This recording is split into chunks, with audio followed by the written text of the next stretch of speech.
Lin Dong, let us part ways. In a secluded grove by the athletic field of Jiangnan University, Jiang Shan addressed her boyfriend, Lin Dong.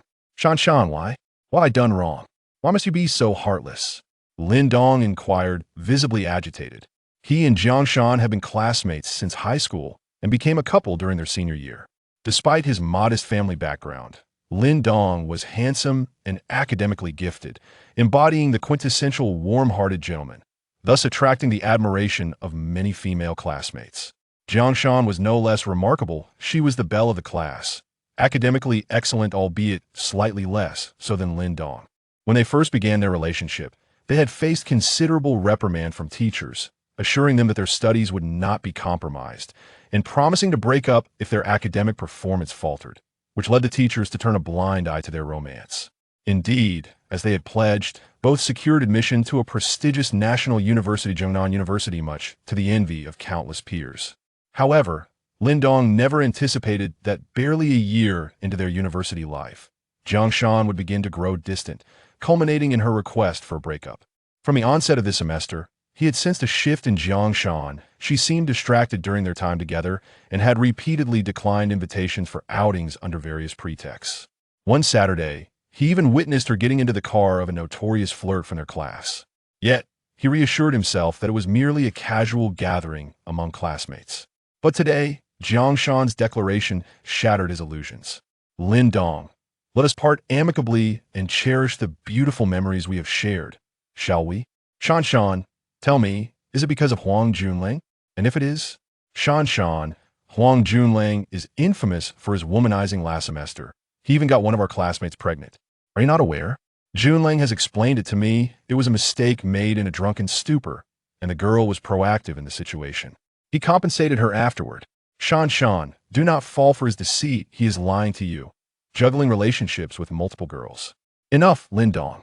I am here to inform you, please do not pursue me any longer. Farewell. With that, Jiang Shan turned to leave. Yet, Lin Dong grasped her wrist. Shan, listen to me. Huang Junlang is truly not a good person. Don't be deceived by him. Did he force you? Surely he did. I will confront him. Jiang Shan forcefully wrenched her wrist free and declared, Lin Dong, stop deluding yourself. Junlang did not compel me. This decision was mine. I no longer wish to be with you. After graduation, I will have to toil to earn a living, buy a house and a car, and be burdened by loans for life. I desire to enjoy the finer things in life: good food, exquisite clothing, premium products. Do you understand? Do you see this bag I carry? The latest model from the Donkey brand, costing over 10,000. Being with you, I could never hope to possess such luxuries. What Junlang can provide for me, you will never be able to. However, Huang Junlang is merely toying with you. He will not marry you. There have been several who he has discarded. Lin Dong continued his last effort. Oh, Lin Dong, my dear classmate, it is rather inappropriate to speak ill of others behind their backs.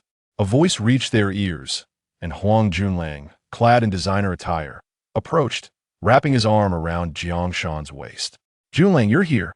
Jiang Shan leaned against Huang Junlang, exuding a demeanor of dependence. Witnessing the intimate embrace, Lin Dong's heart bled profusely.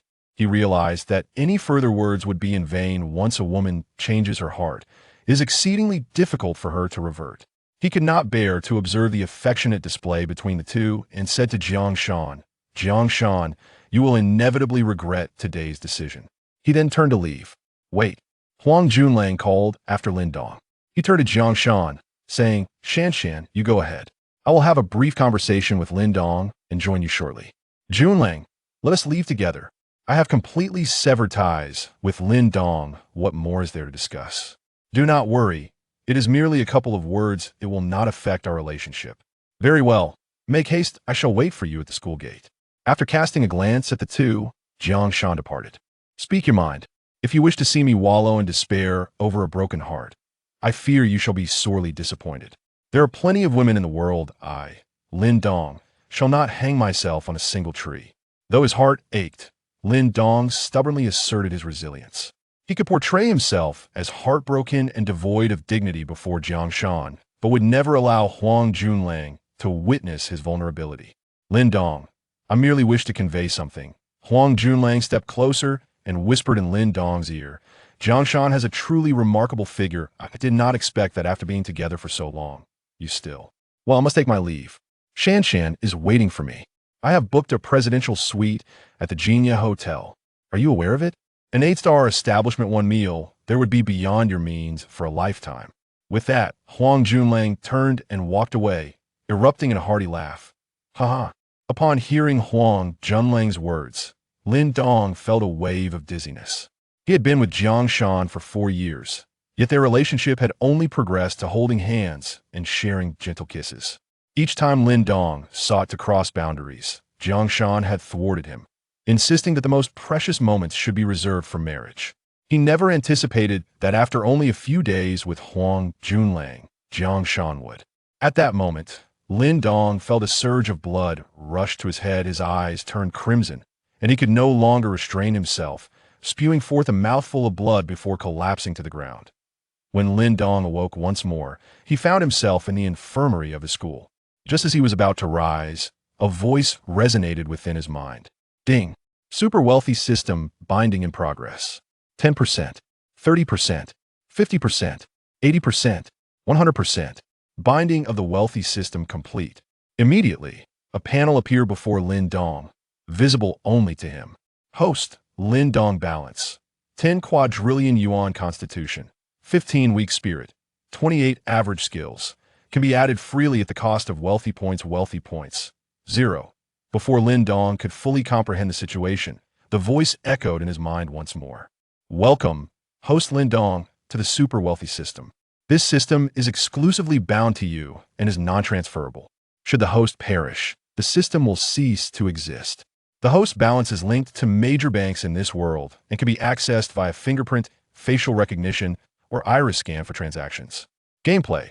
Every time the host spends 1 billion, they will earn 1 wealthy point.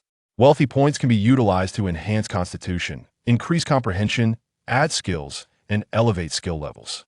Rule. There is but one rule within this system: the host is strictly forbidden from bargaining for any purchases. Those who haggle are unworthy of this system. As Lin Dong pondered the veracity of this so-called super wealthy system, the door to the infirmary swung open. A captivating woman in her 30s, clad in a white medical uniform, entered. She was Chen Xian, the school doctor, 32 years of age, married for several years without children, her husband a small company owner. However, rumors circulated that her marriage was troubled and she was currently embroiled in a divorce. It was said that her husband, in pursuit of a partnership with a larger firm, had attempted to drug her to facilitate an encounter with the company's boss. Fortunately, she had discovered his intentions early and managed to escape to the school, where she had remained ever since, now seeking legal counsel to end her marriage. This student, now that you're awake, you may leave. Remember to consume more nourishing foods to replenish your blood, and energy. Your health is quite poor. You must learn to let go and not let your emotions overwhelm you, Chen Xian remarked, observing Lin Dong as he opened his eyes and lay in bed. Thank you, Dr. Chen, I understand, Lin Dong replied, unsteadily making his way out of the infirmary, still feeling slightly dizzy. Alas, are today's students so infatuated? Chen Xian mused. Her thoughts then drifted to her own husband, recalling how passionately they had loved each other during their university days. Yet last month, he had covertly drugged her for the sake of his company's progress, committing such a betrayal. Had she not discovered his scheme in time, the consequences would have been dire. Even now, she could not fathom why he had acted in such a manner. As Lin Dong traversed the corridors of the school, he noticed numerous classmates pointing and whispering about him, for he had recently gained fame. At Jiangnan University, there were countless couples who frequently broke up, yet the intensity of some separations had never before seen such dramatic consequences. Coupled with Huang Junlang's deliberate promotion, Lin Dong became a sensation in merely half a day. However, Lin Dong was not preoccupied with this newfound notoriety. Upon exiting the campus, he felt a pang of thirst and approached a nearby vending machine to procure a bottle of mineral water. When it came time to pay, Lin Dong instinctively reached for his mobile wallet, only to suddenly remember the newly linked super wealthy system. With a sense of curiosity, he decided to test its authenticity. He selected the fingerprint payment option. Ding! Echoed the machine. The super wealthy system has successfully processed a payment of 3 yuan. A bottle of mineral water was dispensed. Is this truly possible? Lin Dong murmured to himself, clutching the bottle. He then glanced at the displayed information. Host. Lin Dong balance. 999999999999997 physique. 15 weak spirit. 28 ordinary skills. Can be freely added but require wealth points. 0. Haha. Lin Dong suddenly erupted in laughter. The super wealthy system was indeed real. This meant that from this moment forward, he possessed more wealth than anyone in the world. The world's richest individual was insignificant compared to him. The Forbes list held no relevance.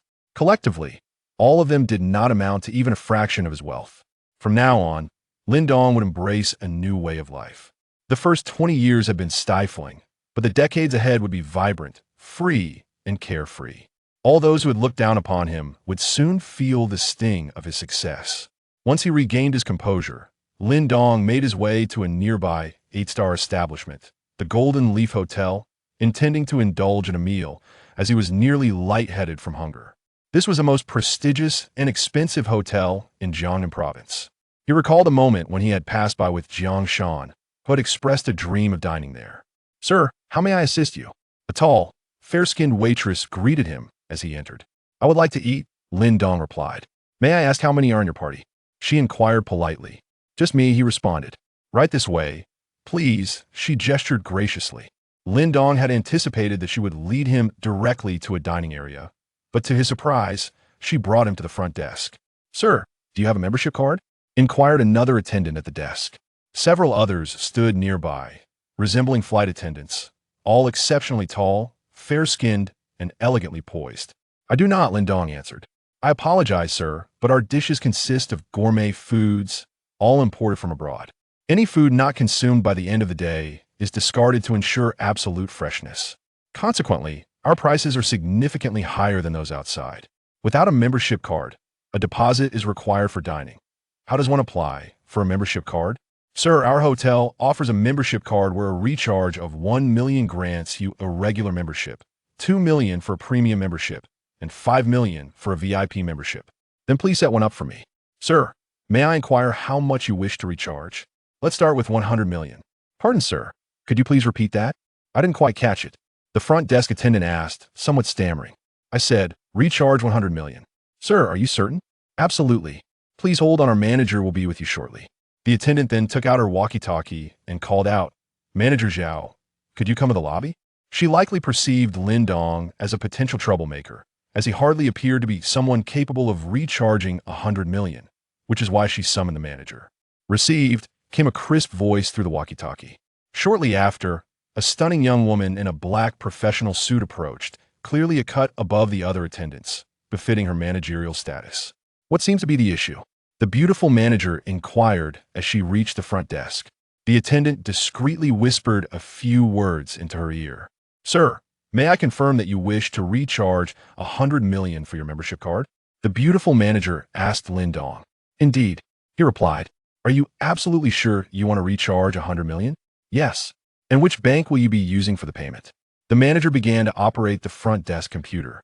"Any bank will suffice." "What payment method will you be using?" "Fingerprint." "Very well, sir. Please verify the amount displayed and press confirm. Then place your finger on the scanner." The manager turned the computer towards Lin Dong, allowing him to view the amount. Upon seeing it was indeed 100 million, Lin Dong pressed confirm and placed his finger on the fingerprint scanner. 3 seconds later, a mechanical voice from the front desk rang out. "Transfer successful, 100 million has been received." In that instant, all 6 or 7 tall attendants at the front desk, including the manager, collectively gasped in astonishment. Their gazes towards Lin Dong transformed from disdain to sheer admiration, as if they wished to devour him whole. Chapter 3. Zhao Xian had been serving as the lobby manager at this exquisite 8-star hotel for over 3 years. She had encountered numerous wealthy individuals, some boasting fortunes in the tens or even hundreds of billions. After all, those who frequented this establishment were typically individuals of considerable means. Although the membership cards here could be refunded, many large corporations consistently deposited millions for their clients. Yet a direct recharge of 100 million was a first for her, Such an individual must possess a fortune exceeding 100 billion to indulge in such extravagance. While Forbes features individuals with net worths in the hundreds of billions, it was only after entering this elite circle that Zhao Xian realized the existence of numerous hidden billionaires, many of whom likely did not even make it onto the Forbes list. Most wealthy individuals are remarkably discreet, and the person before her was evidently one of these concealed magnates, undoubtedly among the upper echelon. So young, he was undoubtedly a super-rich second-generation heir from an invisible family. Upon first encountering Lin Dong, Zhao Xian had looked down upon him. His attire likely amounted to less than 200. Such individuals were commonplace. When she heard at the front desk that Lin Dong wished to recharge a membership card with 100 million, she immediately surmised he was merely toying with them. However, adhering to her professional decorum, she meticulously inquired about Lin Dong's intentions and facilitated the payment, secretly hoping for a failure that would leave him embarrassed, ready to summon security. To her astonishment, the transaction succeeded. Truly, one should not judge a book by its cover. Having previously mingled with the upper echelons of society, Zhao Xian yearned to step into that world, often dreaming of it. Despite receiving hints from various wealthy individuals, she held little regard for the ostentatious nouveau riche, most of whom merely sought her physical company. From what she gathered, none of those who had hinted at their interest were genuinely affluent. They were merely pretenders. She aspired to attract the attention of true aristocrats, who tend to be exceedingly discreet. This young man before her exemplified her criteria: youthful, wealthy, and unobtrusive.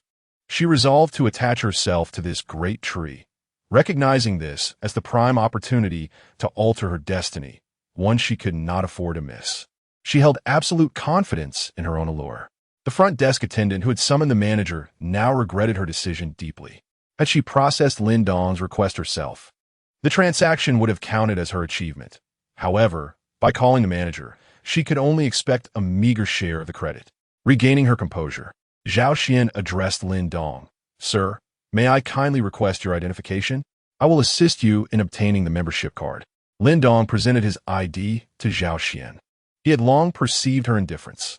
Why would she not request the ID up front if she intended to process the membership? It was only after the successful transfer that she sought his identification, clearly doubting his intention to deposit 100 million. Nevertheless, Lin Dong was indifferent. He had faced his fair share of disdain over the past 2 decades.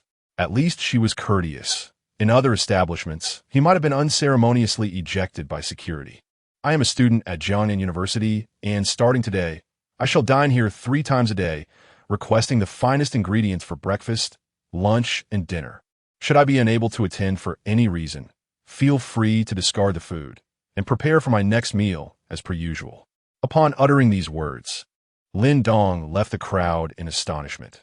Providing the best ingredients for every meal could easily amount to exorbitant expenses, potentially costing hundreds of thousands daily for a single person's share. To simply dispose of the food, if absent, such extravagance is beyond mere affluence, is sheer opulence. Moreover, he is but a student, yet displays such lavishness. This is the epitome of the elite wealthy class.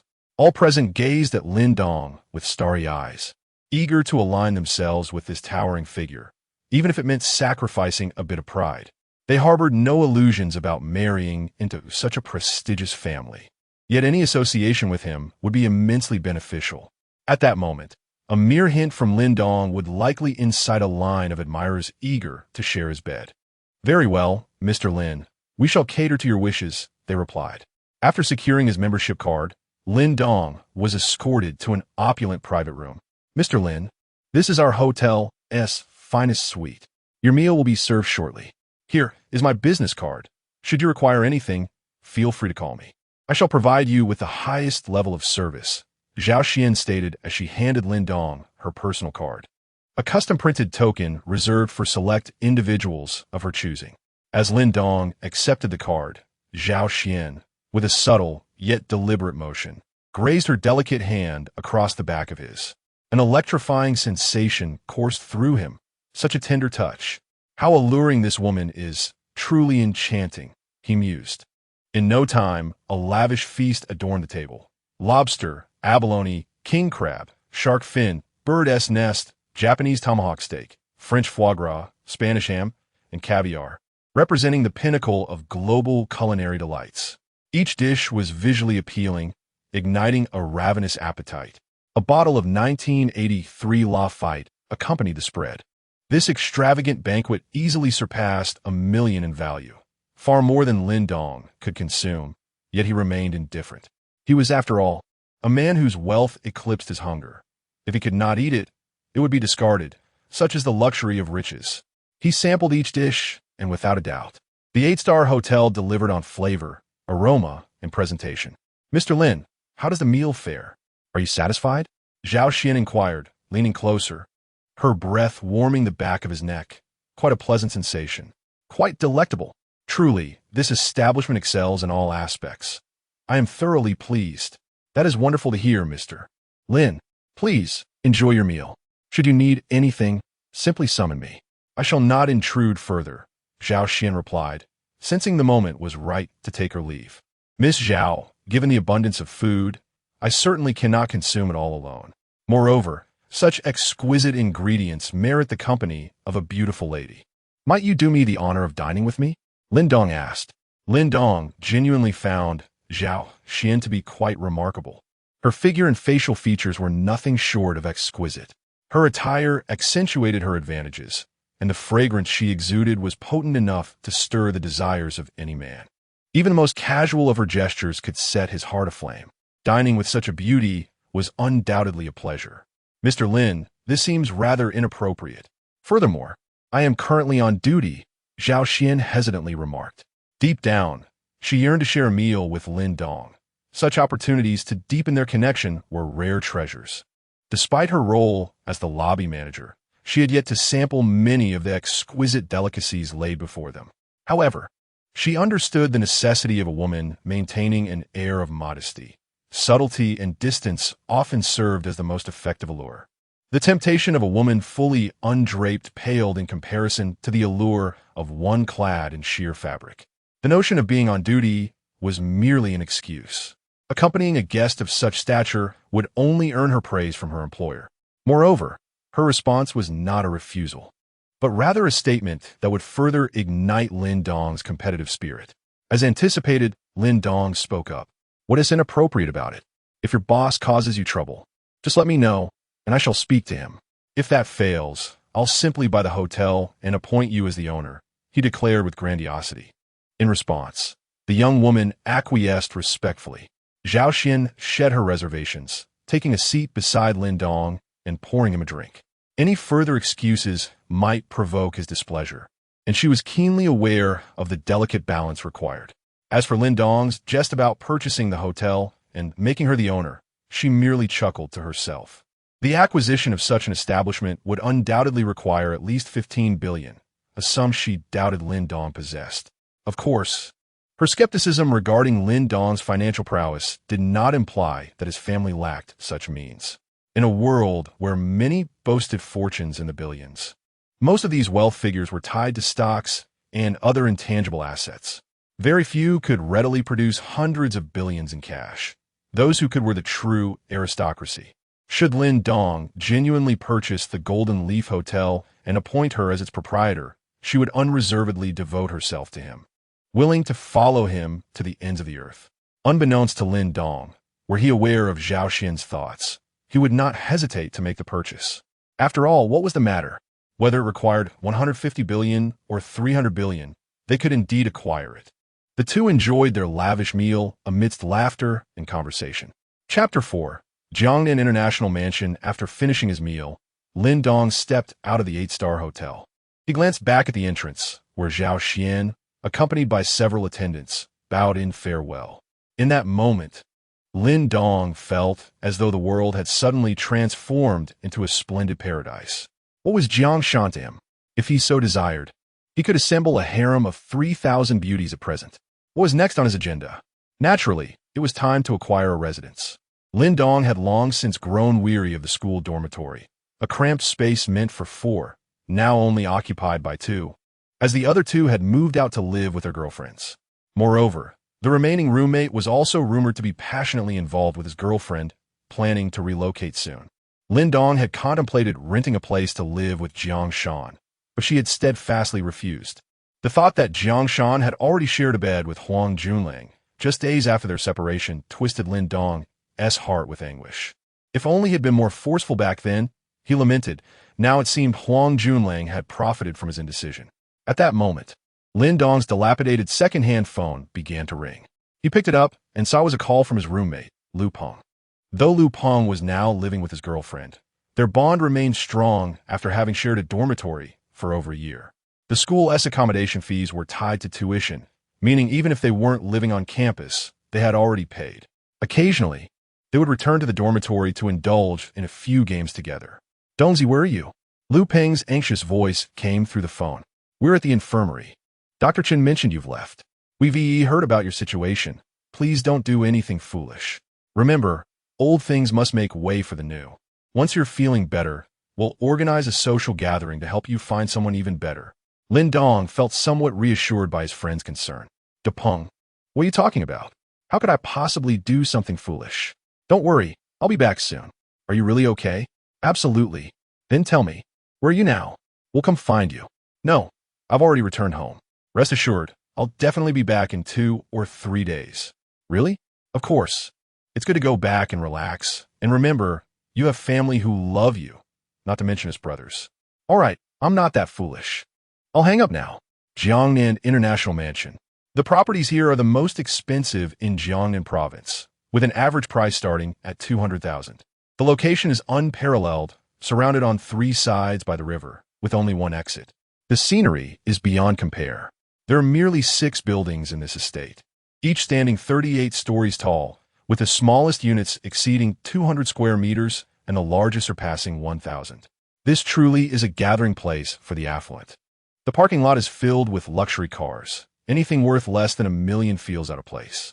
Lin Dong arrived at the sales office of Jiangnan International Mansion. Upon entering the sales office lobby, a sense of emptiness pervaded the atmosphere.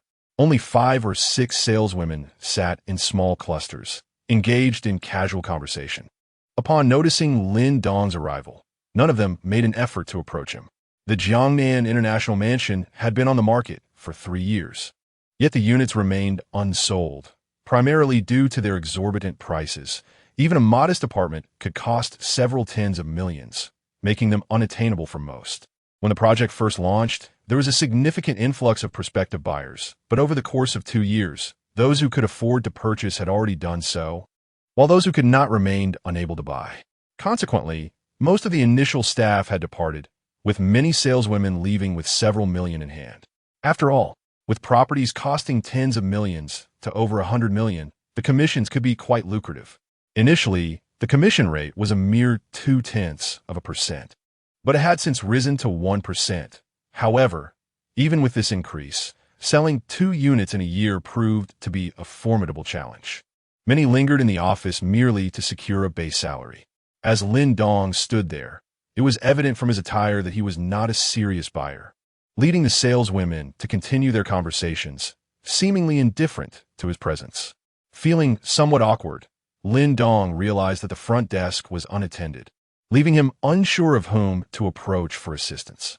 After standing for 2 or 3 minutes, a young woman, approximately 26 or 27 years old, emerged from the restroom within the sales office. Cui Jia had only recently joined the Jiangnan International Mansion sales team, having gained her position through her uncle's connections, who had paid 1,000 yuan as a bribe. Coming from a small town, she had anticipated that selling properties in such a prestigious location would yield substantial profits. However, after more than a month, she had yet to receive a single client. In that time, the number of visitors she had encountered could be counted on one hand, as the veteran employees rushed to attend to prospective buyers upon their arrival, leaving her with no opportunity. Moreover, the entire Jiangnan International Mansion had not sold a single unit since her arrival. Upon emerging from the restroom today, she noticed a young man, roughly her age, standing in the lobby, seemingly overlooked by the more experienced staff. Seizing the opportunity, she approached him. "Sir, may I inquire if you are here to view properties?" Cui Jia asked Lin Dong. "Yes," Lin Dong replied. A surge of excitement coursed through Cui Jia. Finally, she had the chance to show a client around. "What type of unit are you interested in? What options do you have here? Lin Dong inquired. Cui Jia promptly began to enumerate the various available units. The remaining inventory was limited, thus providing Lin Dong with few choices. Ultimately, he settled on a spacious flat on the 22nd floor of Building 3, measuring 500 square meters. Cui Jia retrieved the key from the front desk, and the two proceeded to view the property. As they departed, discussions erupted in the lobby. He is actually here to look at properties? Just look at his attire. It's south all from street vendors. He clearly has no understanding of the caliber of this establishment. A mere square meter here would be a lifetime's worth of struggle for him. Only a novice like Cui Jia would waste her time with him. He probably hails from the countryside, unaware of the property prices. Once he realizes, he'll be utterly taken aback. Ha. Indeed. Let us await his selection before we relish in his folly. 2 hours later, Lin Dong and Cui Jia returned to the sales hall. Seated on the edge of the hall, Cui Jia prepared a cup of tea for Lin Dong. Mr. Lin, are you satisfied with what you've seen? Cui Jia inquired from across the table. Not particularly content. The location of Building 3 leaves much to be desired. Is there any availability in Building 1? Lin Dong expressed his preference for Building 1, believing its location to be the finest. Since he was intent on purchasing, and financial constraints were not an issue, he aimed to acquire the best. Please hold on. I will look it up for you, Cui Jia replied as she picked up her tablet to conduct a search. Mr. Lin, due to its prime location, there's only one unit left in Building 1. It occupies the top 2 floors, 37 and 38, and is a spacious duplex with a total area of 1,300 square meters. However, the price is rather steep, and I would not recommend this option. Oh, may we take a look? Lin Dong, undeterred by the price, was eager to view the property. Yes, we can, but then let us proceed. Lin Dong interrupted. Cui Jia pondered for a moment before responding. Very well, Mr. Lin, please hold on. I shall fetch the keys. As Cui Jia went to retrieve the keys, a seasoned employee in her 30s, possessing an undeniable charm, interjected from nearby. Xiao Jia, are you both heading to view the crown jewel of Building 1? She had overheard their conversation. Indeed, Sister Lu, Cui Jia replied. Xiao Jia, it is not that I am discouraging you, but this property is not merely for anyone to peruse, especially the crown jewel of Building 1. It has been designed by international masters, and should anything be damaged, who could possibly cover the costs? Sister Lu, I will exercise caution, Cui Jia assured her. Xiao Jia, as a newcomer, you may not grasp the nuances of this profession. One must possess keen insight. Just look at him. Does he seem like someone who could afford such a property? Sister Lu pointedly gestured towards Lin Dong. Sister Lu, I have faith that Mr. Lin is not that sort of individual. Well, if you choose not to heed my words, that is your prerogative. However, upon your return, ensure you leave no trace, no footprints. Understood? Understood, Sister Lu, Cui Jia affirmed, and with that, she led Lin Dong directly to the crown jewel of Building 1. Chapter 5. The sovereign of Building 1. As Lin Dong stepped through the entrance, he was immediately awestruck. Truly, the sovereign of Building 1 exuded opulence to an unparalleled degree. Approaching the towering, 3-meter-high floor-to-ceiling windows that stretched over 10 meters in length, he gazed at the breathtaking panorama before him, feeling as if he stood atop the world, surveying the diminutive mountains below. Mr. Lin, this is indeed the sovereign of Building 1. The floor-to-ceiling window before you is crafted from imported bulletproof glass, with a thickness of 10 centimeters, impervious even to conventional missiles. Its clarity is exceptional, allowing sunlight to flood the space without obstruction. The value of this singular window exceeds 10 million. Additionally, the magnificent chandelier above you is imported from France, capable of transforming into over a dozen colors. This is the kitchen. This is the bedroom. This is the study. This is the wine cellar. This is the restroom. This is the reception room. This is the entertainment room. The duo then ascended to the 28th floor, where an indoor swimming pool awaited. The water is changed daily, utilizing purified, sterile water that is safe for drinking. Cui Jia demonstrated this by cupping some water in her hands and taking a sip, hoping to impress upon Lin Dong the water's purity. After over an hour of exploration, as they exited the property, Cui Jia turned to Lin Dong and said, Mr. Lin, please return to the sales office to rest for a moment. I will be right back after I finish cleaning. She prepared to wipe the floors. No need to clean. I shall take this property, Lin Dong declared. Cui Jia's hand trembled at his words. And Mr. Lin, what did you just say? I said there's no need to clean. I shall take this property. Really? She asked, her voice tinged with disbelief. Of course, Lin Dong affirmed confidently.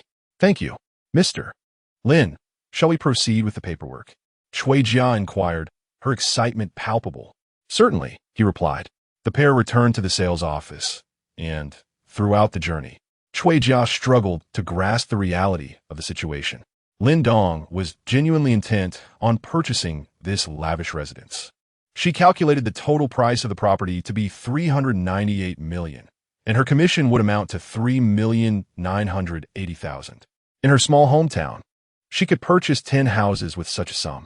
This unwavering belief in Lin Dong's words stemmed from Cui Jia's humble beginnings and her nascent career.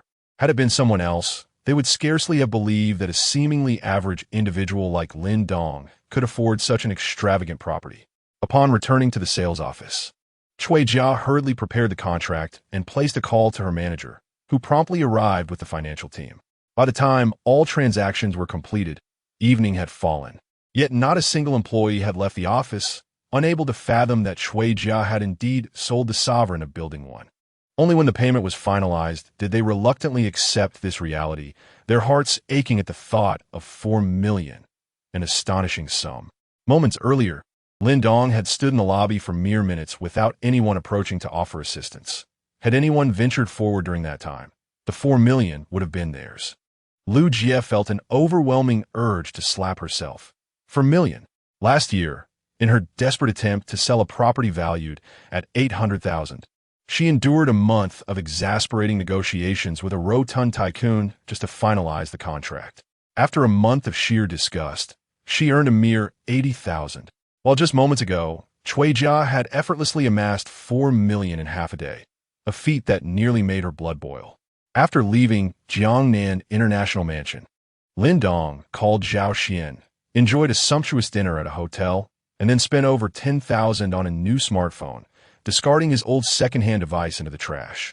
Upon returning to the top floor of Building 1 at Jiangnan International Mansion, he realized this had become his new home, where he expected to reside for the foreseeable future. He phoned his university mentor to request a few days of sick leave. News of his fainting spell at school had circulated, and his mentor, aware of the situation, did not press him further.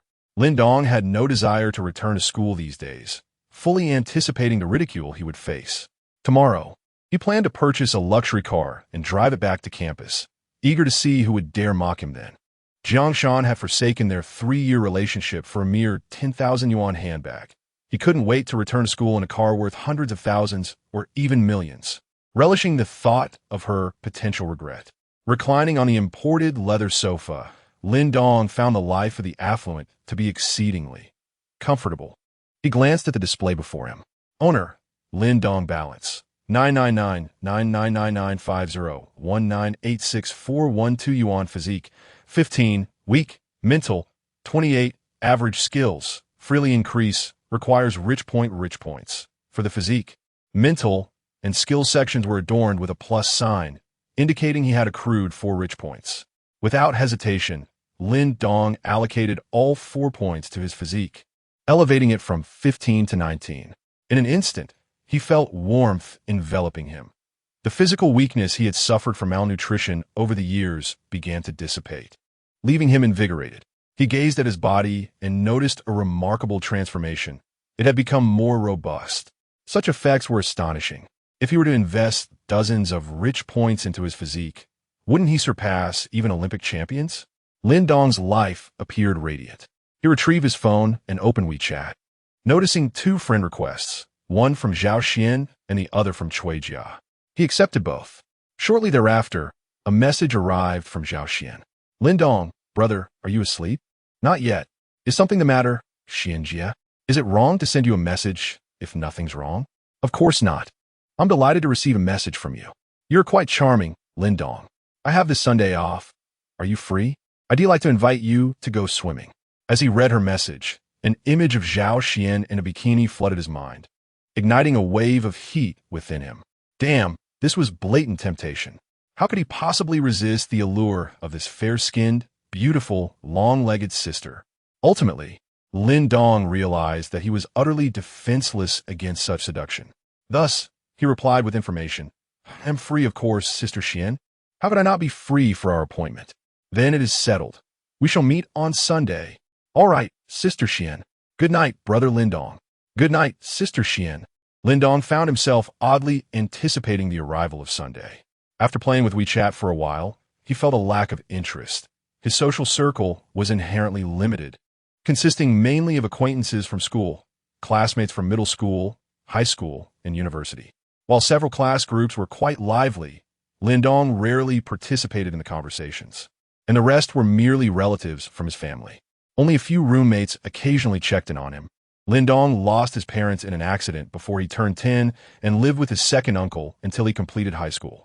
Initially, the battle for his guardianship was fierce, with two uncles and an uncle fighting relentlessly.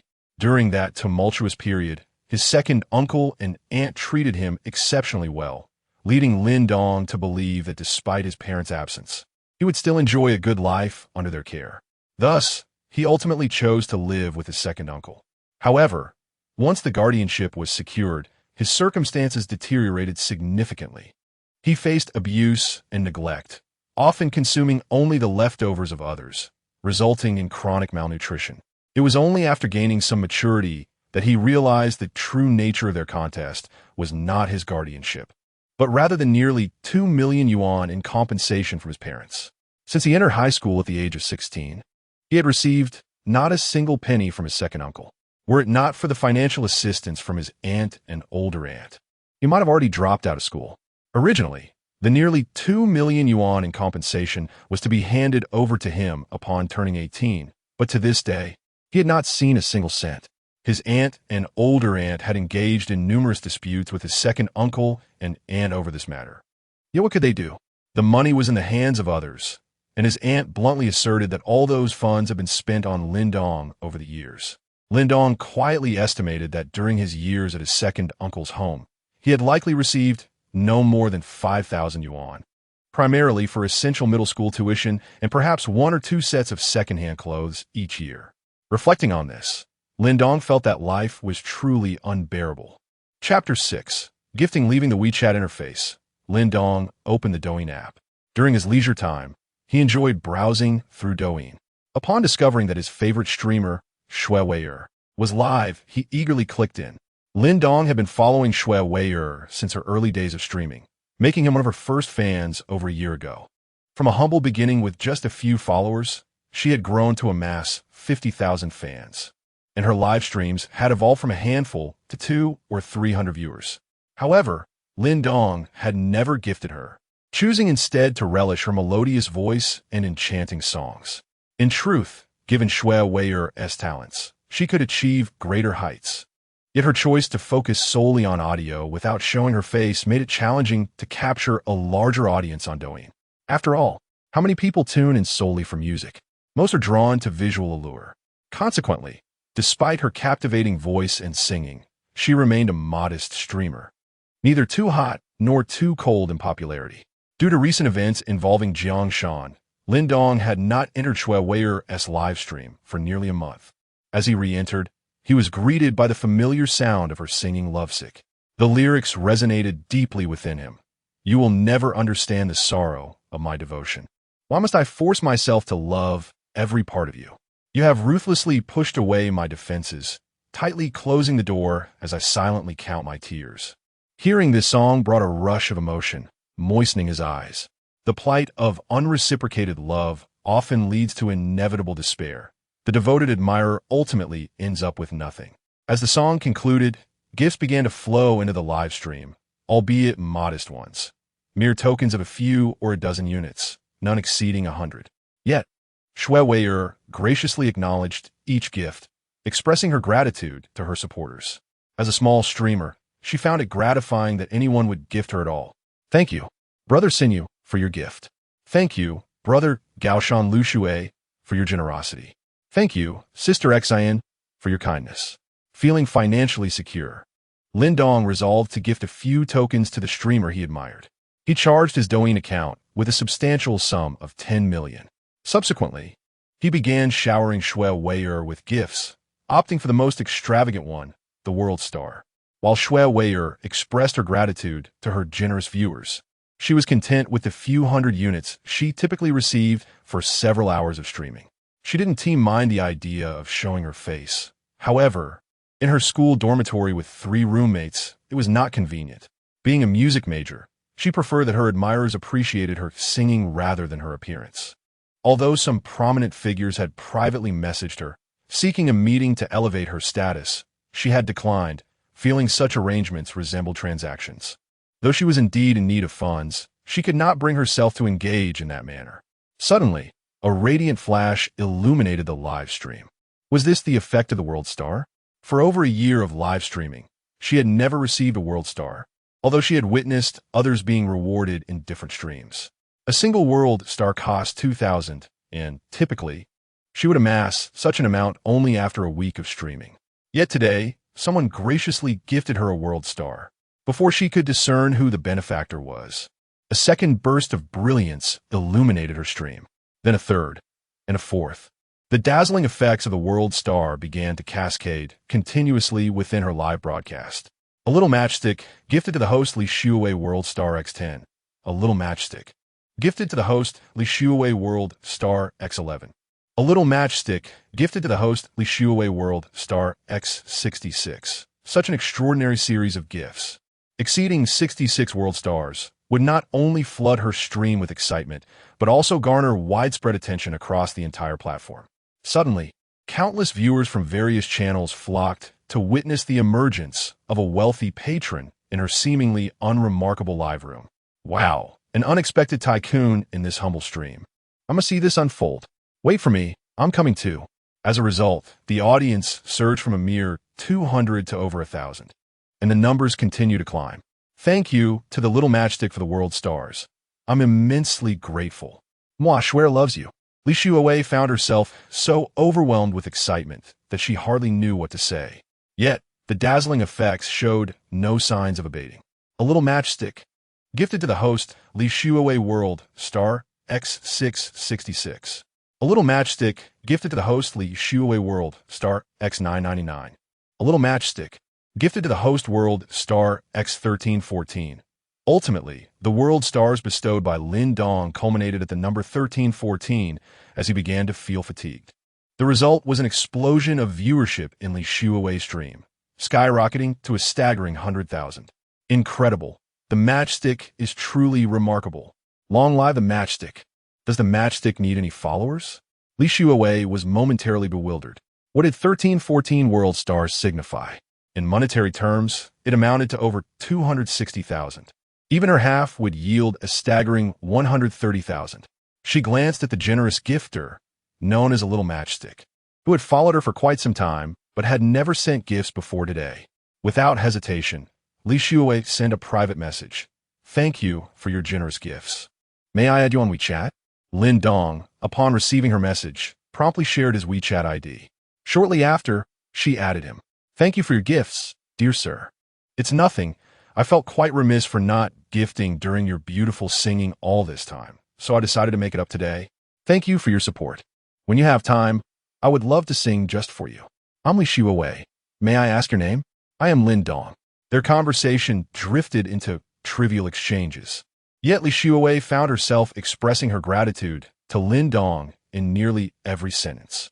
Lin Dong approached the 3-meter-high, floor-to-ceiling window, gazing at the enchanting riverside nightscape outside. It was vibrant, captivating, and utterly beautiful. He captured several photos of the nocturnal scene with his newly purchased phone and shared them on his social media. Accompanied by the caption, "The riverside night view is truly mesmerizing."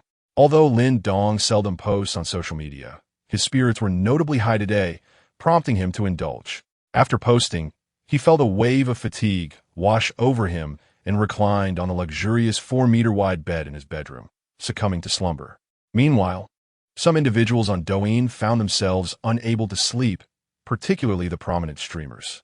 Despite the fact that the top ranks boasted millions in viewership, those figures were largely inflated by guilds, leaving the streamers with no financial gain. The true rewards were reaped by the lesser-known participants.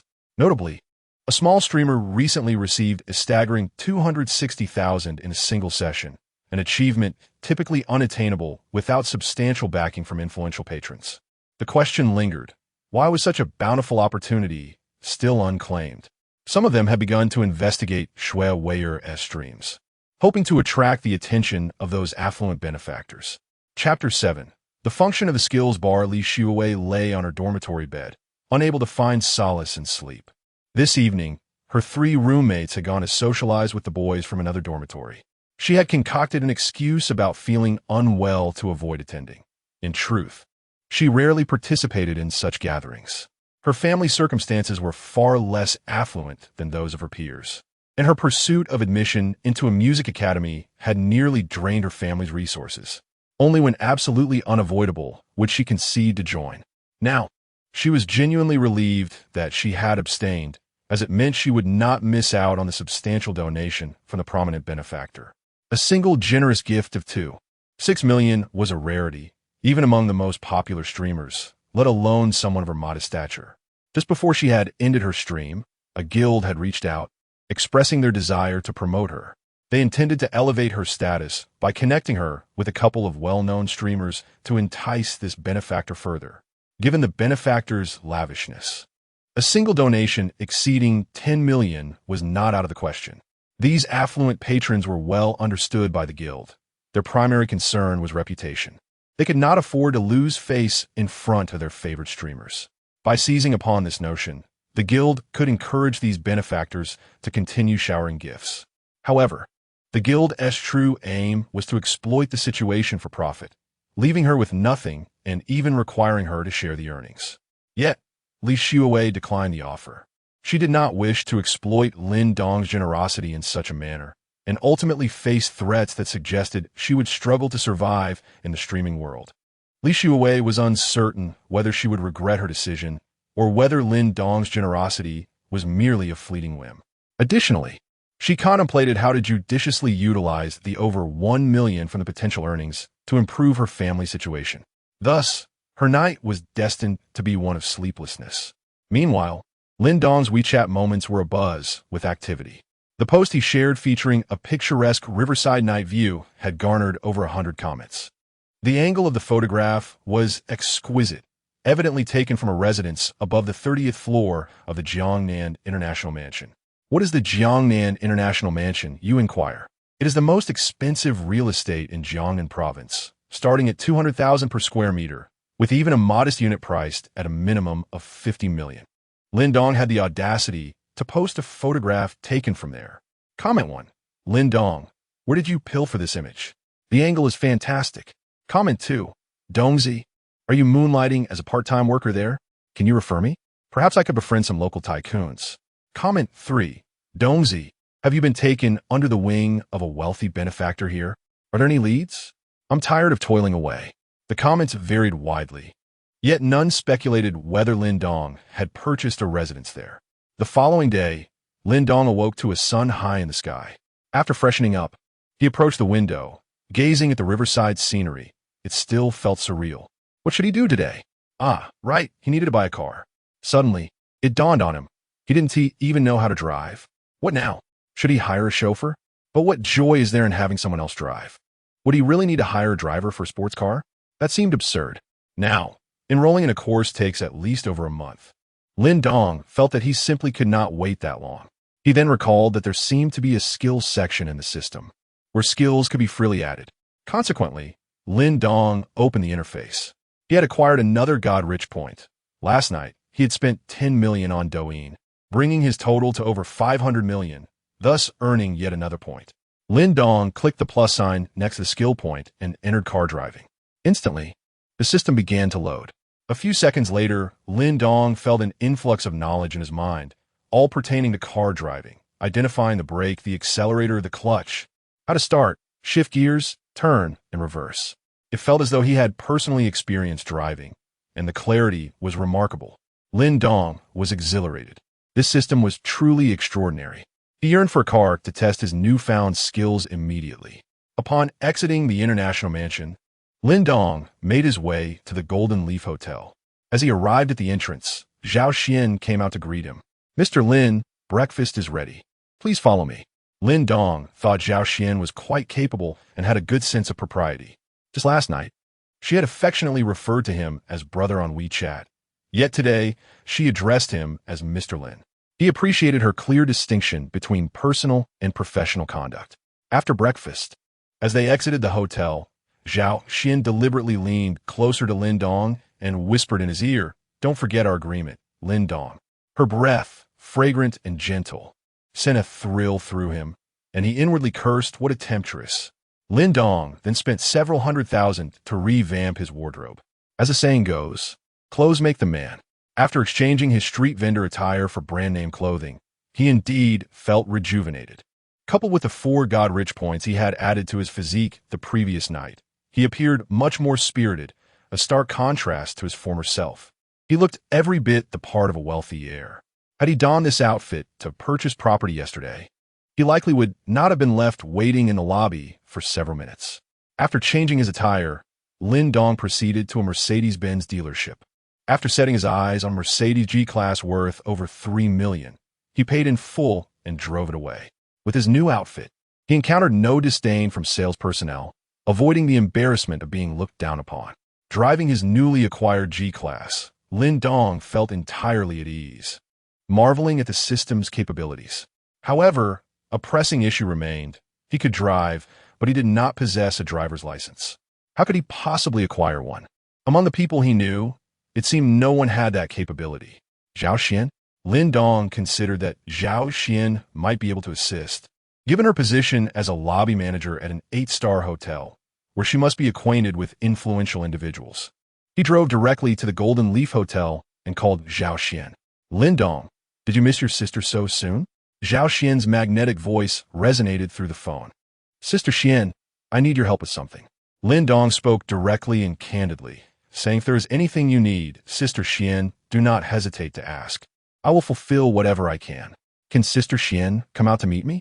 I am waiting at the hotel entrance by a newly purchased, unregistered Benz G-Class on the left." He continued, "All right, brother, wait for me a moment. I will be right out." Within 5 minutes, Zhao Xian appeared beside Lin Dong's car. Once she got into the passenger's seat, Zhao Xian inquired, "What assistance do you seek, brother?" "I wish to procure a driver's license. Do you have a way to help?" "Money is no object," Lin Dong stated straightforwardly. "A driver's license?" Zhao Xian pondered, slightly bewildered. How could someone like Lin Dong, a super-rich heir, not possess a driver's license at this age? Yet, since he did not elaborate, she refrained from questioning further. "This should not be difficult. What do you need it?" Zhao Xian asked. "The sooner, the better. Then give me your ID card so I can take a photo." "Sure." Lin Dong produced his ID card and handed it to Zhao Xian. After she took a picture with her phone, she sent it to someone else and proceeded to make a call. "Hello, sister. I have sent you a photo of the ID. Please have brother-in-law assist me in obtaining a driver's license as quickly as possible." "All right, I understand. Thank you, sister, and please extend my gratitude to brother-in-law." After hanging up, Zhao Xian turned to Lin Dong and said, "You can receive it by this afternoon at the earliest." "Thank you, Sister Xian. How much do I owe you? I can transfer it to you." "Do not concern yourself with payment. Since you call me Sister Xian, there is no need for such formality," she replied. "Then, Sister Xian, do you have time? Would you accompany me to a place?" Lin Dong, feeling more comfortable, asked. "Brother, when you invite, even a busy schedule must become available." "All right, Sister Xian, please make yourself comfortable. We shall set off." With that, Lin Dong started the car and departed from the Golden Leaf Hotel. Chapter 8. The car purchased Lin Dong escorted Zhao Xian to a prestigious Porsche dealership. Upon entering, a strikingly beautiful saleswoman approached them with enthusiasm. Noticing that they had just disembarked from a newly acquired Benz G-Class and observing Lin Dong's affluent attire, she warmly inquired, "Sir, madam, are you here to view our vehicles?" "Indeed," Lin Dong affirmed. "What model would you like to see?" She continued, "Is the Porsche 911 available?" He asked. "Yes, it is," she replied. "Please follow me." The saleswoman led them to the Porsche 911, where she presented 2 available options, one in a vibrant red and the other in sleek black. "Which one would you prefer, sir?" With a casual glance, Lin Dong declared, "I'll take the red one." Please prepare the invoice. The saleswoman, momentarily taken aback, questioned, "Aren't you interested in taking a look first?" "I've seen enough. The red one is quite appealing," he replied. This was the first time the saleswoman had encountered someone willing to purchase a car solely based on its exterior, without even a glance at the interior. "Please follow me," she said, leading them to the front desk to discuss the vehicle's specifications. "Sir, this red Porsche 911 is the latest high-performance model, equipped with a 6-cylinder horizontally opposed, twin-turbocharged engine." Before she could finish, Lin Dong interrupted. "All right, just tell me the price. What options would you like?" She inquired. "Select the finest ones available," he instructed. "Please hold on while I calculate that for you." 2 minutes later, she announced, "Sir, the total comes to $3.28 million. After completing the payment, the two settled onto a sofa in the lounge, awaiting the staff to finalize the paperwork. Zhao Xian pondered, realizing that Lin Dong likely brought her along to assist with driving, as it was impractical for one person to drive 2 vehicles home. Although she was uncertain why he chose red, she suggested, "Lin Dong, the red seems rather bold for you. Why not consider the black one? I believe it suits you better." "This isn't for me, it's for you," Lin Dong replied with a smile. "I think you would look splendid in the red one." "You're not jesting, are you, Lin Dong?" Zhao Xian asked, astonished. "Do I appear to be joking?" "This is indeed a gift for you," he insisted. "Absolutely not. This is far too extravagant. I cannot accept it," she hurriedly refused. "Since you call me younger brother, there's no need for such formality. You know this amount is trivial for me, merely the cost of 2 meals. If you decline, will we still be able to enjoy our time together in the future?" "Well, very well then. Thank you, Lin Dong," Zhao Xian conceded. Zhao Xian was filled with an overwhelming sense of joy. Currently, she was driving a modest vehicle worth over 100,000, while her annual salary hovered around 500,000 to 600,000. With half of her earnings consumed by rent, clothing, and cosmetics, and a brother who had just graduated from university and was unemployed, most of her remaining funds were sent home. Thus, despite her seemingly glamorous appearance, she possessed no savings and could not afford such a luxury car. The red Porsche 911 was a model that any woman would find irresistible. As the beautiful saleswoman approached, she overheard their conversation and cast a gaze filled with envy and resentment towards Zhao Xian. She too longed for a brother who could casually gift her a car worth over 3 million without batting an eye. "Sir, please provide your identity or identification number so we can process the insurance and registration for you." "Xianjia, use yours," Lin Dong said, looking at Zhao Xian. "Lin Dong, this might not be appropriate." Although Lin Dong claimed the car was a gift for her, Zhao Xian thought it was merely for her to drive. She hadn't expected it to be registered in her name. If that were the case, the car would indeed belong to her. At that moment, Zhao Xian felt a bit dizzy from this unexpected turn of events. "Weren't we just saying it was a gift for you? Did you think I was joking?" "Well, all right then. Lin Dong, thank you so very much." Zhao Xian reluctantly handed her identification to the saleswoman. Approximately 10 minutes later, the saleswoman returned. "Sir, the paperwork has been completed. Here are the keys and documents. You may take the car now." "Xianjia, here you go. Let us go," Lin Dong said as he stood up to leave. Zhao Xian accepted the documents and keys and headed out to drive. The 2 cars traveled in tandem on the road. Shortly after setting off, Lin Dong received a call from Zhao Xian. "Lin Dong, where shall we go now? How about we go to a hotel for dinner?" "Though I'm not very hungry." "Neither am I," Zhao Xian replied. "Then shall we go to my place?" Lin Dong suggested. "Sounds good." They arrived at the Jiangnan International Mansion, parked the car, and walked toward Building 1 together. The name Jiangnan International Mansion was well known to Zhao Xian, and its proximity to her workplace made it all the more desirable. Every time she passed by, her gaze was filled with envy, dreaming of owning a unit there one day. Although that dream felt distant, being able to step inside was a delight in itself. Upon entering the elevator of Building 1, they ascended directly to the 27th floor. Even though Zhao Xian had mentally prepared herself, she was still awestruck by the opulence that greeted her. The magnificent chandelier overhead, the expansive floor-to-ceiling windows overlooking the river, and the lavish furnishings, including the sofas, television, and wall art, all exuded an extraordinary sense of luxury. Living in such grandeur, Zhao Xian felt she would willingly forfeit 10 years of her life. "Please have a seat," Lin Dong invited, pouring her a glass of water. Lin Dong, your house is truly exquisite. The night view of the river must be breathtaking from here, Zhao Xian inquired, gesturing towards the expansive floor-to-ceiling windows. It's quite nice. If you wish to see it, you are welcome to visit any time. Really? Zhao Xian asked, a hint of uncertainty in her voice. Of course. By the way, where are you from? Xianjia. I hail from Yin City and have been working in Jiang City for 3 to 4 years now. So, have you purchased a house in Jiang City? Not yet. The housing prices here are exorbitant. I have no idea when I will be able to afford one. Zhao Xian lamented. With your salary, Xianjia, securing a mortgage for a home in Jiang City shouldn't be too burdensome, right? Lin Dong queried, somewhat puzzled. In truth, my salary isn't particularly high. I have my parents and younger brother to support. The expenses for renting a place, along with clothing and cosmetics, add up significantly, leaving me with little to no savings, Zhao Xian replied, her tone tinged with melancholy. Chapter 9. What if you move in with me? Why not move in with me? Lin Dong proposed, despite knowing it might seem abrupt, considering he had only known Zhao Xian for 2 days. The offer slipped from his lips with an unexpected sense of anticipation. Unbeknownst to him, during his previous relationship with Jiang Shan, he had always been subservient, yielding to her every whim, with little say in their dynamic. However, with Zhao Xian, the situation was markedly different. She consistently prioritized his opinions and desires in her actions and words. Men, after all, often harbor a hint of masculine pride. Who wouldn't relish the thought of a woman deferring to them? Zhao Xian's approach to life, her instinctual way of engaging with him, made Lin Dong feel at ease, and he found himself subconsciously drawn to her. Is that all right?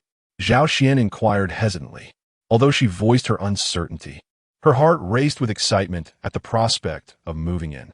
If she could establish herself alongside Lin Dong, it would signify a significant opportunity in her life. As for any inappropriate advances he might make, she was unperturbed, even contemplating ways to entice him. Every woman experiences that pivotal moment. From a young age, Zhao Xian had always been a woman of ambition, reigning as the school beauty from high school through university, attracting countless suitors, including some of the most sought-after and affluent young men. Yet, she had turned them all away. This meant that Zhao Xian had never been in love. She was acutely aware of her desires. If her goal were to settle for a mundane existence with an ordinary man, she could easily indulge in fleeting romances.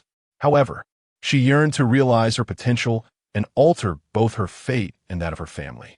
For those capable of helping her achieve her aspirations, there was a vast chasm between what was used and what was pristine. Thus, she had waited for this moment, viewing Lin Dong as the key to her ambitions. She did not aspire to ascend to the pinnacle of his wealth. Merely securing a foothold on the first branch would suffice. She had never envisioned marrying someone of Lin Dong's stature, knowing that families of such affluence would arrange a marriage befitting their status. Zhao Xian positioned herself with clarity.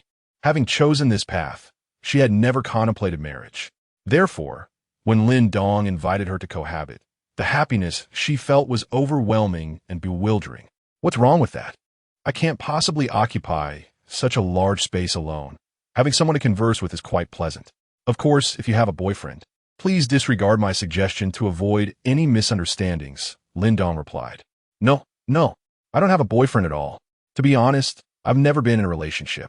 I just worry that it might be an inconvenience to you, Zhao Xian hastily clarified, anxious to dispel any misconceptions. Never been in a relationship? That is hard to believe. Lin Dong mused internally, yet spoke aloud. I wouldn't want to intrude. I am someone who enjoys the vibrancy of company. Living alone in such a spacious house feels somewhat desolate. If you do not come, I shall invite a couple of friends from school to liven things up. Since you insist, I must express my gratitude. Shall I move in tomorrow then? Is there anything you need assistance with? No, I can manage on my own. Besides, I have very few belongings. Very well. You may take a tour now and decide which room you prefer. Feel free to choose any room on this floor. I reside on the upper level. Of course, if you prefer to stay upstairs, that is also acceptable, but do remember to secure the door at night. Lin Dong said with a hint of jest. Lin Dong, my staying on this lower level is merely to leave the door open for you. You are welcome to come in any time, Zhao Xian replied, her voice laced with a subtle charm. Such a temptress. Lin Dong silently thought. Xian, didn't you wish to invite me for a swim? You may do so anytime. There's a swimming pool upstairs. How about we go right now? Zhao Xian suggested enticingly. Ahem. Perhaps another day, Lin Dong replied, feeling utterly outmatched in their exchange. Zhao Xian's half-reclined posture and alluring demeanor were simply too beguiling. He felt that if he continued the conversation, his own desires would inevitably rise. Zhao Xian stood and approached Lin Dong, leaning in to whisper tantalizingly in his ear. Then, Dear Lin Dong, do feel free to invite me anytime. I have already purchased my swimsuit, yet no one has had the pleasure of admiring it. Lin Dong felt a rush of warmth course through him, battling the urge to succumb to temptation. He managed to restrain himself, standing up to say, Xian, take your time exploring. I need to go upstairs to fetch something. We can return to the hotel shortly. With a flushed face, Lin Dong sought an excuse to escape upstairs, overwhelmed by the situation. He believed inviting Zhao Xian to stay was a grave mistake. Enduring such seduction daily would be unbearable. Was this a test of his endurance? Meanwhile, Zhao Xian remained behind, giggling at his adorably flustered state. She found Lin Dong utterly charming and was convinced he must be inexperienced. How could someone of his affluent background still be uninitiated? Was there a problem in that regard? She pondered anxiously. If that were true, how could I possibly ascend to his level? No, that cannot be the case. Zhao Xian reassured herself inwardly. Had Lin Dong been privy to her thoughts, he would have been incensed by the implication. How dare she question his prowess? He would have shown her what it truly meant to be a master of the night.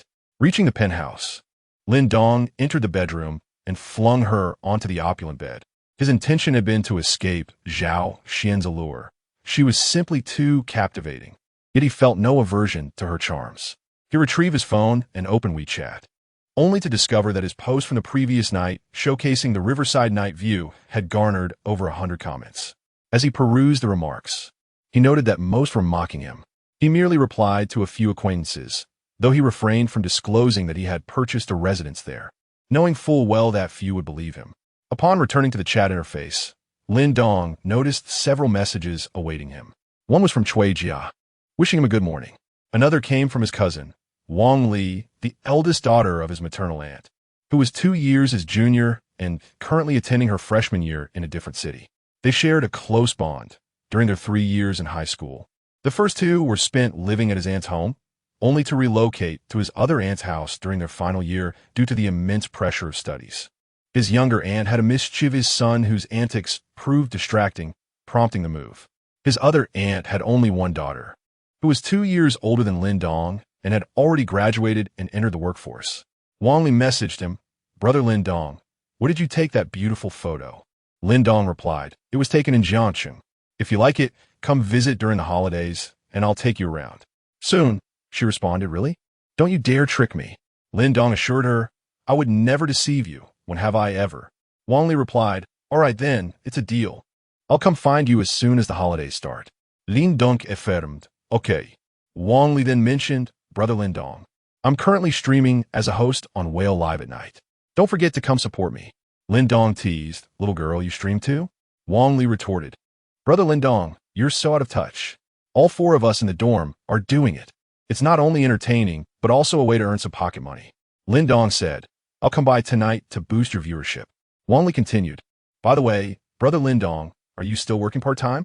Last month, I earned over 3,000 from streaming, and my mom sent me another 1,500. I'll transfer 2,000 to you to treat Sister Jiangshan to something nice. Lin Dong felt a wave of emotion. Although they had seen little of each other after he moved from his aunt's house in his second year of high school, their bond remained intact. He replied, There's no need for that. You should buy yourself some nice clothes instead. When you visit Jiangcheng during the holidays, I'll surprise you. Bang Li Kidat. What kind of surprise? Lin Dong replied enigmatically, That's a secret. She playfully complained, You're so annoying. I can't chat with you any longer. I have class now. Bye. Lin Dong bid her farewell. Before long, Lin Dong noticed that Wang Li had transferred 2,000 to him via WeChat. After a moment's contemplation, he decided to accept it. Tonight, I'll shower you with gifts worth 1,000 times that amount. Feeling that the time was right, he descended the stairs and tossed a set of keys to Zhao Xian. He believed in keeping promises and thought that if it became unbearable, he could simply move out and purchase another place. In his mind, until they had established a romantic relationship, he should act responsibly. The two prepared to return to the Golden Leaf Hotel together. Chapter 10. Mr. Yi, at this moment, on the 33rd floor of the Jinya Hotel, inside the chairman's office. General Manager Lu Xian stood facing a man in his 30s. The man reclined in the chairman's chair, his feet propped up on the desk. This man was Yi Hong, the chairman of Jinya Hotel and its largest shareholder. Lu Xian, have there been any developments at the hotel recently? Yi Hong inquired. He was in Jiangnan province on business and had decided to pay a visit, an occurrence that was rather unexpected. Typically, he only came once or twice a year. Chairman Yi, everything is running smoothly at the hotel. Our business volume has steadily increased, showing approximately a 20% growth compared to the same period last year. Lu Xian responded. Excellent, Lu Xian. You are doing a commendable job. The year-end bonus will double, and the bonuses for hotel staff will increase by 50%. Thank you. Chairman Yi. Lu Xian bowed respectfully. All right, if there's nothing else to report, you may get back to your duties. I merely stopped by to take a look and will be leaving shortly, Yi Hong said casually. Lu Xian pondered for a moment before speaking. Chairman Yi, I have something to report. Yesterday, a guest applied for a membership card at the hotel and deposited 100 million. Oh, was it under a personal name or a corporate name? Yi Hong's interest was piqued. It was under a personal name. Furthermore, he spent 1,500,000 on a meal yesterday and requested that the hotel prepare a meal for one every day, insisting on the highest quality. If he cannot come, the food must be discarded. Sounds like a nouveau riche. How old is he? The records indicate he is 21 years old, seemingly a student at Jiangnan University. 21? A student? Spending 100 million on meals? Have you met this person? Chairman Yi, I have not. He was attended to by the lobby manager, Zhao Xian, yesterday. Then summoned Zhao Xian for me. Understood, Chairman Yi. Lu Xian called into the intercom. Is Manager Zhao there?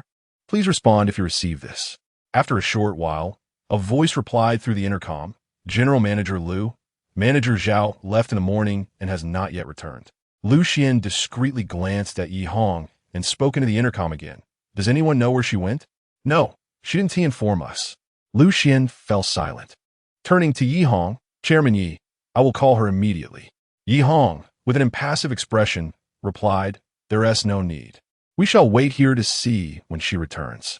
Lu Xian, how do you manage a hotel when staff members can leave during working hours without informing anyone? I apologize. Chairman Yi, it is my oversight. I will strengthen management and thoroughly rectify the hotel's operations, Lu Xian responded cautiously. At this moment, he also felt a twinge of anger. What was Zhao Xian thinking? She usually performed excellently at work, yet she faltered at such a critical time, causing him to bear the brunt of criticism. Both men remained silent. Yi Hong focused on his phone while Lu Xian stood still, not daring to move, hoping Zhao Xian would return soon.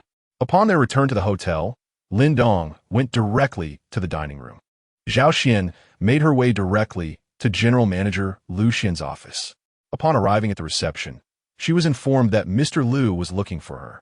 Upon discovering that the general manager was not present in his office, Zhao Xian took out her walkie-talkie and called out, Hello, Mr. Lu, this is Zhao Xian. I am currently at your office door. May I inquire where you are? Lu Xian, feeling somewhat unsettled at the chairman's insistence, finally heard Zhao Xian's voice through the walkie-talkie. He responded, Zhao Xian, please come to the chairman's office. Upon hearing Lu Xian's instruction to go to the chairman's office, Zhao Xian was taken aback, sensing something amiss in his tone. The summons to the chairman's office indicated that Chairman Yi had arrived. This enigmatic figure had been a mystery to her. In her 3 years at the hotel, she had only seen him once a year during the annual meeting. The sudden request to meet her, especially while she was still on duty, left her anxious. If this situation were mishandled, it could jeopardize her employment, and she had yet to secure her standing with Lin Dong. Losing her job would indeed spell trouble. Hastily, Zhao Xian made her way to the chairman's office. A few minutes later, she arrived at the office door. Knock, knock. She tapped twice on the door. Come in. A composed voice echoed from within. Pushing the door open, she saw General Manager Lu Xian standing, with Chairman Yi Hong seated opposite him. Chairman Yi, Mr. Liu, greetings. I am Zhao Xian, she said, closing the door behind her and approaching with a slight tremor in her voice. Chairman Yi, upon observing Zhao Xian's entrance and self-introduction, scrutinized her closely. She was strikingly beautiful, her figure well-proportioned, and the professional attire she wore accentuated the allure of a career woman. He was taken aback that the hotel employed such an exceptional individual. It seemed almost a disservice for her to merely hold the position of lobby manager. Manager Zhao, how do you justify leaving your post during working hours without so much as a word? How did you attain such a position as lobby manager? Yi Hong inquired sternly. Zhao Xian's heart raced at the reprimand from Yi Hong, the authoritative presence of those in power overwhelming her. Nevertheless, she managed to explain, I apologize, Chairman Yi. My departure from the hotel was to accompany a client. Accompany a client? Since when does our hotel require the lobby manager to attend to clients? Is this due to the hotel's needs, or is it a personal ambition to ingratiate yourself with these individuals? Yi Hong's words were sharp and incisive. He was well aware of the type of women who sought to ascend the social ladder, willing to go to great lengths to achieve their goals. It was evident he perceived Zhao Xian as one of those women. Initially, his impression of her had been favorable, but upon hearing her mention accompanying a client, he quickly categorized her as such, associating the term accompany with various unsavory implications. Chairman Yi, you may punish or dismiss me, but I implore you not to insult me. I accompanied Mr. Lin today because he wished to purchase a car, and he had driven one to the hotel, hence my assistance to retrieve it. Mr. Lin is a valued guest at our hotel, which is why I attended to him, Zhao Xian retorted, her indignation rising. Zhao Xian felt somewhat aggrieved, as Yi Hong perceived her merely as a courtesan who could be bought with wealth, a notion she found utterly unacceptable. After all, her virtue remained intact. At the age of 27, in a society rife with temptation, it was no small feat for a woman of her beauty to resist such lures and maintain her integrity thus far. Who is Mr. Lin? Yi Hong inquired. He is likely the esteemed guest who made a significant deposit of 100 million yesterday, Liu Xian replied. Where is he now? Yi Hong sit. Mr. Lin is currently dining in room 3, Zhao Xian responded. Come, let us go meet this distinguished guest and ascertain the truth of what Manager Zhao has claimed. With that, Yi Hong rose from his seat and exited the office, with Liu Xian and Zhao Xian hastily following in his wake. Chapter 11. Is this hotel for sale? Lin Dong was savoring the world's finest cuisine in a private room, reveling in the pleasures of wealth. The extravagant dishes he once only dared to dream about were now before him, half consumed and thoroughly enjoyed. Just as he was engrossed in his meal, the door to the room swung open. Expecting Zhao Xian, he called out, Sister Xian, have you come to join me? However, upon turning, he was met not with Zhao Xian, but with a man in his 30s, followed closely by Zhao Xian and another gentleman, seemingly in his 40s or 50s. Lin Dong did not recognize either man, but the slight distress on Zhao Xian's face and the redness around her eyes gave him pause. Mr. Lin, greetings. I am Yi Hong, the owner of this establishment. May I inquire if you are satisfied with our ingredients and service? Should you have any requests, please do not hesitate to voice them. We shall certainly accommodate you. Yi Hong approached Lin Dong with courteous demeanor. He was intrigued by Lin Dong, a young man willing to spend a fortune on indulgence, and thought it prudent to make his acquaintance. As a businessman, he understood the value of connections. The Golden Leaf Hotel was merely one of his ventures, as he managed numerous other enterprises as well, potentially opening doors for collaboration with Lin Dong or his family in the future. Hello, Mr. Yi. I am quite pleased with the experience here, Lin Dong replied. That is wonderful to hear. I understand you are a distinguished alumnus of Jiangnan University? Truly impressive, Yi Hong complimented. Indeed. However, as for being distinguished, I remain acutely aware of my own limitations, Lin Dong humbly responded. You are too modest. Jiangnan University ranks among the top 5 in the nation. Those who gain admission are destined to excel in their respective fields. Here is my business card. Should you require my assistance, do not hesitate to contact me. Yi Hong offered, presenting Lin Dong with a gleaming card. Mr. Yi, I would like to inquire about something, Lin Dong said as he accepted the card. Please go ahead. Yi Hong encouraged. Is this hotel for sale? Yi Hong was momentarily taken aback. Not only But also Lu Xian and Zhao Xian behind him wore expressions of bewilderment. Mr. Lin, surely you jest. Yi Hong replied with a smile. Do I appear to be jesting? If your hotel is for sale, I would purchase it without a hint of jest. Lin Dong declared earnestly. Mr. Lin, are you aware that the construction of this hotel alone cost over 10 billion, not including the land? Are you certain you wish to proceed with such an acquisition? Yi Hong asked, scrutinizing Lin Dong. Absolutely. Just state your price if it is for sale. If not, then so be it. Yi Hong regarded Lin Dong for a moment, finding it difficult to fathom this young man, who was a decade his junior. Spending $1 billion for leisure was one thing, but directly inquiring about the sale of the hotel was another matter entirely. Many could muster a few billion in cash, but few could present hundreds of billions.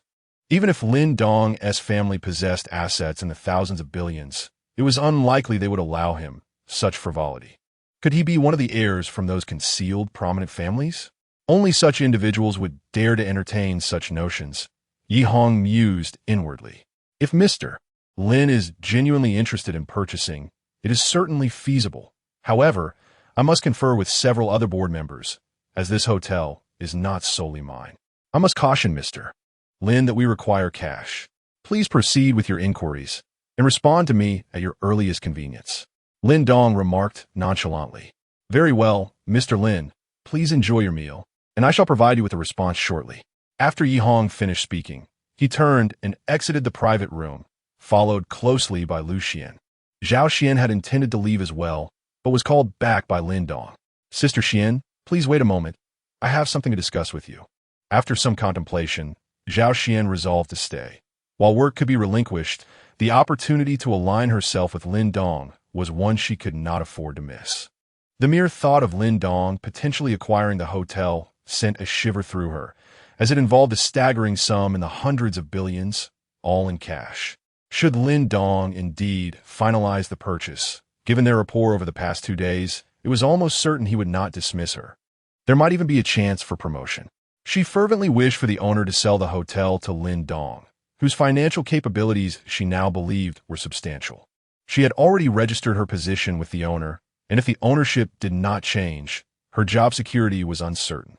Upon returning to the office, Yi Hong retrieved his mobile phone and opened WeChat, sending a message to a small group consisting of only 4 members.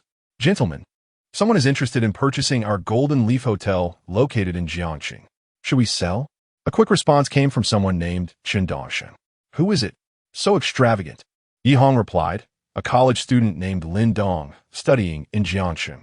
Liang Jie responded skeptically, a college student? Old Yi, are you being fooled? How could a student possibly come up with hundreds of billions to buy our hotel? Chen Dongsheng echoed this sentiment. I think so too. Yi Hong countered. Do I seem like someone easily deceived? Li Bin Chaimin, Indade. Yi Hong insisted. I'm not joking. Seriously, are we selling or not? Others are waiting for my reply. Chen Dongsheng stated, that depends on you. You are the largest shareholder. Yi Hong countered, your shares combined exceed mine. If I propose a sale and you all unite against it, I would be at a loss. Liang Jie questioned, is he truly interested in buying? Who is this person? Are you certain he possesses such financial capability? Yi Hong replied, I believe it's legitimate. Just yesterday, he loaded a membership card with $1 billion for dining and entertainment at the hotel. Liang Jie mused. That suggests he is not just jesting. What do you think he is? How could someone so young have access to such substantial cash? Chen Dongsheng speculated. He could be an heir from a hidden wealthy family. Li Bin, what do you think? Haven't you interacted with such heirs? Li Bin responded. If he truly can produce hundreds of billions in cash to acquire the Golden Leaf Hotel, it is highly probable he belongs to such circles. They are often allowed to endure hardships before eventually taking over a portion of the family business. Yi Hong proposed, shall we investigate? Li Bin cautioned, absolutely not. If discovered, it could lead to dire consequences you cannot begin to fathom. Yi Hong retorted, is it really that severe? What kind of society are we in now? Surely you are overreacting. Li Bin warned, there are matters you have yet to encounter. The depths of these situations can be unfathomable, and their influence is alarmingly formidable. Whenever the opportunity arises, I shall introduce you to them. Liang Jie. I have long desired to witness the prowess of these so-called hidden figures. Li Dongsheng. So have I. Yi Hong, very well. Does the Golden Leaf Hotel still have a sale? Li Bin, what price is he offering? Yi Hong, he asked me to provide a quote. Li Bin, and what about you two? I have no particular preference. You may decide, as the financial implications are negligible. Should the transaction materialize, I would like to meet this individual. Liang Jie, I believe a price of 18 billion could be acceptable. Initially, the hotel was valued at around 12 billion when fully operational, and over the years, it has recouped several billion. Selling it for 18 billion would yield approximately a 50% profit. Coincidentally, I have an excellent project in mind where we could invest these funds. Yi Hong, what kind of project? Liang Jie, it is not yet finalized. Once it is, we can arrange a meeting to discuss it in person. Shen Dongsheng, I think it is a good idea. Lao Yi, simply quote him 2 billion. If he negotiates, hold firm at 18 billion. If he offers lower, just say it is not for sale. Yi Hong, all right, I will quote 2 billion and see his response. I will head down now and will update you shortly. After finalizing the discussion, Yi Hong prepared to descend and provide Lin Dong with the offer. Chapter 12, 2 billion Golden Leaf Hotel. Room number 3. Zhao Xian remained behind and inquired of Lin Dong, are you truly intent on purchasing the hotel? Indeed, I wish to acquire it, though I fear your boss may not be willing to sell. What can you tell me about him? Lin Dong asked. I am uncertain. Chairman Yi seldom visits the hotel, making appearances only during the annual meeting. I have heard he owns numerous other enterprises, with Golden Leaf Hotel being merely one of them.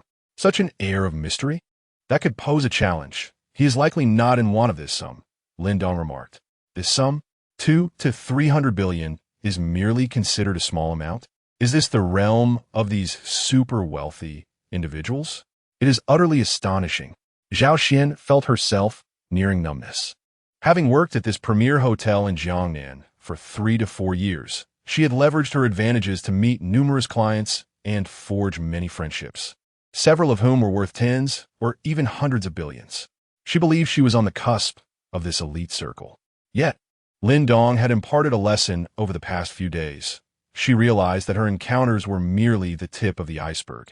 In the presence of these genuine super-rich, perhaps a whim or a fleeting interest could lead to expenditures in the hundreds of billions.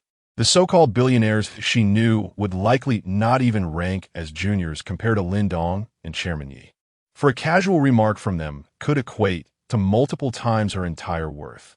How could she possibly compare? They existed in entirely different realms. Contemplating these thoughts, Zhao Xian gazed at Lin Dong with a burgeoning infatuation. He epitomized the ideal man in her heart. Though youthful, his demeanor was impeccable. Discussing business deals worth hundreds of billions over a simple meal, reminiscent of ancient monarchs surveying their dominions. If Lin Dong were aware of Zhao Xian's sentiments, he would likely find it laughable. An impeccable demeanor? A monarch's authority? Just 2 days prior, he had been discarded by his girlfriend over a mere 10,000 yuan handbag, left with scarcely over 1,000 yuan to his name. Just a destitute soul in a materialistic society. If any normal person were to suddenly possess such boundless wealth, their demeanor would surely be commendable, perhaps even more adept than his own. Zhao Xian observed Lin Dong, who was engrossed in his meal, and retracted her dreamy gaze. Not necessarily. Every commodity has its price. If you, Lin Dong, propose a high enough offer, Chairman Yi will undoubtedly sell. He is a shrewd businessman, and maximizing profit is his ultimate aim. Upon hearing Zhao Xian's analysis, Lin Dong felt a flicker of hope. Come, Zhao Xian, do not stand, sit down and eat. If we manage to purchase this hotel, I shall appoint you as the manager, he remarked casually while eating. Zhao Xian's mind reeled at Lin Dong's words, nearly overwhelming her. What had he just said? To let her manage the hotel? To appoint her as the general manager? While she currently held the position of lobby manager, which was merely a title away from general manager, the disparity in status and treatment was of several orders of magnitude. General Manager Lu Xian is, apart from Chairman Yi and a few directors, the most powerful figure here. In Chairman Ye's absence, he reigns as the local emperor, earning a salary plus bonuses exceeding 10 million annually, while her own earnings pale in comparison. Now, Lin Dong is suggesting purchasing the hotel to appoint her as the general manager. Is this not akin to soaring to the heavens in one leap? Surely, Lin Dong's brother must be jesting. Zhao Xian remarked, feeling somewhat dazed. What jest? Why does everyone assume I am joking? Haven't I mentioned before? If your boss give you a hard time, I'll buy the hotel and make you the owner. I noticed your eyes were red when you entered. Surely, you must have been caught by your boss this morning while out with me. Upon hearing this, Zhao Xian's eyes brimmed with tears once more. Though this time was different from before, the earlier tears were of grievance, whereas now they flowed from a place of gratitude and joy. Lin Dong's brother, we have only known each other for 2 days. Why are you being so kind to me? You gifted me a car, allowed me to reside in such a lavish house, and now you're purchasing the hotel to promote me. Zhao Xian spoke, her voice slightly choked with emotion.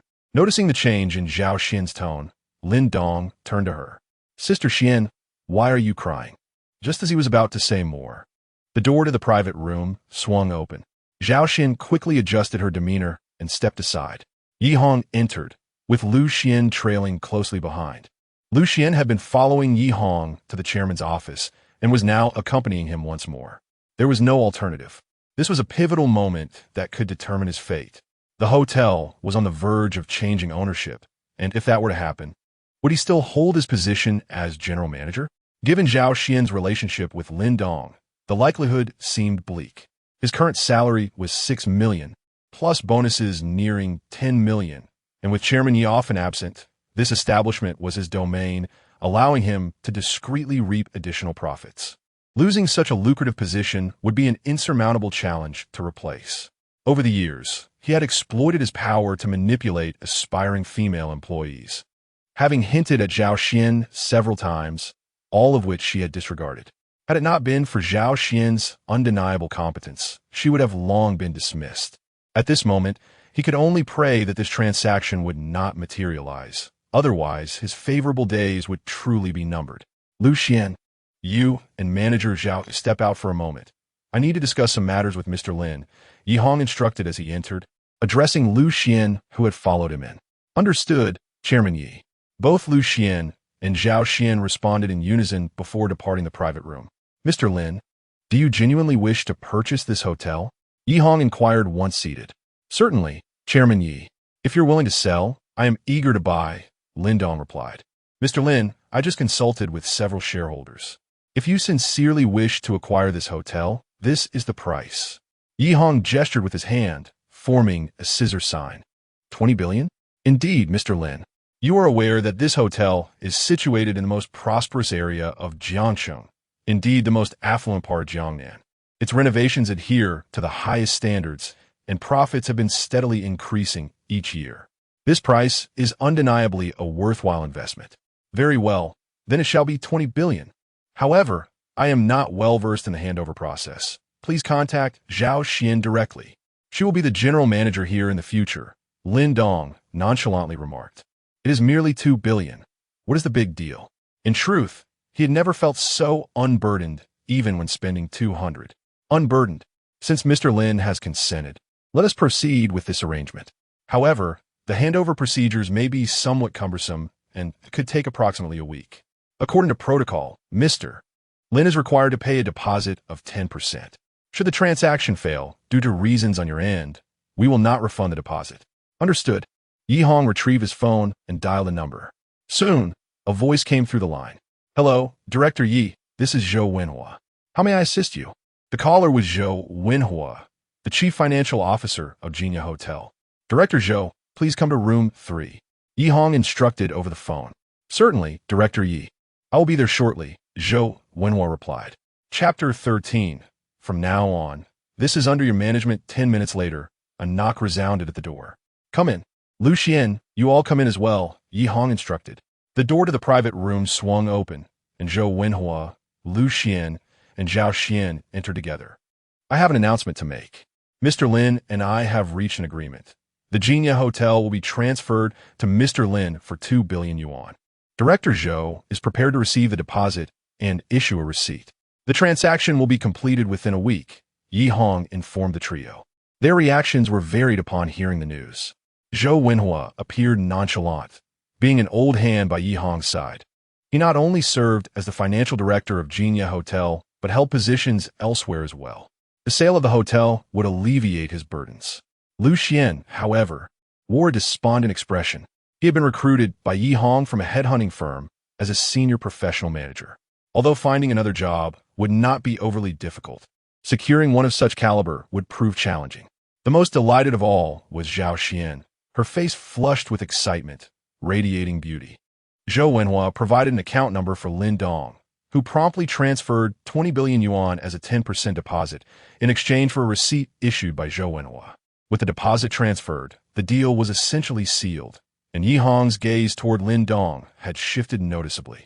According to Li Bin, the young man had the means to procure such a substantial amount of cash to purchase the hotel, suggesting he belonged to one of those hidden elite families. Yi Hong had limited knowledge of such individuals.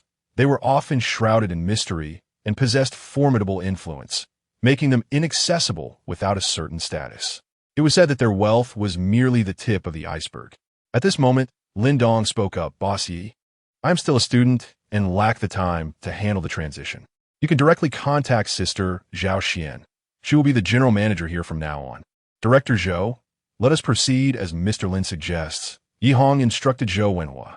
Understood, Chairman Yi, Zhou replied.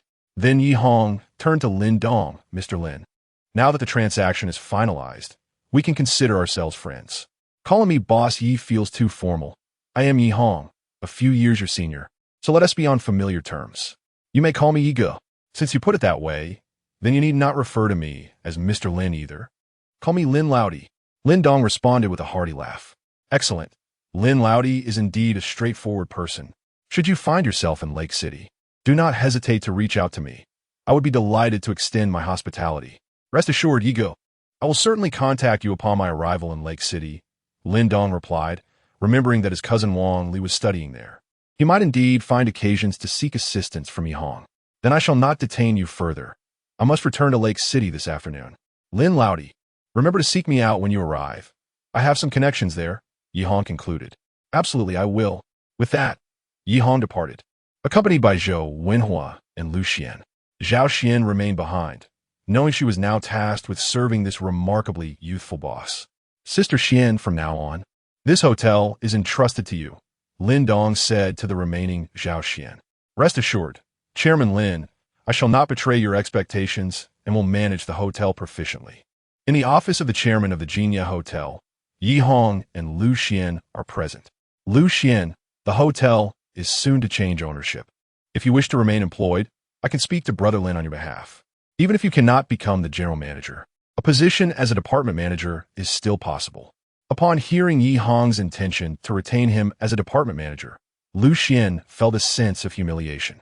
Moreover, the disparity in status and compensation between a department manager and a general manager is vast. He quickly responded, Chairman Yi, if you leave, I do not wish to stay here any longer. I want to follow you. Lu Xian, I currently do not have a suitable position for you. How about I provide you with this year's annual salary, and you seek employment elsewhere? What do you think? Chairman Yi, we still have several years left on our contract. You cannot abandon me like this. Lu Xian said anxiously. Lu Xian, I have made my position clear. Do you still not understand? Do you require me to spell it out? Do you think I am unaware of your actions over the years? You have yet to cross my bottom line. Thus, I have turned a blind eye. However, if I were to pursue this, the transgressions you've committed, while they may seem inconsequential, are sufficient for a substantial sentence. Hearing Yi Hong's words sent a chill down Lu Xian's spine. He had believed that his actions were discreet and insignificant within a hotel generating billions in revenue.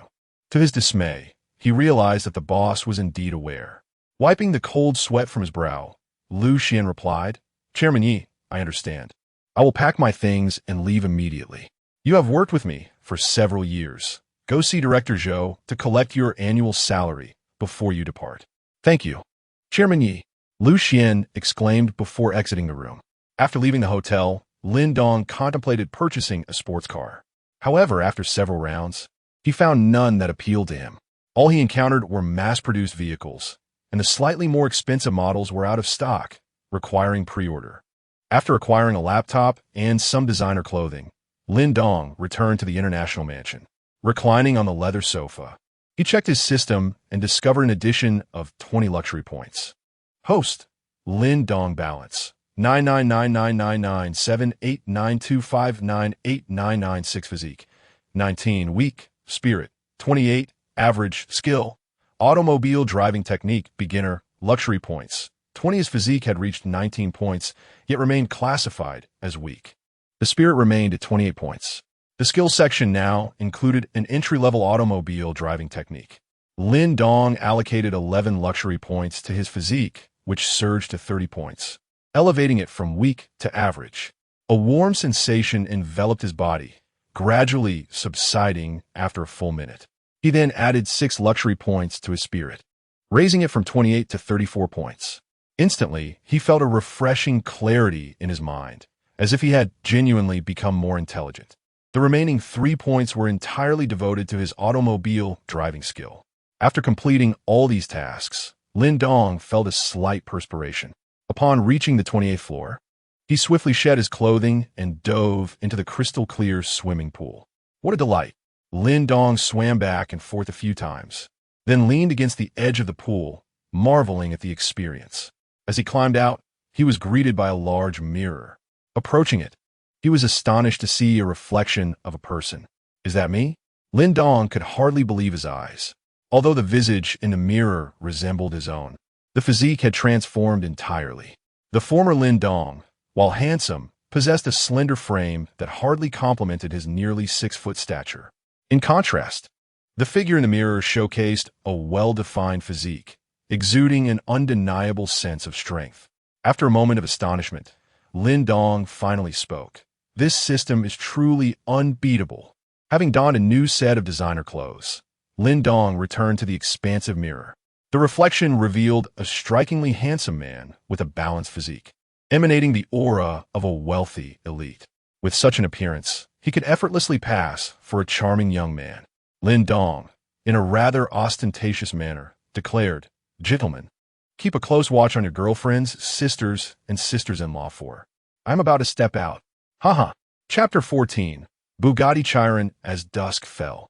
Lin Dong strode into the Golden Leaf Hotel with the confident gait of a wealthy elite. "Hello, Mr. Lin." "Good evening, Mr. Lin," greeted 4 charming hostesses at the entrance, their eyes shimmering with admiration. News had already spread throughout the hotel that Lin Dong was set to become its proprietor, while Zhao Xian had commenced her duties as the general manager. The former general manager, Lu Xian, had already vacated his position. Upon entering the lobby, the 4 hostesses began to gossip. "Mr. Lin is so youthful and handsome. Indeed, handsome and affluent. He is the quintessential dreamboat for us. You wish. Mr. Lin wouldn't even glance at you. How do you know? What if Mr. Lin prefers someone like me? Please. Mr. Lin is clearly attracted to someone like Manager Zhao. Don't you think one would tire of the same dish? If one day Mr. Lin seeks a change of flavor, our chance will arrive." Unbeknownst to Lin Dong, who was oblivious to their chatter, Zhao Xian approached him as he entered the hall. "Xianjia, why are you still here? Aren't you supposed to be taking over as general manager? Haven't you gone a transition?" Lin Dong inquired, puzzled. "Mr. Lin, I have already assumed the responsibilities of general manager. I came specifically to welcome you. Here is your driver's license," Zhao Xian replied, handing him a small booklet. "Thank you, Xianjia. Please attend to your duties. I will leave after my meal. By the way, could you check when your sister and brother-in-law are available? I would like to invite them for dinner as a gesture of gratitude." "Certainly, I will inquire. I am quite busy at the moment and still unfamiliar with many matters, so I won't keep you company, Mr. Lin." Zhao Xian summoned a front desk staff member to escort Lin Dong to dinner before departing. "Mr. Lin, please," the young receptionist said respectfully. "I can find it myself. There is no need for you to accompany me." "Mr. Lin, we have already reserved a private room for you today. Allow me to lead you there," the receptionist insisted. "A private room? Why the change?" Lin Dong asked. "Mr. Lin, yesterday you were a hotel VIP, so you were assigned room 3. However, today you are the chairman of the hotel, and the exclusive room for the chairman is room 1, the receptionist explained. "Very well, lead the way," Lin Dong conceded, no longer dwelling on the matter. After dinner, Lin Dong wandered around Jiangcheng for a while. Although night was approaching, Jiangcheng was a city that never slept, with many shops remaining open until midnight. Nevertheless, Lin Dong had yet to find the sports car of his dreams. Upon inquiry, He discovered that limited edition sports cars typically sold out immediately upon release and would not arrive at regular dealerships. Only some high-end car dealerships had them available, often at prices significantly higher than the original retail price. Contemplating this, Lin Dong realized that the only person he knew who might have connections was Yi Hong, the former owner of the Golden Leaf Hotel. Thus, he placed a call to Yi Hong. The phone connected swiftly. "Lin, you've arrived in Huqing so soon?" Yi Hong's voice resonated on the line. "Brother Yi, I'm still in Jiangcheng. However, I have a favor to ask. I wish to purchase a globally limited sports car. Do you have any connections?" Lin Dong inquired. "Ah, my young brother is also fond of collecting limited edition sports cars." "Yi, what man does not have an affinity for cars?" "Ha, indeed. Lin, you have posed your inquiry to the right person. I happen to co-own a car dealership with a friend, specializing in the trade of pre-owned vehicles. Yi Hong is indeed in partnership with his friends in running a dealership, yet the vehicles they deal in are exclusively high-end models, with no interest in those priced below 10 million. How splendid. Yeah, could you assist me in finding something suitable for my use?" "Lin, I have a limited edition Bugatti Chiron from 3 years ago, with only 8 units produced worldwide. The initial price was 60 million, but due to its rarity, the current value has appreciated to around 80 million. What do you think?" "Sounds good. Yi, do you have any pictures? Please send me a couple so I can have a look." "Certainly, I will send them shortly. I believe this car would be quite fitting for you. Arriving at Jiangnan University in such a vehicle would undoubtedly elevate your status." "Ha, he knows me well. I shall transfer the funds to you directly." "Lin, will you be driving down to Lake City, or shall I arrange for the vehicle to be shipped to you?" "I plan to drive down during the May Day holiday. I have some matters to attend to in Lake City then," Lin Dong replied. He intends to visit his cousin Wang Li and improve her standard of living, as some matters are difficult to explain over the phone. Lin Dong promptly transferred 80 million to Yi Hong. For him, money had become merely a number. Once the sports car was secured, Lin Dong returned to the international mansion. He opened his newly purchased laptop, downloaded Whale Live, and registered an account. Having never used Whale Live before, he had previously lacked the means to purchase a computer. Whale Live is the largest live streaming platform for computers, while Douyin reigns supreme on mobile devices, with both platforms commanding approximately 80% of their respective markets. Entering his cousin Wang Li's live streaming room number, Lin Dong noticed the time was approaching 11 o'clock, and the young lady was quite lively in her broadcast. Upon entering the live stream, Wang Li was expressing gratitude to those sending gifts, though the contributions were modest, mostly 10 or 8 yuan. Lin Dong glanced at the top contributor, who had merely over 10,000, while the second place had dropped to a few hundred. He thought it prudent to remind the young lady when he visited during May Day that her brother is now a billionaire. Such expressions of gratitude seemed rather cheap, and he pondered where he would place his face if others found out. He loaded 10 million into his account, intending to shower Wang Li with gifts. Initially, he considered gifting several million, but reconsidered, fearing it might startle her. He decided to wait until May Day to visit Lake City and provide her with a little financial cushion, allowing her to give her aunt a heads up to avoid any suspicions regarding his newfound wealth. "Thank you to Brother Wang for the gifts. Thank you to Little Star for the gifts. Thank you to Senior Brother for the supercar. Much appreciated." Lin Dong observed the user named Senior Brother had gifted Wang Li a supercar, which cost 200 each. This Senior Brother was the top contributor. Lin Dong sent a comment. "Little sister, call me brother, and I'll make you the top contributor in an instant." In Lake City, at the dormitory of Yunhu University, Wang Li was live streaming, expressing her gratitude to those sending gifts. A barrage of comments captured her attention, prompting her to exclaim without hesitation, "Little matchstick, do you truly intend to help me secure the top spot?" "Absolutely," Lin Dong responded, continuing to engage. "Then allow me to express my gratitude in advance, Little Matchstick." At that moment, the top contender, referred to as Senior Brother, interjected, "Who are you? Do you dare to challenge my position? Let's see if you possess the requisite skill." Lin Dong, indifferent to the provocation, opted for the most extravagant option available, a super rocket. Launching, a Little Matchstick sends a super rocket to the streamer, Little Tuanzi. X1, Lin Dong typed. "Are you following?" Senior Brother sends a super rocket to the streamer, Little Tuanzi. X1, a Little Matchstick sends a super rocket to the streamer. Little Taonzi X2, a little matchstick sends a super rocket to the streamer. Little Taonzi X3, a little matchstick sends a super rocket to the streamer. Little Taonzi X66. At 2001 for each super rocket, the 66 had already amassed over 100,000. Senior brother, the top contender, hesitated after sending more than 10 rockets. The popularity of a live stream surged dramatically, as sending 66 super rockets would broadcast an advertisement across the entire channel. The comments flooded the screen. Wow, what a big shot. This little matchstick seems oddly familiar. Oh my goodness, this is the super tycoon from Douyin. Last night, he gifted the streamer 2,600,000 in just 1 hour. Is this real? It must be him. I never expected him to appear here. Such a big shot. And he starts with 66 super rockets. How impressive. Why Haven T, I heard of him before. Just recently emerged. He's been active in smaller live streams. Now it all makes sense. Chapter 15. Han Shiyun, Lake City. Yunhu University, Girls' Dormitory. Wow. Lily, who is this? So generous. Could it be yet another senior secretly infatuated with you? Indeed. Far more generous than Zhou Sudong, who professed his affection for you. We shared your livestream ID with him, and he merely gifted you over 10,000 yuan, only to stop after following you for a brief moment. This gentleman, known as Little Matchstick, is quite magnanimous. At this juncture, Wang Li was utterly bewildered. She had no acquaintance with this Little Matchstick. Yet he entered her stream and directly bestowed gifts worth over 100,000.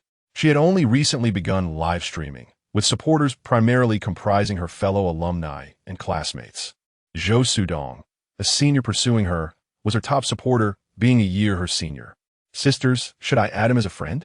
Bang Li Inkidat. Typically, streamers would add affluent patrons among their friends to maintain their generosity and encourage continued gifting. It was rumored that some streamers would even meet with wealthy patrons in person, making certain sacrifices to retain their favor. Lily, let us not concern ourselves with him for now. It's merely over 100,000. Our Lily is not so easily won. If he truly wishes to pursue you, he will inevitably reveal himself around campus. After bestowing gifts worth over 100,000, Lin Dong ceased his generosity, not out of reluctance to spend, for he could lavish billions without a second thought, yet he feared overwhelming the young lady. Perhaps a visit to Lake City during the May Day holiday would be in order. After showering gifts, Lin Dong withdrew from the live stream without revealing his identity and casually wandered through Whale Live, entering streams of hosts that piqued his interest, gifting them 66 super hot tokens.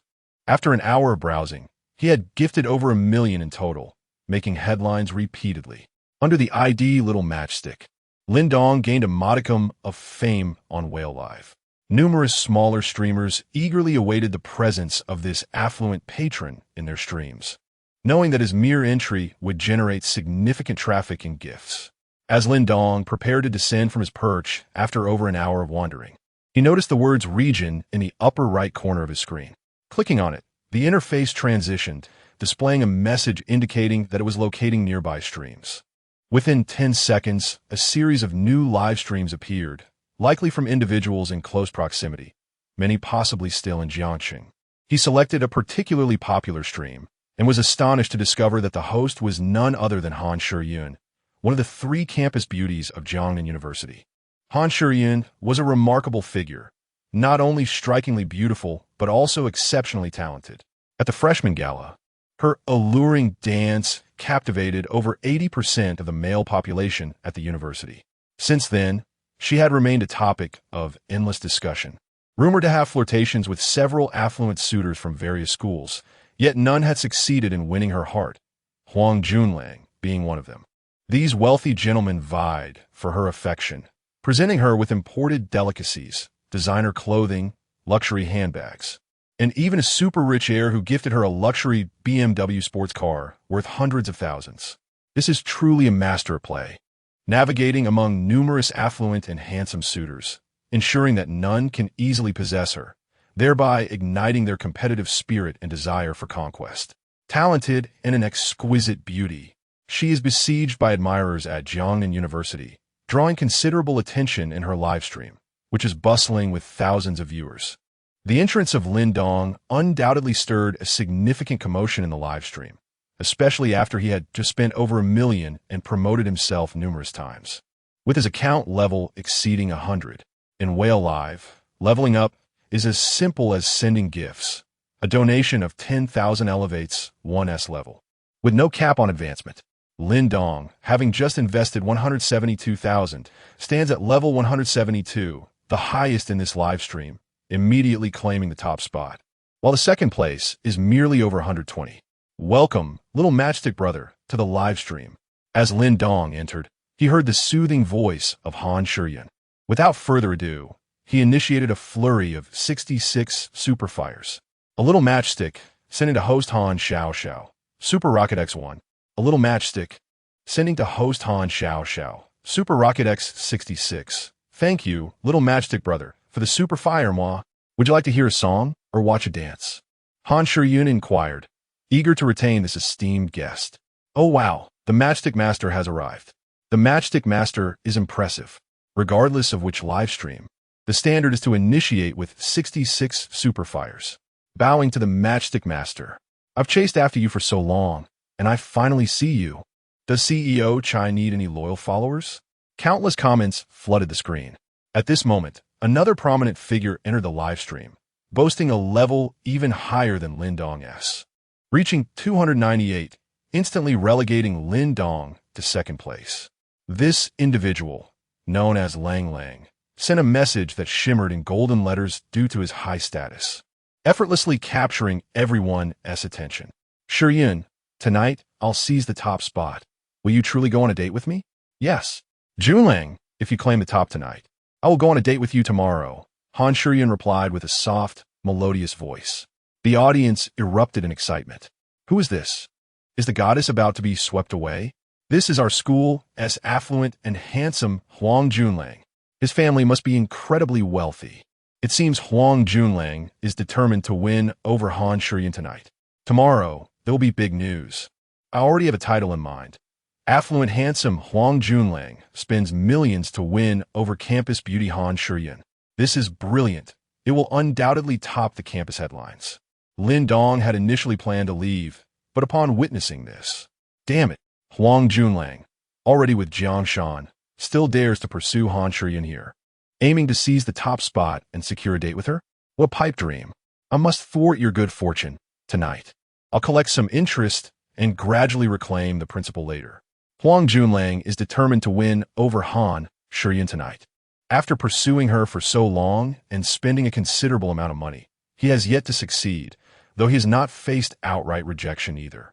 Each encounter leaves him yearning for more, as Han Shiyun is indeed a woman capable of evoking an excess of male hormones. His parents are successful entrepreneurs, well known in Jiangxing, with a fortune exceeding 1 billion, allowing him to indulge in extravagant spending and earning him a reputation as a wealthy and handsome figure on campus.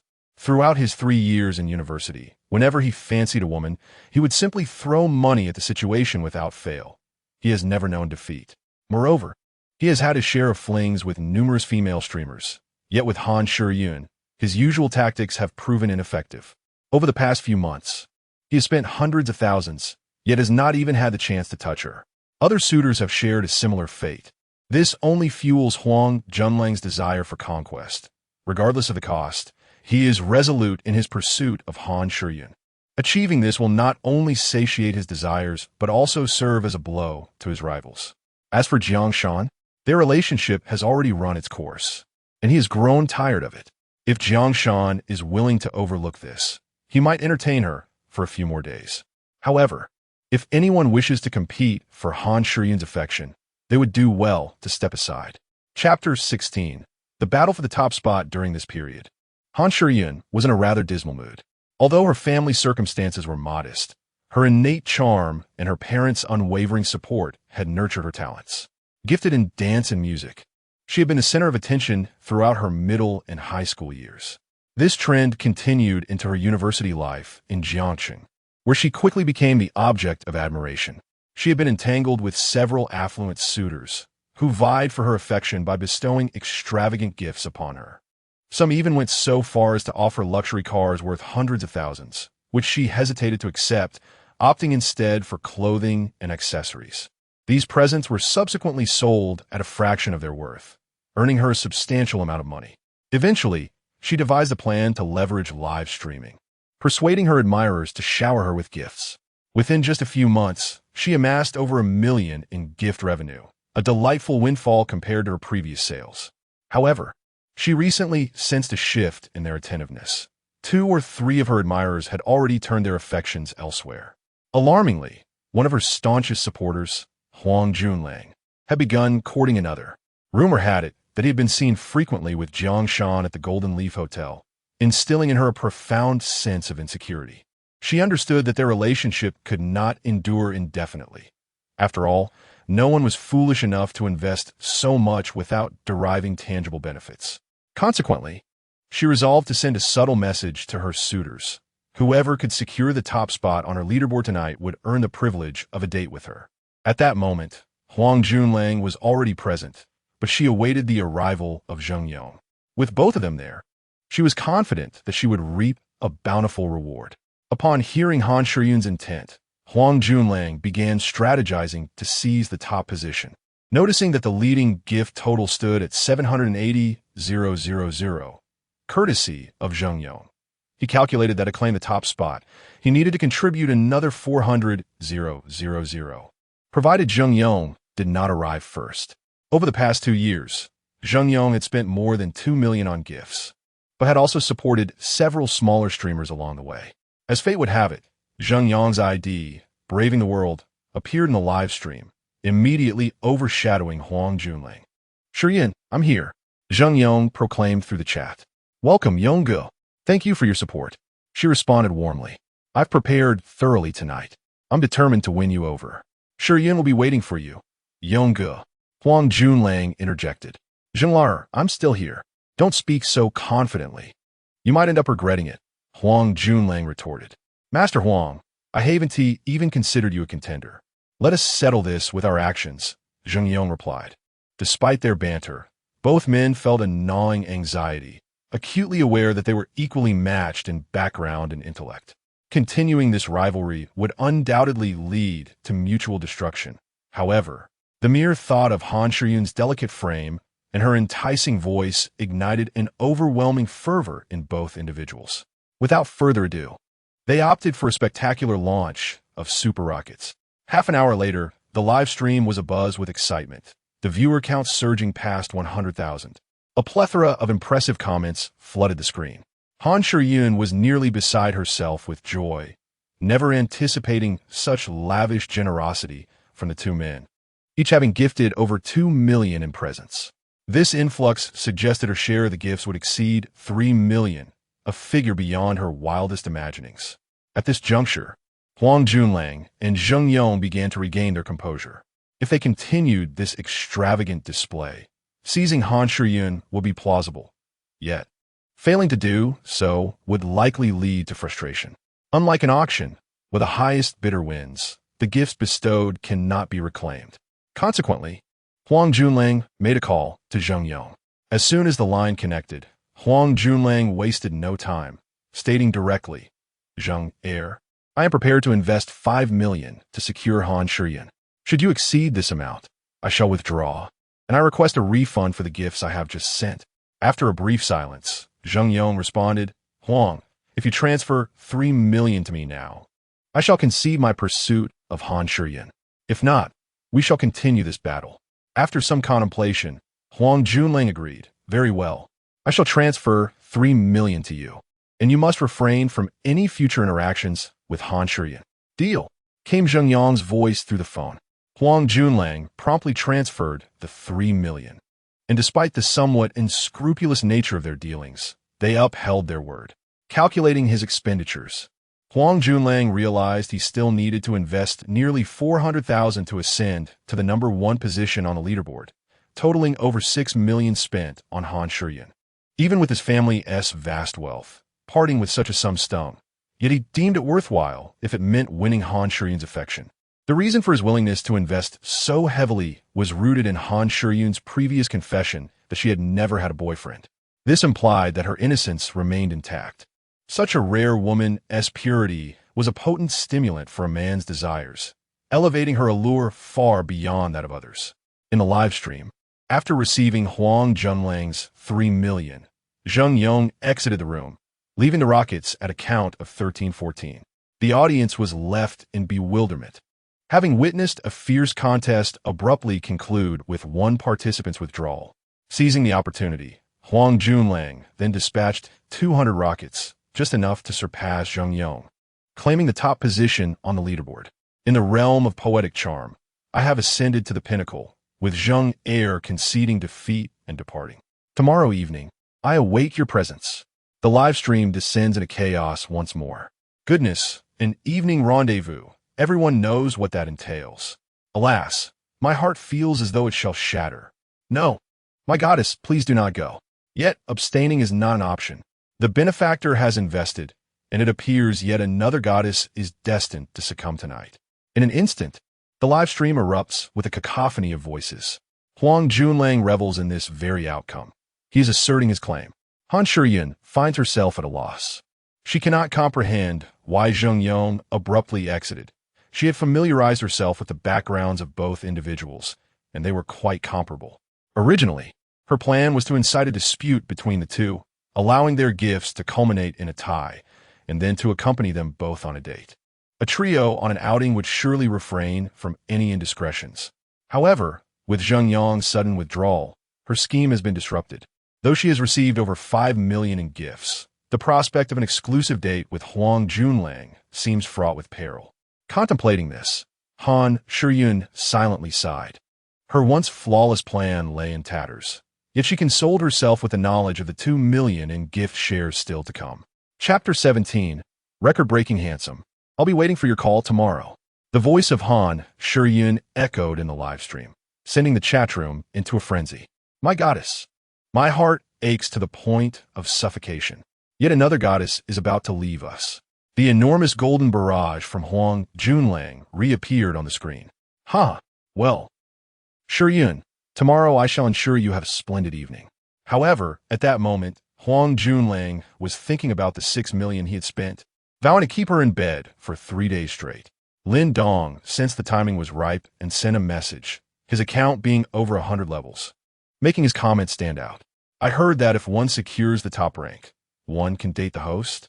Lin Dong inquired. Firestick Boss, please save our goddess. Indeed, Firestick Boss, swiftly rescue the goddess from the clutches of the demon. What a joke. If the Firestick Boss secures the top rank, the goddess will belong to him.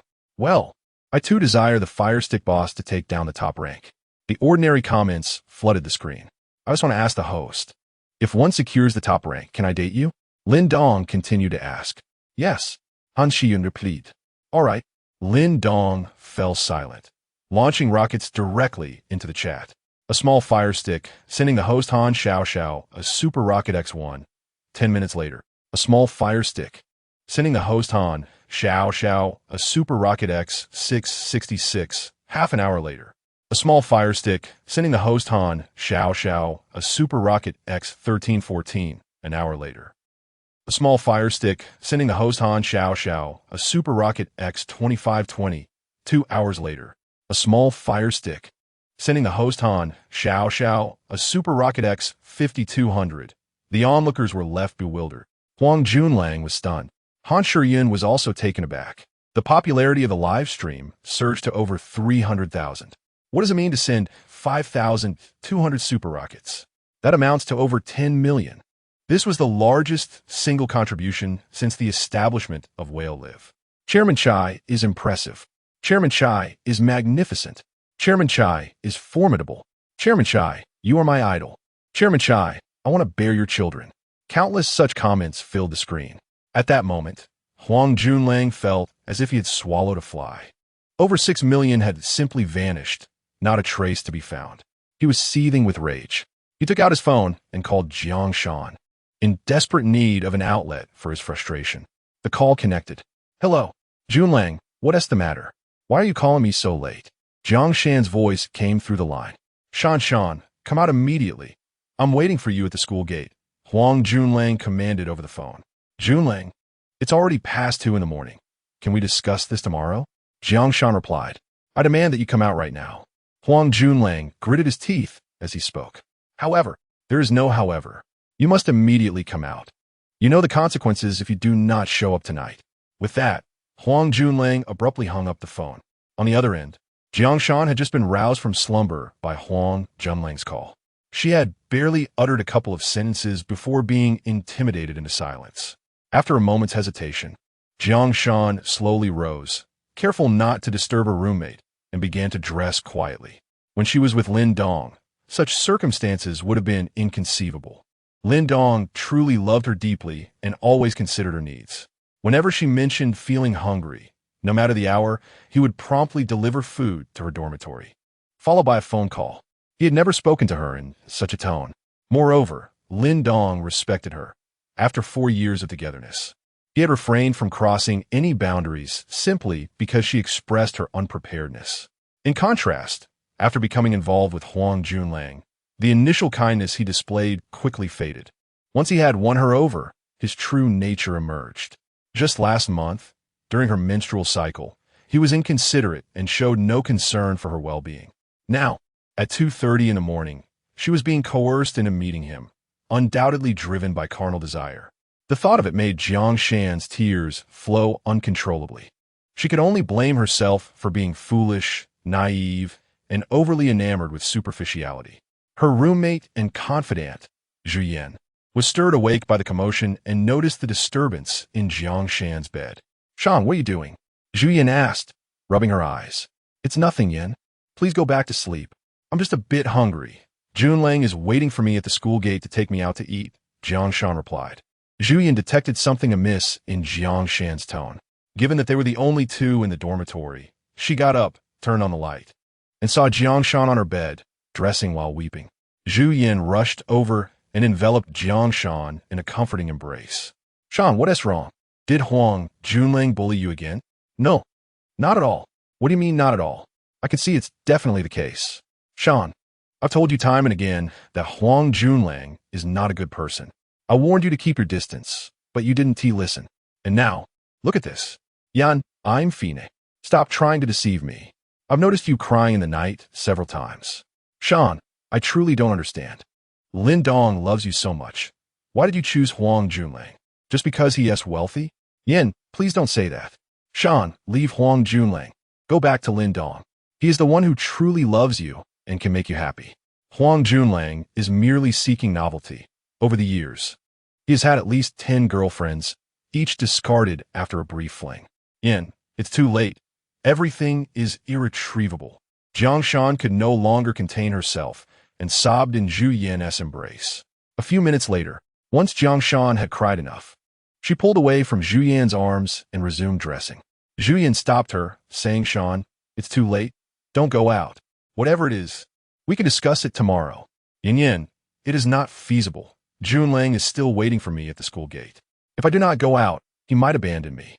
But if he chooses to leave, what does it matter? Yet, I am already carrying Junlang's child. If he decides to forsake me, what shall I do? Jiang Shan wept as she spoke. Shan, you sigh? At that moment, Zhu Yan found herself a loss for words, letting out a resigned sigh. But she withdrew her hand that had sought to stop Jiang Shan from dressing. Once dressed, Jiang Shan hurriedly made her way to the school gate. Han Shiyun was now flushed with excitement. "Thank you, Chairman Chai, for the 5,200 super rockets. Chairman Chai, I adore you. Moi." She then promptly sent a friend request to Lin Dong. After they became friends, Han Shiyun sent a message. "Chairman Chai, let us connect on WeChat. Here's my phone number. I await your notification tomorrow." The two successfully added each other on WeChat. Chapter 18. Are you Lin Dong? The following day, Lin Dong slept until noon. After refreshing himself, he made his way to the Golden Leaf Hotel. "Good day, Mr. Lin. Good day, Mr. Lin." As he entered the hotel, he was greeted by numerous familiar faces. After enjoying a sumptuous lunch, Lin Dong proceeded directly to the chairman's office to rest. Before long, a knock echoed through the room. "Knock, knock, please come in." Zhao Xian entered. "Mr. Lin, the handover at the hotel has commenced. Would you be available to discuss it?" "Xian Jia, as I have mentioned, I shall not interfere with the handover. You may take charge and simply inform me when payment is required." "Very well. I shall not disturb your rest any further. By the way, I will be moving in tonight. I will leave the door open for you." Without waiting for Lin Dong's response, Zhao Xian exited the office. Goodness, yet another flirtation. Lin Dong mused while seated in his chair. Scrolling through his phone, he opened WeChat and found a message from Lu Peng. "Dongzi, when are you returning to school?" "Perhaps tomorrow," Lin Dong replied. "Dongzi, I have something to tell you, and you must brace yourself. Go ahead. That scoundrel Huang Junlang has posted a photo of you unconscious and bleeding on the campus website, along with some of your exploits. You are now quite famous. Damn it, send it to me." Before long, Lin Dong received an image from Lu Peng. It was indeed a photo of him, sprawled in a small grove while unconscious. "That rascal, I only collected a bit of interest last night. Just wait and see how I'll make you pay for this," Lin Dong thought bitterly. After spending some more time on his phone, he decided to message Han Shiyun. "See you at the Golden Leaf Hotel at 6 o'clock. Just mention your name upon arrival." "Understood, Mr. Chai. I eagerly anticipate our meeting," Han Shiyun replied. Currently, Han Shiyun was in class, but she had been vigilantly monitoring her phone since morning, anxious not to miss a call or message from the esteemed Lin Dong. In contrast to the half-hearted, frivolous, rich second-generation heirs like Huang Junlang and Zheng Yong, Han Shiyun was far more inclined to engage with a figure of Lin Dong's stature. She was genuinely excited to meet someone capable of effortlessly spending millions. Thus, upon receiving Lin Dong's message, she promptly responded. Though a flicker of concern crossed her mind, what if he turned out to be a grotesque and portly individual? She secretly hoped Lin Dong was indeed a genuinely capable and affluent gentleman. Han Shiyun was well aware of the Golden Leaf Hotel's reputation, as it was the only 8-star establishment in Jiangnan province, renowned among Jiangnan University students. It was rumored that a mere meal there could start at tens of thousands. She had yet to dine there herself, but she was certain that many affluent heirs would be eager to invite her if she so desired. The afternoon slipped by swiftly. At 5:30, Han Shiyun arrived at the Golden Leaf Hotel, clad in form-fitting jeans and a tailored blouse. One could not help but acknowledge her undeniable allure. It was no wonder so many wealthy heirs gravitated around her, utterly enchanted. Having danced since childhood, she had developed in all the right places, possessing an angelic visage coupled with a devilish figure. Upon entering the lobby of the Golden Leaf Hotel, a server approached her. "Excuse me, miss. Are you here for accommodation or dining?" "Hello, my name is Han Shiyun. Someone has invited me here," she replied courteously. "Miss Han, please follow me." The server guided Han Shiyun towards room 1. She had received word earlier that Director Lin wished to invite a Miss Han Shiyun for a meal, instructing that she be taken directly to room 1 upon her arrival. Upon entering the private room, it was empty. Han Shiyun casually chose a seat, feeling somewhat anxious. After a brief moment, the sound of the door opening echoed. Han Shiyun's body tensed as she lifted her gaze towards the entrance. A young figure stepped inside. "Are you Lin Dong?" Han Shiyun inquired uncertainly as she stood. "Hello, Han classmate. I am Lin Dong. I never expected you to know me. It seems I have gained some notoriety at school." Lin Dong replied with a wry smile.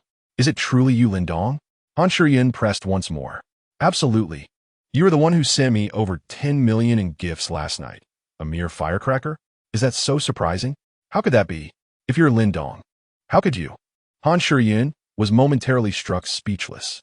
Indeed, Lin Dong had recently become a figure of infamy at Jiangnan University, but not for any admirable reasons. His exploits circulated widely on WeChat and campus forums. His girlfriend of 4 years had been poached by another, leading to such despair that she collapsed, bloodied, with images circulating alongside the story. If this individual were truly Lin Dong, how could he have been the one to suffer such betrayal? It seemed more plausible that he would be the one to do the betraying. Who would dare to break up with such a prominent figure? Had she lost her mind? "Han classmate, it's a long story. Please take a seat. Let's dine and converse." Han Shiyun sat, though her gaze remained fixated on Lin Dong, unable to reconcile the man before her with the Lin Dong of recent campus gossip. Moments later, the door swung open again and dishes began to arrive, filling the table with an extravagant feast within mere minutes. "Director Lin, the dishes are ready. Please enjoy your meal. Should you require anything, do not hesitate to call." The newly appointed manager of the lobby announced before leaving the room. Director Lin? Or is it Lin Dong? The server would not address a guest by name directly, so it must be Director Lin. But why was he called that? Han Shiyun was filled with questions. Classmate Han, let us eat. You must be hungry, Lin Dong remarked, pouring her a glass of red wine. As she gazed at the lavish spread before her, many of the dishes were ones she had only seen on television, now laid out before her in reality. She selected a dish to taste, and it was exquisite, befitting an 8-star hotel. As they progressed through the meal, Han Shiyun could no longer contain her curiosity. Lin Dong, is it really you that the campus has been buzzing about these past few days? Indeed, that is me, Lin Dong affirmed. How can that be? There is nothing impossible, Han. In truth, I have always believed that love should be devoid of any extraneous influences, which is why I never reveal my identity. However, as you can see, the outcome has been quite different. So this is how it is. Han Shiyun finally comprehended the situation, realizing that the pretense of poverty had been maintained all along. Who in their right mind would part ways with such a prominent figure? Last night, my sole intention was to vex Huang Junlang, as he was the one who took my girlfriend from me. To merely irritate him, and yet end up investing over 10 million, is rather alarming regarding Lin Dong's true identity. Is your girlfriend Jiang Shan? Indeed, Lin Dong. Do not be disheartened. Relinquishing one tree means that an entire forest awaits you, Han Shiyun consoled. It's all right. There's no reason to feel sorrow. After being rejected, I have come to terms with it. With such advantages, why not make use of them? Wouldn't you agree, Han? Lin Dong is indeed correct. However, I kindly ask you to keep today's events confidential. I am accustomed to a low-profile existence. In return, how about all your meals here being complimentary from now on? Complimentary? By the way, I forgot to mention, I am the proprietor of this Golden Leaf Hotel. Han Shiyun. Chapter 19. Returning to school as Han Shiyun exited the Golden Leaf Hotel, she found herself in a state of bewilderment. The rumors circulating in school about Lin Dong, the seemingly ordinary student being a concealed magnate, were utterly unbelievable. He was, after all, the proprietor of the Golden Leaf Hotel. How much could that establishment possibly be worth? 100 billion? Or perhaps 200 billion? Yet, it appeared that the Golden Leaf Hotel held little significance in the presence of Lin Dong. Just how wealthy was he? 1,000 billion? Or 2,000 billion? What was even more ludicrous was the fact that such a powerful figure had been discarded by Jiang Shan. Han Shiyun was aware that both of them were members of the school's dance club. Though they were not particularly close, they certainly recognized one another. If Jiang Shan were to uncover Lin Dong's true background, she would undoubtedly be filled with regret, having traded a sesame seed for a grand airplane. Given Lin Dong's request for discretion and his desire to maintain a low profile, Han Shiyun resolved to keep his secret. It suited her well, as it meant no one would vie for Lin Dong's attention. She had already made up her mind to draw closer to him. Streaming live broadcasts seemed out of the question now.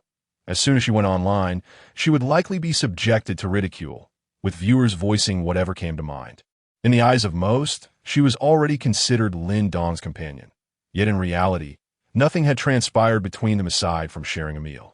Han Shiyun had no intention of enduring public humiliation. With over 7 million in gift revenues, she could afford to upgrade her family's living situation. Once she secured a connection with Lin Dong, financial concerns would be a thing of the past. After dining, Lin Dong drove around Jiangcheng, purchasing some ordinary clothing in preparation for his return to school the following day, opting for a more understated approach. Upon returning to the international mansion, he found Zhao Xian had already moved in and was busy organizing the space. Lin Dong chose not to disturb her and headed straight upstairs. The next day, Lin Dong rose early. After freshening up, he made his way downstairs, discovering that Zhao Xian had finished her tasks and was ready for work. "Good morning, Sister Xian," he greeted. "Mr. Lin, why are you up so early today?" she inquired. "Sister Xian, I'm still a student.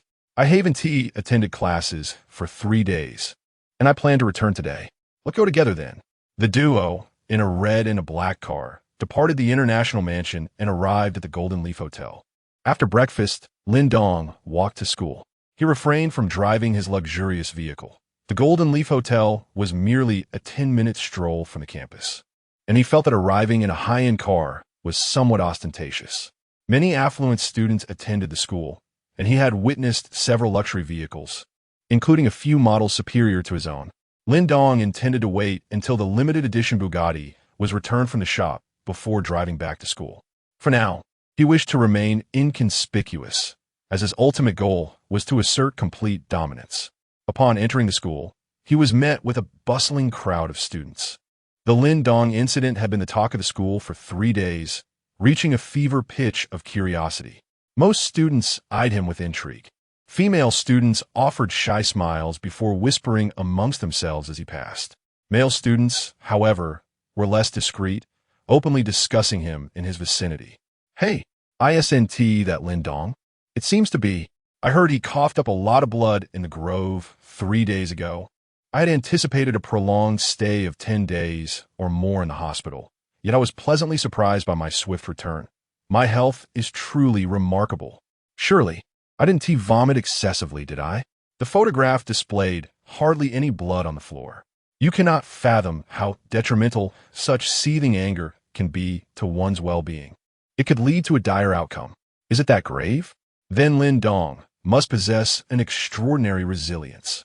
Lin Dong appeared oblivious to the conversation. Continuing his stride toward his classroom, he felt powerless. He could not simply confront them head-on. Moreover, to challenge 3 individuals alone would be tantamount to courting disaster. A few more days of patience are warranted. Once I return in my limited edition Bugatti, I shall dazzle you all with its brilliance. Upon entering his classroom, Lin Dong found it already populated by a significant number of students. As he walked in, curious gazes were cast upon him. Returning to his seat, he was soon approached by Lu Peng and a few others. They had shared a dormitory for over a year when they first entered school, proudly referring to themselves as the 4 rascals, and their camaraderie remained strong. "Hey, Dongzi, are you all right?" Lu Peng inquired. "I'm fine. What are you all fussing about?" "It seems as though I were on the brink of despair," Lin Dong replied. "Thank goodness. We were concerned you might succumb to despondency, thereby diminishing the illustrious reputation of our 4 rascals," remarked Fan Biao, one of the rascals. "It's merely a woman. In this day and age, finding a 3-legged toad is a rarity, while 2-legged women are plentiful," chimed in Zhou Wenhua, another rascal. "Enough. You needn't fret over me. Does my current demeanor suggest that I am troubled?" Lin Dong asserted. "Well, as long as you're fine. Tomorrow evening, we're organizing a gathering. I've made all the arrangements. I'll inform you of the location tomorrow afternoon." "It's been ages since we all convened," Lu Peng stated. "Why a gathering? Can't we just meet up?" Lin Dong questioned. Lu Peng leaned closer, whispering, "Rest assured, our gathering is not with students from our school, but rather from Jiangnan University of Media and Communications. The art students, they're exquisite, far surpassing the girls from our institution." "How did you come to know students from the Media University?" Lin Dong inquired. "I recently started dating a girl from there. What do you think?" Lu Peng replied proudly. "Another one already? Your transitions are rather swift. It's precisely because of fickle-hearted individuals like you that I, a mere commoner, find myself empty-handed," Lin Dong retorted. "Hey, don't compare me to that Huang Junlang fellow. Our pursuits are genuine emotions, while he merely flaunts his wealth. Who among my former partners has been so distraught after our separation? We part amicably. Besides, I would never engage with a married woman," Lu Peng defended himself. "To me, it all seems quite similar," Lin Dong replied, observing Lu Peng preparing to counter yet again. He quickly added, "All right, I was merely jesting. Tomorrow afternoon, right? I shall attend." "Thank you, my friends. Now that's more like it." The group returned to their seats, and thus the morning classes swiftly passed by. As the noon break approached, the homeroom teacher entered and announced, "With the May Day holiday fast approaching, each class is required to prepare a performance for this year's cultural gala. Just as in previous years, has anyone volunteered to participate?" The teacher scanned the room, but no one stepped forward. "If no one is willing, then we shall have Su Yingxue perform a piano solo again." However, last year it was indeed her piano solo, and repeating it this year seems rather uninspired. Perhaps someone could collaborate with Yingxue? A singer accompanied by piano. Does anyone consider themselves capable of singing? No sooner had the teacher finished speaking than someone stood up to volunteer. Ding Wei, the class monitor. "I'll do it. As the class monitor, I should take the initiative." Upon hearing this, the entire class scoffed. You didn't take the lead when the teacher asked for volunteers. Yet now you want to take the lead partnering with Su Yingxue? Even a fool can see the inconsistency. Su Yingxue, one of the three goddesses of the school, was renowned for her aloof demeanor, with suitors often lining the school playground in droves.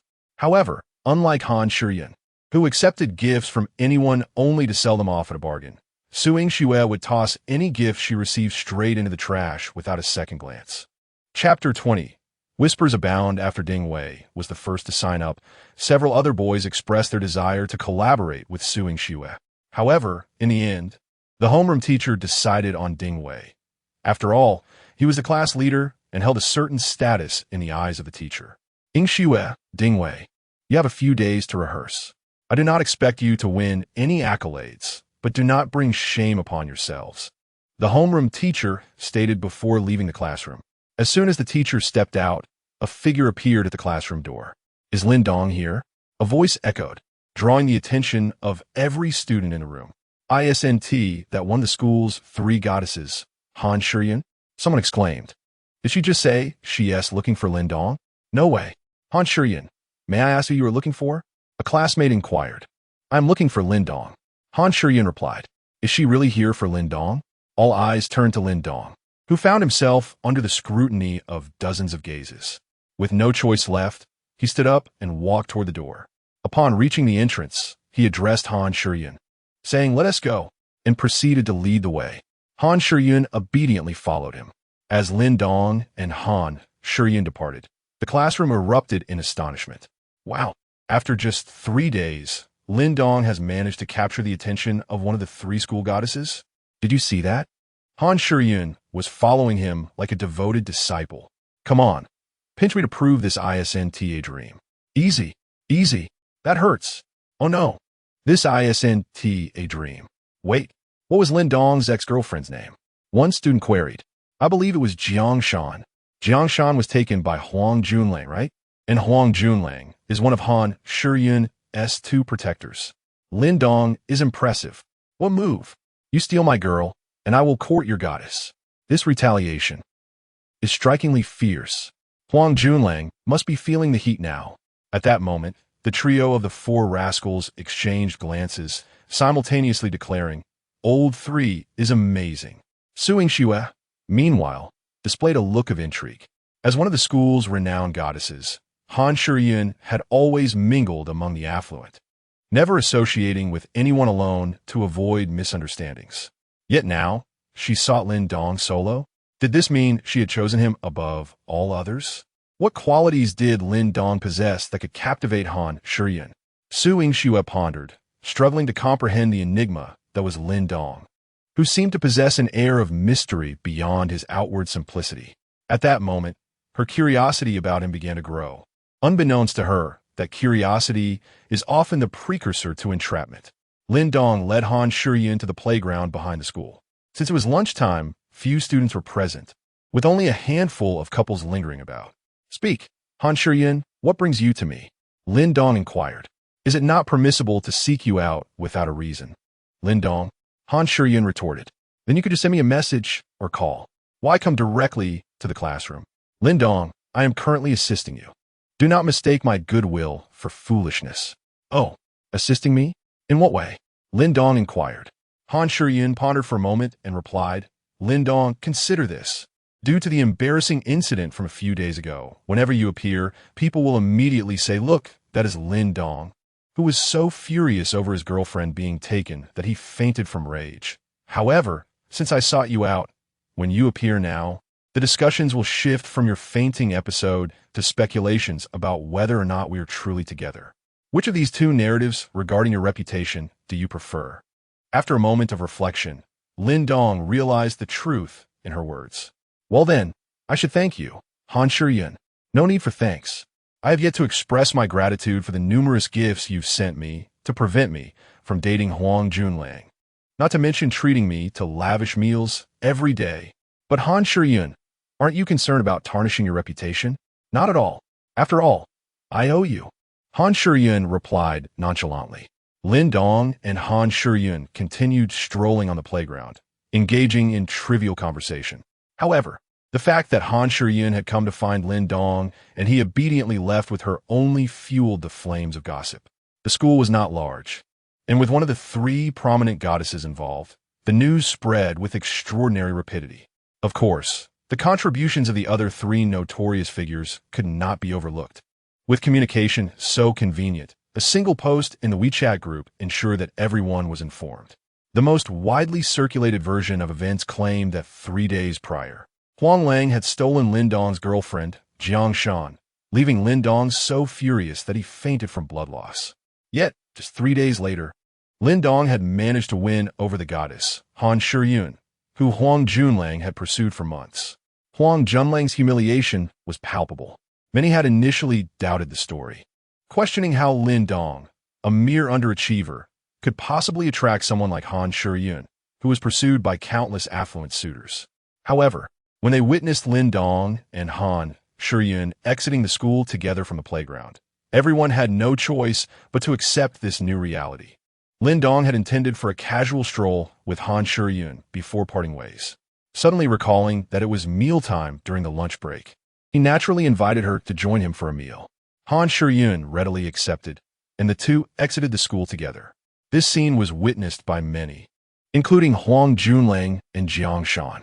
Huang Junlang, upon seeing Lin Dong and Han Shiyun depart together, was nearly consumed by rage, yet ultimately restrained himself. He understood that confronting them would only exacerbate his humiliation. The thought of the goddess, Han Shiyun, whom he had pursued with 6 or 7 million, yet failed to win over, now being so easily acquired by Lin Dong, was unbearable. Huang Junlang's feelings at that moment were undoubtedly comparable to Lin Dong's despair 3 days prior, when he had been heartbroken. With a flick of his wrist, he returned to his dormitory, devoid of any appetite, leaving Jiang Shan standing alone, feeling desolate.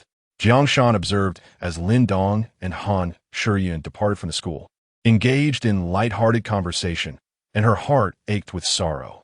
The space beside Lin Dong had always been hers, yet she had inadvertently nudged him towards another. Some things, indeed, are only truly appreciated once they have been lost.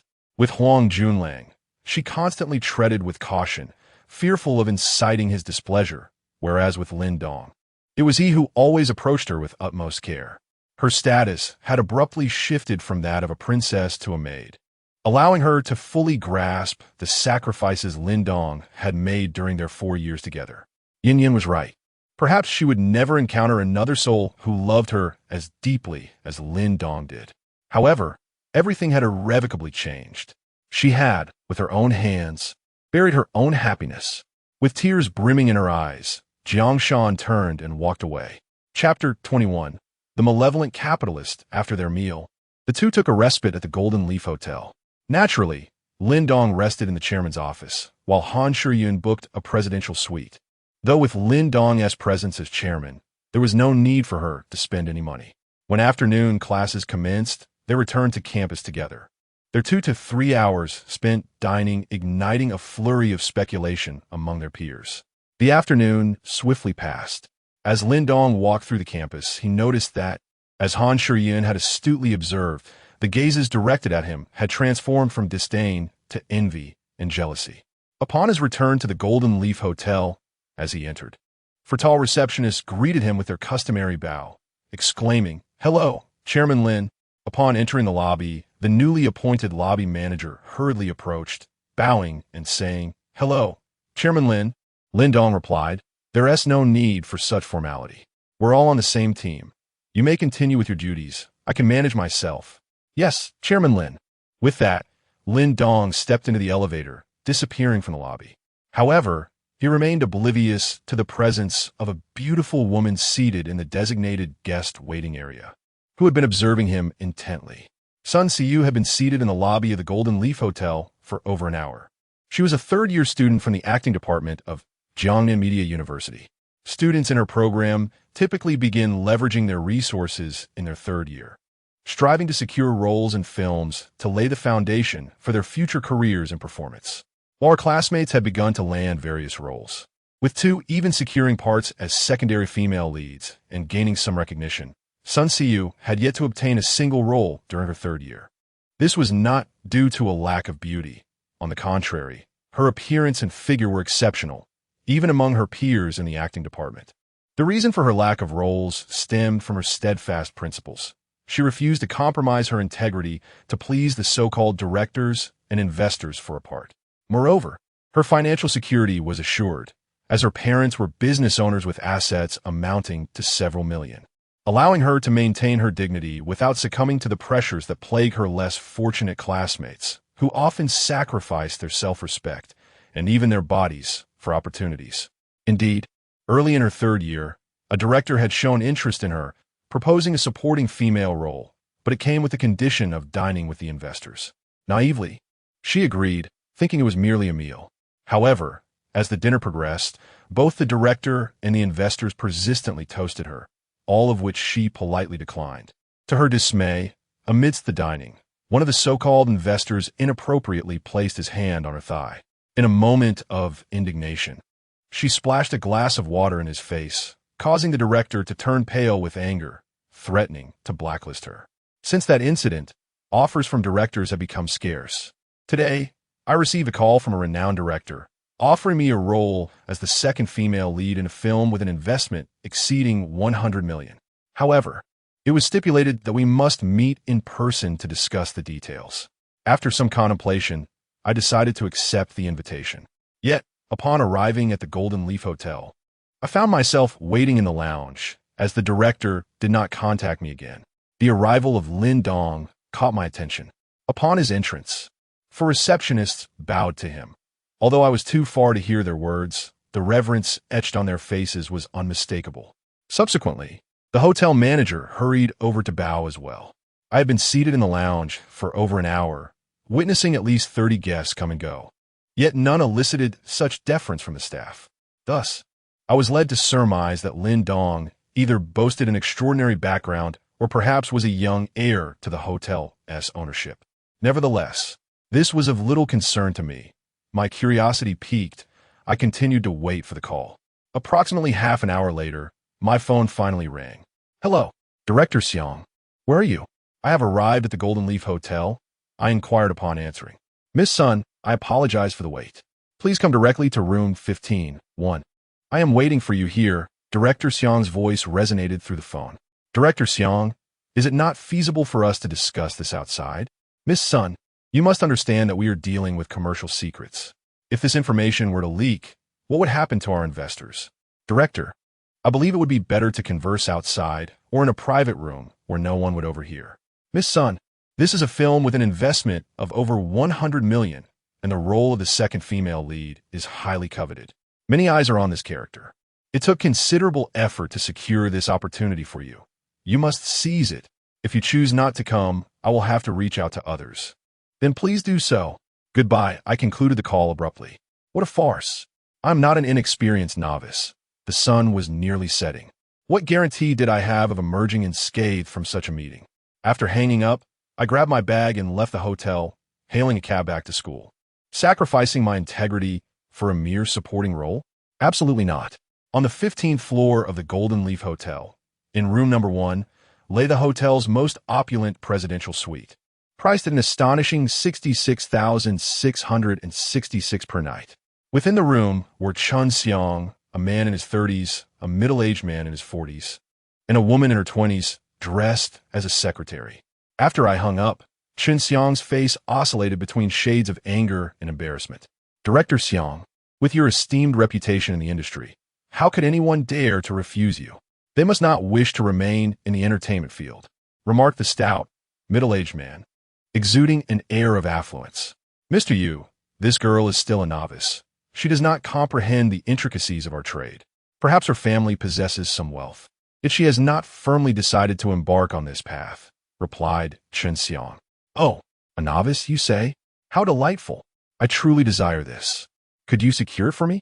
I shall invest an additional 20 million, Yu Qinghai declared. "Mr. Yu, that poses quite a challenge. As you just heard, this young lady is utterly impervious to persuasion," Chun Xiang replied, visibly troubled. "Then let us directly offer her the leading role. Let us see if she can withstand such temptation," Yu suggested. "However, the principal role has already been assigned to Yao Shui. If we were to change it at this juncture, it would undoubtedly cause dissatisfaction, Chen pointed out. But we haven't signed a contract yet. We can make alterations at any moment.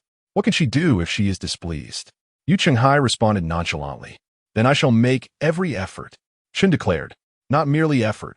It is imperative. Chapter 22. The social gathering at this moment. Chen Xiang's mind was a tempest of frustration. The avaricious capitalists, driven solely by their self-interests, were meddling yet again. They expected a mere junior student who had yet to graduate and had never stepped onto a stage to star as the leading lady in a film with an investment exceeding 100 million. Furthermore, they had the audacity to cast a top-tier actress in the supporting role. If news of this were to leak, the fans of Yao Shui would undoubtedly unleash their wrath. If the lead actress possessed commendable acting skills, it might be somewhat bearable, potentially catapulting her to stardom. However, should her performance falter, the film would face ruin. In such a scenario, with the investors unable to recoup their costs and the public voicing their disdain, the blame would inevitably fall upon him. Although he harbored a torrent of vitriol for Yu Chenghai, he was compelled to don a facade of obsequiousness, assuring him, "Rest assured, Mr. Yu, I will find a way to make it work." In this era, wealth dictated power. Despite his modest reputation within the industry, he had yet to attain the stature where he could disregard the whims of capitalists. Such authority belonged solely to the elite directors, whose mere intention to film would draw a swarm of A-list actors, even the most illustrious stars. Countless investors would eagerly approach, offering their funds. For the choice of a director determined who would reap the greatest rewards. Not only would they profit, but their company's stocks would soar. This was the nature of capitalists. They were courteous to those who could yield them gains. Chun Xiang aspired fervently to ascend to such heights. The following afternoon, Lu Peng informed Lin Dong that the evening's gathering would be held at the Golden Leaf Hotel, urging him to arrive early and not be tardy. Lin Dong then messaged Zhao Xian, instructing her to inform the others to regard him as just another guest upon his arrival at the hotel. He wished to avoid any unnecessary complications at this juncture. After attending his classes, Lin Dong arrived at the Golden Leaf Hotel well in advance, seated in the chairman's office awaiting the others. The remaining 3 guests were still occupied with bathing and dressing. Sun Siyu also arrived at the Golden Leaf Hotel, but this time it was not to meet a director. She was there at the invitation of her roommate, Zhang, Min's new boyfriend. The 4 of them gathered at the entrance of the hotel, awaiting Lu Peng and his companions. Min, is your boyfriend truly treating us here? We merely joked about it yesterday. Perhaps we should choose another venue? Inquired her roommate, Chunlan.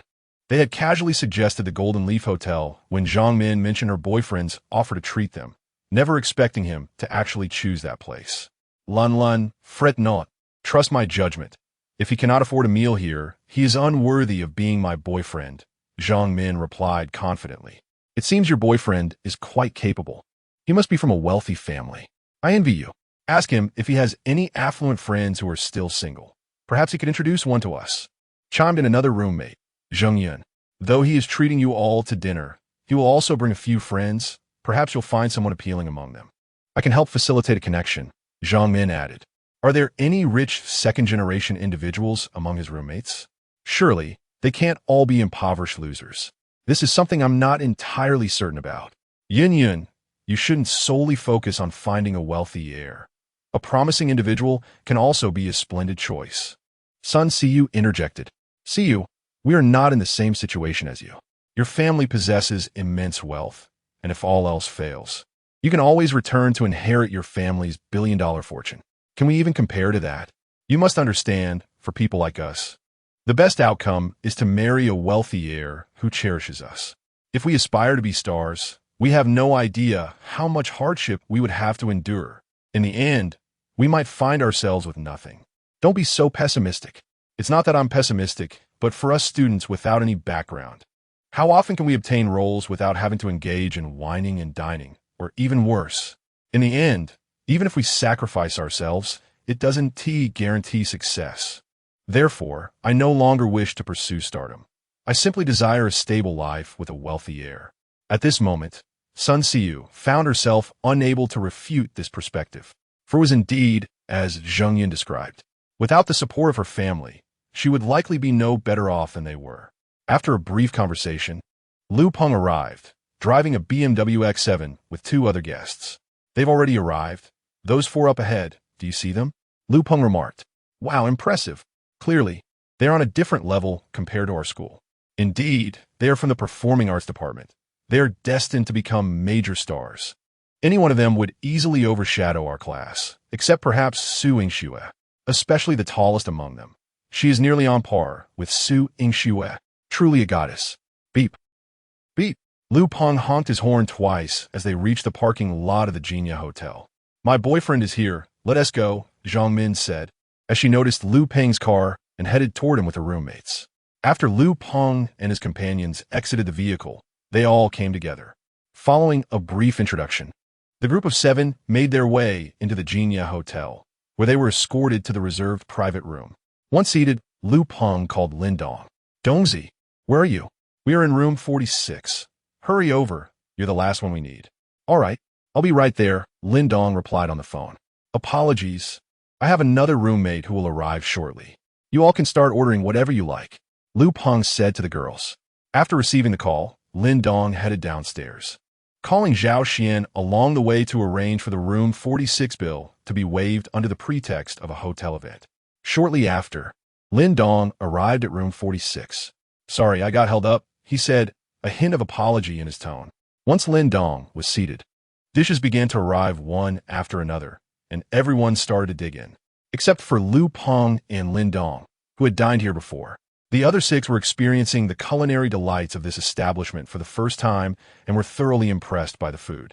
The dishes chosen by everyone were rather ordinary, unlike Lin Dong, who indulged in only the finest cuisine at every meal. When Sun Xiu laid eyes on Lin Dong, a sense of familiarity washed over her. Suddenly, it struck her that he was the very person welcomed with a bow by the waiter at the Golden Leaf Hotel just yesterday. What a remarkable coincidence. Just the day before, she had thought that someone of his stature would never intersect with her life, and now they found themselves dining together. Although her curiosity about Lin Dong's identity piqued, she refrained from inquiring, as they were not well acquainted. After their meal, Lu Peng proposed heading upstairs for karaoke, a suggestion that received unanimous approval.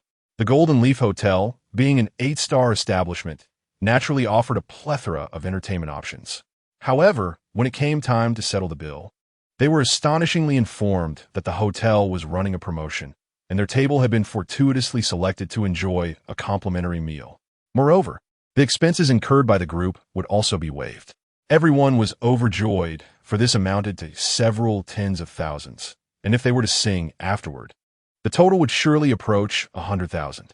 They even jested that this occasion should not count, insisting that Lu Peng treat them again in the future, to which Lu Peng readily agreed. Lin Dong, however, merely smiled in silence. Sun Xiu sensed something amiss. No hotel would offer a complete waiver like this, typically only providing discounts. Particularly in such a high-end hotel, it seemed implausible that they would casually forego a bill of 100,000. It felt like a dream. Yet, this only solidified her suspicions. Lin Dong was undoubtedly a high-ranking figure within the hotel. Nevertheless, since Lin Dong had no intention of revealing his position, she deemed it unnecessary to expose the truth. Chapter 23. Greetings, I am Sun Xiu. Under the guidance of the waiter, the group arrived at the KTV section. Upon entering the private room, everyone began to let loose. The dim lighting, coupled with a few drinks, led Lu Peng and Zhang Min, the couple, to retreat into a corner, indulging in their affection for one another. This display of romance caught all present off guard. Nevertheless, the group soon returned to their own activities, with 3 beautiful ladies singing, while the 2 other companions, excluding Lin Dong, were engrossed in their phones. Lin Dong, seated on the sofa, felt a tinge of boredom. He contemplated leaving, but felt it would be inappropriate. Thus, he settled for appreciating the melodic voices of the ladies. It must be said that although they were students of performing arts, their singing was commendable. As time drifted by, when the ladies took a break from their singing, Lu Peng seized the microphone and spoke. Today, we extend our gratitude to these 3 lovely ladies for gracing us with their presence. He then pointed to Lin Dong and continued, This is my brother Lin Dong, who is currently still single.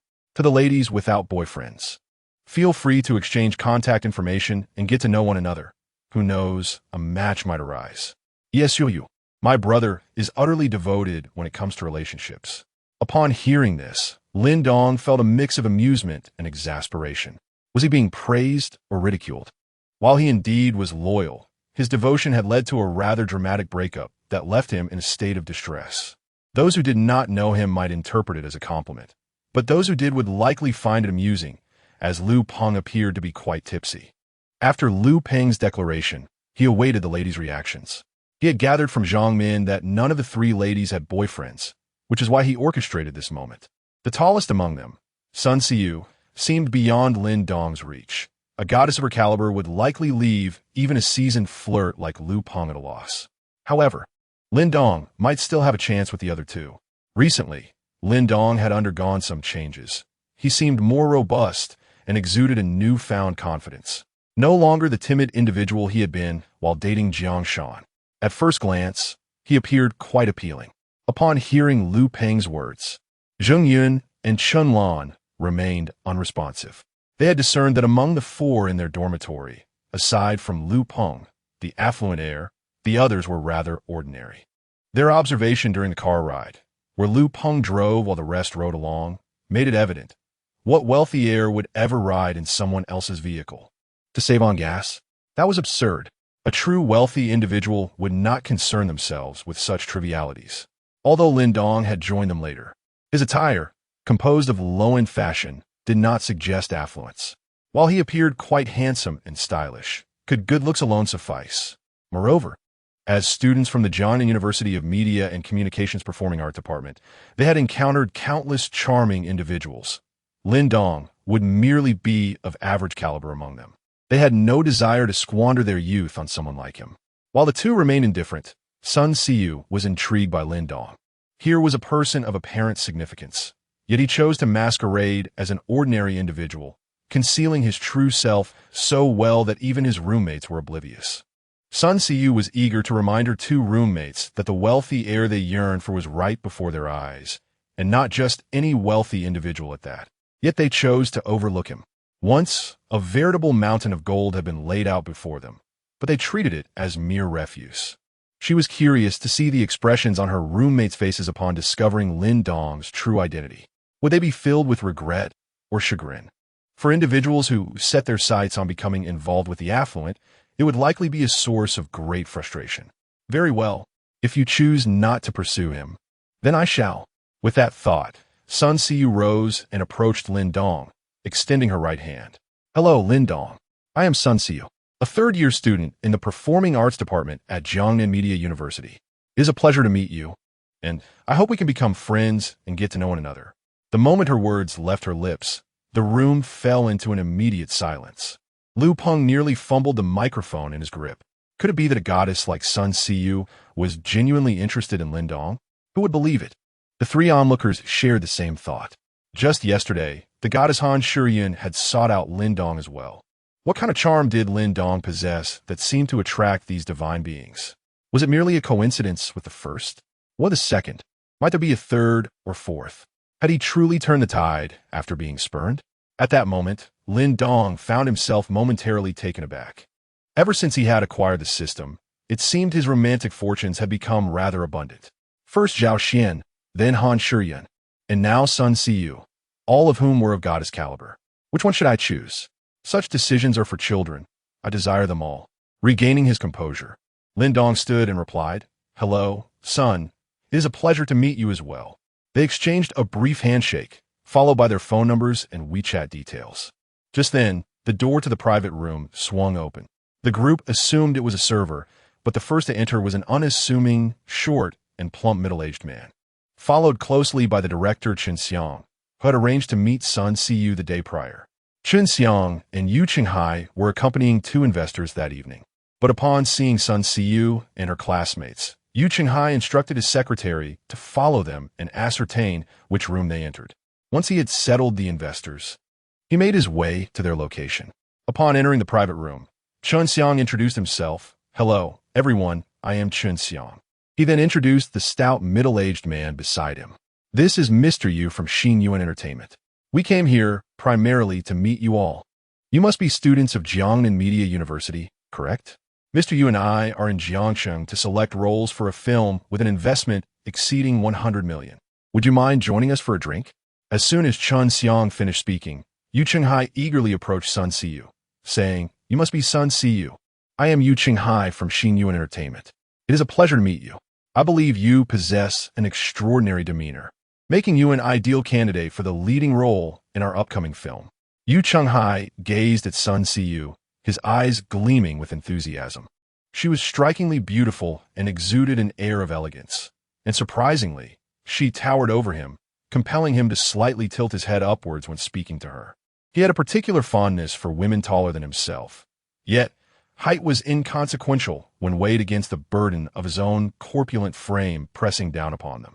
This only intensified his desire for conquest. Regardless of the circumstances, he was determined to win this woman over. "I'm afraid, Mr. Yu, I have no interest in starring in your film," Sun Siyu replied calmly. As she observed the sudden appearance of Chun Xiang and Yu Qinghai, a realization dawned upon her. It seemed that Chun Xiang's invitation yesterday was merely to accompany the illustrious Mr. Yu. The sight of Yu Qinghai's short and stout figure filled Sun Siyu with revulsion. She would rather face death than be forced to entertain such a person. The title of leading lady mattered little to her. "Ms. Sun, you may not fully grasp the magnitude of our project. This film has received an investment exceeding 100 million, with the potential for additional funding during post-production. Moreover, we have secured the popular actress Yao Shui for the role of the second female lead. Should you accept this film, you could achieve fame overnight." Yu Qinghai continued to entice her. Upon hearing this, Sun Siyu remained unfazed, while her companions Zheng Yun, Chun Lan, and Zhang Min were visibly intrigued. To be the leading lady alongside Yao Shui, that was undoubtedly a recipe for stardom. After all, who among those in the performing arts did not aspire for recognition? It was merely the lack of opportunity that hindered them. "I'm truly not interested, Mr. Yu," Sun Siyu reiterated, steadfast in her resolve. "Mr. Yu, I am interested." Zheng Yun and Chun Lan eagerly chimed in. Zhang Min, however, refrained from joining them, wary of the presence of her boyfriend, Lu Peng, having finally secured a wealthy partner. She did not wish to jeopardize that relationship. Yu Qinghai, lacking genuine interest in Zheng Yun and Chun Lan, had already indulged in numerous encounters with women of their ilk. He signaled to Chun Xiang to persuade her further, but Sun Siyu preempted them, directing her words to Zhang Min. Min, I have matters to attend to, so I shall take my leave. Enjoy yourselves." Turning to Lin Dong, she added, "Could you accompany me for a while?" "Of course," Lin Dong replied eagerly, seizing the opportunity to leave. After exchanging farewells, the two departed together. Chapter 24. Fortune favors the bold. Tonight, we feast. Lin Dong and Sun Siyu departed, leaving Yu Qinghai with a somewhat grim expression in the private room. Since assuming the role of general manager at Xin Yuan Entertainment, he had not encountered a woman so dismissive in quite some time. Faced with a woman who had no desire to enter the entertainment industry and was impervious to persuasion, Yu Qinghai found himself a loss. Zheng Yun and Chun Lan flanked Yu Qinghai as they took their seats, eager to toast him, as they genuinely coveted the role. Among the trio, while Lu Peng remained unyielding in his demeanor, the other two began to ingratiate themselves with Chun Xiang, a director of notable stature, who commanded considerable respect among Fan Biao and his associates. Thus, the group indulged in their libations, each harboring their own thoughts. Meanwhile, Lin Dong and Sun Siyu descended in the elevator. Suddenly, Sun Siyu broke the silence, inquiring, "Lin Dong, is this hotel owned by your family?" "Huh?" Lin Dong was momentarily caught off guard. "There's no need for pretense. I know you must have a significant connection to this hotel," Sun Siyu continued. "I'm not hiding anything, and I don't understand what you're talking about," Lin Dong replied defensively. "Lin Dong, it's impossible for a hotel to waive charges for events, especially when it amounts to hundreds of thousands. What you did was quite excessive. A discount would have sufficed. What does the hotel's policy on waiving charges have to do with me, even if you refuse to acknowledge it? You must understand that a woman's intuition is often remarkably accurate. The waiver was undoubtedly something you instructed the hotel to do. And such influence can only stem from someone of great importance within the establishment. Once men and the others return, we shall analyze the situation together and uncover who possesses such authority. Lin Dong was struck by the woman's astuteness. Her intellect was impressive indeed. To deduce the orchestrator of a simple waiver was a talent worthy of a detective. Little did he know, Sun Siyu had observed the servile demeanor of the staff when he entered the hotel the previous day, allowing her to reach her conclusion. All right, son, you've bested me. The waiver was indeed my doing. Lin Dong, realizing he could not evade the truth, conceded. And what is your connection to this hotel? Sun Siyu asked. Curiosity piqued now that he had confessed. As you surmised, this hotel is indeed part of my family's assets. A young heir, then? That would be a fair assessment. Impressive. Lin Dong, I never imagined you to be a super-rich second-generation heir. Son, you're hardly lacking yourself. Directors and investors have sought you for leading roles, and you turn them down.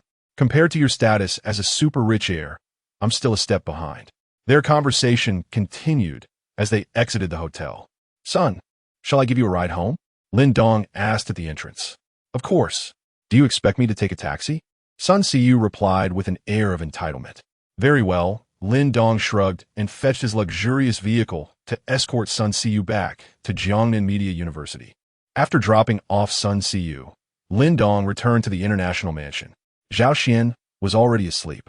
He surmised that she must have been exhausted after the demanding task of overseeing the hotel transition. After a refreshing shower, he lay on the bed and opened his laptop. Accessing Whale Live. Neither Han Shiyin nor his cousin Wang Li was broadcasting. Lin Dong was wandering aimlessly, yet his level was indeed quite intimidating, over 1,000. Once a player surpasses the 1,000 level mark, they are regarded as a king.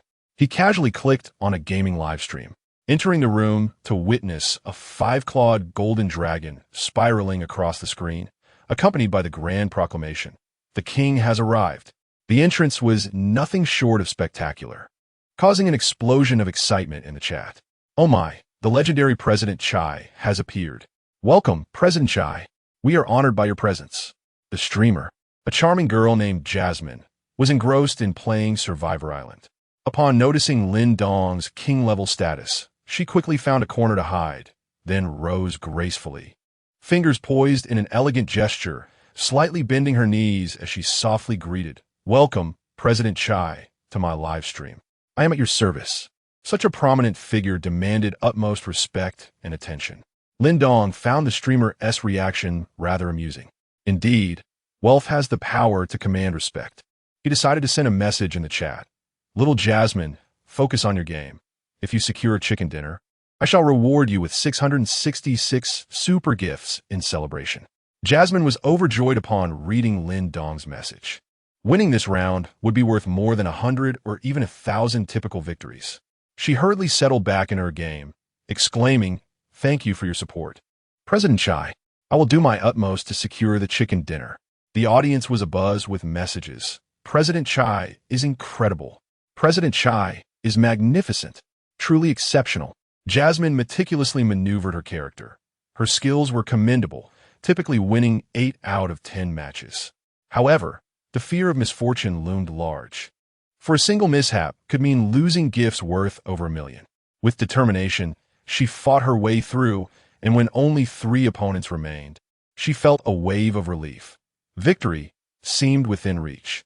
Suddenly, a grenade flew beside her. Jasmine leaped aside, but was too late. With a deafening explosion, she was eliminated. In that instant, Jasmine felt a surge of frustration as her hard-earned gifts slipped away. Staring blankly at the screen, she was momentarily at a loss for words. The chat echoed with disappointment. Seeing her skillful play, Lin Dong felt a twinge of competitiveness and sent another message. "Little Jasmine, would you care to join me for a game?"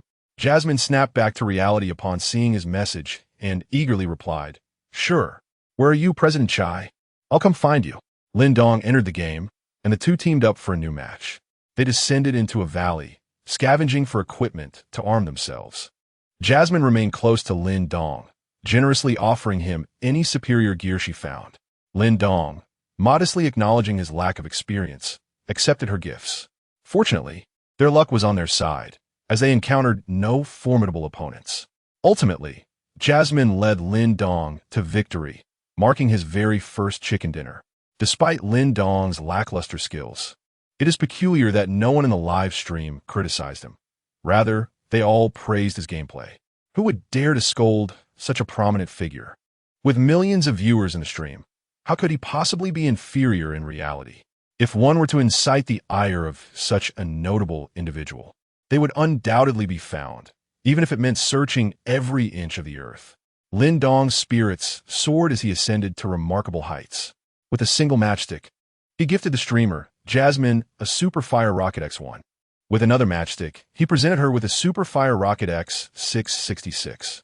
Just when everyone thought it was over, he continued with a Super Fire Rocket X 888. And then, with yet another matchstick, he bestowed upon her a Super Fire Rocket X 1314. Ultimately, the extraordinary count settled at 1,314, valued at over 2 million. The most expensive companion for gaming on Whale Live was revealed, with the game Survivor Island yielding gifts worth over 260 million for a single match. Jasmine added Lin Dong as a friend, inviting him to reach out whenever he wished to play games in the future. Chapter 25. A great change at home due to the upcoming May Day holiday. There would be no respite this weekend. The May Day Cultural Gala was scheduled for the eve of the holiday. During this time, Lin Dong continued with his routine of meals and classes. As time passed, the fervor surrounding the Lin Dong incident gradually waned, yet he had undeniably become a notable figure within the school. The handover of the Golden Leaf Hotel had been completed, marking Lin Dong's official transition into the role of owner. He successfully expended 18 billion, earning himself 180 luxury points. After investing 40 points to elevate both his physique and spirit to 50, he refrained from further augmentations, sensing little distinction between the levels of 45 and 50. Upon reaching 50, both his physique and spirit entered a realm of considerable strength. The remaining 140 points were preserved for potential future needs. The day before the May Day holiday, Lin Dong had no classes in the afternoon and opted to rest in his dormitory, preparing for the evening's cultural gala. At Jiangnan Media University, the holiday had already commenced, and many students residing nearby began to depart. Sun Siyu was in her dormitory, tidying her belongings in anticipation of her return home. Suddenly, her phone rang. Upon seeing it was her mother calling, she quickly answered. However, after the call concluded, Sun Siyu was left in a state of shock. Her mother informed her not to return home for the time being and transferred 100,000 yuan for her to manage her expenses wisely. Instinctively, Sun Siyu sensed that something was amiss at home. After persistent inquiries, her mother tearfully revealed that the family business had failed, accumulating substantial debts. Their home was now under the watchful eye of creditors, and should she return, she would undoubtedly be confronted by them. Currently, they could only seek refuge at her grandparents' house. Her father had not eaten or drunk anything for 2 days, visibly emaciated, and despite efforts to persuade him, he remained unyielding. To Sun Siyu, her father was her world. Now that world had crumbled. She could not fathom how the family business, which had thrived for so many years, could suddenly collapse. She felt an urgent need to return and clarify the situation, fearing that if she delayed, she might never see her parents again. Having hastily packed a few belongings, Sun Siyu set off for home. Her family resided in Yangcheng, not far from Jiangcheng. A bullet train would take just over half an hour, and even by car, it would only require 2 to 3 hours. By the time she arrived at her grandparents' home, dusk was approaching. Knock, knock. Sun Siyu steadied her nerves and began to knock on the door. No response. Knock, knock. She knocked again. Still, no answer. Could it be? Impossible. The thought sent a shiver down her spine. Quickly, she retrieved her phone and dialed her mother's number. The call connected. Mom, I'm back. I'm right outside Grandma's house. Please open the door. Sun Siyu exclaimed anxiously. Siyu, you're back? Didn't I tell you not to come? Her mother replied, a hint of worry in her voice. Upon hearing her mother's voice emanating from the phone, Sun Siyu felt a wave of relief wash over her.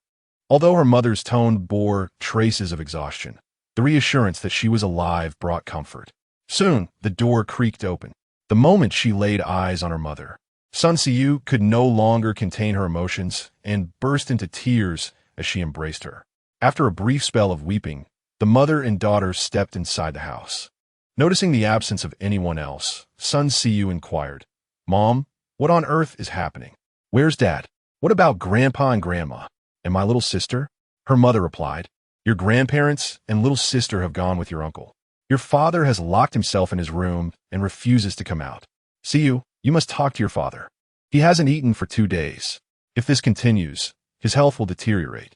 As Sun Siyu entered the room and beheld the man sitting there, smoking, she found it impossible to reconcile the sight of this man, whose hair had turned nearly white, with the father she once knew. He had once been so vigorous, emerging from the countryside to carve out a successful life in the city, earning the admiration of their entire family. Yet the man before her appeared utterly lifeless, a man in his 40s who seemed to have aged into a figure of 60. "Dad!" Sun Siyu cried, tears streaming down her face. The man offered no response, continuing to smoke, lighting one cigarette after another. "Mom, what has happened? Why is Dad like this?" She turned to her mother for an explanation. With a heavy sigh, her mother replied, "Your father was deceived. His business partner absconded with all the company funds and fled abroad.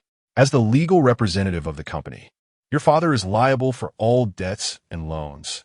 In addition to the bank loans, there are also some high-interest debts." The shock was too much for him, and in a single night, he turned gray. "He's been sitting here for 2 days. Why? How could this happen? How could our once harmonious family suddenly be torn apart like this?" Sun Siyu sank to the floor, tears flowing uncontrollably. Just months ago, when she left home, their household had been filled with warmth and tranquility. Her father had been the towering figure in her life. Her mother had been the loving, chatty woman who often nagged her daughters. What misfortune had befallen this once fortunate family, now teetering on the brink of ruin? Chuntillian knelt down and embraced her daughter, her eyes dry but heavy with unshed tears, for she had already wept far too much in recent days. She bore no resentment towards her husband, understanding that he was enduring a far greater burden. The fault lay solely with the cunning deceivers who had orchestrated this calamity. "See you, this is a hurdle your father and I cannot overcome. If anything happens to us, you must take care of your little sister. You are now an adult and must shoulder the responsibility of caring for her. Do you understand?" Chun Zwillian said, holding her daughter close. Upon hearing her mother's words, Sun Siyu felt a tremor of fear in her heart and urgently pleaded, "Mom, please don't do anything reckless. I beg you." Yet, it seemed her mother did not hear her desperate entreaty as she continued, "But do not worry excessively. Your father and I have managed to save a little money with your uncle. While it may not be substantial, it will suffice to ensure you have enough to eat and wear. Mother, please do not act foolishly. There must be a way out of this predicament." Chun Zwillian continued, "However, you must relocate to a place where they cannot find you, for many of these creditors are usurers, and I fear for the safety of you sisters. Mother, if we repay the money, will that resolve everything?" Sun Siyu suddenly recalled that Lin Dong, the young heir of the Jinya Hotel, must come from great wealth. If he could lend her money, it would surely alleviate her family's crisis. She could gradually repay him later, or if necessary, become his mistress.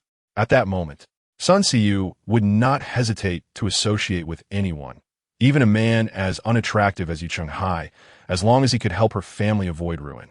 In her heart, nothing was more important than her loved ones. "Silly girl, repaying the money could solve the issue, but we cannot afford to do so. Your father and I have exhausted all avenues. We have sold everything we could and borrowed to our limits. Yet it amounts to little more than a drop in the bucket." Chapter 26. Is 100 million enough? At Jiangnan University, thousands of students were neatly seated on the playground, eagerly anticipating the commencement of the May Day Arts Gala. The event began with speeches from the school leaders, followed by a series of performances by the students, including singing, dancing, skits, comedic dialogues, and magic shows. However, at that moment, Lin Dong was not among the audience enjoying the festivities. Instead, he had been summoned back to the classroom by the homeroom teacher, along with the entire class, leaving everyone somewhat perplexed. After a brief pause, the homeroom teacher spoke. "Today, there's an unusual circumstance. Due to Ingshua's illness, she is unable to perform. Is there anyone who can play the piano to fill in?" It doesn't have to be perfect. Just a simple performance will suffice. All eyes turned to Suing Xiu, who, as expected, had lost the rosy hue from her cheeks, now appearing somewhat pale. After waiting for a considerable time with no volunteers, the teacher continued. Whoever takes on this task will receive leniency in future requests for leave. Upon hearing this, many students felt a stir of temptation. Yet playing the piano is a delicate art, not something one can master in just a few days. Lin Dong also felt a flicker of desire to take on this responsibility, as it would make future requests for leave more convenient.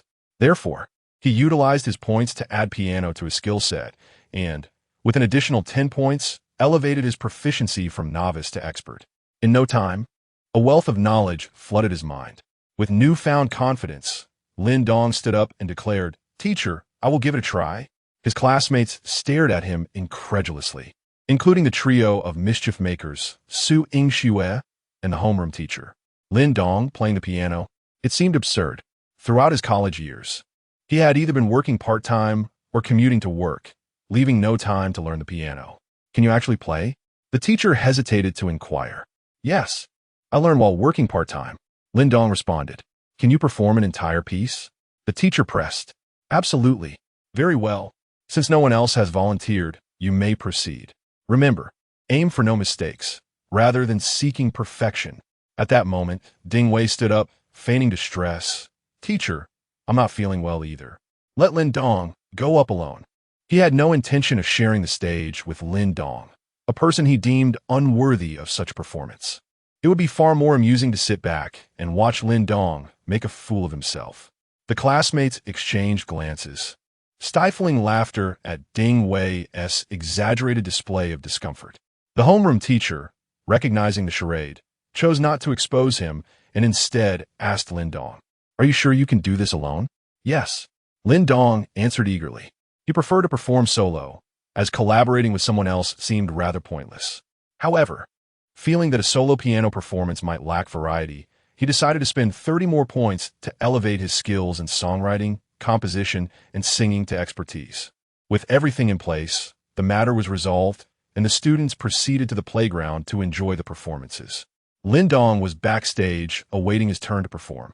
In Yangcheng, at Sun Siyu's grandmother's home, she spoke to her parents. "Dad, Mom, I have a classmate who is the young heir of the Golden Leaf Hotel. You know the Golden Leaf Hotel, right? It's an 8-star establishment and the most luxurious hotel in Jiangnan province, worth a fortune. If he is willing to assist us, our family could weather this storm." Sun Siyu endeavored to reassure her parents, believing that as long as there was hope, they would not give up. Upon hearing his daughter's words, Sun Weiqing finally turned to look at the mother and daughter, his expression no longer one of despair. Being from Jiangnan and once a tycoon with a net worth in the hundreds of millions, he was well aware of the Golden Leaf Hotel's reputation, having hosted a significant client there in the past. The hotel's valuation could reach at least 15 billion. If what his daughter said were true, it might indeed help them through their difficulties. If they could clear their debts and lift the company's restrictions, he was confident in his ability to make a comeback. Why would he ever wish to abandon a happy family if there were a chance? "Really?" Sun Weicheng asked in a voice that was nearly hoarse, marking his first words in 2 days. "Really? Truly?"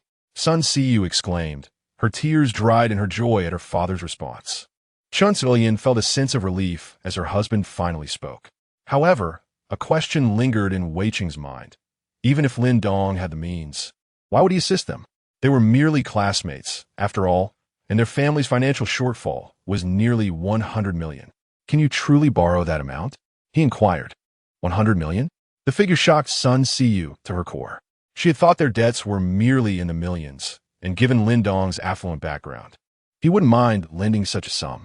Yet the truth of the matter was that they owed an astounding 100 million. Could Lin Dong, despite being a wealthy heir, actually procure such a vast amount of cash? Perhaps his family could, but as a student, it was improbable that they would permit him to lend such a significant sum to someone he had only recently met. What to do? What to do?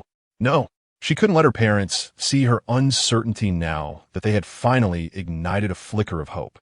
"Dad, Lin Dong will lend me the money because he is my boyfriend. We have been together for 6 months, but I was afraid you would think I was too young, so I didn't dare tell you. Sun Weicheng and Chun Ilian were momentarily taken aback, their remaining doubts dissipating. They were not surprised that their daughter had found such an impressive boyfriend. They held absolute confidence in her choices. Yet, a new concern arose in Weicheng's mind. Was it possible that his daughter was merely trying to comfort herself with a fabricated story? Very likely, he mused, prompting him to say, "Then call him now and see if he can lend you the money." Sun Siyu felt a pang of anxiety and replied, "Dad, let us wait until tomorrow to call. Why don't you eat something first? I'm hungry too." As a seasoned businessman who has navigated the complexities of the market for many years, Sun Weicheng was certainly attuned to the subtle changes in his daughter. Indeed, a sigh escaped him. This was merely a delaying tactic employed by his daughter. At that moment, Chun Suilian spoke up. "See, go ahead and make the call. If you can secure the funds, your father will be better prepared. If not, we still need to ensure that you and your sister are taken care of. Otherwise, your father and I would never find peace in death." With no other option available, Sun Si reluctantly retrieved her phone and dialed Lin Dong's number. Although despair weighed heavily on her heart, she still clung to the hope of a miraculous outcome. At Jiangnan University, Lin Dong was waiting backstage for his turn to perform when his phone suddenly rang. Upon glancing at the screen, he saw it was Sun Si. Curiosity piqued. He wondered what this girl wanted. Despite his puzzlement, he answered the call. "Hello, Sun, is there something you need?" On the other end, upon hearing Lin Dong refer to her as classmate, Sun Weicheng felt the last remnants of hope dissipate. No man would address his girlfriend in such a manner. However, Sun Si paid no heed to this nuance. "Lin Dong, do you have a moment? I need to discuss something with you." Lin Dong assessed his schedule, noting that several acts remained before his turn, and he stepped away to a quieter location. "What is it?" he inquired. "I want to borrow some money," Sun Si replied. Lin Dong was taken aback. "Borrow money? Isn't your family quite well off? How much do you need?" 100 million.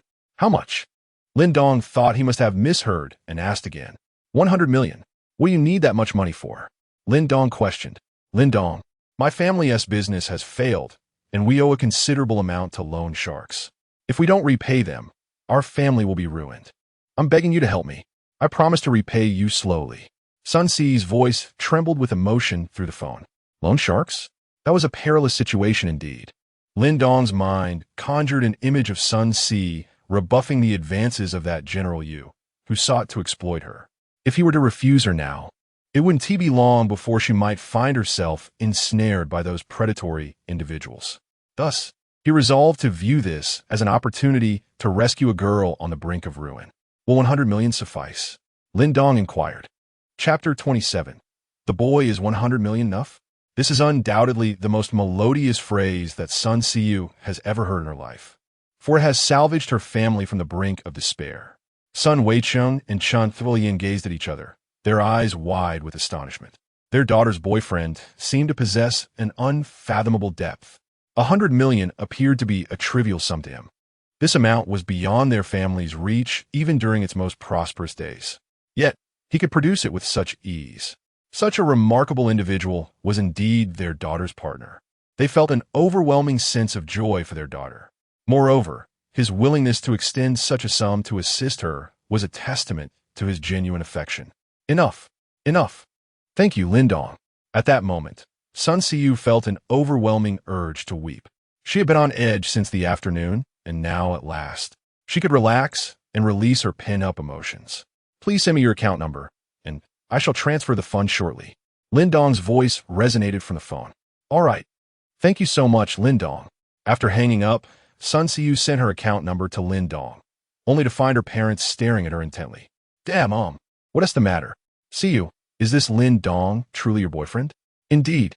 Otherwise, he wouldn't casually lend out 100 million, would he?" "True. When will you bring him home so we can properly express our gratitude?" "Will he have some time? He is quite busy, you know." "Well, when he is free, you must bring him to meet us." All right. Mom, please go prepare dinner. I'm famished." At that moment, a mechanical voice emitted from Sun Siyu's phone. "Your account ending in XXXX has received a transfer of 100 million. The three of them froze simultaneously, then collectively exhaled in relief. Although Lin Dong had promised to lend the money, the weight in their hearts would not lift until the funds were in their possession. Now that the money had been transferred, The family's crisis was averted.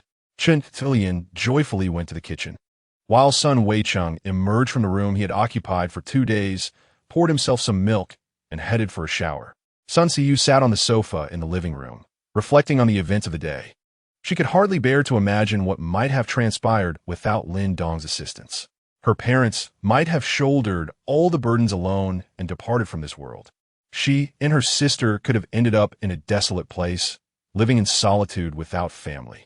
Lin Dong had saved her parents, her sister, and indeed, their nearly shattered family. Thus, she resolved in her heart that from this day forth, her life would belong solely to Lin Dong. As long as he needed her, she would be there. When he did not, she would vanish. Whether as a lover or a servant, it mattered not. She had decided to follow Lin Dong unconditionally. At Jiangnan University, Lin Dong was still waiting for his turn to take the stage. He had no idea of the profound thoughts swirling in Sun Siyu's mind at that moment. How is it that, after lending out 100 million, one still finds themselves wronged? At this moment, the resonant voice of the host filled the auditorium. Due to the next performer, Su Yingxue, being unwell, we now invite Lin Dong to present a piano solo. As soon as the host finished speaking, a cacophony erupted from the audience. What? It's Lin Dong instead? Where's my goddess? They actually switched performers? Can Lin Dong even play the piano? You might as well be batting cotton. Hey, Lin Dong, why don't you show us how you bled that day? I'd like to learn, especially since my girlfriend is about to break up with me. Ha ha. Yes, let Lin Dong perform his bleeding act. Ha ha. The atmosphere began to spiral into chaos. After Lin Dong took the stage, the laughter from the audience was palpable. He chose to ignore it, moving directly to the piano. Grasping a microphone, he addressed the audience. Good evening. Esteemed teachers and fellow students, I am Lin Dong, and tonight I will share with you my original song, Boy. Seated before the piano, Lin Dong took a moment to compose himself, envisioning how to play, as though he had practiced countless times before. His fingers began to dance across the keys, and the notes emanating from the piano gradually caressed the ears of everyone present. Goodness, this is quite impressive. It's actually coming together. Lin Dong can truly play the piano. He has been hiding this talent well. His voice soon filled the ears of all. Once, unexpectedly, he and she fell in love. In an era devoid of hesitation. Thinking, understanding, thus love was exhilarating. A pair of hands tightly intertwined, with the fervor of the heart and the future. Unforgettable, your love. Yet, the outcome remains immutable. I cannot keep you, nor would I wish for him to offer you the future you long for. An immature boy. Oh. Upon completing the first half of the song, the vast audience fell into a profound silence. Before long, the second verse commenced. Your care, always carried along, opened in the solitude. I wish to ask, are you now devoid of sorrow? Like lying beneath the sun by the sea, like colors painted with heart, bringing forth your smile, your courage. Unforgettable, your love. Yet the outcome remains immutable. I could not keep you, nor could he promise you a future filled with hope. An immature boy. Oh, thinking of you right now. Thinking of you whenever I linger. All the regrets are not the future. All love, in the end, inevitably cannot escape the pain. No need to start over. Oh, now I merely wish for the pain to arrive more swiftly, for there is no chance to start anew. Oh, P.S. Everyone, consider this book as a glimpse into a parallel universe. The song is Boy by the champion of the voice, Liang Bo. If you have an interest, do take a listen. The song has concluded, yet the venue remains enveloped in a profound silence. Is it shocking? Indeed, no one anticipated that Lin Dong would deliver such an emotionally resonant performance. His lyrics, composition, singing, and piano playing all penetrate the heart deeply. Many who have shared similar experiences find their eyes glistening with tears. Jiangshan leans on her friend Zhu Yan's shoulder, her face awash with tears. The song penned by Lin Dong encapsulates their shared past. The he and she in the lyrics refer to Lin Dong and her. Zhu Yan gazes at her weeping friend, letting out a sigh. Such an exceptional and devoted man. Yet he has parted ways with her for a scoundrel. She is destined to be unworthy of him. Su Yingxue sits in the audience, staring blankly at Lin Dong on stage. This man, who has been her classmate for 3 years, seems entirely enigmatic to her. His piano skills, vocal prowess, and ability to write and compose are undoubtedly first-rate. Most importantly, he intertwines his personal experiences into lyrics that resonate profoundly. Exceptional men are akin to fireflies in the night, always capturing attention. Suing Shua wonders if Lin Dong was spurred into revealing this hidden side of himself after being jilted. How many secrets does he harbor? Her curiosity only deepens. On the other hand, Han Shiyun feels somewhat disheartened. Lin Dong's excellence does not surprise her in the slightest. Come on, would such a figure lack depth? Yet, did Lin Dong not claim he wished to remain low-key? Is this his version of humility? Now, it seems the competition will surely intensify. While she seldom regards others as rivals, she feels a sense of urgency regarding Suing Shua, who shares a class with Lin Dong. No, while the world is still somewhat oblivious to Lin Dong, she must hasten to win his heart. Otherwise, this opportunity may slip away forever. Meanwhile, several music teachers at the school gaze upon Lin Dong as if he were a rare treasure. How could such a musically gifted student have gone unnoticed by them? Suddenly, someone initiates the first round of applause. Then, a cascade follows, and in an instant, thunderous applause erupts from the crowd of thousands. Lin Dong rises, bows to the audience, and then departs the stage. Tonight, he is destined to be the most radiant man of all. Chapter 28. Lake City, a coastal metropolis, boasts a level of development that surpasses that of the inland Jiang City in various aspects. At this moment, Lin Dong is seated on a flight from Jiang City to Lake City, his eyes closed in repose. Behind him, a stunningly attractive and statuesque flight attendant is gently kneading his shoulders. He occupies a lavish first-class compartment, which not only offers individual suites and an array of exquisite culinary delights, but also features a beautiful stewardess providing personalized service. The exceptional quality of service comes at an exorbitant price, 50 times that of economy class, a luxury not within the reach of the average traveler. "Mr. Lin, would you care for some refreshments?" inquired Lan Xian, continuing her shoulder massage. Having kneaded Lin Dong for nearly an hour, her hands ached. Yet he showed no sign of asking her to cease. She felt compelled to inquire if he desired anything to eat. As a top-tier flight attendant in first class, Lan Xian's role differed significantly from her counterparts in business or economy classes. The first-class attendants provide one-on-one service to their guests, enjoying a more relaxed work environment and significantly higher wages. The demands for this position are exceptionally rigorous, as those who can afford such opulent travel are invariably affluent individuals. Having been in this role for less than a month, Lan Xian was aware that her predecessor had left to marry a wealthy magnate and embrace a life of luxury. The turnover in this profession is notably high, as one never knows when a colleague might depart for a life of affluence. Upon entering training, they sign a lengthy employment contract, which incurs substantial penalties for early resignation, reflecting the company's investment in their development. Despite this, many still choose to leave each year, with some finding prosperity while others face decline. Lan Xian had never considered the prospect of aligning herself with a wealthy patron. Her sole focus was to cherish her current position. "Mr. Lin?" Lan Xian called out again when she noticed Lin Dong's lack of response. He was blissfully asleep. "Mr. Lin?" She persisted, but still he did not stir. Upon realizing he was indeed asleep, she finally sighed in relief, ceased her massage, and gently closed the compartment door as she exited. Half an hour later, "Mr. Lin? Mr. Lin?" Lan Xian's voice echoed in Lin Dong's ear, rousing him from his slumber. "Mr. Lin, we have arrived in Lake City." "Ah, so soon?" Lin Dong yawned, inquiring. "Indeed, Mr. Lin. You have been asleep for over an hour." "Thank you, Miss Lan," he replied gratefully. "It's my pleasure, Mr. Lin. It is our duty." Lin Dong rose, stretched, and disembarked the aircraft, carrying nothing but his mobile phone. Upon exiting the airport, he stood by the roadside, having previously informed Yi Hong of his arrival. Yi Hong had promised to pick him up, yet for some reason had not yet appeared. After approximately 10 minutes of waiting, a familiar voice called out from behind him. "Mr. Lin." Lin Dong turned to see the flight attendant, Lan Xian, who had been massaging his shoulders on the plane. At that moment, Lan Xian was dressed in her uniform, pulling a small suitcase. "Hello, Miss Lan," Lin Dong replied. "Are you waiting for a friend, Mr. Lin?" "Lan Xin In Guit."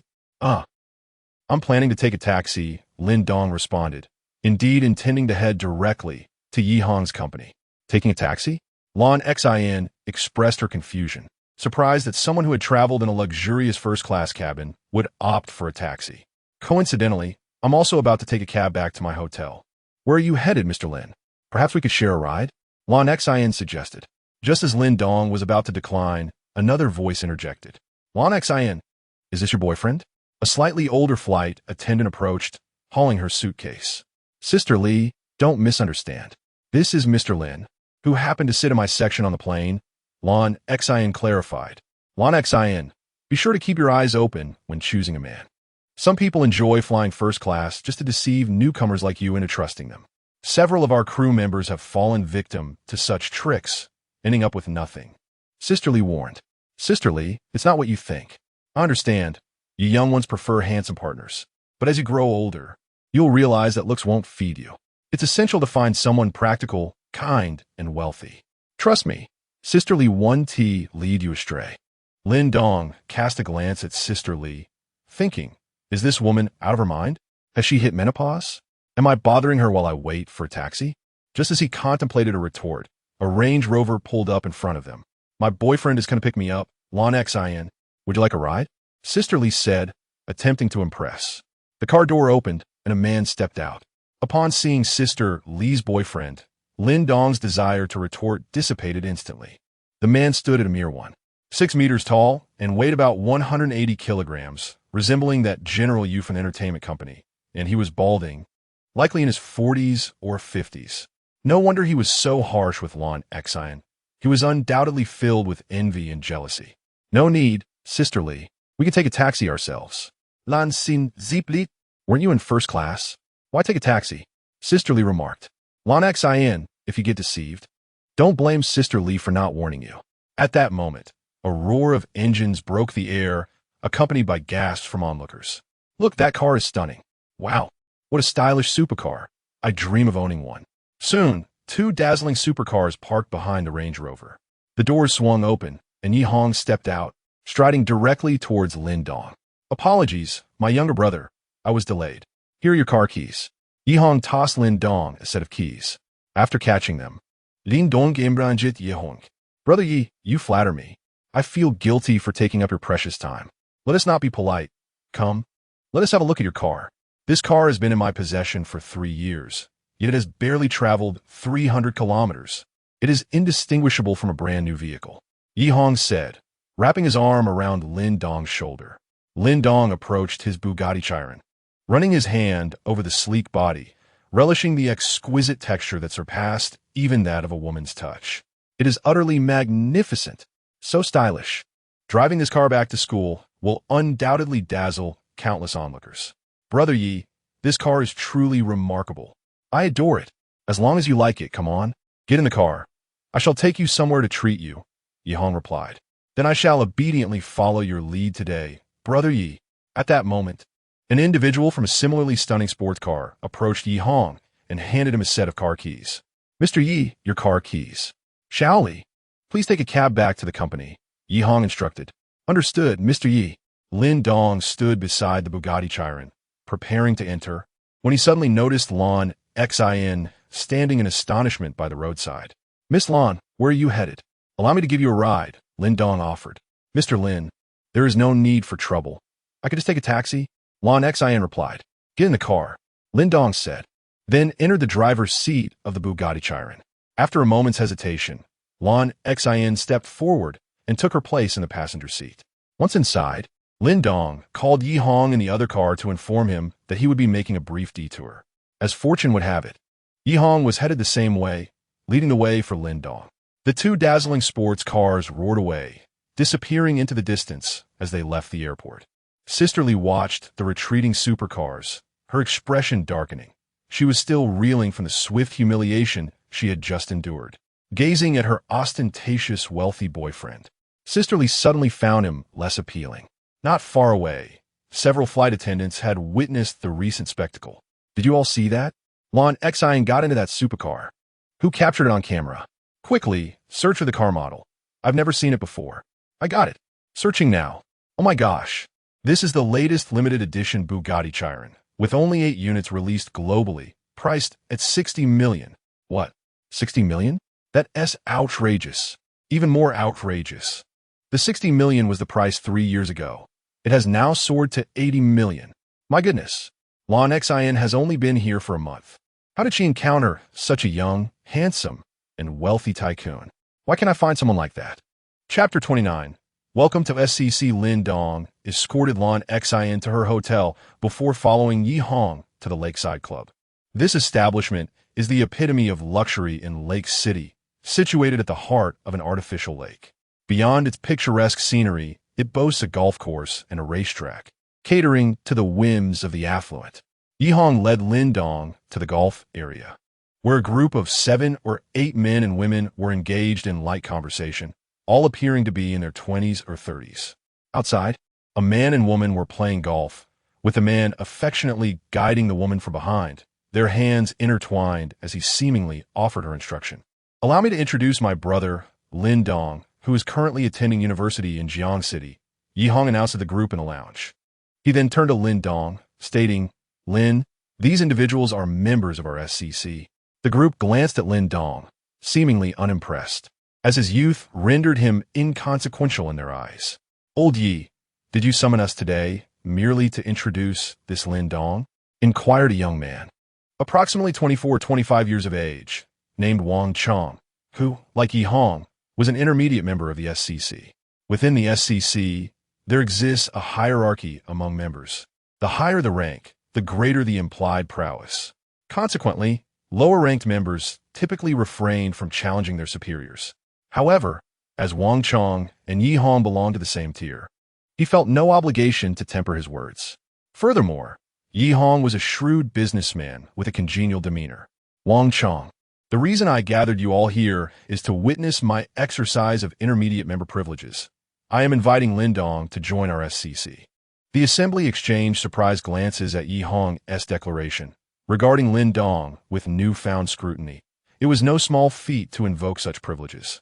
An intermediate member could only extend one invitation, a coveted opportunity that some would even pay millions to obtain. The fact that Yi Hong had bestowed this singular chance upon the young man before them piqued their curiosity about his background. At that moment, a man in his 30s interjected, since old Yi is exercising his intermediate member privileges, Lin Dong will henceforth be a part of our SCC. Come, Lin Dong, please add me as a contact and send me your ID number. I will report it to headquarters, and in 3 days, your membership badge will be issued. I will also provide you with an overview of our SCC. After speaking, he produced his phone, prompting Lin Dong to add him as a friend. Lin Dong was somewhat bewildered, entirely unaware of what SCC entailed or what joining would entail. However, since it was Yi Hong who encouraged him to join, he complied. The two exchanged contact information, and Lin Dong sent over his ID number, subsequently receiving a document. Upon reviewing it, he discovered that SCC was merely an abbreviation. Its full name was the Modu Supercar Club, headquartered in Modu, with branches in numerous first-tier cities. Lin Dong glanced at the list of cities, noting that Jiangcheng was among them. However, it appeared that all these cities were situated in the south, with not a single one from the north. When the SCC was initially established, it served merely as a gathering space for automobile enthusiasts to race and socialize. Gradually, it has evolved into a highly organized entity, representing an elite social circle. Members not only convene to indulge in dining, entertainment, racing, horse racing, and golf, but they also engage in business discussions, fostering mutual advancement and achieving a win-win scenario of resource sharing. Numerous nouveau riches desperately aspire to infiltrate this circle to connect with these elite individuals. Yet they find it nearly impossible to gain entry. Wealth alone does not suffice. The criteria for membership are quite stringent, encompassing 3 essential conditions. Firstly, one must possess a supercar valued at over 10 million. This should not pose a significant challenge. Secondly, the individual must have personal assets exceeding 1 billion or be part of a family with assets surpassing 100 billion. This too is relatively attainable. Thirdly, one must have a recommendation from a member of at least intermediate status. This is the most formidable hurdle, should someone choose to release a spot. It would undoubtedly incite a frenzy among the nouveau riche. Of course, while such spots are ostensibly not for sale, the reality may differ in private dealings. SCC members are categorized into 4 tiers: ordinary members, intermediate members, senior members, and core members. Ordinary members lack recommendation privileges. Intermediate members possess 1 recommendation slot. Senior members have 3, while core members face no limitations. Those who attain core membership within SCC are typically influential magnates and part of the management echelon. Elevating one's membership level necessitates contributions to SCC. Annually, SCC hosts numerous racing competitions and various gatherings to enhance camaraderie among members. After reviewing the details, Lin Dong felt that Yi Hong was quite astute, presenting an excellent opportunity for networking. Had it not been for Yi Hong's introduction, Lin Dong would have remained oblivious to the existence of such a realm, wherein wealth would serve little purpose. Unbeknownst to Lin Dong, Yi Hong had expended his sole available slot to welcome him. Due to Li Bin's assertion that should Lin Dong manage to procure the Golden Leaf Hotel for 200 billion, he would undoubtedly be a direct descendant of a concealed aristocratic family. Yi Hong had neither encountered nor recognized the individuals from these hidden families, who are notoriously enigmatic and operate in the shadows. Naturally, Yi Hong would not hesitate to cultivate relationships with such individuals. Brother Lin, I will need you to present proof of assets. There's no need for that. Just a few days ago, I sold the Golden Leaf Hotel in Jiangsheng to Brother Lin, who now holds 100% ownership, Yi Hong replied. The others present were taken aback by this revelation. The 8-star Golden Leaf Hotel is quite renowned, with a purchase price of at least 200 billion. To afford such an acquisition, one's assets would likely need to exceed 500 billion. It seems that Lin Dong's family background is formidable indeed. Is Brother Lin's family involved in the hotel business? Wang Chang inquired. He believed that Lin Dong's family must have acquired the Golden Leaf Hotel to engage in the hospitality business, with the intent of establishing a monopoly in Jiangsheng. Otherwise, who would spend 200 billion on a hotel? At that moment, he no longer underestimated Lin Dong and even entertained the thought of forming an acquaintance. No, I merely found a cuisine to my liking, and it is conveniently located near my school, so I decided to purchase it, Lin Dong replied. This? What the hell? Everyone present, except Yi Hong, gazed at Lin Dong in utter astonishment. Did he really spend 200 billion on an 8-star hotel merely because he fancied the food? That is 200 billion, not 2 million. The individuals seated, there were seasoned members of SCC. Although most were merely ordinary members, they were not comparable to the nouveau riche outside. Yet, to spend 200 billion simply to satiate one's appetite was something they had never encountered before. Haha, Brother Lin truly knows how to joke. Wang Chang chuckled. Lin Dong merely shrugged, choosing not to elaborate further. Telling you the truth, and yet no one believes it. Chapter 30, Yao Shui Sun. Lin Dong completed the procedures to join SCC and became an ordinary member. In fact, for anyone who joined SCC through internal recommendation, the process was merely a formality, as no one would squander a recommendation on someone who did not meet the criteria. The exclusive SCC membership badge would take 3 days to be dispatched from the headquarters. Lin Dong felt that the status of an ordinary member was somewhat beneath him. However, the guidelines merely stated that contributions to SCC were necessary for advancement. The specifics of these contributions were not disclosed. Thus, Lin Dong inquired, Brother Yi, what contributions are required to elevate to a mid-level member? What's this? Have you just joined and already wish to ascend? I'm merely curious. The guidelines do not elucidate how one qualifies as contributing to SCC. In truth, the transition from ordinary to mid-level was relatively straightforward. One merely needed to engage earnestly in activities whenever they arose, and after several years of dedicated effort, one could achieve mid-level status. Are there no other methods? The simplest and most expedient way is to donate 1 billion. You would automatically be upgraded to mid-level member. Donating 1 billion for an upgrade? Lin Dong felt a surge of excitement, as he had been searching for a purpose for his wealth. He had only 100 godly wealth points remaining.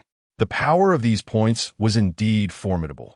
It was wise to accumulate them for future needs. And what if I wish to ascend to a high-level member? Is a monetary donation acceptable? How much would be required? Brother Lin, are you truly contemplating a donation? It's actually unnecessary. A higher membership merely signifies greater privileges. Spending such an exorbitant sum is not worth it. I find it quite worthwhile. Problems solvable by money are not problems at all, Lin Dong proclaimed with an air of bravado. Upon hearing this, the others were impressed by his audacity, exclaiming, "What a splendid statement! Truly formidable, Brother Lin. While ascending from ordinary to mid-level requires $1 billion, the leap from mid-level to high-level demands a tenfold increase, $100 billion. Do you still intend to donate?" "Absolutely. I shall donate." "Are you serious?" "Indeed." In the end, Lin Dong genuinely expended $110 billion to become a high-level member of SCC. At that moment, not only the other members, but even Yi Hong was left astounded, questioning Lin Dong's sanity. Even if he were a scion of a hidden aristocracy, $110 billion was an astronomical sum. How many publicly traded companies were not worth such a fortune? Fewer than half of those present could muster $100 billion, and even if they could, it would drain their resources. Yi Hong, being among the wealthiest in the gathering, found that $110 billion represented about 1/5 of his assets. However, his wealth was either tied up in investments or fixed assets. If he were to withdraw $100 billion now, it would be quite challenging. How many individuals in this world still toiled for mere thousands in salary? Retaining $110 billion for personal use seemed far more appealing. The bewilderment was palpable. Everyone believed Lin Dong had lost his mind. Only Lin Dong reveled silently in the addition of 110 godly wealth points to his account. As the crowd contemplated ways to approach Lin Dong and cultivate a favorable relationship with him, a man's exasperated voice resonated from a nearby golf practice area. Smack! The atmosphere was tense, marked by a woman's stifled sobs. A group hastily intervened, pulling the man back. As he was restrained, he continued to hurl insults, threatening to ruin her reputation the very next day. The woman approached, and Lin Dong felt a flicker of recognition. Was this not the renowned star Yao Shui? Just days prior, he had overheard Mr. Yu discussing plans to cast her as the second female lead in a new production, with Sun Siyu as the primary lead, an offer that had been declined by Sun Siyu. To encounter such a prominent figure so soon was unexpected. Yet, Yao Shui appeared far from the glamorous persona portrayed on screen. The left side of her face bore the marks of recent violence, a visible bruise that resonated with Lin Dong, who had always admired her, as a term denoting her appeal to introverted males like himself. Observing his former idol in distress, Lin Dong felt a wave of melancholy. The radiant goddesses admired by the masses often served merely as tools for the amusement of the powerful. Having suffered indignities, Yao Shui was now compelled to appease those who had wronged her. Unbeknownst to her, Lin Dong had risen to a position of significance in the eyes of others. Yao Shui gently cradled her bruised face, softly weeping in a state of profound distress. She felt wronged. The man had groped her, and in her attempt to resist, she had received a slap in return. Yet, she felt trapped, aware that angering these influential figures could jeopardize her career and her agency's future. Thus, she remained, hoping to placate him. "Yin Yong, can you not be so unruly?" Yi Hong interjected, furrowing his brow. "Old Yi, stay out of this. So what if I merely touched her? She pretends to be pure. Listen here, Yao Shui, if you don't redeem yourself tonight, I will make sure you are utterly disgraced by tomorrow." "I'm sorry, Mr. Yin," Yao Shui murmured softly. "Apologies mean nothing. You better redeem yourself tonight. Do you understand?" "I'm sorry, Mr. Yin. Are you even listening to me?" "Mr. Yin, Do you want another slap?" Yin Yong retorted, rising once more to strike her. Yao Shui stood frozen in shock, unable to move. However, this impending blow was intercepted by Lin Dong, unable to witness the assault on his former idol. He stepped in front of Yao Shui, catching Yin Yong's hand midair. Yin Yong was taken aback, surprised that someone would dare to intervene. "Who the hell are you? Do you think you can meddle in my affairs? Are you seeking a death wish? Yin Yong, is it? You prey on women. Do you even consider yourself a man?" As tensions escalated between the two, Yi Hong hastily interposed himself, exclaiming, "Yin Yong, Brother Lin, we are all of one family. Let us not act impulsively. Who the devil considers him family? Am I acquainted with him?" Yin Yong retorted disdainfully. At that moment, someone discreetly whispered a few words into Yin Yang's ear. The scowl that had marred his visage gradually transformed into a smile. "Ah, it is indeed Brother Lin. My apologies, my apologies. We are all of one family.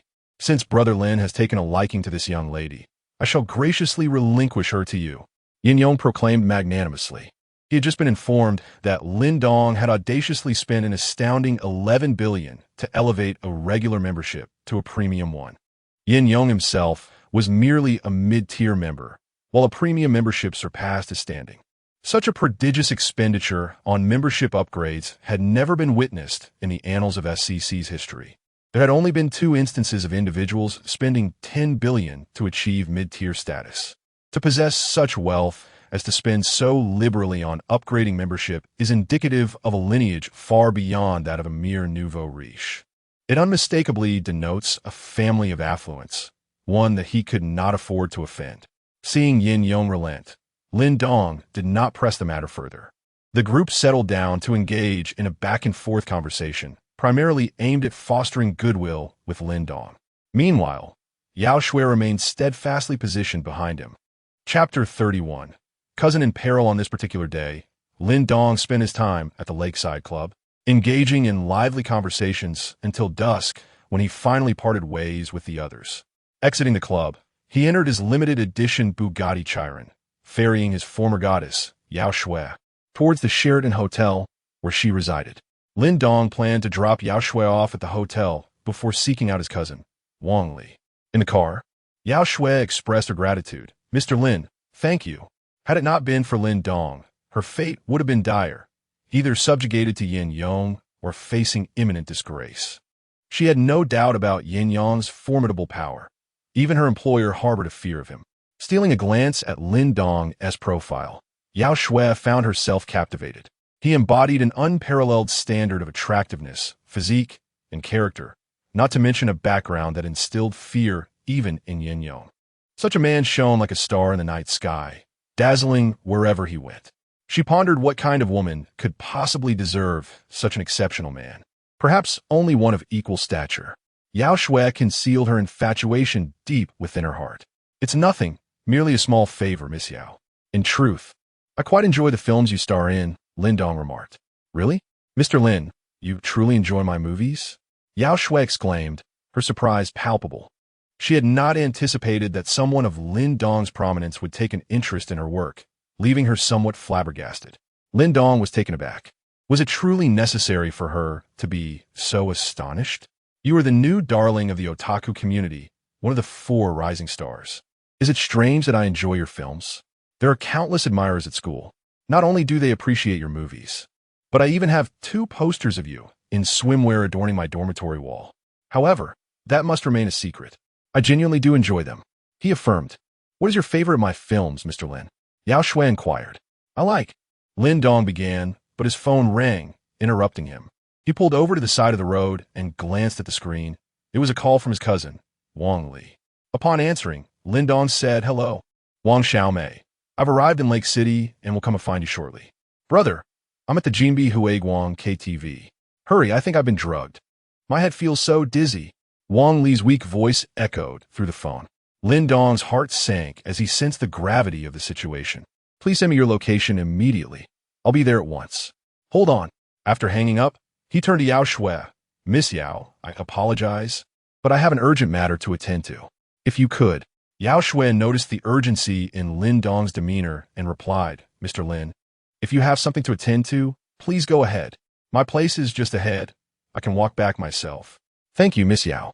I shall treat you to dinner next time," Lin Dong said before accelerating away after Yao Shui exited the car. He sped off several meters then. Fearing his driving skills might not suffice, he invested a few points to enhance his driving proficiency, instantly elevating it to mastery. Yao Shui stood rooted, watching as Lin Dong disappeared into the distance. With a hint of disappointment, she murmured to herself, "Not a single contact left. And yet they speak of treating me to a meal. What insincerity." However, the thought that her crisis had finally been averted lifted her spirits almost instantaneously. She retrieved her sunglasses and hat from her bag, adorned herself, and set off towards the Sheraton Hotel. In the opulent KTV venue, private room on the ground floor was abuzz with activity. Wang Li found herself locked in the restroom, dialing Lin Dong's number. Initially, she had come to KTV to unwind with a few friends, but fate had led her to encounter several senior classmates from her school. Ultimately, they all convened in one room to enjoy the evening together. As the night progressed, an unexpected group of individuals entered, seemingly familiar with some of the seniors. What began as an intimate gathering of a few had swiftly transformed into a chaotic assembly of over 10 people, most of whom she did not recognize. Her friends deliberated on leaving, yet several attempts were thwarted, as they were merely a handful of vulnerable women against a group of 7 or 8 men. The opposing party's refusal to let them depart left them with no choice but to plead desperately until they were finally permitted to go, albeit under the condition that each would consume a drink. With no alternatives, they acquiesced, hoping to finish their drinks and exit swiftly. Unexpectedly, after finishing her drink, Wang Li began to feel dizzy, her body growing weak and feeble. Her astuteness alerted her to the grim realization that she had been drugged, prompting her to seek refuge in the restroom. After much contemplation, she decided to reach out to Lin Dong, who had mentioned he would be in Lake City that day. Now, she could only hope for his timely arrival. Otherwise, the consequences could be dire. Meanwhile, Lin Dong was driving towards the opulent KTV, but the urban traffic impeded his speed. A glance at the distance revealed that, at his current pace, it would take approximately 20 minutes to arrive. Uncertain if his cousin Wang Li could endure such a wait, he decided to call Yi Hong. "Hello, Lin, my younger brother, what is up?" Yi Hong's voice resonated through the phone. "Brother Yi, do you know the owner of the KTV? Is it possible to get in touch with him?" Lin Dong inquired, urgency lacing his words. "Ah, the Golden Splendor? Yes, I know. That rascal Wang Chong is the owner. You can reach him." Before Yi Hong could finish, Lin Dong hung up, realizing he had no time to spare for explanations. After disconnecting, he immediately called Wang Chong. "Brother Lin? Brother Chong, listen to me. My cousin is currently in a private room at the Golden Splendor, and she's been drugged. I'm on my way, but it will take me 20 minutes. I don't know if she can hold on that long. Could you please send someone to look after her?" Upon hearing Lin Dong's words, Wang Chong understood the gravity of the situation. "Rest assured, Brother Lin, I will handle this matter with utmost diligence and ensure your cousin is unharmed." After hanging up with Lin Dong, Wang Chong promptly contacted the manager of Golden Splendor. Upon receiving the call, the manager, accompanied by over 20 security personnel, made his way to the private room. Just after Lin Dong concluded his conversation with Wang Chong, Wang Li's phone rang again. "Brother, where are you? Hurry, they're knocking on the door." Wang Li's voice trembled with urgency. "Little sister, do not be afraid. Help will arrive shortly. Just hold on for 5 more minutes. No, just 2 minutes. Someone will come to rescue you." "Brother, I am so scared. Please hurry." Suddenly, a loud crash echoed as the bathroom door was forcefully flung open. "What took you so long? Your friends have been waiting for you." A stranger's voice boomed. "Oh, I don't know you. Stay away." The phone fell silent. "Damn it." Lin Dong cursed furiously. His anger was palpable. Wang Li was truly like a sister to him. Having stayed at her home for 2 years, her family had treated him with utmost kindness, never once regarding him as an outsider. Even though there was a younger cousin, her aunt and uncle had always treated him as their own son. If anything were to happen to Wang Li in his presence, how could he face her aunt and uncle? How could he reconcile it within himself? Yet, at this moment, he felt utterly powerless.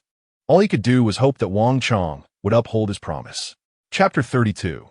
The rescue. Upon hearing his sister Wang Li's piercing scream over the phone, Lin Dong could no longer afford to hesitate. Despite the heavy traffic, he activated his overtaking mode, leaving car after car in his wake.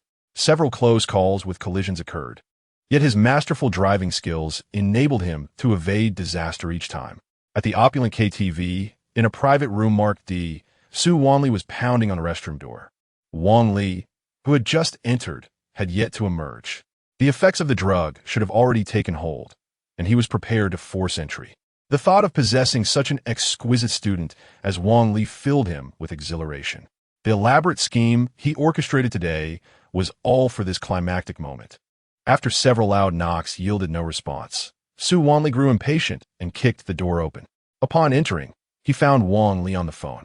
He swiftly snatched the device from her hand and hung up, then seized her by the wrist, dragging her out. As he pulled Wang Li from the restroom, he observed others in the room, taking advantage of their respective targets. Unable to contain himself any longer, he embraced Wang Li from behind. Under the influence of a drug, her body was weak and defenseless. Even if she were not under its effects, how could she possibly contend with an adult man? Despair enveloped her. Once inside the private room, she saw her friends being accosted by men, some with hands already beneath clothing. Though their minds remained sharp, their bodies were powerless to resist. Rendering the mere prey, Wang Li could foresee the grim fate awaiting her and her friends. The man who had dragged her out was still clutching her from behind. She struggled fiercely, yet her efforts proved futile. At that moment, the door to the private room was violently thrust open from the outside. Following this, over 20 security guards armed with electric batons stormed in. Nobody move. Anyone who dares to stir will find their head splattered. Li Hu, the manager of the KTV, strode in behind them. The room fell into a stunned silence, with no one daring to move. Which one of you is Miss Wang Li? Li Hu inquired. I am. Wang Li exclaimed, wriggling free from Su Wanli's grasp, eager to approach Li Hu, believing he was the one Lin Dong had sent to rescue her. However, after taking only a couple of steps, her legs buckled, and she collapsed onto the floor. Someone quickly assist Miss Wang to the sofa. Li Hu commanded the nearby security guards. The two closest guards hurried to lift Wang Li. Li Hu approached Su Wanli and declared, "You have quite the audacity to engage in such schemes on my territory and involving a friend of the boss. What do you propose we do about this?" Terrified, Su Wanli bent his knees and fell to the ground, slapping his own face in desperation. "Master Hu, I was wrong. Please spare me. We dined together. My father is Su Zhongtian." He was genuinely frightened. Though Li Hu was merely the manager of the KTV, he was notorious for his ruthlessness in the underworld. Now, he is indeed closely associated with the illustrious figure behind the opulence. It is said that this enigmatic figure possesses an exceptionally mysterious identity. While his father is merely a small-time businessman, a stark contrast to the grandeur of his counterpart. To think that Wang Li is a friend of this prominent figure. Those two young men have truly sealed their own fate. Su Wanli senses that perhaps from this day forth, his fortunate days are coming to an end. Not only will he be unable to escape this calamity, but his father will also suffer the consequences. Li Hu observes Su Wanli, who kneels before him, relentlessly striking his own face. If this were a few years ago, he would have been too apathetic to utter a word, opting instead for immediate action. However, since aligning himself with his employer, he has learned much. He understands that sometimes violence does not resolve issues. Moreover, as someone in a position of power, resorting to brutality is the most primitive of behaviors. He now prefers to wield his identity, background, and strength to subdue others, just like the individual kneeling before him. Upon hearing his name, immediately bows and apologizes. "Come over here." Li Hu commands the others. Trembling, they approach and join Su Wanli in a row, commencing to strike their own faces. Su Wanli dares not challenge this master, let alone the others. Minutes pass, and the faces of those kneeling have become swollen, blood trickling from their lips, yet they do not dare to cease. Should this master decide to take matters into his own hands, it will be far more than mere slapping. "All right, let us leave it at that for now," Li Hu states. "Thank you, Master Hu. Thank you, Master Hu." The group breathes a sigh of relief. At that moment, Lin Dong arrives. Upon entering, he is met with the sight of 2 or 3 dozen security personnel wielding electric batons, alongside several individuals kneeling in the center, their faces swollen and bloodied, while his sister sits on the sofa. Sister, brother. Upon seeing Lin Dong, Wang Li feels an overwhelming urge to cry. Lin Dong rushes to embrace her. It's all right, he reassures her. "You must be Mr. Lin." Li Hu acknowledges Lin Dong. "Hello, I am Lin Dong. I am grateful for your assistance in saving my sister." "Mr. Lin, there is no need for such formality. With such events occurring on my territory, I owe you an apology." Li Hu responds courteously. After all, this individual is someone of considerable importance, and he cannot afford to be negligent. "Mr. Lin, how shall we deal with these individuals?" Li Hu inquires. The kneeling individuals do not dare to breathe. From the conversation, they can discern that Lin Dong holds a significant status. He is likely a friend of the illustrious figure behind the opulence. Lin Dong glances at those still on their knees. Had anything truly happened to Wang Li, he might have lost control and charged at them. But now that she is unharmed, he regains his composure. Sister, how do you wish to handle them? He asks Wang Li. Brother, I just want to leave here quickly. Bum li raplies beakli. Then let Wang Chong take care of it. Lin Dong says, assisting Wang Li to her feet as he prepares to depart. Brother, those are my roommates. We came together. Can we leave? Lin Dong addressed Wang Li's roommate. Sure. The three responded in unison. Then let us depart together. Lin Dong moved ahead, supporting Wang Li. After Wang Li spoke, her three roommates trailed behind. Once they had left, Li Hu took out his phone and made a call. Is everything resolved? Wang Chong inquired. Yes, it's all taken care of. Mr. Lin has left, and his sister is unharmed, Li Hu replied. Good job. However, Mr. Lin asked you to deal with these individuals before he left. What's their background? They appear to be the second-generation offspring of several small-time bosses. Send them in and handle their families as you see fit. Understood, boss. Chapter 33.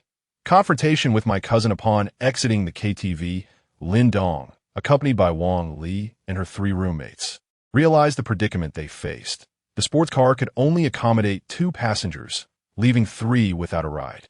Ultimately, Lin Dong decided to escort them to a nearby hotel. Initially intending to secure a separate room for each, he found that the girls were apprehensive and insisted on sharing a room. Consequently, he booked 2 suites, one for himself and the other for the 4 young women. After arranging for their comfort, Lin Dong retreated to his room for a refreshing shower. As he lay on the bed, he reflected on the events of the day, still feeling a twinge of anxiety. Fortunately, his cousin was unharmed. Otherwise, he would have borne the guilt for a lifetime. Had he not joined SEC today and met Wang Chong, the situation might have been far more complicated. With newfound clarity, Lin Dong resolved to embrace his financial abundance and invest in cultivating friendships. After all, having more friends could open up numerous opportunities when assistance was required, much like the circumstances of the day. Once he had come to this understanding, he dialed Wang Chong's number. Lin, is your cousin all right? Wang Chong inquired over the phone. She is fine, and I am grateful for your help today, Wang. Should you ever need my assistance, please do not hesitate to ask. Lin, you needn't be so formal. I share in the responsibility for what transpired today. It was my establishment where your cousin faced distress. That is unrelated to you. It was merely her lack of vigilance. By the way, Wang, should you have any projects requiring investment in the future, feel free to approach me. I shall invest, but will refrain from involvement in management, serving solely as a shareholder. Wang Chong's heart soared at Lin Dong's words. This was precisely the rapport he sought to establish. Given Lin Dong's audacity to donate $110 billion to SCC for membership elevation, it was evident that his wealth was extraordinary, far beyond the ordinary elite, placing him in the realm of the highest echelons of society and major consortiums. Forming alliances with such individuals could yield boundless benefits. Since you hold me in such high regard, I actually have a project in mind. Tomorrow evening, the Lakeside Club will host a charity gala. Shall we meet there to discuss? Wang Chong proposed. Sounds good. See you tomorrow. Lin Dong affirmed before ending the call. Humming a cheerful tune, his spirits notably lifted. Behind him, a second-tier actress, providing him a massage, inquired, What has you in such high spirits, Mr. Wang? I've encountered a benefactor. Is it not cause for joy? He replied. The actress paused, realizing that for them, Mr. Wang was indeed a benefactor. She pondered who could possibly be this benefactor in Mr. Wang's eyes, as her own status did not afford her access to such circles. After concluding his call with Wang Chong, Lin Dong reached out to Yi Hong, similarly extending his offer for investment assistance. Yi Hong reciprocated with an invitation to the charity gala the following evening. Meanwhile, in another suite, the 4 young women had completed their showers and were gradually regaining their composure. Although the earlier ordeal lingered in their minds, they were, after all, carefree young girls. They settled onto the bed and began to gossip once more. Lily, was that person who rescued us really your cousin? One asked. Indeed. What do you think? My cousin is rather impressive. isn't he? Not merely capable, he is truly a paragon of male allure. Did you not mention how unfortunate your cousin is? Orphaned at a young age, ill-treated by his uncle, and residing in your home for 2 years. This is what you conveyed, is it not? Indeed, that is the case. Yet, did you not observe just now? The illustrious manager treated him with utmost courtesy, addressing him as Mr. Lin. What establishment is this illustrious place? Did you not witness those scoundrels kneeling before the manager, striking their own faces in humiliation? Your cousin must be concealing many matters from you. I remain perplexed. I shall inquire with him tomorrow. By the way, does your brother have a girlfriend? Yes. Her name is Jiang Shan. They have been together since high school. Why do you ask? Are you interested in my brother? Do you aspire to be my sister-in-law? Spare me. The following morning, several of Wang Li's roommates took a taxi back to school. Brother, I have something to ask you. Wang Li inquired after her roommates had departed. I am aware there are many questions at present. Come, let us find a quiet place to converse properly. Lin Dong led Wang Li to the parking lot in front of the illustrious establishment. Get in, Lin Dong said, producing the car key to unlock the door of his Bugatti Veyron. Wang Li gazed at the stunning sports car, momentarily taken aback. Brother, is this your car? She stammered. Indeed, it is mine. Now, please enter the vehicle, Lin Dong replied, taking his place in the driver's seat. Oh, all right. Wang Li, still somewhat dazed, climbed into the car. Lin Dong drove Wang Li to the seaside. Throughout the journey, the car attracted nearly universal attention, with numerous onlookers casting admiring glances their way. As they cruised down the road, other vehicles kept a considerable distance, even at red lights. It was evident that they were not to be trifled with. The two found a quiet spot by the shore, leaning against the railing as the sea breeze enveloped them. Wang Xiaomei, I understand you have many questions.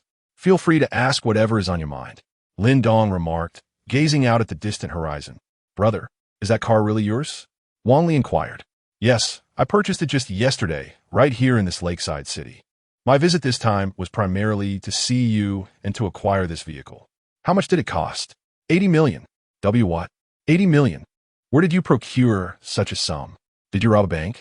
If I had robbed a bank, would I be here chatting with you? Besides, which bank could one rob to acquire 80 million? Then how did you come by the money?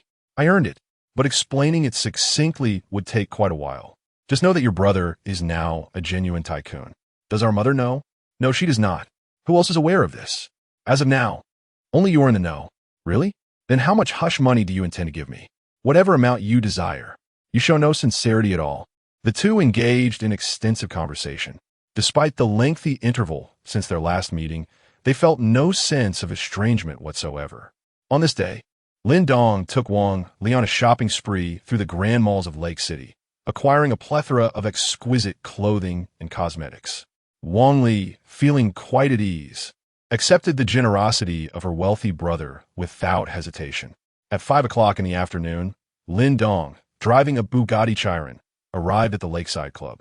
With a vehicle of such prestige, no one dared to impede their entrance. After parking the car, they disembarked and boarded a yacht to reach the gathering spot at the heart of the lake. Upon arrival at the lakeshore, several yachts awaited to ferry guests. The two casually chose one, and the captain swiftly navigated the vessel towards the lake center. Leaning against the edge of the yacht, Lin Dong gazed into the crystal-clear waters below, pondering how the affluent truly know how to indulge in life. Brother, why have you brought me here? Wang Li's voice broke through his thoughts. I brought you to attend a gathering and to meet two individuals. In my absence from Lake City, you can seek their assistance for any matters. One of them is the owner of the illustrious Jinbi Brilliant. Chapter 34. Charity Gala. Lin Dong and Wang Li arrived at the center of the lake. After disembarking from the yacht, they were escorted by a server to the second floor of the building. Please. The server opened the door to the second-floor hall and gestured for the two to enter. As Lin Dong and Wang Li stepped into the hall, they were instantly enveloped in a different realm. The hall, spanning at least 5,000 square meters, was lavishly decorated, adorned with dazzling lights, and filled with hundreds of guests mingling in small groups. Dozens of attractive and tall servers weaved through the crowd, carrying trays of drinks and delicacies. It was Wang Li's first visit to such an extravagant venue, and she felt a twinge of nervousness gently tugging at Lin Dong's sleeve. Don't be afraid.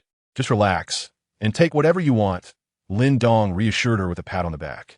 Although he himself had never encountered such a scene before and felt a bit anxious, he reminded himself that as the richest person in the world, there was no reason for him to feel nervous. The two entered the hall together. As Lin Dong passed by a server, he casually picked up a glass of wine and took a sip, finding it quite pleasant. Wang Li, however, remained considerably more reserved. Lin, you finally made it. Wang Chang approached them, holding a glass of wine. Brother Wang, sorry to keep you waiting. Allow me to introduce you. This is my cousin Wang Li, who is studying at university in Lake City. I hope you will take good care of her, Lin Dong said. Don't mention it, Lin. Your cousin is as good as my own, Wang Chang replied, handing Wang Li a gilded business card. If you need anything in Lake City, do not hesitate to reach out to me. I still hold some sway here. Thank you, Brother Chang, Wang Li murmured softly. Cousin, feel free to explore and take anything you desire, as if you were at home. Your brother and I have some business to attend to, Wang Chang said. You two go ahead. Wang Chang led Lin Dong to a private room on the third floor. Upon entering, they found two individuals already seated, one man and one woman. The man appeared to be in his 40s, exuding a refined demeanor, while the woman, likely in her 30s, wore light makeup that accentuated her mature allure. Lin, allow me to introduce you. This is Mr. Xiao Jie, and this is Ms. Tang Ling. This gentleman is my brother Lin Dong, the fourth shareholder I brought along. Wang Chang introduced them succinctly. After shaking hands with both, Lin Dong took a seat. At this moment, Wang Chang began to outline the details of the project. In brief, he had secured a diamond mine in a foreign country, which he personally inspected and found to be of exceptional quality. The total investment was estimated to be between 15 and 20 billion. Wang Chang planned to invest 5 billion to acquire a 40% stake, while the remaining 60%, amounting to 100 billion, would be shared among the three of them. Because he needed to navigate various procedures and establish connections, he sought to retain a larger share. Thus, Lin Dong and his partners would contribute 100 billion for a 60% stake, while Xiao Jie and Tang Ling would each invest 25 billion for a 15% stake. The remaining 30% of shares would be valued at 50 billion. Lin, if you feel unable to invest, we can invite another shareholder. I have personally inspected this mine, and it is undoubtedly a newly discovered asset, Wang Chang remarked to Lin Dong. Unable to comprehend the notion of inadequacy, Lin Dong thought the investment was rather meager, merely 50 billion. Very well. I shall contribute 50 billion for a 30% stake. Agreed is settled then. I will send you the documents shortly. Come, let us toast to this venture. Wang Chang concluded. After Lin Dong's departure, Wang Li began to meander through the hall, gradually relaxing as she noticed that no one paid her any heed, which she found quite enjoyable. Upon reaching the food supply area, she found herself unable to move. Every dessert appeared delectable. This is so sweet. This one is delightfully crisp. This one is fragrant. This one's so soft. Wang Li sampled each treat, placing her favorites on her plate. Suddenly, she spotted someone and hurried over. Are you Yao Shui?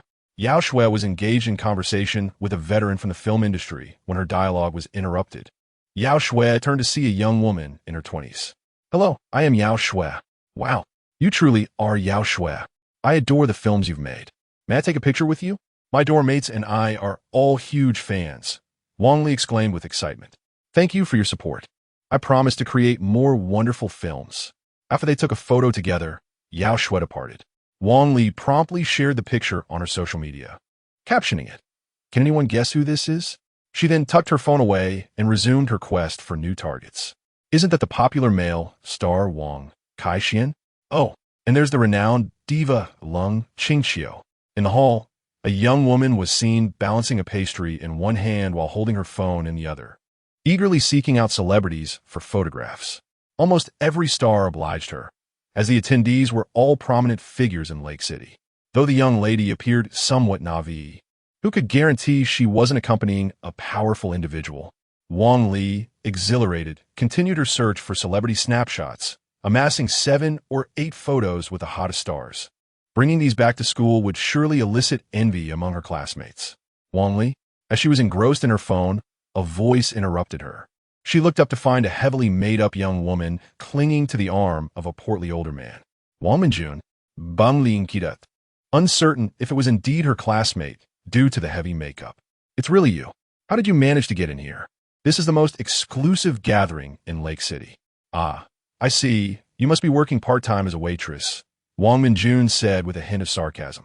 Not at all. I came with my brother, Wang Li retorted. Your brother? Is he a security guard here?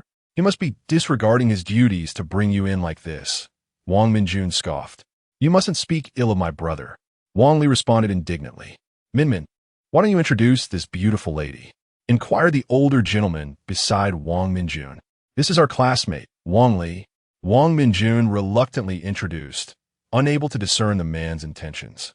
Hello, Wang Li. The older man extended his hand, eager to shake hers. Wang Minjun, is this your father?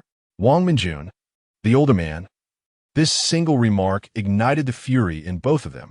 Wang Li, if you continue to speak nonsense, I will tear your mouth apart. He is my boyfriend, Wang Minjun exclaimed, exasperated. The older man then interjected, Wang Li, if you apologize to me now, provide your contact information, and promise that you will come when I call, I will let you off today.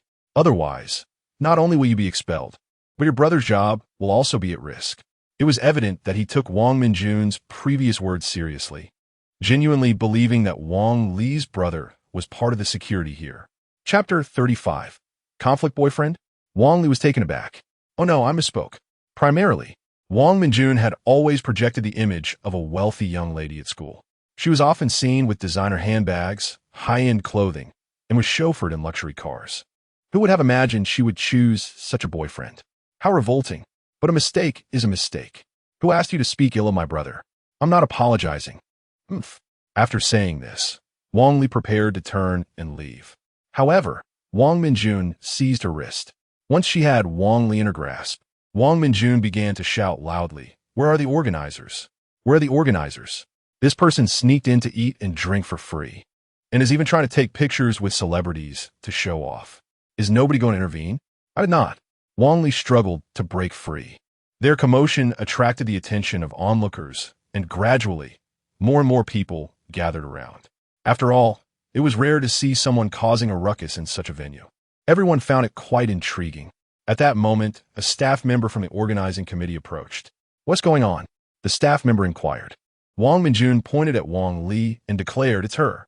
She sneaked in to eat and drink for free, and is looking for celebrities to take pictures with. This young lady, please present your invitation. The staff member addressed Wang Li. Since the organizers had booked the Huxin Club for this charity gala, most prominent business figures in the city would have received invitations.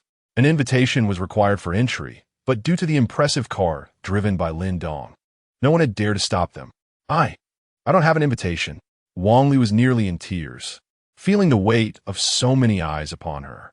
See, I told you she was here to eat and drink for free. And you organizers, allowing anyone to sneak in? Wang Minjun said arrogantly.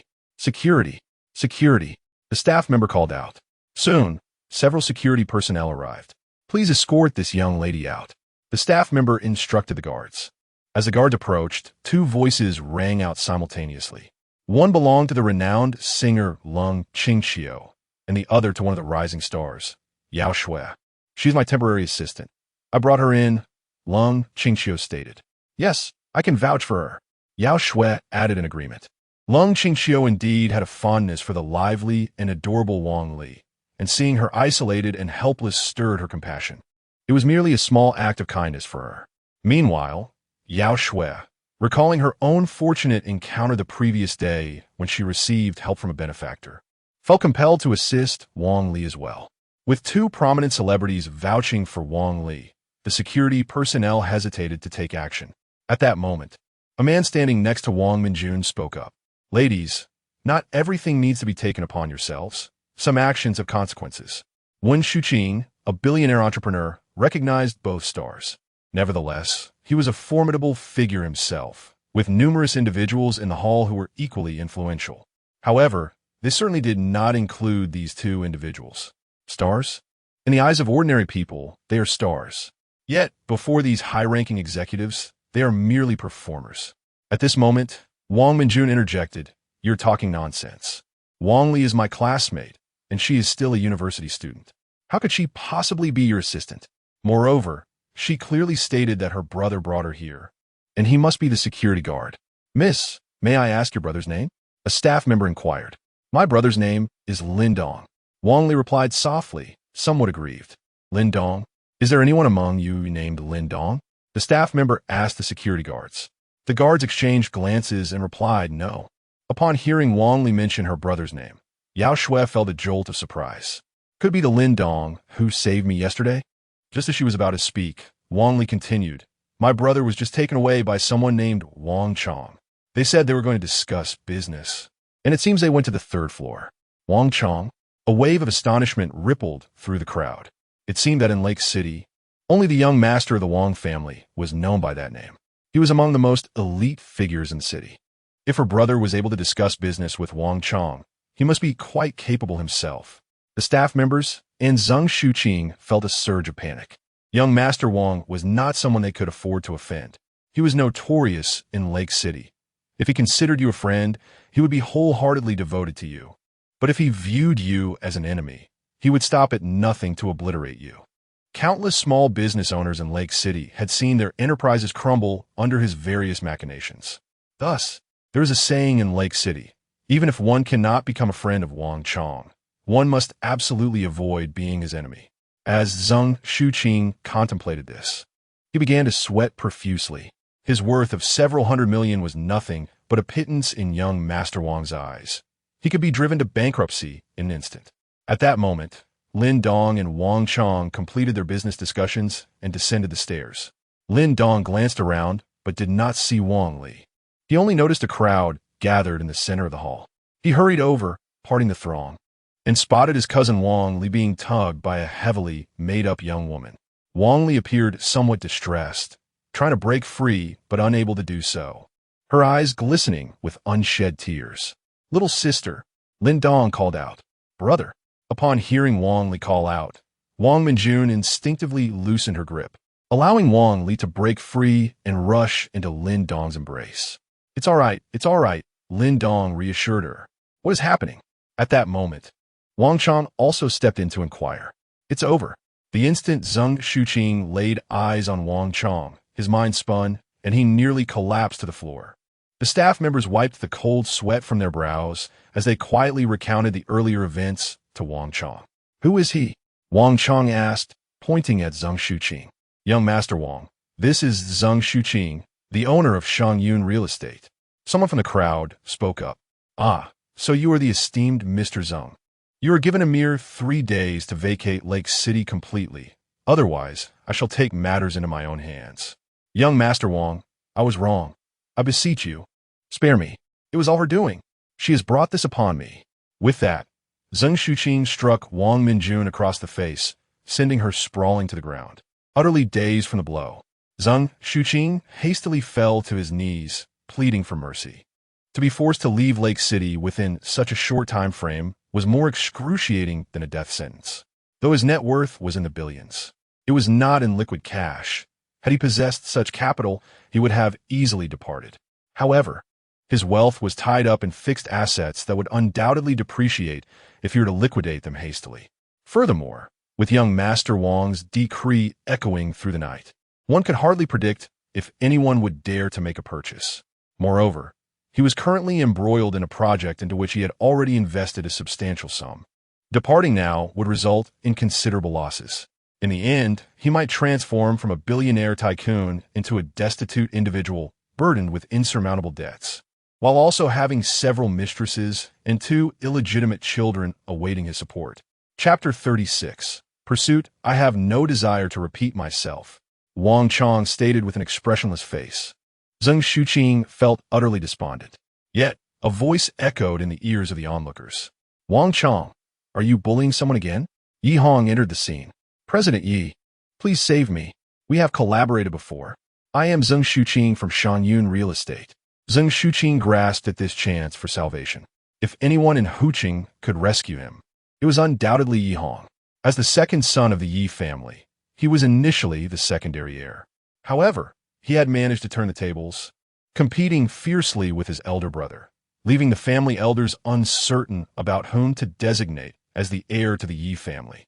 Ultimately, they decided to provide both sons with a sum of money, allowing them to develop independently for a decade. After 10 years, the more accomplished one would be chosen as the heir. Now, 5 years had elapsed, and it was rumored that Yi Hong had secured a distinct advantage. Old Yi, I am not the one bullying. He is the one harassing Lin's cousin.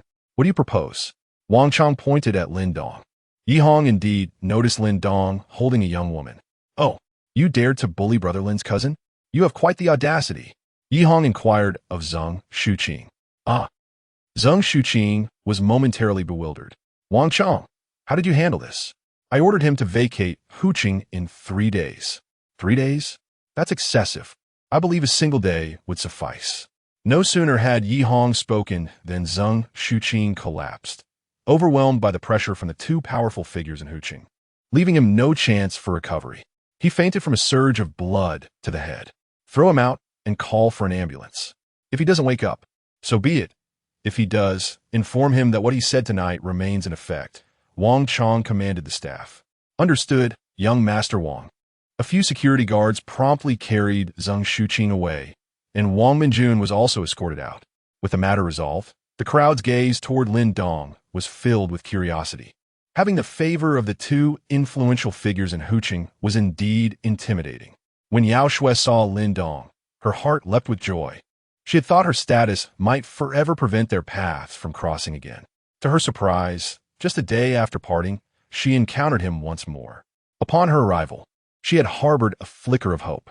Today, while everyone is present, let me clarify. Lin Dong is my brother, and his cousin is also my cousin. Henceforth, if anyone dares to bully her in Huqing, do not blame me, Wang Chang, for lacking compassion. Wang Chang announced loudly to the spectators. And me, Yi Hong added. Thank you, brothers, Lin Dong replied. With Yi Hong being over 30 and Wang Chang at least 26 or 7, Lin Dong felt no shame in addressing them as brothers. Lin, no need for formalities. All right, everyone disperse. Gradually, the crowd began to scatter. Yao Shui approached Lin Dong and said, Mr. Lin, we meet again. Miss Yao, greetings. At that moment, Wang Li also recovered, glancing between Lin Dong and Yao Shui, asking, Brother, do you know Sister Yao Shui? Indeed, I do. Sister Yao Shui, thank you for your assistance just now, and to Sister Qing Xiu as well. Lung Qing Xiu was about to leave when she heard Wang Li calling her, prompting her to return. No need to be polite, little sister. Many thanks to both of you. Lin Dong expressed his gratitude. Mr. Lin, you're being too modest. Both stars replied in unison. In Jiangcheng, at the Jiangnan International Mansion, Zhao Xian drove her Porsche 911 through the entrance, unaware that a taxi was following closely behind. Inside the taxi, apart from the driver, sat a young man and woman. Driver, where is this place? The young man inquired. Young man, this is the affluent area of Jiangcheng. I can't go in. I can only take you this far. That will be 50 in total, the driver replied. Isn't that rather expensive? The young man asked. I've waited for over half an hour. Does time not cost anything? The driver retorted. All right then. Thank you, driver. The two settled the fare and disembarked, approaching the entrance of Jiangnan International Mansion. Just as they intended to step closer, they were halted by a security guard. Hey, what are you two doing? Hurry and leave. This is not a place for you to be. Big brother, may I ask who owns that red Porsche that just entered? The young man questioned. Whose? Of course, it belongs to the owner. Is it yours? Get lost. The guard replied. The prices of houses here must be quite steep, right? Kid, are you from a remote area?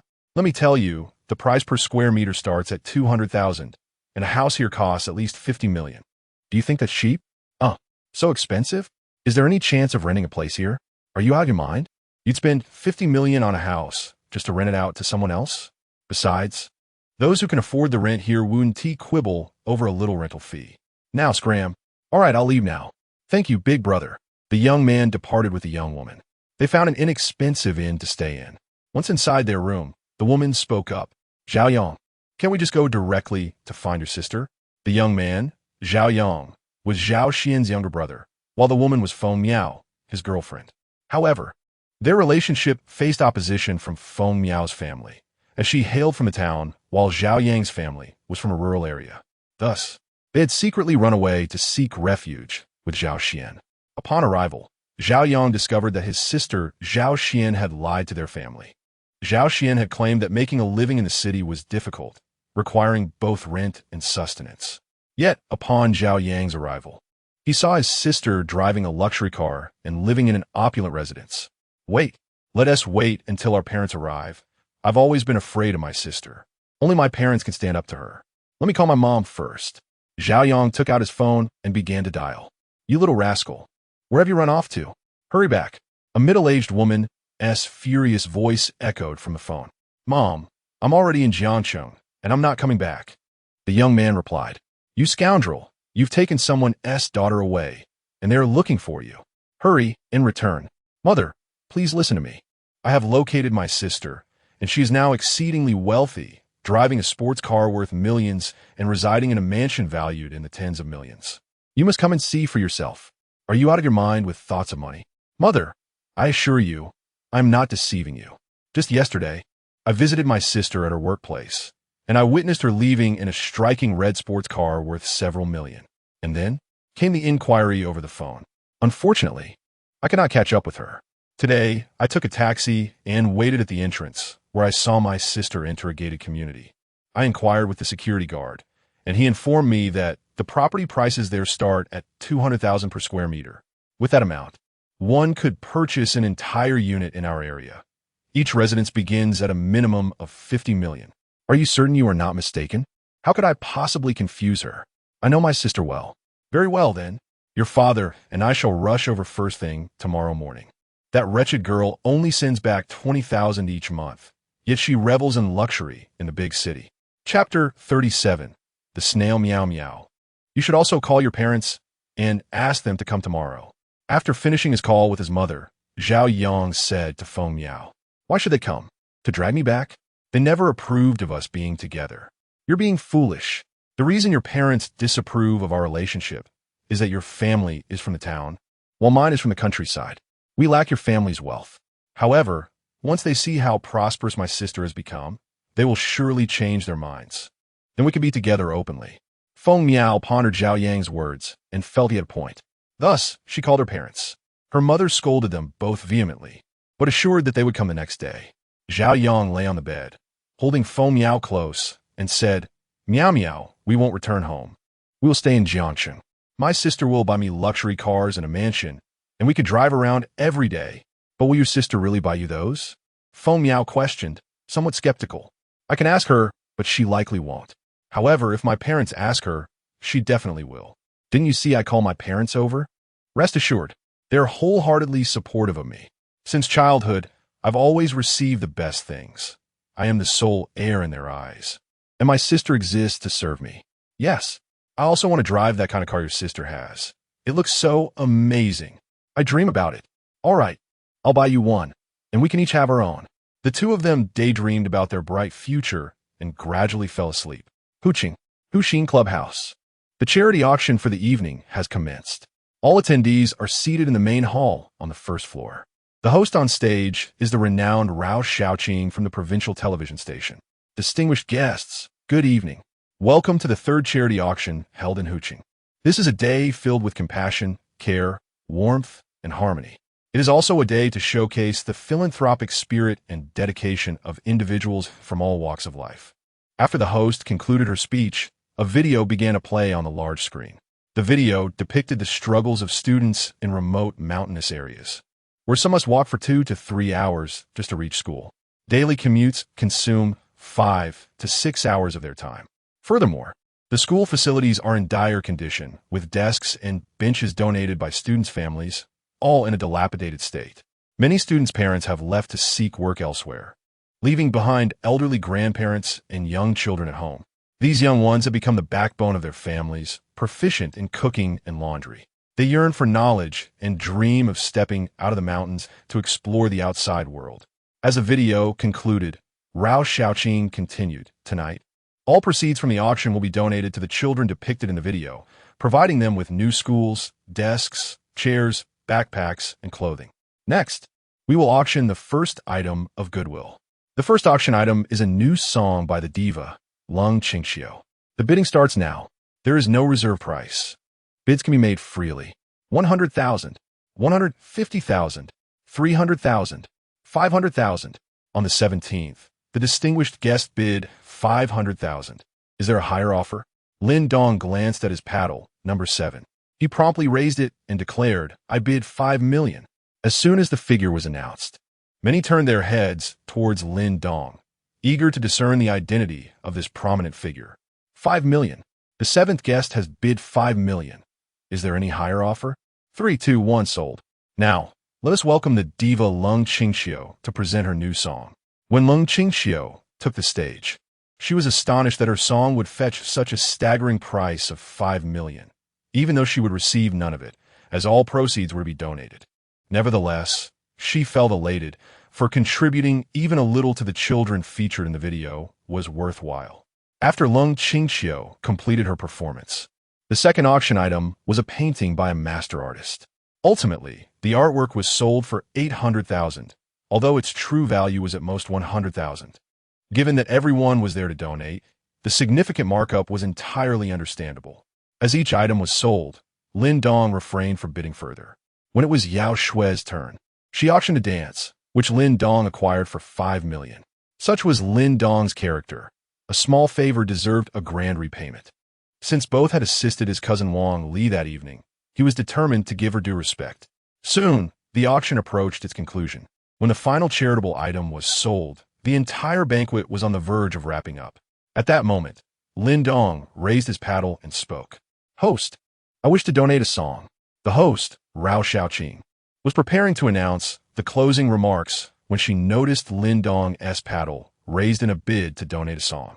Having spent 10 million today, he certainly deserved this moment. Rao Xiaoqing invited him to the stage. Mr. Lin is preparing to donate a song. Does anyone wish to make a bid? She inquired. May I purchase it for myself? Lin Dong asked. Purchase it for yourself? Yes. If Mr. Lin wishes to buy it back, let's all enjoy his performance. Rao Xiaoqing replied. How much are you willing to bid to reclaim your song? 100 million. What, how much? Rao Xiaoqing stammered in disbelief. I bid 100 million to buy back my song. The announcement not only astonished Rao Xiaoqing on stage, but left the hundreds of distinguished guests in the audience, apart from Yihong and Wang Chong, utterly dumbfounded. To buy back one's own song for 100 million? That is tantamount to directly donating that sum. It seemed Lin Dong had not previously made an appearance in Lake City, and now, not only did he associate with the likes of young Master Wang and young Master Yi, but he was also donating over 100 million. This was simply extravagant beyond measure. Lin Dong approached the piano and sat down. Tonight, I present this song titled Snail, hoping that one day the children in the video can also have their own sky. After speaking, Lin Dong began to perform. The gentle melody flowed from the piano. Should one cast aside the heavy shell? To seek where the blue sky truly lies.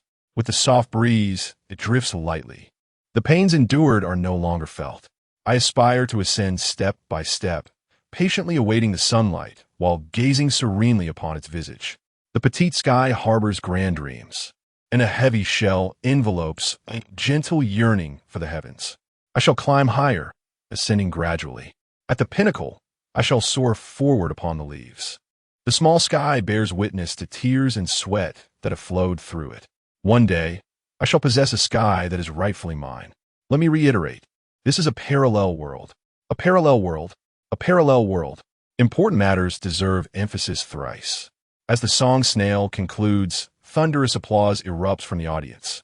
The children in the video, akin to the snail in Lin Dong's song, yearn to escape the mountains and discover a sky that belongs to them. Mr. Lin, did you compose this yourself? Inquires an audience member. Indeed, Lin Dong deeply. Mr. Lin, you are incredibly talented and remarkably handsome. Yao Shui gazes at Lin Dong on stage. Her eyes filled with admiration. He is the man she reveres.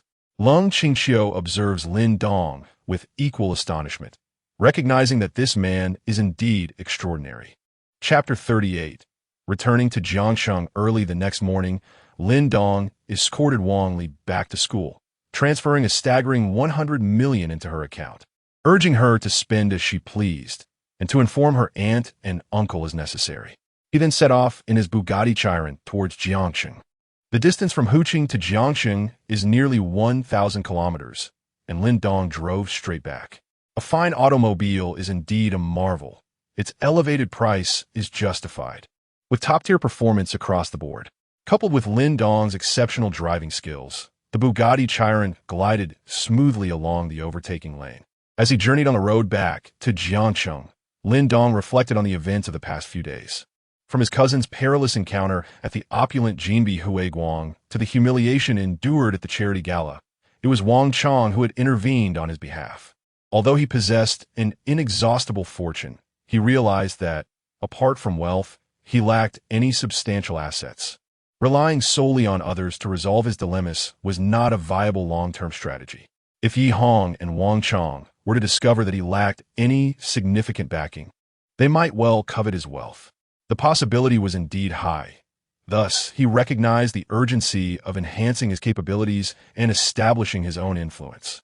With his boundless financial resources at his disposal, forming a faction should be straightforward. The challenge lay in identifying individuals who would be unfailingly loyal to him. This endeavor would require time and patience, yet the establishment of his influence must occur without delay. Additionally, he needed to bolster his own strength. A glance at his status panel revealed that his godly rich points remained at 200, indicating that the 100 million he donated last night and the 100 million he transferred to his cousin Wang Li that morning had not augmented his points. It seemed that merely gifting money did not enhance his status. Purchases were essential. However, the 110 million he donated to SCC had indeed increased his points, and he had also acquired the status of a premium member after the donation. Thus, it appeared that monetary contributions could be beneficial, but only if they were accompanied by tangible returns. His physical and mental prowess both stood at 50 points, with an assessment of strong. Ever since his physical capabilities rose from 18 to 50 points, he had not undergone further testing. Yet Lin Dong felt confident that his physique was on par with those who regularly engaged in physical activity.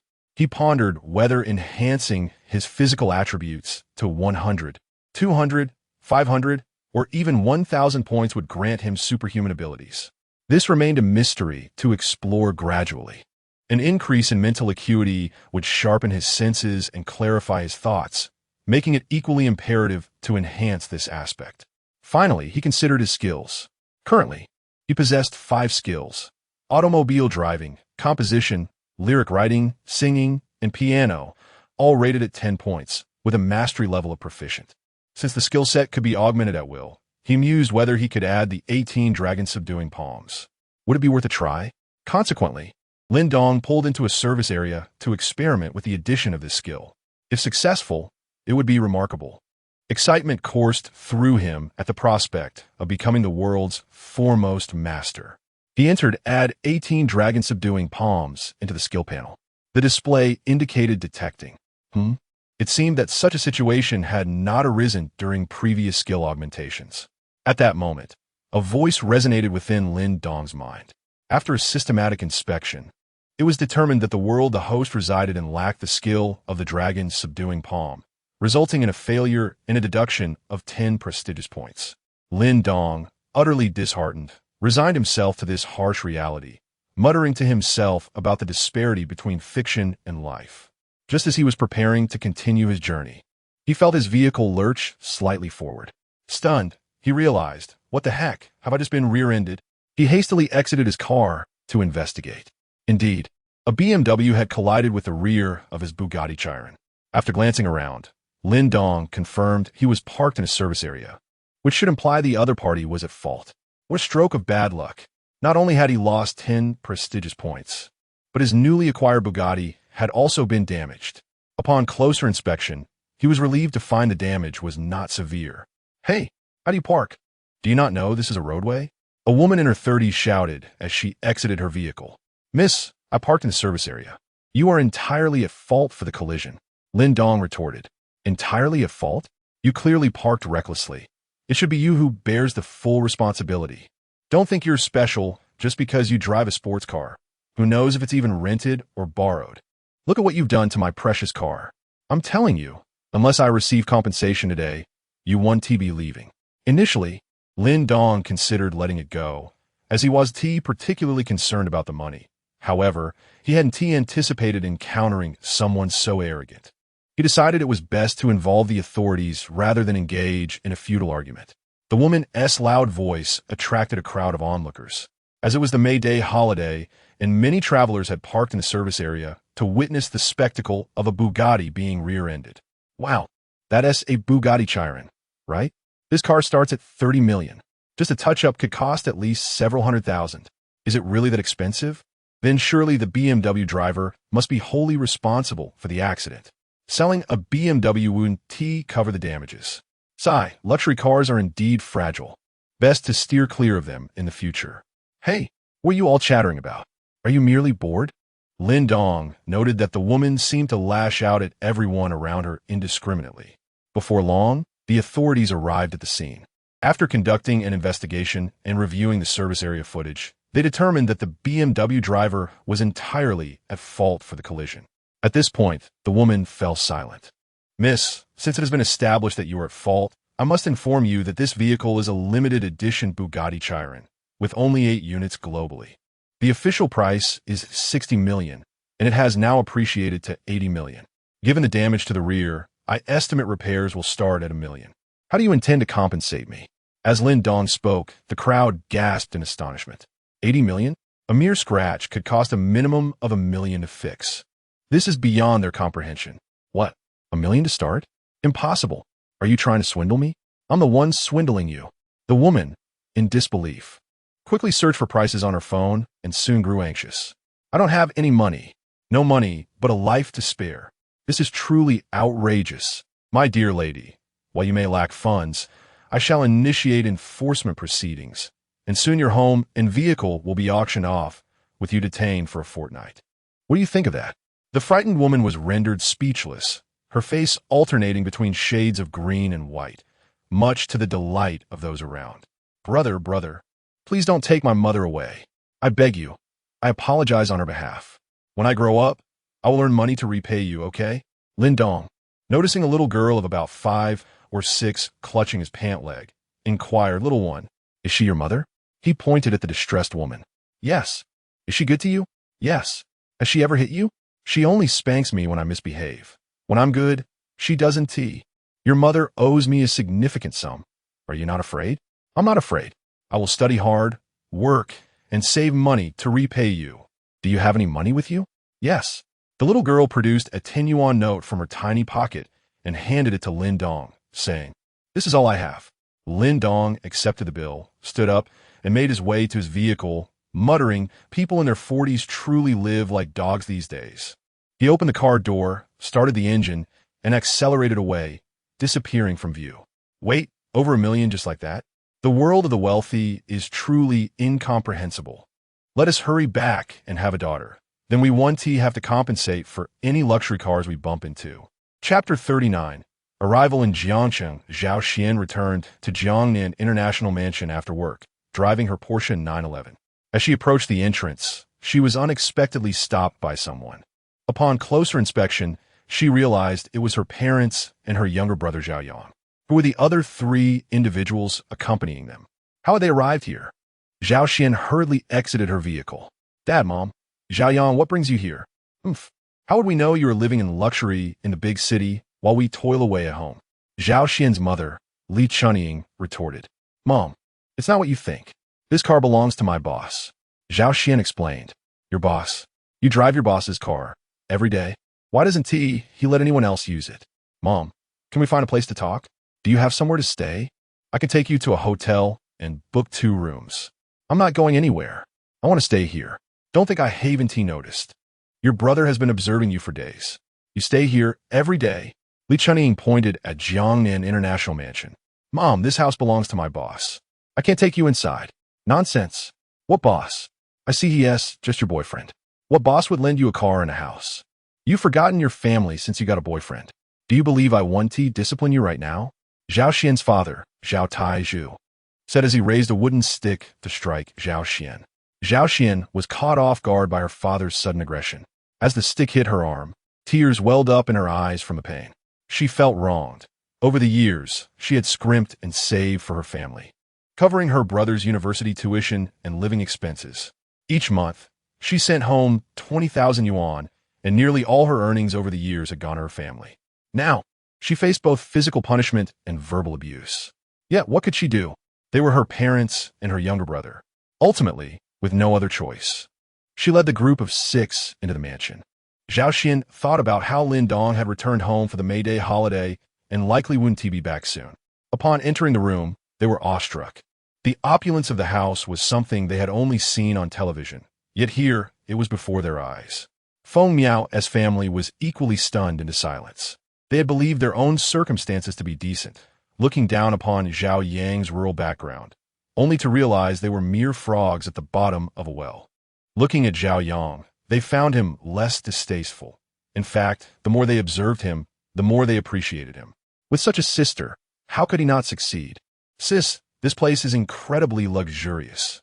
The decor, the view, it's even more extravagant than what we see on TV. Zhao Yang exclaimed as he approached the enormous floor-to-ceiling window. He wondered what it would be like to live here every day. The space was so vast. He and Feng Miao could easily reside here without issue. As they regained their composure, initial awkwardness faded. After all, this was their daughter Zhao Xian's home, which meant it was their home too. At that moment, Zhao Xian spoke up. Damon, what brings you here? Please tell me. Zhao Taizhu pointed at Feng Miao and her parents, stating, This is Feng Miao, your brother's girlfriend, and these are her parents. Our families have decided to assist your brother in arranging his marriage. You merely need to provide 5 million for them to purchase a house and a car. Zhao Xian was so infuriated that she felt like laughing. How could her father, a lifelong farmer, mention 5 million? Did he even comprehend the magnitude of that sum? It was undoubtedly the idea of that scoundrel Zhao Yang. I do not possess such an amount, Zhao Xian declared. Then how much are you willing to contribute? Zhao Taizhu inquired, recognizing that 5 million was indeed excessive. A suggestion from Zhao Yang. I will not contribute a single penny. What? Are you seeking another beating? Zhao Taizhu shouted. Even if you were to beat me to death, I would not part with a single cent. You wretched girl, are you trying to drive me to my grave? I'm telling you, you must provide this money. Zhao Taizhu scolded, pointing at Zhao Xian. Overcome with rage, Zhao Xian cried out, Since childhood, you have favored him solely because he is your son. He received all the good food, while I had to earn my own university tuition through hard work. Have you ever contributed a dime? When he wanted to go to university and the family was broke, I went and borrowed money. I scrimped and saved to repay it slowly. Do you have any idea how I endured that time? I fainted at work for malnutrition. As my job improved, I sent every penny I could spare back home to you. What more do you want from me? And you scoundrel, you squandered your university experience. Not only do you show no gratitude, but now you demand 5 million as if I were an ATM? Let me make myself clear. Starting today, I will not give you a single cent. Zhao Xian had been holding back for too long. Simply because she was a daughter. She had never been acknowledged by her family, regardless of her accomplishments. Even though she consistently ranked first in exams, her parents offered no recognition. Mianwile Zhao Yang, despite his mischief, was always favored. Any complaint from him would result in her punishment. Eventually, when she got into university, her family's reluctance to fund her nearly led her to drop out. They would say, what is the point of the daughter studying so much? She will marry off eventually. It will be better for her to work and contribute to the family sooner. Thankfully, her teachers supported her, allowing her to complete her education while working. Now, they had the audacity to demand 5 million for her brother's wedding. Where was she supposed to procure such a sum? Although she had received a promotion, Lin Dong had yet to mention a raise. Zhao Xian's outburst left everyone present in stunned silence, particularly Li Chunhua and Zhao Taizhu. The children they had always viewed as obedient suddenly dared to confront them, leaving them momentarily disoriented. Regardless, if you refuse to provide the money, we will not leave this place, Li Chunhua declared stubbornly. In that case, let me be frank with you. This house is a courtesy from my boss, who took pity on me. Do you even realize how much this property is worth? Zhao Xian inquired, then continued, 400 million. 400 million? My heavens! They struggled to comprehend the magnitude of such an amount, likely sufficient to purchase an entire street in their town. Zhao Yang remarked that his sister's house was worth at least 50 million, a claim met with disbelief. How could any house be so exorbitant? Yet, Little did they realize that 50 million was indeed an understatement. Do you know how much 400 million is? With that amount, one could acquire a house for anything here in our hometown. If you choose to remain, I shall depart. Should the security apprehend you under the pretext of burglary, do not blame me. To commit theft in such a high-end community could easily result in a decade-long sentence.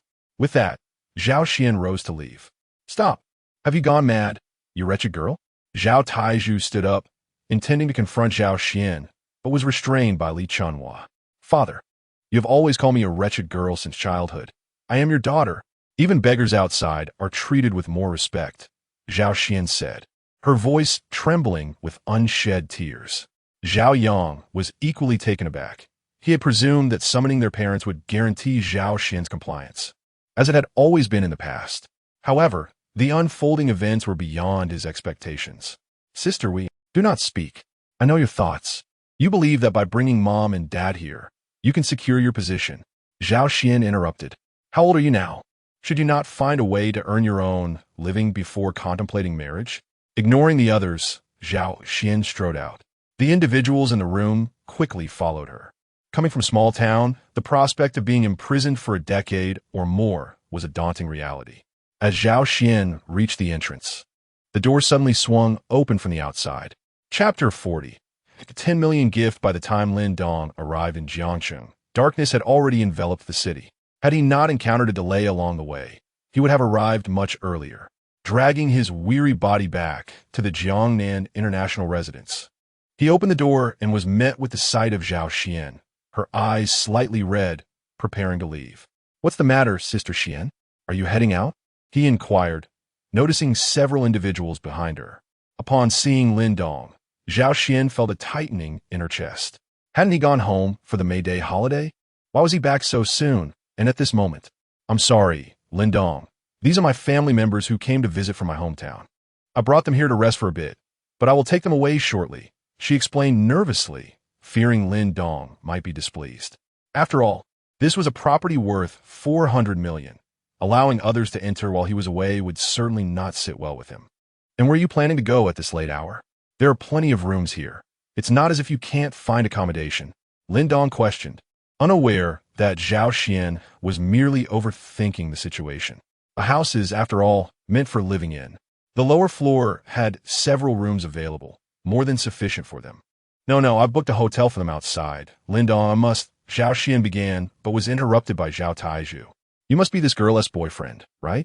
Since you're already living together, it's time to settle things.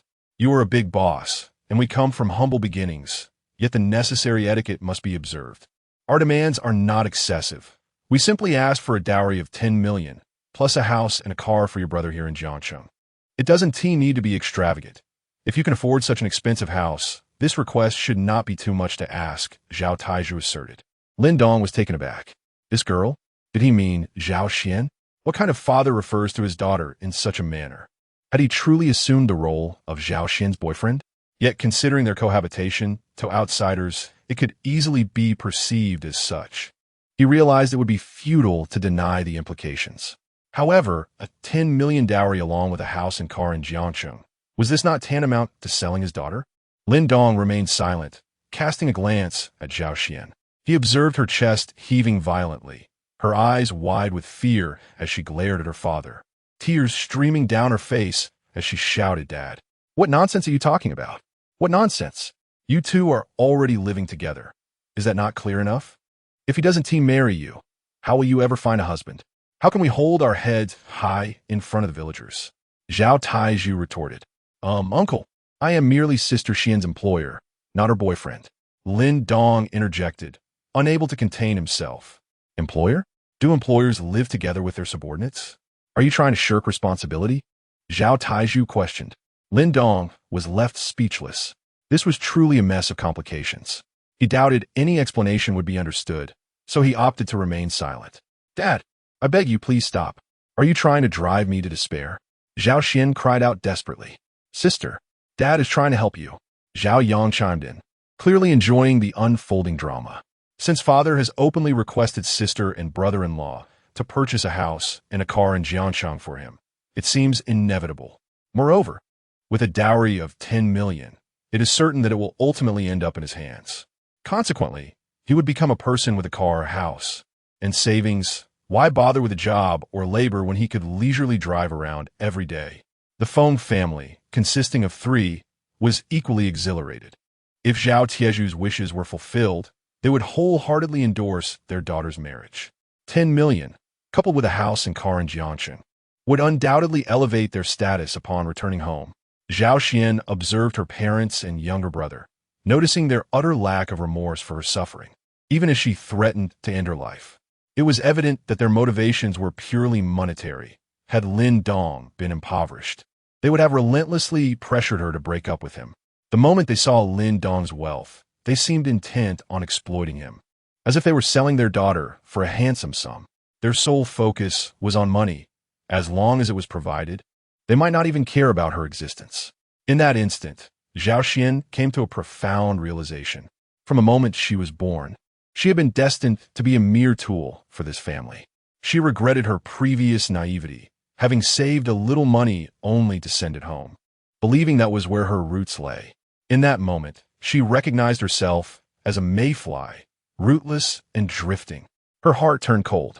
Zhao Xian ceased to speak and turned to enter the elevator, consumed by a desire to escape this place. Lin Dong sensed something amiss and hurried after her, managing to squeeze into the elevator just as the doors were closing.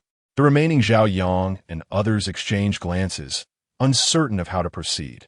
Ultimately, they decided to leave, for this was indeed someone else's home, and they were genuinely intimidated by Zhao Xian, fearing they might be mistaken for thieves. Chapter 41. Limits in a park in Jiangsheng. Lin Dong and Zhao Xian sat beside a river.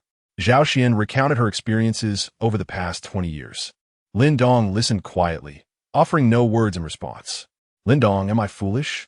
I give them whatever they want. If I don't have it, I borrow it. And then I scrimp and save to repay, Zhao Xian asked after finishing her tale. Xianjia, you are not foolish. You simply hold your emotions too dearly. The more you give, the more they come to expect it. Lin Dong pondered before replying. Perhaps you are right, but I have made a decision. For the past 20 years, I have lived for them. Yet in the decades to come, I wish to live for myself. Lin Dong, let's invite uncle and aunt to the hotel for dinner tomorrow. They have traveled such a distance. I must show my appreciation. If you ever need money, feel free to take it from finance. Whatever decision you make, I will support you, Lin Dong declared. Thank you, Lin Dong, Zhao Xian cried, leaning against him. She had feared that Lin Dong would look down on her for her family's circumstances, but he showed no disdain. Little did she know, Lin Dong had lost his parents at a young age and had endured a life that was hardly better than hers at his uncle's home. However, he still had a loving aunt and younger cousin, while Zhao Xian had nothing. He truly felt pity for her. Always thinking of your family, only to realize they see you as a mere means to profit. Guan Ye, cry as much as you need. It will bring you relief. Lin Dong gently patted Zhao Xian's back. For about half an hour, Zhao Xian wept in Lin Dong's embrace, eventually rising with a sense of embarrassment upon noticing that her tears had soaked his shirt. I'm sorry, Lin Dong, for ruining your shirt. Not at all, Xianjia. Gome. Let's head back, he replied. Upon returning to Jiangnan International Mansion, they discovered that Zhao Yang and the others had already left. Lin Dong, I will go look for them, Zhao Xian exclaimed, making her way to the door. However, Lin Dong stopped her. Xianjia, did you not say that from now on you wish to live for yourself? You must learn to refuse.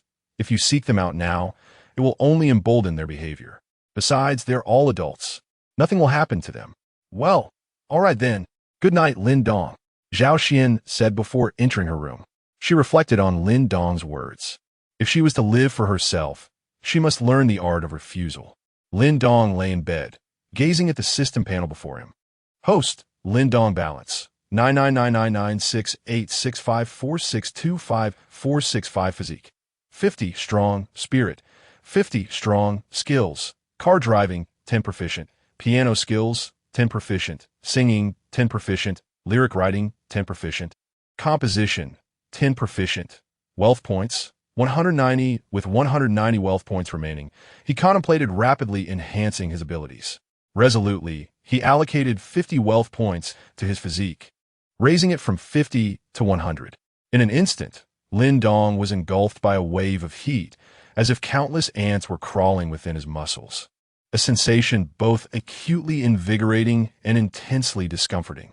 This peculiar feeling persisted for a full 5 minutes before gradually dissipating. He felt as though he had just emerged from water, his entire body drenched. Rather than succumbing to urgency, Lin Dong channeled 50 points of divine wealth into his mental faculties. Suddenly, his mind felt foggy, reminiscent of an intoxicated stupor. He closed his eyes and lay quietly upon his bed. After a few minutes, a sense of clarity returned. Upon opening his eyes, he was astonished to find that his vision had seemingly improved dramatically. Previously, he had experienced mild nearsightedness, yet now he could discern a mosquito on the 3-meter-high ceiling, even observing the minute movements of its legs. How extraordinary! Hastily, he glanced at the panel displaying his status. Host, Lin Dong balance. 999968654625465 physique. 100 limit spirit.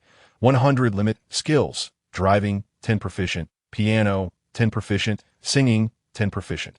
Lyric composition 10 proficient. Composition 10 proficient. Divine wealth points.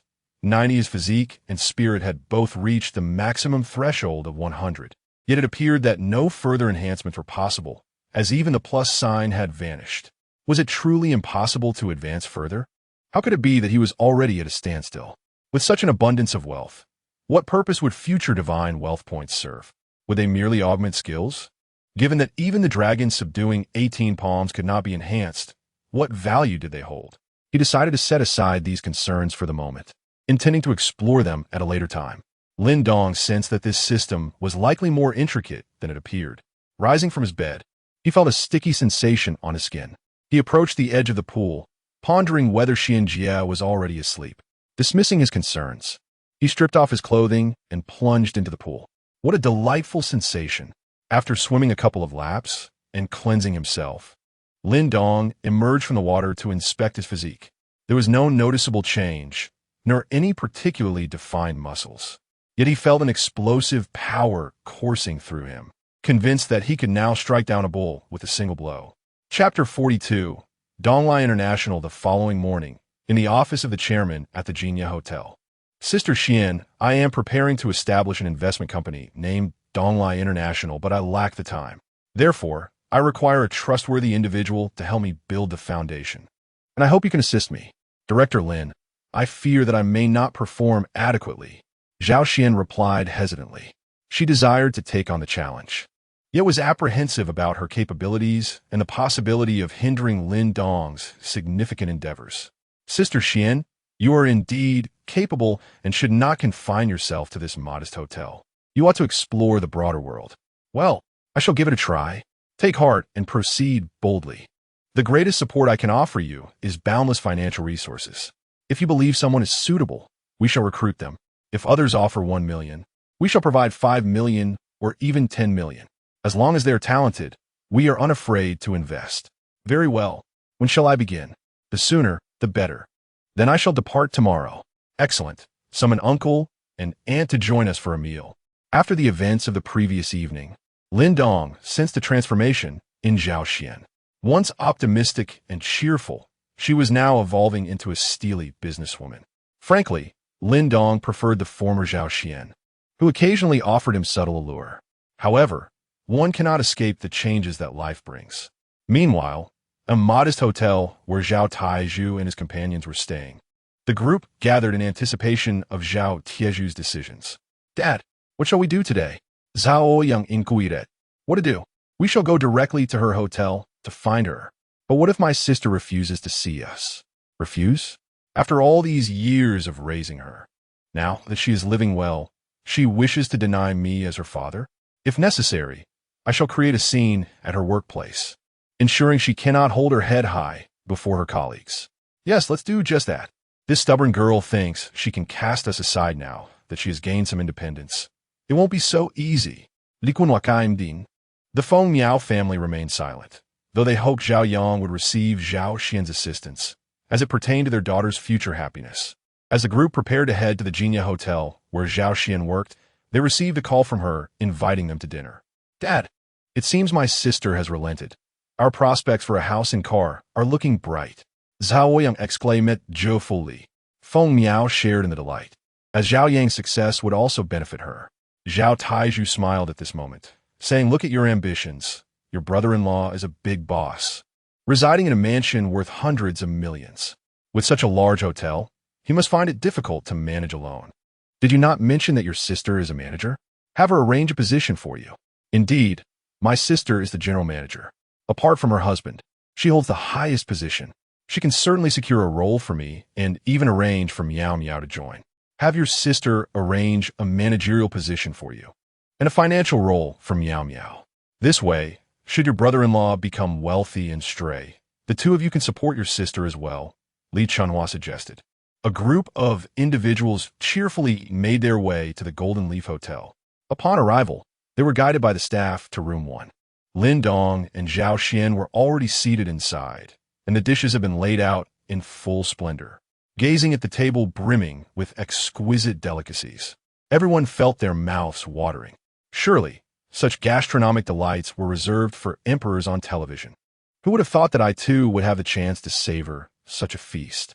Uncle and aunt, having traveled such a distance, allow me to extend my hospitality today. Let us indulge freely. If anything runs short, do not hesitate to ask the kitchen for more," Lin Dong proclaimed. "Thank you, brother-in-law," Zhao Yang exclaimed as he took his seat and began to eat, prompting the others to join him.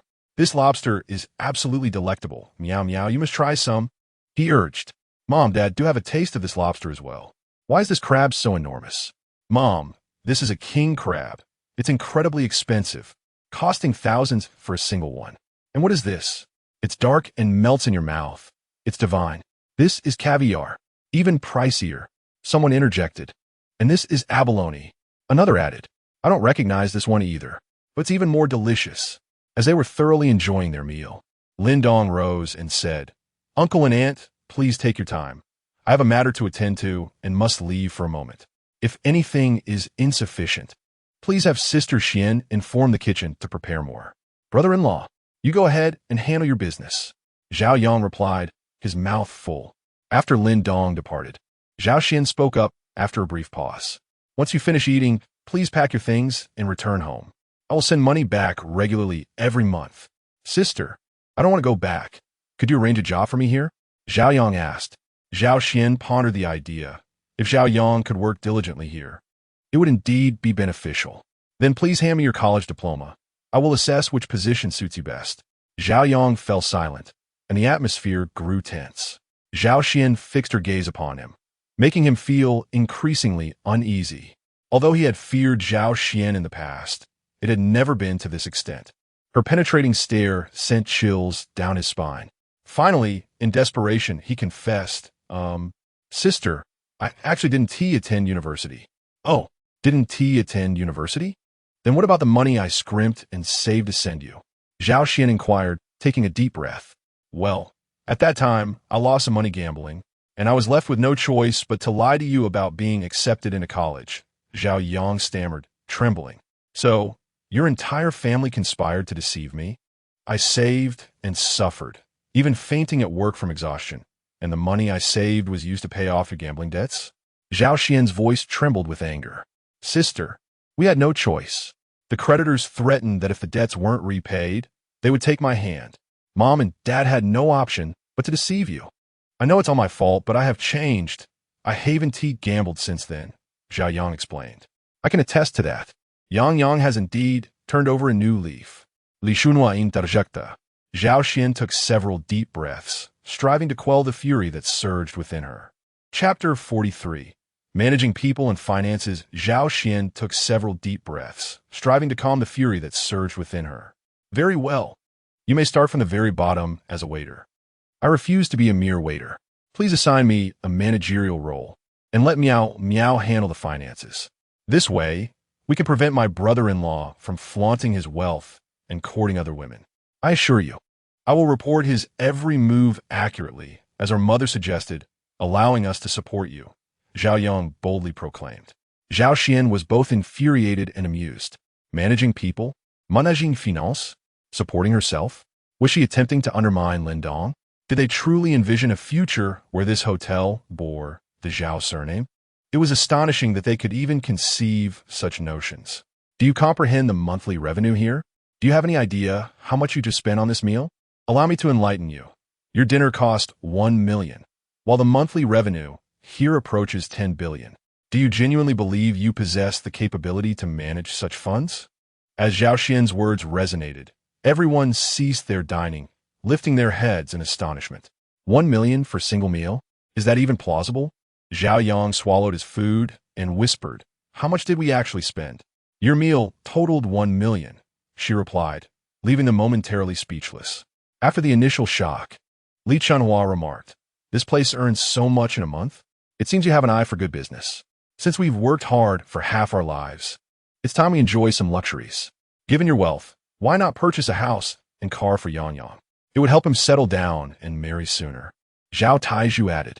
Zhao Xian gazed at her family in disbelief, all of them sharing the same mindset. She felt a profound sadness for being born into such a family. Initially, she had thought of them as her kin, eager to assist them when possible. Yet now, she longed to depart, wishing to avoid their presence entirely. "Please continue your meal. I need to step out for a moment," Zhao Xian declared, rising to leave. Her heart was heavy with disillusionment. Her family had banded together to deceive her. The money she had scrimped and saved was now being squandered on gambling debts. Today, they demanded her support, but tomorrow they would only ask for more, perpetually unsatisfied and devoid of gratitude, only ever taking. She truly wished to never see them again. The family resumed their meal. The extravagant feast worth over 1 million, too extravagant to waste. Zhao Xian arrived at the chairman's office, where Lin Dong was idly scrolling through his phone. Sister Xian, why have you returned so soon?" "Lin Dong, I wish to leave immediately. I no longer want to see them." Zhao Xian replied. "Leave now? What about them? Should I provide them with some money?" Lin Dong inquired, sensing that Zhao Xian's family must have uttered hurtful words to provoke such a strong reaction from her. Since Zhao Xian had made her decision, he resolved to support her. "Please do not. If you give them anything, it will truly never end. They will forever remain insatiable. Shall we disregard them then? Indeed, there is no need for concern. If they cause a disturbance at the hotel, we shall promptly report them, and they will be detained for a couple of days to instill some decorum." "Very well. Sister Xian, where is your first destination?"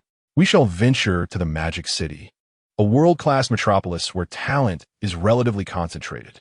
Moreover, I have a university roommate residing there who can assist me." "Excellent. I wish you a safe journey, and upon your return, I shall host a celebratory banquet in your honor." "Thank you, Director Lin." Zhao Taizhu and his companions remain oblivious to the fact that Zhao Xian has already departed for the Magic City. They have indulged to the point of excess. Yet they cannot bear to part with the exquisite feast worth 1 million on the table, persevering through a meal that lasted a full 3 hours. Chapter 44. A silent departure. After a few individuals finished their meal, they were guided by the waiter to the chairman's office. "Brother-in-law, where's my sister?" "Zhao Yang inquired. Please, do not call me brother-in-law. I have told you repeatedly that my relationship with Xian Jie is strictly professional. There has never been any misconduct, and I am still a university student. How could I possibly be your brother-in-law?" Lin Dong replied. The group exchanged glances, sensing something amiss. It was acceptable to call him that during dinner, but now it seemed inappropriate. Mr. Lin, where's my sister?" Zhao Yang asked again. "Your sister has already departed. After your meal, you should return home as well," Lin Dong responded. "Departed? Then we shall go find her." "When I say departed, I do not mean she has left the hotel, but rather she has left Jiangchen. Here is Xian Jie's resignation letter. You may read it for yourselves," Lin Dong said as he handed Zhao Yang a piece of paper. "Resigned?" A wave of alarm washed over the group, sensing that matters were turning dire. Zhao Yang took the letter, and indeed, it was a resignation letter written by Zhao Xian. "Mr. Lin, why did my sister resign?" "Well, Xian Jie felt that working here would subject her to your incessant entanglement, and since she could not meet your expectations, she chose to leave," Lin Dong explained. "Where has my sister gone?" "I'm not certain, but it seems she has gone to stay with a college roommate," came the reply. At that moment, Li Chunhua hastily pulled out her phone and dialed Zhao Xian's number. "Sorry, the number you have dialed is turned off. Saw the... It's over. Completely over? Li Chunhua sank to the ground in despair. Oof. You little rascal must be in cahoots with that wretched girl to deceive us. I tell you, if she does not show herself, we shall remain here indefinitely. Zhao Taizhu declared angrily at Lin Dong. Old man, please do not lose your temper here. Your daughter left of her own accord. I did not force her out. She was driven away by your actions. What does that have to do with me? If you continue to act like this, it would be your fault. I do not care. If she does not come out, I will stay here regardless. After all, the food and drink are excellent. Zhao Taizhu remained obstinate. Old man, while Xianjie is still here, I treated you to the finest cuisine the hotel has to offer. A feast worth millions. But now that she has departed, I see no reason to continue being courteous. If you persist in your antics, I can easily report you to the authorities, and you might find yourself locked away for a year or more. Do not blame me if your reputation is tarnished, Lin Dong stated languidly. Indeed, Lin Dong's words struck fear into them. In their eyes, he was a person of considerable stature. Do not try to intimidate me. I have lived many years and am not easily frightened, Zhao Taizhu retorted. Yet, despite his words, the tremor in his voice revealed his inner unease. Old man, why would I try to intimidate you? I have some understanding of Xianjie's situation. You say you are all family, yet how can the disparity be so vast? If you two had cared even slightly for Xian, she would not have departed today in such a manner. I witnessed her leaving, tears streaming down her face, and she uttered that she had repaid your nurturing grace over the years and wished never to see you again. It is likely that you will find it exceedingly difficult to locate her in this lifetime. Upon hearing Lin Dong's words, Zhao Taizhu gasped, nearly fainting from the shock. Li Chunhua hurriedly stepped forward to support him. Zhao Yang, too, felt his mind go blank. All the beautiful future he had envisioned had crumbled before him. Feng Miao's parents were pulling her away, unwilling to accompany Zhao Taizhu in his madness, fearing the consequences should they be caught up in it. Miao, Zhao Yang called out. Feng Miao turned her head, looking pitifully at Zhao Yang. What use was there in looking at this ineffectual person? This golden opportunity had been squandered, forcing Zhao Xian to leave. Now, they were left with nothing, and with his capabilities, when would he ever afford a house? A car? Let us go. Return home immediately. You are forbidden from associating with him again. Your mother will introduce you to someone better, Feng's mother sternly instructed, gripping Feng Miao's arm. In that instant, Zhao Yang felt as though he had plummeted from paradise to hell.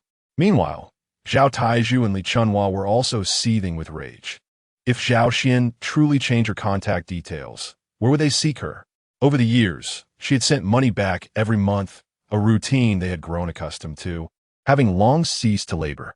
In the village, their family was the envy of all, with a beloved daughter providing for them without toil. What would they do if this source of income suddenly ceased? Would they be forced back to the grueling routine of early mornings and late nights? What would the villagers think of them? Contemplating this, the elderly couple regretted their choices profoundly. Remaining at home would have been preferable.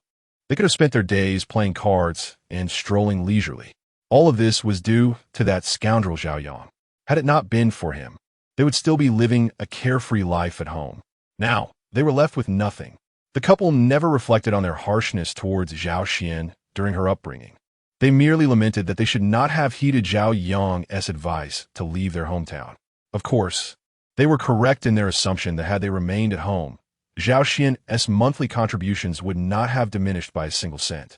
Lin Dong sat quietly on the sofa, observing the family's display. He could have easily given money to send Zhao Yang and the others away. Even if they demanded an exorbitant sum, Lin Dong could afford it.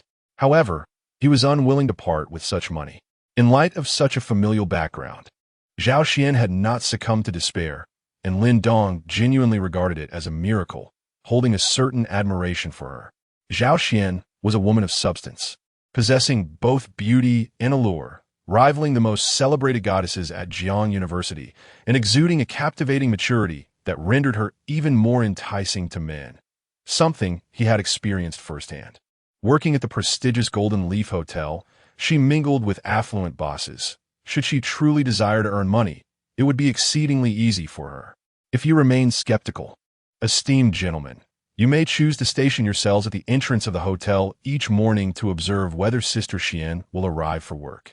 Of course, this must not disrupt the hotel's regular operations. Otherwise, do not blame me for being unsympathetic. That is all I have to say. You may take your leave now." The few departed in a state of despair. Lin Dong was uncertain whether they would return to their hometown immediately or continue to wait. However, this was no longer of his concern. It is often only in the face of loss that one learns to cherish what was once taken for granted. Once they have lost Sister Xian's support and experienced a period of decline, perhaps they will then recall her virtues. Author S. Note: these chapters primarily depict Zhao Xian's transformation from a lively, optimistic, and cheerful individual into a poised and aloof businesswoman, a process that will ultimately see her become Lin Dong's right hand in his future global business empire. Buckle up, for the protagonist is about to soar. Chapter 45. Truly can't go back in the afternoon. Lin Dong registered a company named Donglai International Investment Company, Limited, with Zhao Xian appointed as the general manager. The Golden Leaf Hotel was also included under its umbrella. However, it remains a mere shell at present, awaiting Zhao Xian to recruit various talents to expand the company.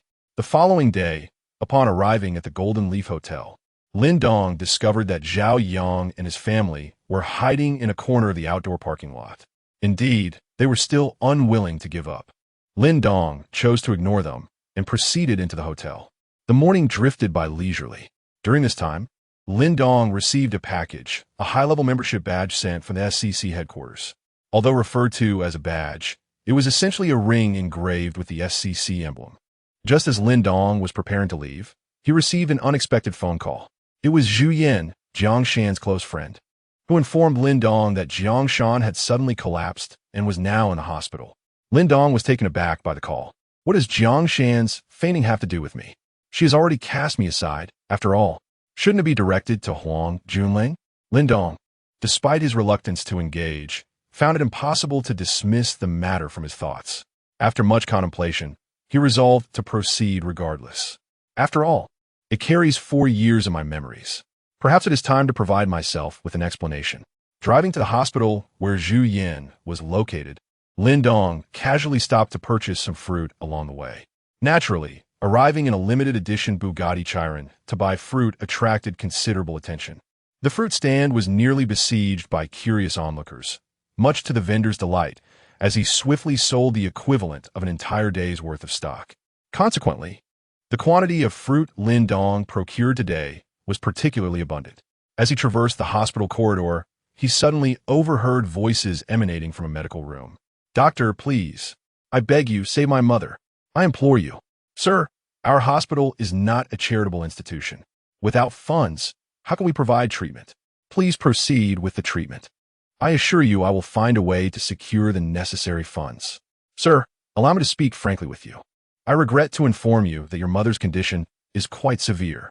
Even if she undergoes surgery at our hospital, the success rate is not particularly high.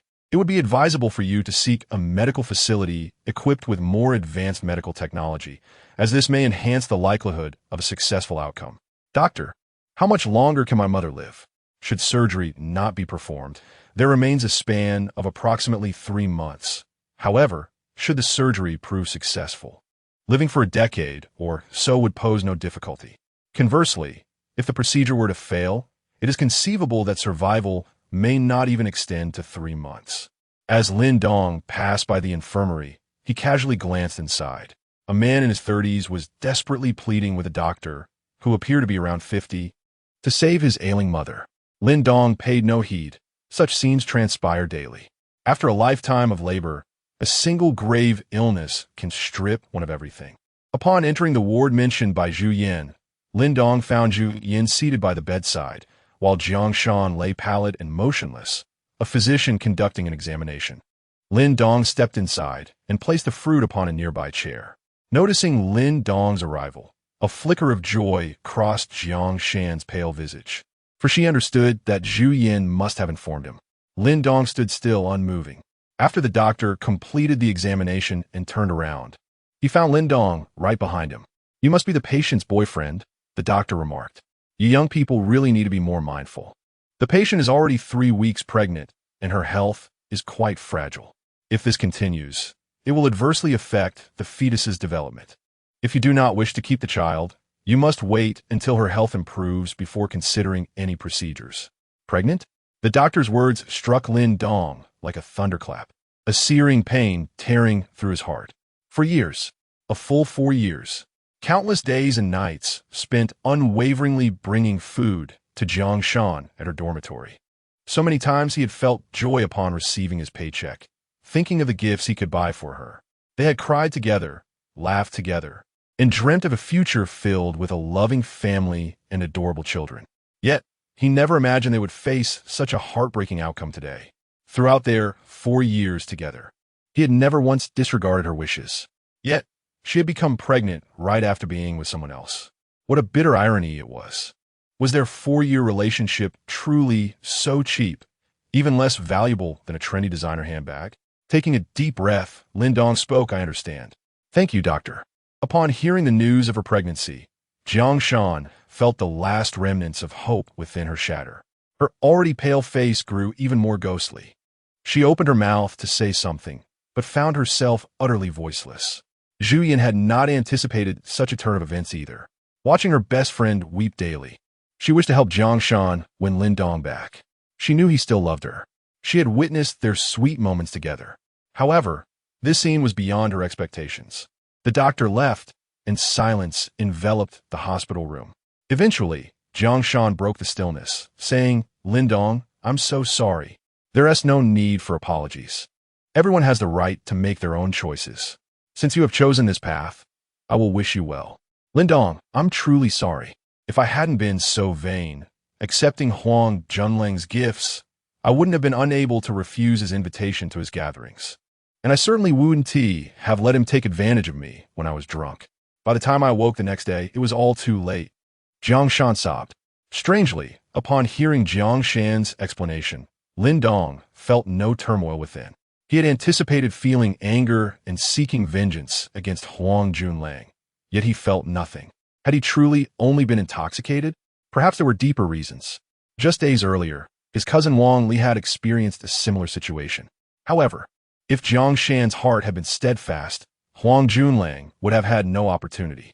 Ultimately, it was their 4-year relationship that lacked the necessary strength. Jiang Shan had already entertained such thoughts. Even without Huang Junlang, others would surely arise.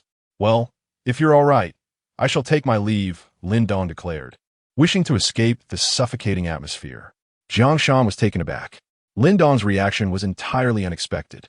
There was no fury directed at Huang Junlang, nor was there sorrow for himself. Only a profound tranquility. Based on her 4 years of familiarity with Lin Dong, he ought not to behave in such a manner. At this moment, she realized that she hardly recognized the Lin Dong before her. As he exited the hospital room, he silently uttered, "Jiang Shan, farewell," thus concluding the chapter of his 4-year relationship. From this moment forth, Jiang Shan would irrevocably belong to his past. The room was filled with Jiang Shan's uncontrollable sobs. Yet these lamentations no longer held any significance for him. Chapter 46. Xiao Pejun emerging from the hospital, Lin Dong inhaled deeply several times. Everything had come to an end. In that moment of complete release, he felt an unprecedented sense of relaxation. As he drove out the hospital gates, a voice pierced the air. "Thief! Catch the thief!" Lin Dong quickly pulled over, and upon stepping out of the car, he spotted a young man sprinting towards him, clutching a wallet. Trailing behind him was a woman in her 30s, yelling, "Get away! Get away! Are you seeking death?" The young man, while running, brandished a dagger with one hand. Lin Dong was on the verge of testing the limits of his enhanced physical abilities when a shadow darted past him with astonishing speed. As he turned his gaze back to the thief, he was astonished to see the young man pinned to the ground by a powerful hand. The thief struggled on the ground, yet could not escape the iron grip that held him fast. A master. This was Lin Dong's immediate impression. His senses were heightened to their utmost, and he could feel the intense energy radiating from the individual who had just passed him. Upon closer inspection, he realized that this was the very man who had sought medical assistance for his ailing mother in the hospital. Xiao Pejun rushed out of the hospital, his heart laden with anxiety. His mother's illness was grave, requiring a significant sum for any chance of recovery, yet he found himself without funds. Having spent years abroad as a mercenary, he had amassed a considerable fortune, only to see it slip away during a final mission that went awry. An attack by unidentified assailants had left only 3 of the 12 men alive. Upon returning home, the 3 survivors unanimously decided to distribute their earnings to the families of their fallen comrades, for at least they had survived, while those who had shared their struggles remained forever in distant lands. Little did he expect that his mother's ailment would strike so swiftly without immediate surgery. They would miss the critical window for treatment. But where could he procure such a large sum of money? As the ancients said, a penny can thwart a hero, and now the amount was exponentially greater. What to do? After years abroad, his closest companions were the 2 who had returned with him, both of whom hailed from impoverished backgrounds, who, after all, would risk their lives overseas for money. They had returned with nothing to show for it. Surely, they too were grappling with life's hardships. Seeking their assistance would be but a drop in the ocean. Just as he stepped out of the hospital, he heard cries of "Catch the thief." Instinctively, he rushed forward and subdued the thief, pinning him down with a single hand, rendering the young man's struggles futile.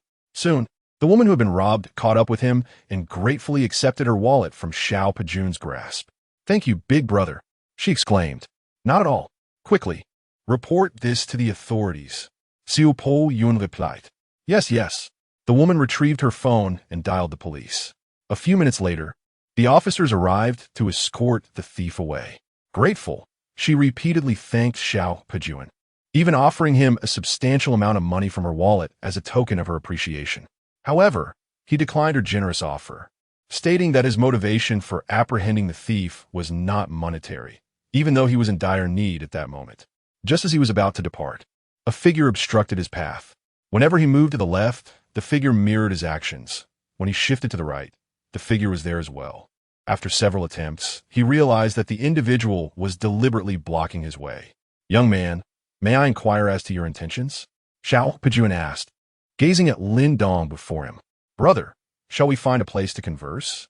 Lin Dong proposed. "We shouldn't be acquainted, should we? I can financially assist in saving your mother. But do not misunderstand. I merely happened to witness you pleading with the doctor while visiting a friend at the hospital." Lin Dong continued. Xiao Pejun scrutinized Lin Dong closely. Having navigated the precarious threshold between life and death for years, he sensed a hint of threat emanating from Lin Dong.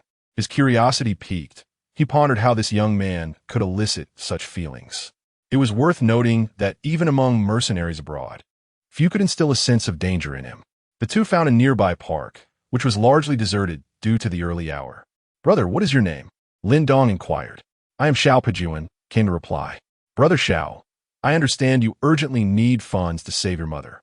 I can arrange for her to receive treatment at the finest hospital with the best equipment and medication. However, you must agree to serve me for a decade, regardless of the outcome. What say you?" Lin Dong proposed. Xiao Pejun regarded Lin Dong with a discerning gaze, while Lin Dong met his scrutiny with unwavering resolve. After a brief silence, Xiao Pejun responded, "Agreed. However, my role will be limited to ensuring your safety. I will not assist you in any illegal endeavors." "Deal," Lin Dong exclaimed, extending his hand. Xiao Pejun reciprocated, their hands clasping in agreement. Thus began the genesis of a remarkable alliance. Chapter 47. Sparring Brother Xiao. My name is Lin Dong. You may refer to me as Young Master Lin from now on. Young Master Lin, please do not call me Brother Xiao. Simply address me as Pejun. Very well, Pejun. I wish to engage in a sparring session with you. Lin Dong had long desired to test his own prowess. Ever since he reached the limits of both his physical and mental capacities, his senses had sharpened significantly, and he felt an inexhaustible reservoir of strength within him. Young Master Lin, please, Pejun replied, eager to ascertain the true capabilities of this young man who posed a slight threat to him. The two stood approximately 10 meters apart. Lin Dong possessed no particular technique. He was merely armed with keen senses and explosive strength. He concentrated on harnessing the power coursing through his body, allowing it to permeate every fiber of his being. At that moment, Lin Dong emanated an aura reminiscent of an ancient Tyrannosaurus. Pejun sensed an overwhelming pressure. Astonishment washed over him as he exuded the bloody aura that had formed through years of navigating the precipice of life and death.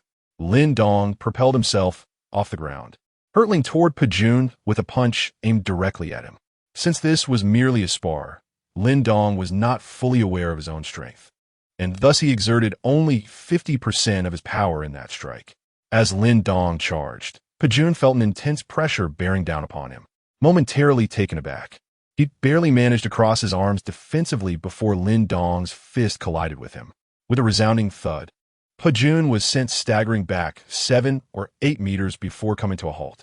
Lin Dong paused at the very spot where Pejun had stood, gritting his teeth and shaking his slightly painful right hand. Meanwhile, Pejun stared in disbelief at his somewhat swollen arm, his expression a mixture of shock and awe. Lin Dong's strength surpassed his expectations entirely. Initially, although Lin Dong had posed a slight threat, Pejun had not taken it seriously. After all, Lin Dong appeared to be no older than 20. How could someone of such tender years, even with years of training, possibly compare to someone who had spent a lifetime on the battlefield? Thus, he had inadvertently underestimated Lin Dong.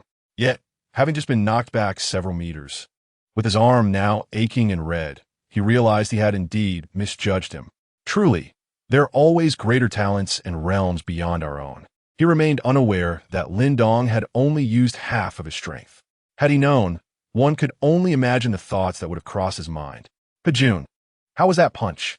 Lin Dong inquired, flexing his still pained right hand. You're the most impressive individual of your age I have ever encountered, young Master Lin. Your strength at such a young age is truly admirable, Pejun responded, visibly moved. The most impressive of my age? Does that imply you have encountered those more formidable than I, albeit slightly older? Lin Dong mused, somewhat dissatisfied with Pejun's assessment. He had already reached the pinnacle of dual extremes. Could there truly be anyone stronger? Did this mean he would forever be unable to surpass them? Despite having cheated his way to such heights, he still could not claim invincibility. It seemed he needed to delve deeper into his system. Pejun, let us proceed. We must assist Aunt in changing hospitals so that her surgery may be conducted as soon as possible, allowing you peace of mind in following me. Thank you, young Master Lin, Pejun exclaimed, filled with excitement. Lin Dong inquired within the SCC group in Jiangnan province if anyone was acquainted with the senior management of the first hospital. Promptly, a response arrived. A person named Lu Chun added Lin Dong as a friend and provided him with a telephone number to contact the hospital's director. When Lin Dong made the call to express his intentions, the recipient was courteous and warm, assuring Lin Dong that he could come over at any time, and they would promptly arrange for a consultation with the specialists. In the afternoon, Lin Dong, accompanied by Xiao Pejun and his mother, arrived at the first hospital, where a team of over 10 experts awaited them at the entrance. You must be Mr. Lin. Greetings, I am Lu Chuan, the director of the first hospital. Welcome to our institution. We shall exert our utmost efforts to assist the patients. Thank you, Director Lu, Lin Dong replied. You are too kind. It is our duty, Lu Chuan responded. Following this, the team of specialists conducted a series of examinations on Xiao Pejun's mother. The final conclusion dictated that surgery was imperative and must be undertaken swiftly to prevent the deterioration of her condition. With each passing day, the risks associated with the surgery would escalate. Consequently, the hospital scheduled the operation for Xiao Pejun's mother the following day. In the upscale ward of the first hospital, Xiao Pejun's mother asked, Pejun, does such a fine hospital require a substantial sum of money? Mother, rest assured, I have resolved the financial matters. You need only focus on your recovery, he reassured her. No, I don't want treatment anymore. Save that money for your future wife. You're over 30 and still without a partner. Look at that boy next door who grew up with you. His son is nearly in junior high. Mother, please prioritize your health. Once you recover, I will find a wife and give you a healthy grandson. All right? All right. You must keep your word. My greatest wish in this life is to hold my grandchild. Xiao Pejun exited the ward, wiping away the moisture from the corners of his eyes. He felt that he had let his parents down the most in his life. He resolved that he would not allow his mother to leave this world with lingering regrets. Chapter 48, Gathering the following day. The surgery for Xiao Pejun's mother was remarkably successful, performed by the most esteemed medical professors from Jiangnan province. The hospital had even dispatched 2 highly skilled nurses to attend to her care. Lin Dong entrusted the Ben's G class to Xiao Pejun, who subsequently commenced his duties, discreetly safeguarding Lin Dong from the shadows. Meanwhile, Zhao Yang and his family split their efforts. Zhao Taizhu and Li Chunhua stationed themselves at the hotel entrance, while Zhao Yang kept watch at the Jiangnan International Mansion. It seemed they could not bear to depart in such a disheartened manner. Devoid of Zhao Xian as financial backing, they faced an uncertain future. Lin Dong paid them no heed, curious to see how long they would persist. This time, it was imperative to impart a profound lesson upon them. Good news also reached Lin Dong from Zhao Xian. Lured by the prospect of substantial financial gain, there were already parties interested in Donglai International, and discussions were underway. As an investment firm, Donglai International primarily required a formidable team of lawyers, negotiation experts, and evaluators. Lin Dong urged Zhao Xian to tighten her grip on the situation, assuring her that there was no issue with spending more. As he was about to engage in collaboration with Wang Chong, he hoped that the newly recruited personnel would prove beneficial. As evening descended, the luxurious Jinsha Entertainment City in Jiangsheng became the venue for a class gathering organized by those who remained at school during the holidays. Zhang Min brought Lu Peng along, and even some who had returned early attended, though Sun Si was absent due to family matters and likely needed a few days off. The reason for Zhang Min's invitation to Lu Peng was his status as a wealthy heir, coupled with his attractive appearance, making him the quintessential tall, rich, and handsome type, which Zhang Min took some pride in showcasing. Upon entering an expansive private room, they found around 20 to 30 young people already present, a vibrant mix of both genders. The collective attractiveness of these youths was notable, as they hailed from the performance department of the Communication University. After all, one must possess a certain allure to pursue acting. The arrival of Zhang Min and Lu Peng captured the attention of the group, given Zhang Min's reputation as one of the more distinguished individuals in her class. Zhang Min, who is this? Care to introduce? A classmate inquired. Zhang Min seized the moment to reply. This is my boyfriend Lu Peng, a student at Jiangnan University. His family runs a small business with assets of around tens of millions. Wow, Zhang Min, you've landed yourself a tall, rich, and handsome guy. I envy you. Min, who would have thought you quietly advanced ahead of us? You're set to become a wealthy wife after graduation, while we still need to strive for success. The atmosphere was filled with voices of admiration. Zhang Min felt herself soaring with pride, relishing the envious glances cast her way. Hello, everyone. Lu Peng, Min's boyfriend. Thank you all for taking care of her.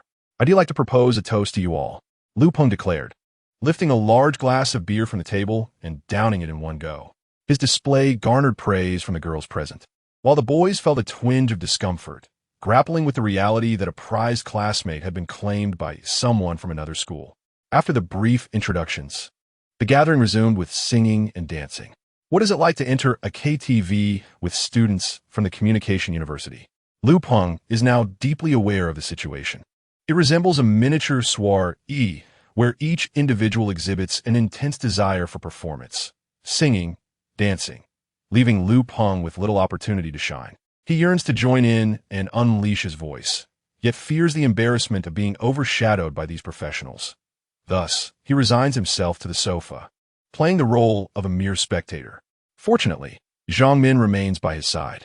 After a while, Zhang Min rises to use the restroom. Lu Peng continues to sit on the sofa, applauding this future star. Approximately 10 minutes later, Zhang Min rushes back into the private room, seizing Lu Peng's hand and exclaiming, "De Peng, we must leave. What is wrong, Min?" Lu Peng inquires, sensing her agitation. "Quickly, we'll talk outside." Zhang Min insists, her urgency palpable. Reluctantly, the two prepare to exit the room when suddenly, the door bursts open and a group of men in black flood in. The lights in the room flicker on, halting all activity as everyone turns to face the uninvited guests. Who the hell just hit me? Arbeit man streetes in demanding. He appears to be in his 30s, with a brutish visage, bare torso, and an array of peculiar tattoos adorning his skin. The room falls silent, the atmosphere thick with fear. After all, they are merely students. And this newcomer exudes menace. The bald man soon spots Zhang Min and Lu Peng, who are poised to flee.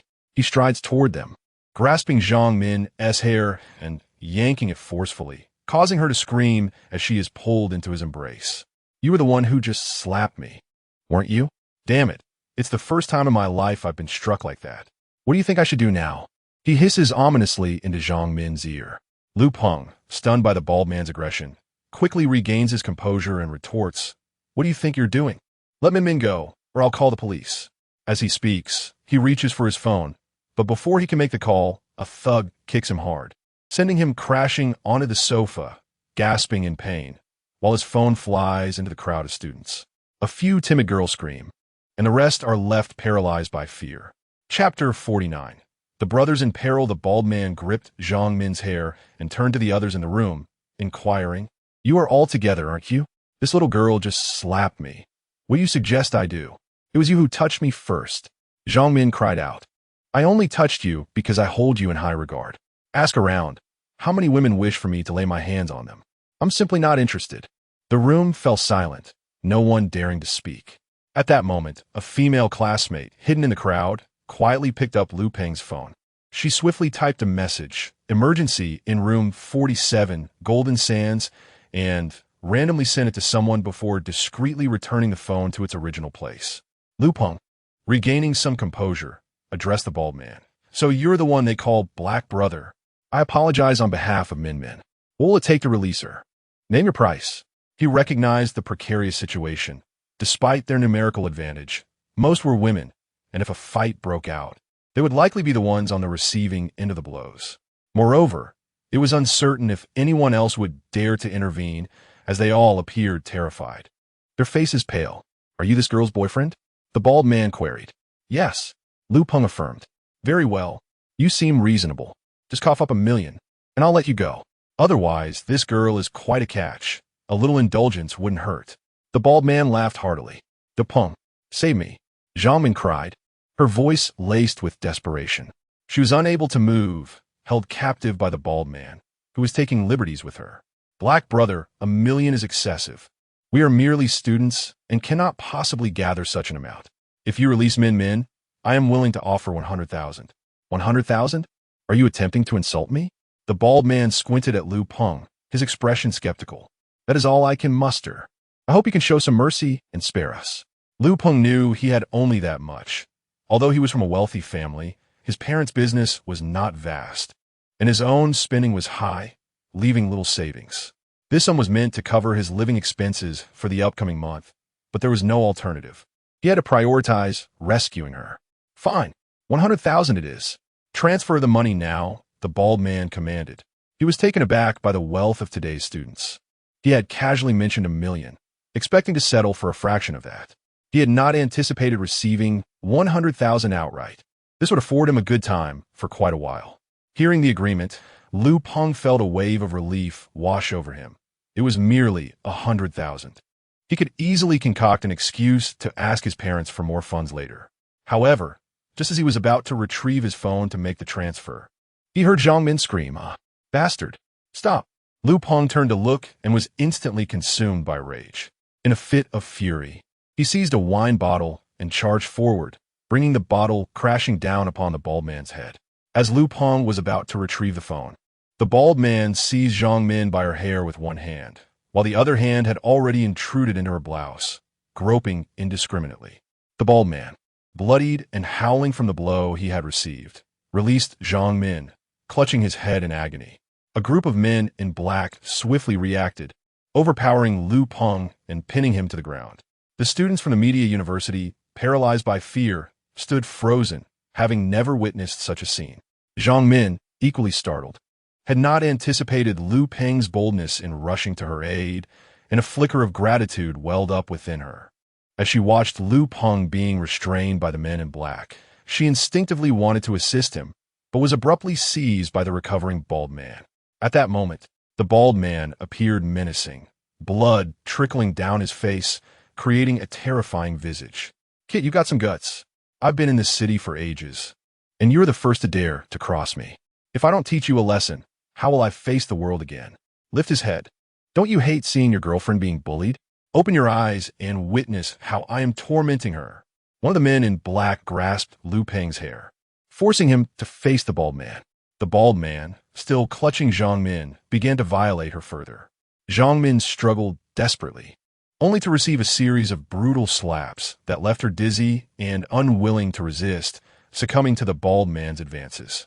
In no time, her coat was torn away, revealing her lingerie underneath. Stop! Stop!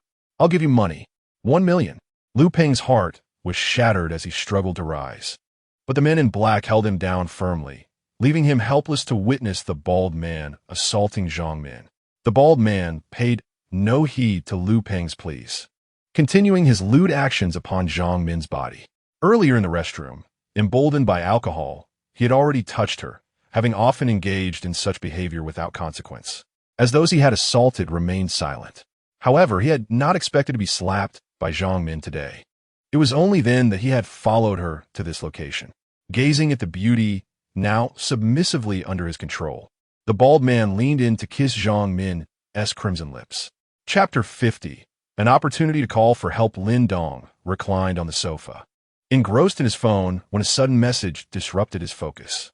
Upon closer inspection, it was a text from Lu Peng, stating, "Room 47 at the luxurious Golden Sands is in peril." Instantly, Lin Dong sprang to his feet. Lu Peng would not send such a message without reason. He contemplated calling him, but realized that since Lu Peng opted for a text, he was likely in a situation that precluded a conversation. Consequently, he dialed Xiao Pejun, urging him to come out immediately. In haste, Lin Dong descended the stairs and drove toward the luxurious Golden Sands. En route, he met with Xiao Pejun, and together, they hastened to their destination. Before long, they arrived at the establishment and were escorted to room 47 by a staff member. As Lin Dong pushed the door open, a shocking scene unfolded before him.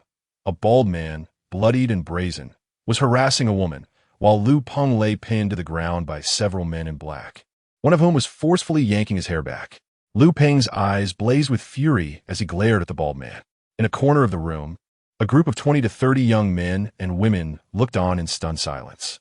Lin Dong's entrance momentarily stunned everyone in the room. The bald man halted his advances on Zhang Min, Lu Peng's girlfriend, and shouted, "Who the hell are you? Do you even know where you are barging in?" It was then that Lin Dong recognized the woman being harassed was indeed Zhang Min. The audacity of bullying Lu Peng's girlfriend while making him watch was an affront beyond comprehension. Without responding to the bald man's taunt, Lin Dong simply declared, "Pejun, it's your turn." "Yes, young master." Xiao Po Yun affirmed, stepping forward. "How dare you? Everyone attack." The bald man bellowed, seizing a bottle of liquor and charging at them. Bang! The moment the bald man made contact with Xiao Pejun, before he could swing the bottle, he was sent flying several meters back, crashing to the ground, writhing in agony. In a matter of mere seconds, the 7 or 8 men in black, along with the bald thug, lay sprawled on the floor, emitting wails akin to that of slaughtered pigs. With the oppressive presence of the black-clad assailants dissipated, Lu Peng scrambled to his feet and quickly removed his shirt. Draping it over Zhang Min, Lin Dong approached Lu Peng, patting him on the shoulder, and inquired, "Are you all right, De Peng?" "I'm fine, thank you, Dongzi." Lu Peng replied gratefully. "That's good to hear." Lin Dong responded before stepping over to the bald man, placing his foot on his face and crouching down to say, "You assaulted my brother and disrespected his girlfriend, bald man. How do you propose we resolve this matter?" With Lin Dong's foot pressing down on his face, the bald man stammered, You little brat, you're finished. I'll tell you, I'm one of Chun Luye's men. If you touch me, there will be no place for you in Jiangcheng." "Oh, such bravado. I am indeed curious to meet this esteemed Chun Luye. Get up and call him here," Lin Dong commanded, releasing the bald man from his grip. The bald man hastily scrambled to his feet, glancing apprehensively at Xiao Pejun behind Lin Dong, sensing the formidable prowess of his presence. "Hurry and make the call," Lin Dong urged. Trembling, the bald man fumbled for his phone and dialed. He informed the person on the other end that trouble had erupted at the luxurious Jinsha venue, claiming he had been assaulted and requested reinforcements, emphasizing the strength of those causing the disturbance. Lin Dong paid no heed to the bald man's fabrications. He only cared that assistance would arrive. "You're finished. Sixth master will be here soon," the bald man boasted, his courage swelling with the expectation of reinforcements. "Who shall perish remains uncertain," retorted Lin Dong. "Let us proceed to the hall and await them." With that, he led the way downstairs. Xiao Pejun forcefully dragged the bald man along. In the grand hall of the luxurious Jinsha entertainment venue, Lin Dong sat confidently, the bald man beneath his feet, while Xiao Pejun stood protectively behind him. Surrounding them lay more than a dozen security personnel, incapacitated. The venue's manager stood amidst the onlookers, his expression one of shock as he beheld the might of Xiao Pejun. The security guards had fallen one after another, unable to rise again. A throng of spectators filled the hall, including a group of 20 to 30 from the Media University, with Lu Peng and Zhang Min among them, all watching Lin Dong with curiosity. Lin Dong adorned his hand with a ring exclusive to SCC's elite members. In his capacity as a senior member, he had summoned all SCC members in Jiangsheng to the Jinsha venue. This privilege belonged solely to senior members, as only those of the same rank could refuse the call. Intermediate and junior members had no such option. The potential energy generated by the convergence of all SCC members in Jiangsheng was unprecedented, and no one knew whether this Chun Liu would withstand it. Chapter 51. Chun Liuji, whose real name is Chun Sheng, forged a formidable reputation in Jiangsheng over a decade ago with his iron fists. Known for having 6 fingers on his left hand, he earned the moniker Chun Liuji. As time passed, his notoriety grew, and he nearly completely consolidated the underground forces of Jiangsheng through his ruthless methods. People began to refer to him as Sixth Master, and the name Chun Liuji gradually faded into obscurity. Few dare to call him by that name directly. Today, Chun Liuji received a call from his subordinate, Hype, urging him to come quickly as a disturbance was occurring at the luxurious Golden Sands. How audacious of anyone to cause trouble on his turf, especially to the point of assaulting Hype. This individual must be a newcomer to Jiangsheng. While Hype may not be his most capable aide, he commanded a group of around 10 men, indicating that whoever had bested him was indeed formidable. Chun Liuji rallied over 100 men and made his way to luxurious Golden Sands. It had been quite some time since he had taken matters into his own hands. If he did not engage soon, he would surely grow rusty. Upon arriving at the entrance, he stepped forward, leading the charge, with his entourage following closely behind him.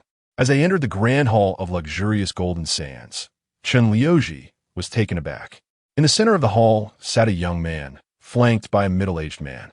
Beneath the young man's feet lay Hype, the very subordinate who had called for help.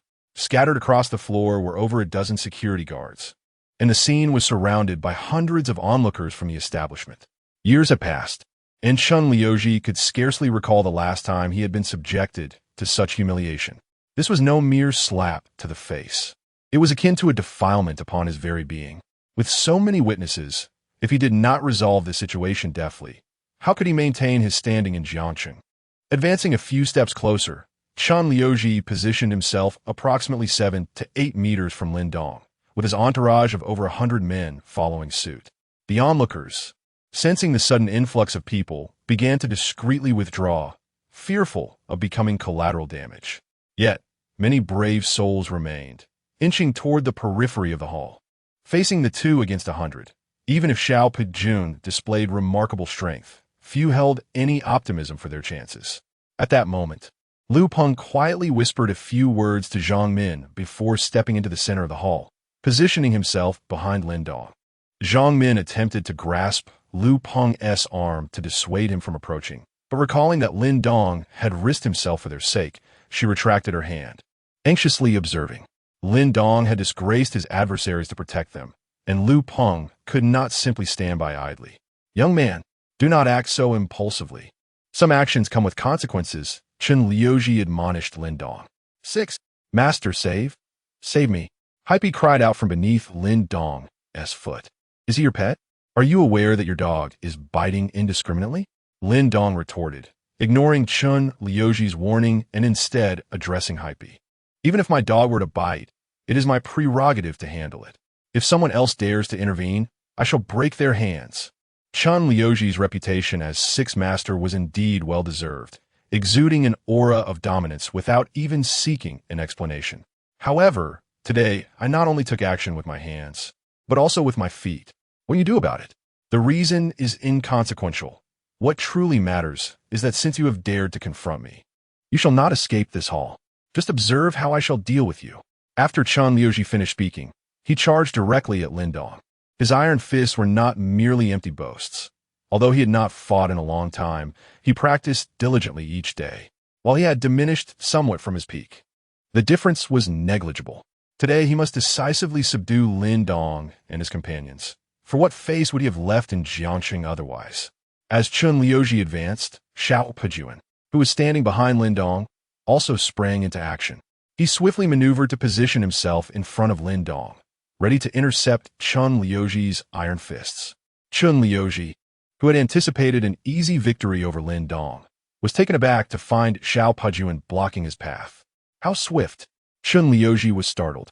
He was merely 7 or 8 meters away from Lin Dong, and given the direct line and his unexpected assault, his opponent had reacted with astonishing speed. This individual was undoubtedly a master. Unfazed, Chun Liuji recalled that he had once fought his way through numerous experts to earn the title of the foremost figure in Jiangxing's underground world. He unleashed a powerful punch toward Xiao Pejuan. Xiao Pejuan sidestepped, adopting a crouched stance, internally reciting cannon fist before delivering a counterpunch. Bang! Their fists collided midair, creating a thunderous sound before they separated. Xiao Pejuan took a small step back, but stood firm, his eyes revealing a hint of surprise as he regarded Chun Liuji. In contrast, Chun Liuji stumbled back several steps before regaining his footing, astonished that Xiao Pejuan had only retreated a single step. This man is remarkably strong. Chun Liuji prided himself on being the unrivaled champion of Jiangxing, aside from a few hidden masters from prominent families, whom he regarded with respect. Yet this individual not only blocked his iron fist, but also forced him back by several meters. At that moment, he felt an excruciating pain in his right hand, suspecting at least 3 fingers were broken. These two were undoubtedly extraordinary individuals, likely descendants of influential families, though not from Jiangxing itself. As the acknowledged leader of the local underground world, Chun Liuji had some insight into the prominent families of Jiangxing and had encountered several heirs. None resembled this formidable figure before him. Thus, it seemed he was dealing with an outsider. However, since he had entered his territory, even a dragon must bow down. What if they were scions of noble houses? He had his own support. Otherwise, he could not have risen to such heights. Chun Liuji refrained from advancing further, for their recent clash had made it clear that he was no match for Xiao Pejuan. You are indeed formidable. Yet, as the saying goes, 2 fists cannot contend with 4 hands, especially when you must also protect your master. Now, let us see how you will cope. Just as Chun Liuji prepared to leverage his numerical advantage to subdue Lin Dong, Xiao Pejuan suddenly dashed to his side with incredible speed. Before he could react, a hand like a vice had already seized his throat. You! Chun Liuji barely managed to utter a single word before his neck was seized by Xiao Pejuan, rendering him voiceless. He could only gaze in terror at the figure before him. Sixth Master! Sixth Master! The surrounding subordinates sought to advance, but were halted by a gesture from Chun Liuji. For if the individual before him exerted even a modicum of force, it would spell his doom that day. Lin Dong stepped forward, addressing Chun Liuji. So, you are the 6th Master. Your dog has bitten someone outside, yet you wish to sever the hand of the bitten. I am curious to know what support you believe you possess, your more than 100 subordinates behind you, or your misguided sense of prowess. At that moment, a thunderous roar of machinery erupted from outside the hall. Chapter 52. The Mysterious Figure as the Largest Entertainment Establishment in Jiang City. The grand foyer of the luxurious Golden Sands is immensely vast. The thunderous roar of colossal machines reverberates throughout the hall. Suddenly, a customized Aston Martin glides in. Following it, a second, then a third. Ultimately, 12 limited edition sports cars parade into the venue, each valued at no less than 10 million. The arrival of these 12 exclusive vehicles elicits gasps of astonishment from the gathered crowd. Typically, one might scarcely glimpse a single car of such caliber. Today, however, a dozen have graced the scene. Liu Chen emerges from the first sports car, embodying the scion of the illustrious Liu family, a prominent aristocracy in Jiang City. He is also the leader of the SCC in Jiang City, holding a senior membership therein. Given his stature, his presence was not obligatory, but a notification from headquarters 2 days prior announced the emergence of a second senior member of the SCC in Jiang City. As the leader, he felt compelled to make an acquaintance. Coincidentally, Lin Dong had summoned senior members today, prompting his attendance. The 12 vehicles carried 12 individuals, 10 men and 2 women, all predominantly in their 20s or 30s. This group essentially represents a significant portion of the power dynamics in Jiang City. While the average person may remain oblivious to their identities, those who have ascended to a certain echelon are acutely aware of the formidable influence these individuals wield. To the uninitiated, Chen Liuji, hailed as the foremost figure in Jiang City's underground realm, appears to be a colossal entity. Yet, unbeknownst to many, he is merely a pawn maneuvered by others to capture attention. The true titans remain concealed in the shadows, maintaining an aura of discretion. Led by Liu Chen, the group strides toward Lin Dong. A palpable tension envelopes the atmosphere as all present hold their breath, anticipating an explosive confrontation.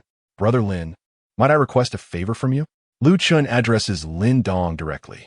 Contrary to the expected clash, the anticipated collision of titans does not transpire, leaving the onlookers in eager suspense regarding the ensuing developments. Lin Dong scrutinizes Liu Chen, recognizing him as the sole senior member of the SCC in Jiang City, and the very individual who facilitated medical assistance at the first hospital for Pejun's mother. Po Yun, Lin Dong calls out. Upon hearing his name, Xiao Pejun releases his grip on Chen Liuji. Gasping for breath after being freed, Chen Liuji respectfully addresses Liu Chen, young Master Liu. A resounding crack reverberates through the once silent hall, catching everyone off guard. Apologize to Brother Lin, Liu Chen commands, delivering a sharp slap to Chen Liuji. Young Master Liu, Chen Liuji stammers, only to receive another swift slap. In an instant, Chen Liuji comprehends the gravity of his situation. Who is Liu Chen? He is the heir of the foremost family in Jiang City, the Liu family. Chen Liuji's ascent to prominence in the underground hierarchy of Jiang City is undeniably supported by the Liu family's backing. To put it bluntly, he is but a dog of the Liu family, unleashed to attract attention. Those whom Liu Chen can address as brothers are, at the very least, individuals of equivalent stature. It seems he has unwittingly offended a formidable figure today. Hastily, he bowed respectfully to Lin Dong and said, Young Master Lin, I apologize. It is my folly to have offended you, and I beseech your magnanimity not to hold it against me. A true gentleman possesses both the ability to endure and to yield. The fact that Chen Liuji has reached this point today is not without reason. It is no small feat for a middle-aged man of 40, in the presence of so many, to bow and apologize to a youth of merely 20. Moreover, this middle-aged man is the prominent figure in Jiangqing's underground world. Lin Dong, however, paid no heed to Chen Liuji and turned instead to Liu Chen, saying, Since Brother Liu has spoken, let us consider this matter concluded. Brother Lin is generous. Do not forget to express your gratitude. Thank you, young Master Lin. Thank you. Chen Liuji hurriedly replied. Let us go, Brother Lin. Let's find a place to enjoy a drink. After you, Brother Liu. The two ascended the splendid Golden Sands Tower, followed closely by a throng of SCC members from Jiangcheng. As they departed, Lin Dong patted Liu Peng on the shoulder, signaling him to return home. The manager of the Golden Sands hurried ahead to lead the way. A multitude of onlookers, emboldened, remained in a state of bewilderment, along with over 100 subordinates brought by Chen Liuji, caught in a surreal moment. Was this truly the conclusion?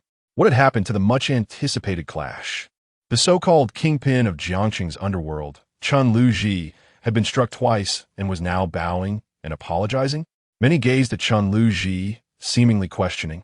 Aren't you the leader of Jiangqing's underworld? Why such timidity? To be struck and yet to apologize? Except for a select few privy to the truth. The rest found their perceptions utterly shattered. At that moment, Hei Pai lay sprawled on the ground, feigning unconsciousness, fearing that Chen Luji might dismember him. Were it not for him, how could Chen Luji have suffered such humiliation? It would not be long before news of this incident spread throughout Jiangcheng, and the esteemed figure of Chen Luji would become a subject of jest among the populace. Naturally, such remarks would only be made in hushed tones. Zhang Min and the rest of her class watched Lin Dong's retreating figure, feeling an air of disbelief. They wished to inquire of Lu Peng regarding Lin Dong's true identity. It struggled to find the words. Lu Peng, too, was in a state of bewilderment. He and Lin Dong had been roommates in their freshman year, their bond being the strongest among the four. He never imagined that Lin Dong harbored such a formidable identity, and he resolved to find an opportunity to inquire further.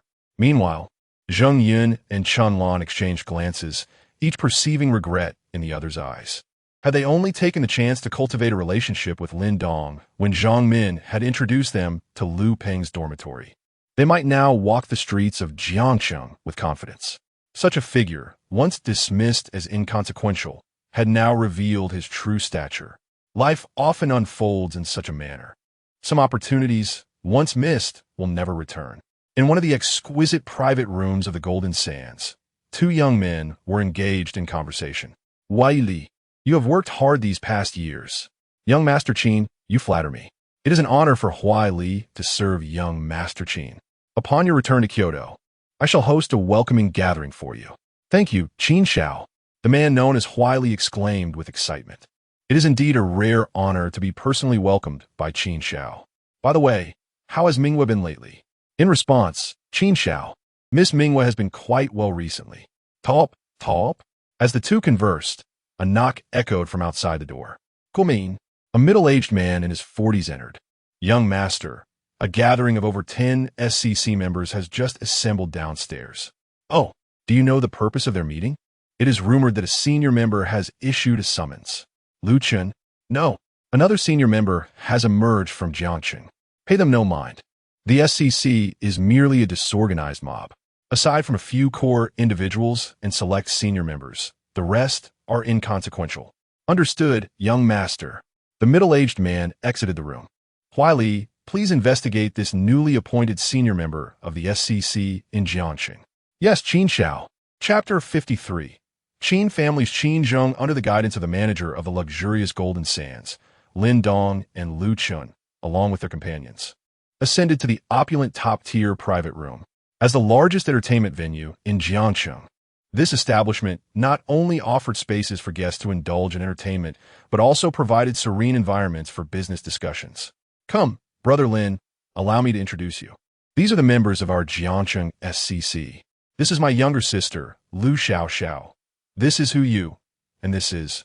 Lu Chun systematically introduced each member of Jiangcheng SCC to Lin Dong. With Lin Dong's exceptional mental acuity, he memorized their names with a single mention.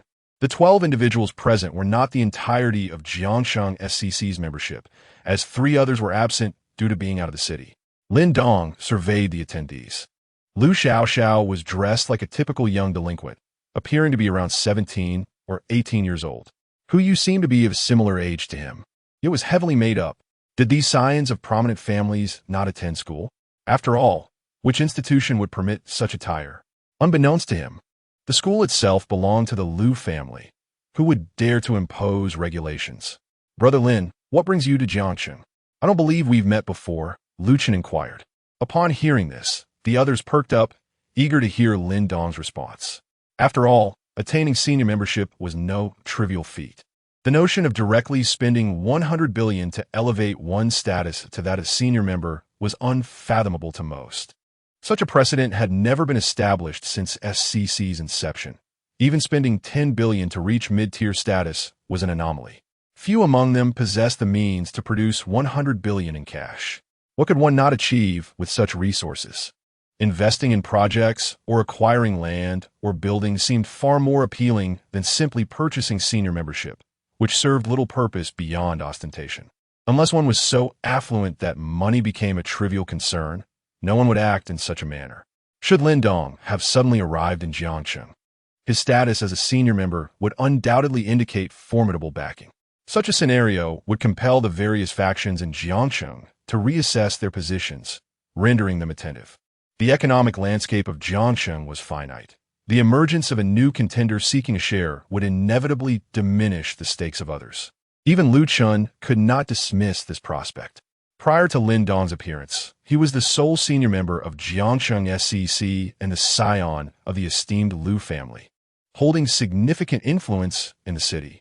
If Lin Dong truly harbored intentions of establishing a presence in Jiangsheng, and considering the obscurity surrounding his background, Lu Chun would be obliged to take him seriously. Those who achieved senior membership in SCC were no ordinary players, and the unknown was often the most formidable aspect. Brother Lu, I am currently attending university in Jiangsheng. However, I also own an investment company.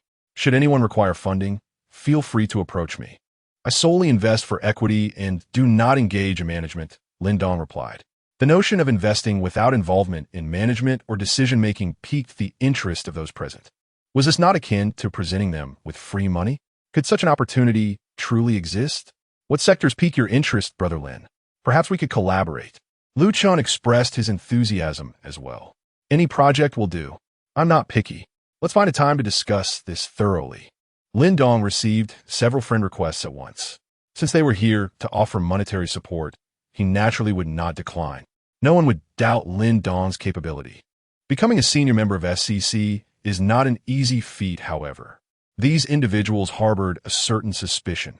Could it be that Lin Dong was deliberately portraying himself as a benefactor to gain their favor before pursuing his own agenda? If that were the case, collaboration would require careful consideration. In truth, Lin Dong merely wished to spend the money quickly, stockpiling a bit of wealth to see if the system had any new features. At that moment, Lin Dong reassured everyone, stating, "Rest assured, I have no intentions of invading Jiangsheng, nor do I wish to share in its profits. I simply wish to distribute some funds among you. If you're concerned, we can stipulate in the contract that no matter how many shares I hold, I will not partake in management." Lin, Yuyist, Lu Chun replied awkwardly, as he too had entertained similar thoughts. Lin Dong chuckled, choosing not to respond. Since his mental faculties had reached their peak, not only had his senses heightened, but his intellect had also increased, allowing him to perceive the hesitance of those around him. Therefore, he opted to lay his intentions bare, dispelling their apprehensions. He was confident that no one would refuse his monetary gifts. Since Brother Lin has stated so, we shall not be pretentious. Jiangsheng has been stable for many years, and we hope to avoid further turmoil. We ask for your understanding. Understood. I reiterate, only investment, no management involvement. I will not encroach upon Jiangsheng, so you may rest easy. Should you require funds, feel free to approach me anytime. Excellent. Since Lin Dong is so forthcoming, I, on behalf of all SCC members in Jiangsheng, welcome your arrival. We hope for more opportunities for collaboration in the future. The atmosphere turned jubilant as many individuals with projects in hand and lacking funds began introducing their ventures to Lin Dong. Just as Lin Dong had asserted, since he was offering money, no one would refuse. While discussions were in full swing, Xiao Pejuan entered, whispering a few words into Lin Dong's ear. Lin Dong frowned upon hearing them and addressed Lu Chun. "Brother Lu, Pejuan mentions that there are experts coming and going in the adjacent room." "Experts? What kind of experts?" Lu Chun inquired.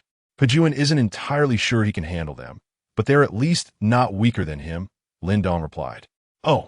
Lu Chun paused, glancing at Xiao Pejuan behind Lin Dong. From the moment he laid eyes on this man, he sensed an overwhelming aura of power. The ability to easily subdue Chun Liuji suggested that this individual was likely on par with his family's two uncles. Thus, it struck him that Lin Dong might indeed be a vanguard sent by a prominent family to navigate the complexities of Jiangsheng. Yet, given Lin Dong's candidness, it seemed unlikely that he truly intended to infiltrate Jiangsheng. Now, with the emergence of such a formidable expert, he pondered when Jiangsheng had become a breeding ground for individuals of this caliber. Nonetheless, Lu Chun felt compelled to investigate further. The presence of such a formidable master concealed within Jiang City is undeniably formidable. It is imperative for him to ascertain the origins of this individual. After all, Jiang City is the territory of the Lu family. "Let us go, Brother Lin. We shall introduce ourselves." Lu Chen declared as he rose and stepped out, casting a meaningful glance at Lu Xiaoxiao. A group of them arrived at the entrance of the adjacent private room, only to be obstructed by a middle-aged man. Xiao Pejun immediately positioned himself at the forefront, confronting the man. The palpable tension radiating from both men left the members of SCC feeling breathless, save for Lu Chun and Lin Dong. Lu Chun called out at the entrance, to which esteemed guest do we owe the pleasure in Jiang City. Allow me to extend my hospitality. Soon, a voice resonated from within. Uncle Sean, let them in. The man referred to as Uncle Sean pushed the door open, and Lu Chun and his companions followed suit into the room. Inside, they beheld two young men seated. Lin Dong glanced over and recognized one as Zhou Huili, the president of the student union at Jiangnan University, renowned as the university's most esteemed male figure. The other individual was unfamiliar to him, but appeared to be slightly older than Zhou Huili. Uncle Sean positioned himself behind the unknown man. May I inquire your name and purpose for visiting Jiang City? Lu Chen asked. Who I am and where I intend to go is not something I need to report to young Master Lu, the man retorted, refraining from directly answering Lu Chen's inquiry. While I do not concern myself with your affairs elsewhere, I must take an interest in your presence here in Jiang City, Lu Chen asserted. Such grandiosity from young Master Lu. Listen closely. The young man stood up and approached Lu Chen, articulating each word with precision. From the Qin family of Kyoto. Qin Zheng of the Qin family in Kyoto? Lu Chen's pupils dilated in astonishment as he exclaimed, Is it the Qin Zheng, one of the 8 kings of the Tea Party in Kyoto? Chapter 54. Masters of the Tiger list upon hearing the name of Qin Zheng, one of the 8 kings of the Kyoto Tea Party. The members of SCC surrounding Lu Chen were taken aback, gazing incredulously at the young man before Lu Chen. The Kyoto Tea Party and the SCC of Magic City have long been adversaries. The very establishment of the SCC was a response to the Tea Party's southward expansion. These two factions are akin to fire and water. One is an entrenched force with deep roots in the north, while the other is a burgeoning power making its mark in the south. The 8 kings of the Kyoto Tea Party are legendary figures, and it was indeed surprising to see one of them here. Oh, it seems that young Master Lu knows me. I had thought that the Kyoto Tea Party had fallen off your radar, Qin Zheng remarked.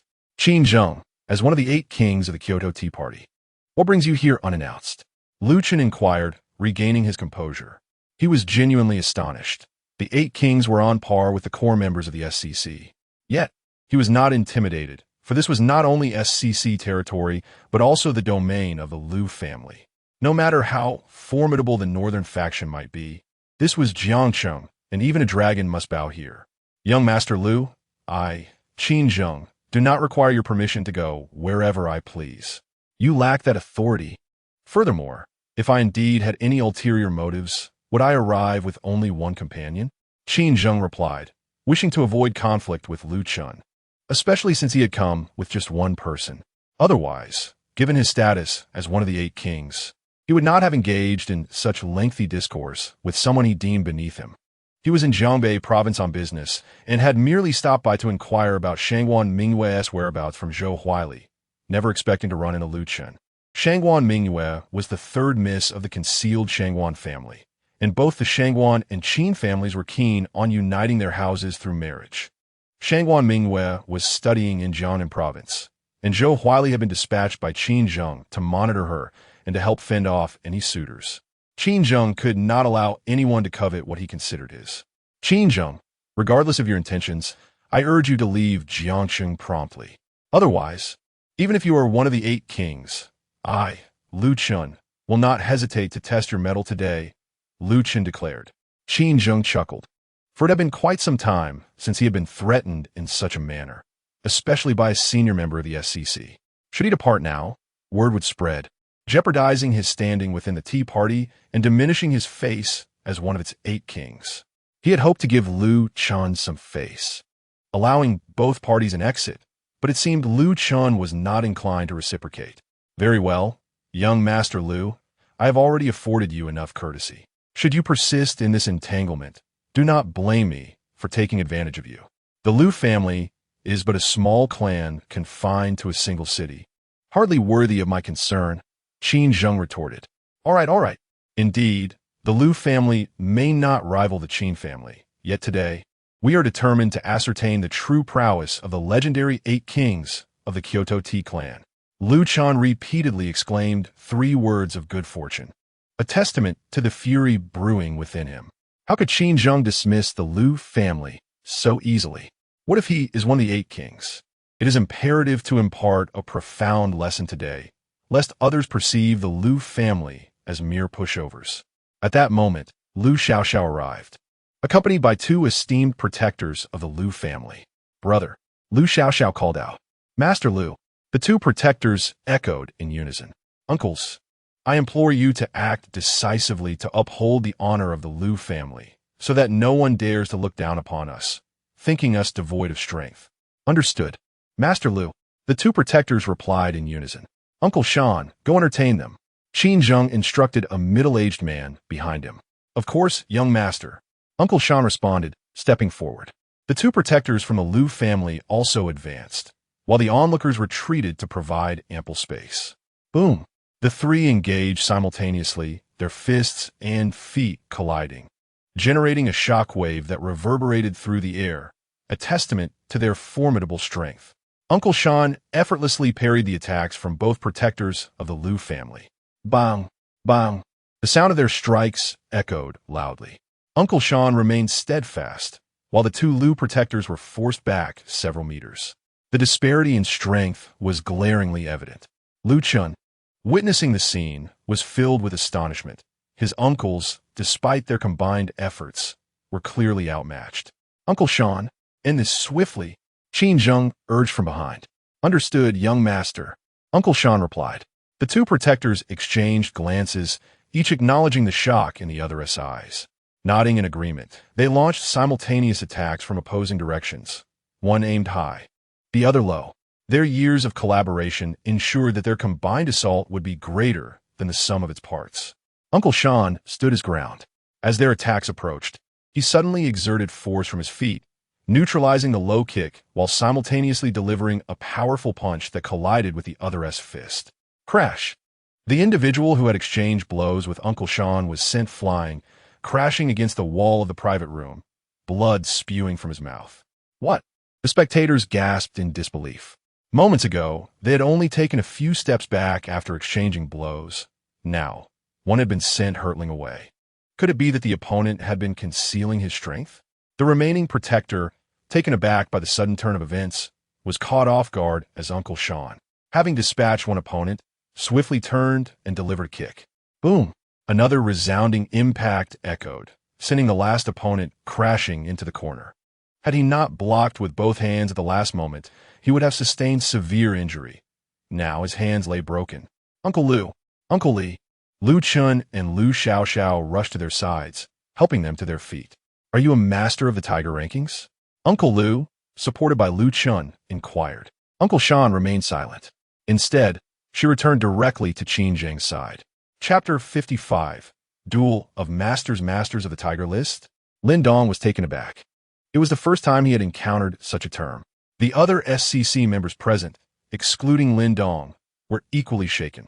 This was a level unattainable by ordinary individuals.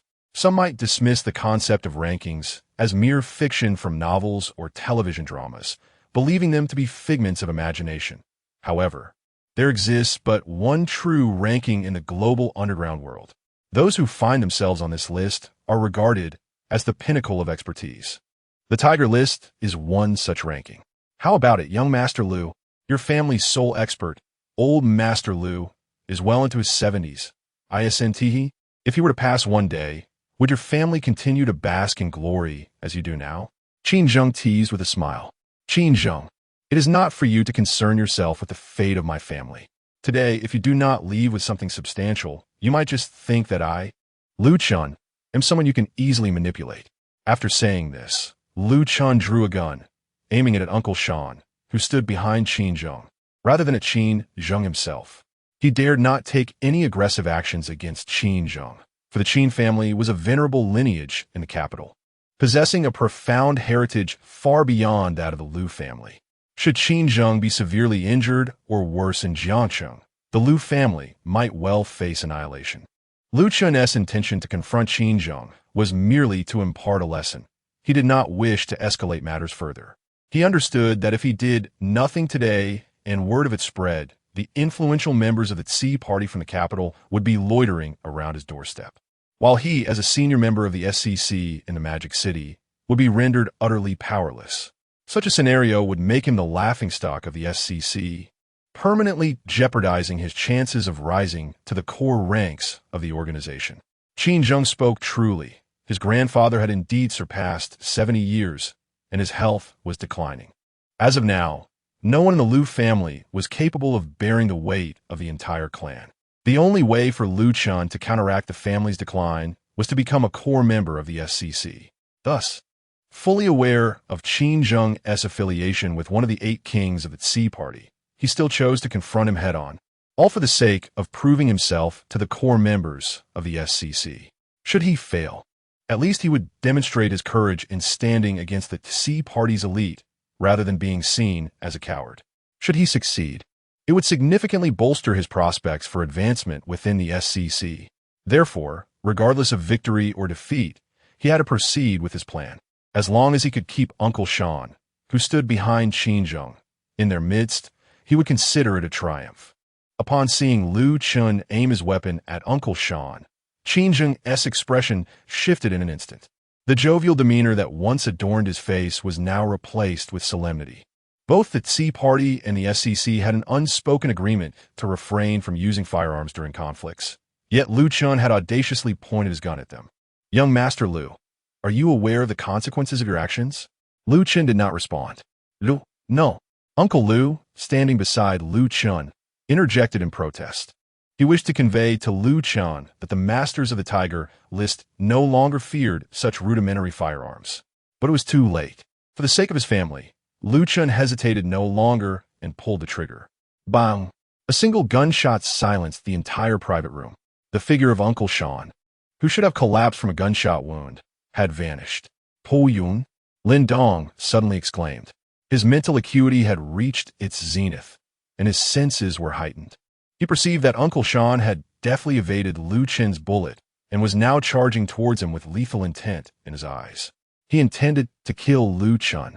Xiao Pejun stood before Lin Dong, the closest to Liu Chun, prompting Lin Dong to call upon him for assistance.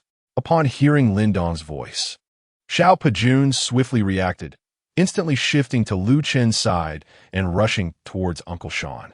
After dodging Liu Chun's bullet, Uncle Shan, brimming with murderous intent, surged towards Liu Chun without hesitation. Daring to point a gun at the young master, he must die. Bang! Another thunderous sound reverberated throughout the private room, far more deafening than the previous gunshot. The noise stemmed from the violent collision between the two, amplified within the confines of the enclosed space. Consequently, apart from a few individuals with fortitude, the remaining ordinary patrons clutched their ears in agony. The two figures collided and swiftly recoiled from one another. Uncle Shan staggered back 5 or 6 steps before regaining his footing. Xiao Pejun similarly retreated, even knocking Liu Chun to the ground in the process. "Brother!" Liu Xiao hurriedly rushed over to assist Liu Chun. Upon rising, Liu Chun coughed up a mouthful of blood. The clash between the two masters of the Tiger List had left him injured internally, demonstrating the terrifying prowess of such formidable opponents. "Brother, why are you spitting blood? Are you all right?" Liu Xiao asked, her eyes brimming with tears. Xiao, I'm fine." Liu Chun, now pale, regained his composure and cast a grateful glance at Lin Dong. Had it not been for Lin Dong's timely intervention in urging Xiao Pejun to act, he would surely have met his demise. As he calmed down, he reflected on his earlier impetuosity, primarily ignited by Qin Zheng's taunts that struck a nerve, provoking him to draw his weapon. In hindsight, even if he had managed to shoot Uncle Shan, what would it have accomplished? He would still have violated the rules governing both parties.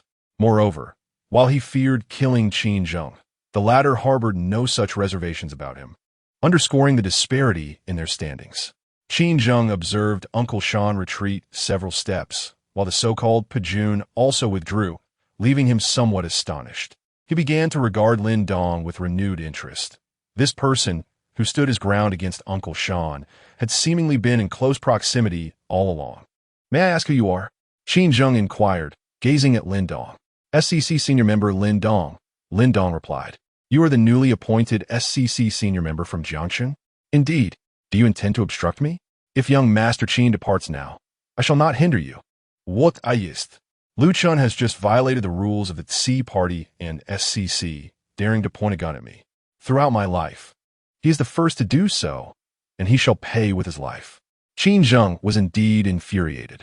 As the eldest son of the prestigious Qin family in Kyoto and one of the 8 kings of the Tsi Party, to be confronted with a gun by a senior member of the SCC was utterly humiliating. With Lu Chun alive, what face did he have left? There was nothing more to discuss. He resolved to protect Lu Chun at all costs. "Uncle Shan, unleash your full power," Qin Zheng commanded. Uncle Shan, upon hearing this, uttered no words but charged directly at Xiao Pejuan. Xiao Pejuan, undeterred, engaged him once more. The two collided fiercely, their blows echoing in the confined space with the sounds of fists meeting flesh and the explosive force against the air. The onlookers, aside from Lin Dong, including the 2 esteemed masters, Lu and Li, could scarcely discern the movements of these titans. All they could perceive were 2 figures entwined in a fierce struggle. The prowess of the experts on the Tiger list was beyond the comprehension of ordinary spectators. With a resounding impact, both combatants landed punches on each other, staggering back momentarily. A closer inspection revealed that both bore injuries, with trickles of blood seeping from the corners of their mouths. Qin Zheng was genuinely astonished. Uncle Shan's strength was formidable even within the Qin family. Yet here he was in this small Jiangsheng, facing an equally matched adversary. After such an extended bout, neither side had managed to secure a decisive victory, and Uncle Shan had sustained injuries. Lin Dong remained intensely focused on the duel. Should Xiao Pejuan show any sign of faltering, he would not hesitate to intervene. In their previous spar, he had only exerted half of his strength and had sent Xiao Pejuan retreating several steps. He pondered what might occur if he unleashed his full might. Observing the fierce clash between the 2 masters of the Tiger list ignited a spark of eagerness within him. Thus, the 2 formidable fighters stood merely a few meters apart, seemingly poised to unleash their final, decisive blows. Chapter 56. Mutual destruction. Xiao Pejuan and Uncle Shan stood a distance of over 10 meters apart, both astonished by each other's formidable prowess. Yet, they could discern the fierce determination radiating from one another. Finding an equally matched adversary was a rare occurrence, especially one as offensively inclined as themselves. Uncle Shan, having been raised in the Shaolin Temple and steeped in its true teachings, later joined the military.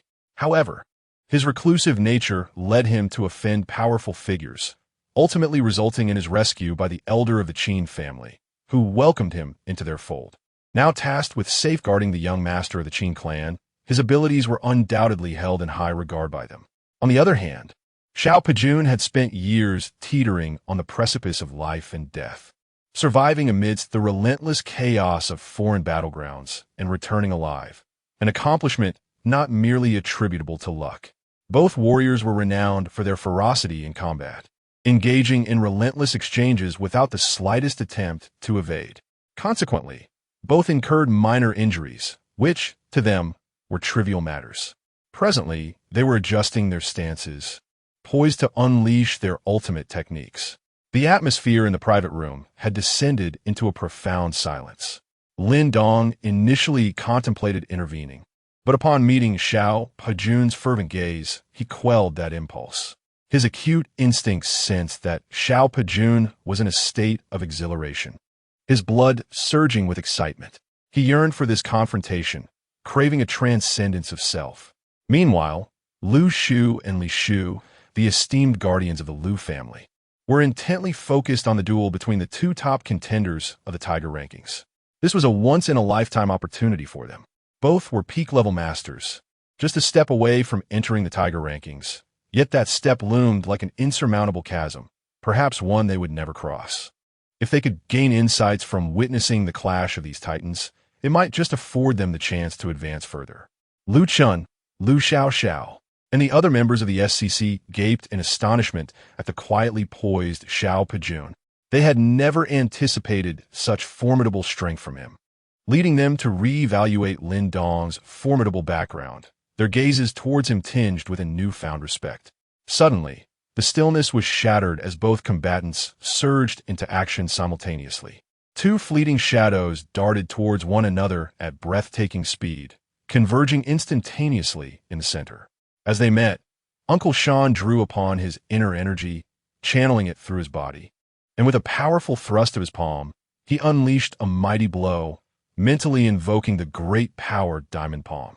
In contrast, Xiao Pa-jun clenched his right fist, concealing it against his chest, and at the moment of contact, he concentrated his entire strength into a single punch, silently reciting Tiger Cannon fist in his mind.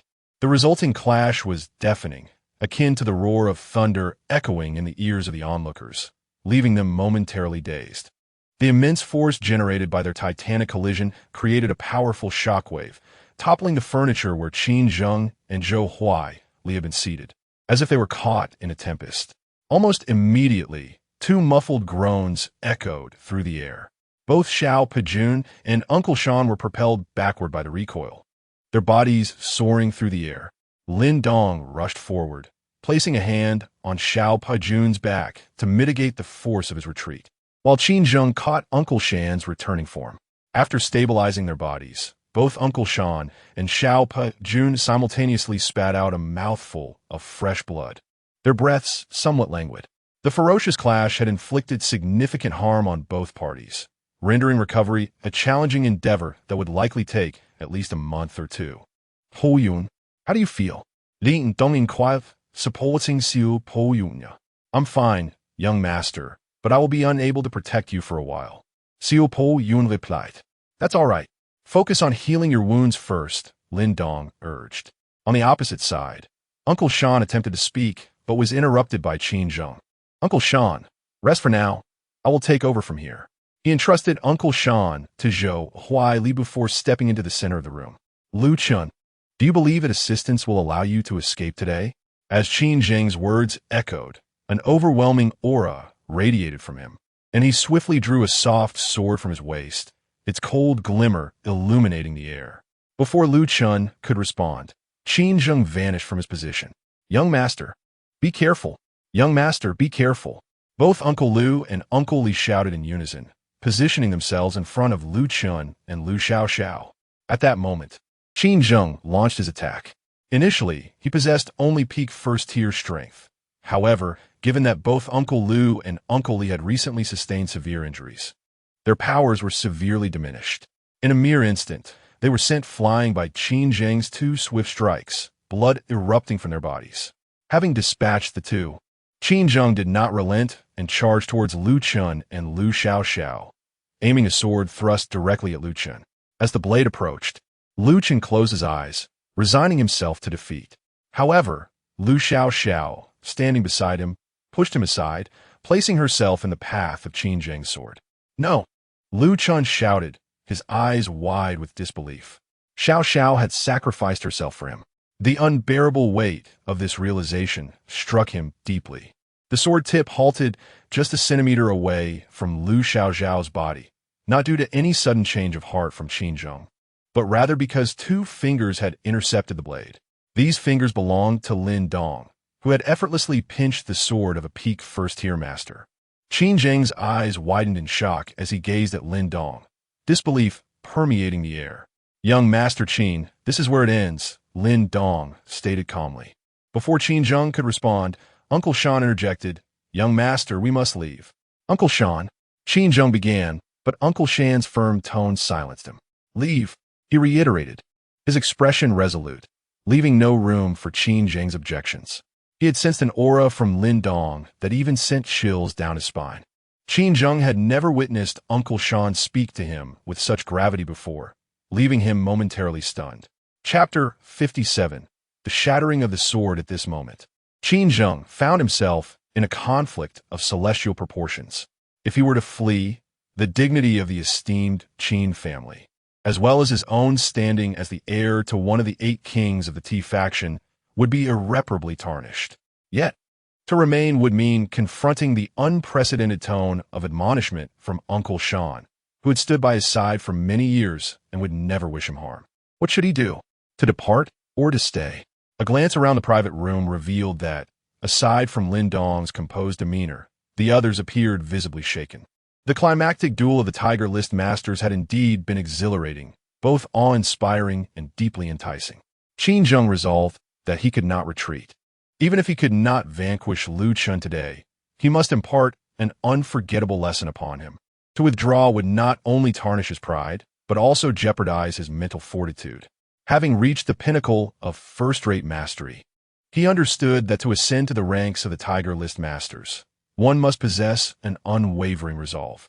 Most crucially, he felt an innate assurance that none would dare to slay him, nor would they even risk inflicting serious harm.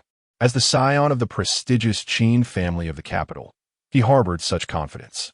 There was no one in Jiangchang capable of withstanding the wrath of the Qin family. The Lu family was incapable, and other clans were even less so. Had not Lu Chun, when brandishing his firearm, only dared to aim at Uncle Shan and not at him? This was the advantage conferred by a formidable lineage. He could eliminate others, yet none would dare to strike him down. After contemplating this pivotal aspect, Qin Zheng propelled his sword forward with all his might, intent on piercing Lu Xiaoxiao's form. However, despite exerting every ounce of strength, the blade remained immovable. What? How could this be? How could his utmost effort be outmatched by the mere pinching force of 2 fingers? Uncle Shan discerned that Qin Zheng had resolved to remain, with no means to dissuade him. He merely wished for the Qin family's reputation to exert some deterrent influence, hoping that the adversary would show restraint. Might I implore you to spare this young master? The Qin family would be eternally grateful. Uncle Shan hastily interjected. Lin Dong disregarded Uncle Shan's plea and addressed Qin Zheng coolly. It appears you are still undeterred, young Master Qin. In an instant, the 2 fingers that had gripped the sword's tip released their hold, swiftly overlapping and lightly flicking the blade. A resounding chime echoed throughout the room, a crystalline sound born of rapid vibrations, sharp and clear, piercing the ears of all present as if assailed by countless needles. The tremors coursed through Qin Zheng's right hand, rendering his arm numb and alien to him. He instinctively relinquished the sword's hilt. In that fleeting moment, the blade, unable to withstand such a violent oscillation, shattered into countless fragments, cascading to the ground. All present were left in stunned silence, including the 2 Tiger List Masters. Lin Dong stood unperturbed beside Lu Xiaoxiao, who had her eyes closed, her delicate features contorted in distress. Qin Zheng, standing 2 meters away, clutched his right hand with his left, a visage of anguish upon his face, surrounded by a scattering of soft sword fragments. As Qin Zheng gazed at the scattered fragments strewn across the floor, an overwhelming sense of shock enveloped him. This was an advanced alloy weapon, crafted with the most cutting-edge technology, capable of slicing through iron as if it were mere clay.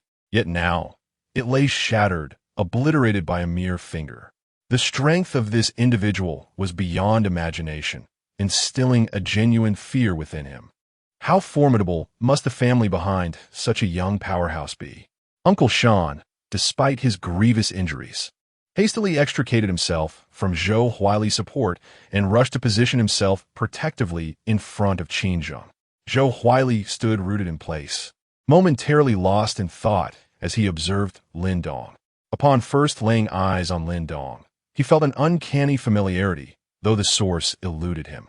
Only when Lin Dong introduced himself did Zhou Huali recall the rumors circulating at school about a Lin Dong who had been abandoned by his girlfriend, collapsing in a fit of bloodshed and unconsciousness near the grove by the Jiang University playground. He still had some photos and accounts of Lin Dong saved on his phone. Despite the striking resemblance in appearance, name, and nearly identical age, the aura exuding from this Lin Dong was worlds apart. Zhou Huali grappled with the possibility that they could be 2 distinct individuals, yet the odds of such coincidence, age, looks, and name aligning perfectly, were slim. Thus, this person must indeed be his fellow alumnus, the Lin Dong who had suffered heartbreak and indignation. However, the calm demeanor he now exhibited, one that even Qin Xiao seemed to regard with indifference, was almost incredulous. Qin Xiao, shall we continue? Lin Dong inquired, refraining from further aggression. His sole objective was to rescue Lu Chun, who had once aided him, and, as members of the same organization, witnessing Lu Qin's demise was untenable for him. He had no desire to make an enemy of Qin Zheng. While he felt his own prowess had reached considerable heights, he acknowledged the vast disparities in their respective foundations. Moreover, there was no deep-seated enmity between them. Qin Zheng sought Lu Qin's life, not his own. If someone genuinely intended to take his life, Lin Dong mused, he would not hold back, regardless of the adversary's background. The paradigm of power dictated such a response. Qin Zheng, silent, maintained a steadfast gaze at Lin Dong through Uncle Sean. He could not fathom how someone younger than himself could possess such formidable strength. Perhaps a realization dawned upon Qin Zheng, offering a plausible explanation for it all. He felt a sense of relief. Only they could have nurtured such talent. However, this matter required urgent reporting to Tsi. Those individuals had begun to surface, with some already aligning themselves with the SCC, which posed a significant threat to their faction. Uncle Sean, Huili, let us depart, he commanded. Zhou Huili promptly stepped forward to support Uncle Sean, and the trio exited the private room together. As Qin Zheng reached the threshold, he turned back to address Lu Chun, saying, Lu Chun, I hope that when we meet again, fortune remains on your side. He then directed his words at Lin Dong. Lin Dong, our paths shall cross once more. With that, the three departed. Inside the private room, aside from Lin Dong and Xiao Pejun, a collective sigh of relief was exhaled by all present. The legendary figures of the Kyoto Tea clan's 8 heavenly kings bear a considerable weight of pressure. Subsequently, the gazes of those present shifted towards Lin Dong, evolving from disdain upon their initial meeting to one filled with awe, to confront Qin Zheng, one of the 8 heavenly kings, and emerge victorious, successfully rescuing young Master Lu from his clutches. Such an achievement would undoubtedly send ripples throughout the entire SCC of Magic City.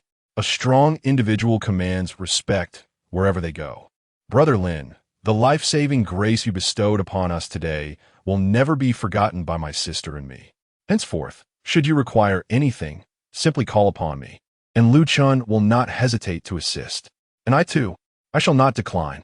In the future, if you find yourself in need in Jiangsheng, simply invoke the name of Lu Xiaoxiao. In an instant, Lu Xiaoxiao reverted to her spirited persona. You are too modest, Brother Lu. Chapter 58.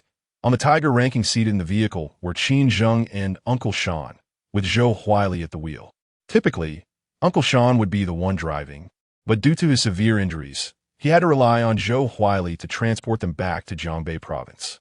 In the car, Qin Zheng inquired Uncle Sean, to what level has Lin Dong ascended? He was eager to ascertain the strength of Lin Dong, who was younger than him. Master, I cannot discern. He merely revealed a hint of his aura, and I felt a chill run down my spine. Furthermore, I cannot replicate his ability to shatter a sword with a mere snap of his fingers.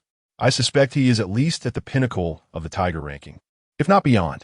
Uncle Sean pondered before responding. Above the tiger ranking? How can that be possible? Qin Zheng asked, astonished. Master, you must understand that there are always individuals beyond our comprehension, realms that exceed our own. Some possess extraordinary talents.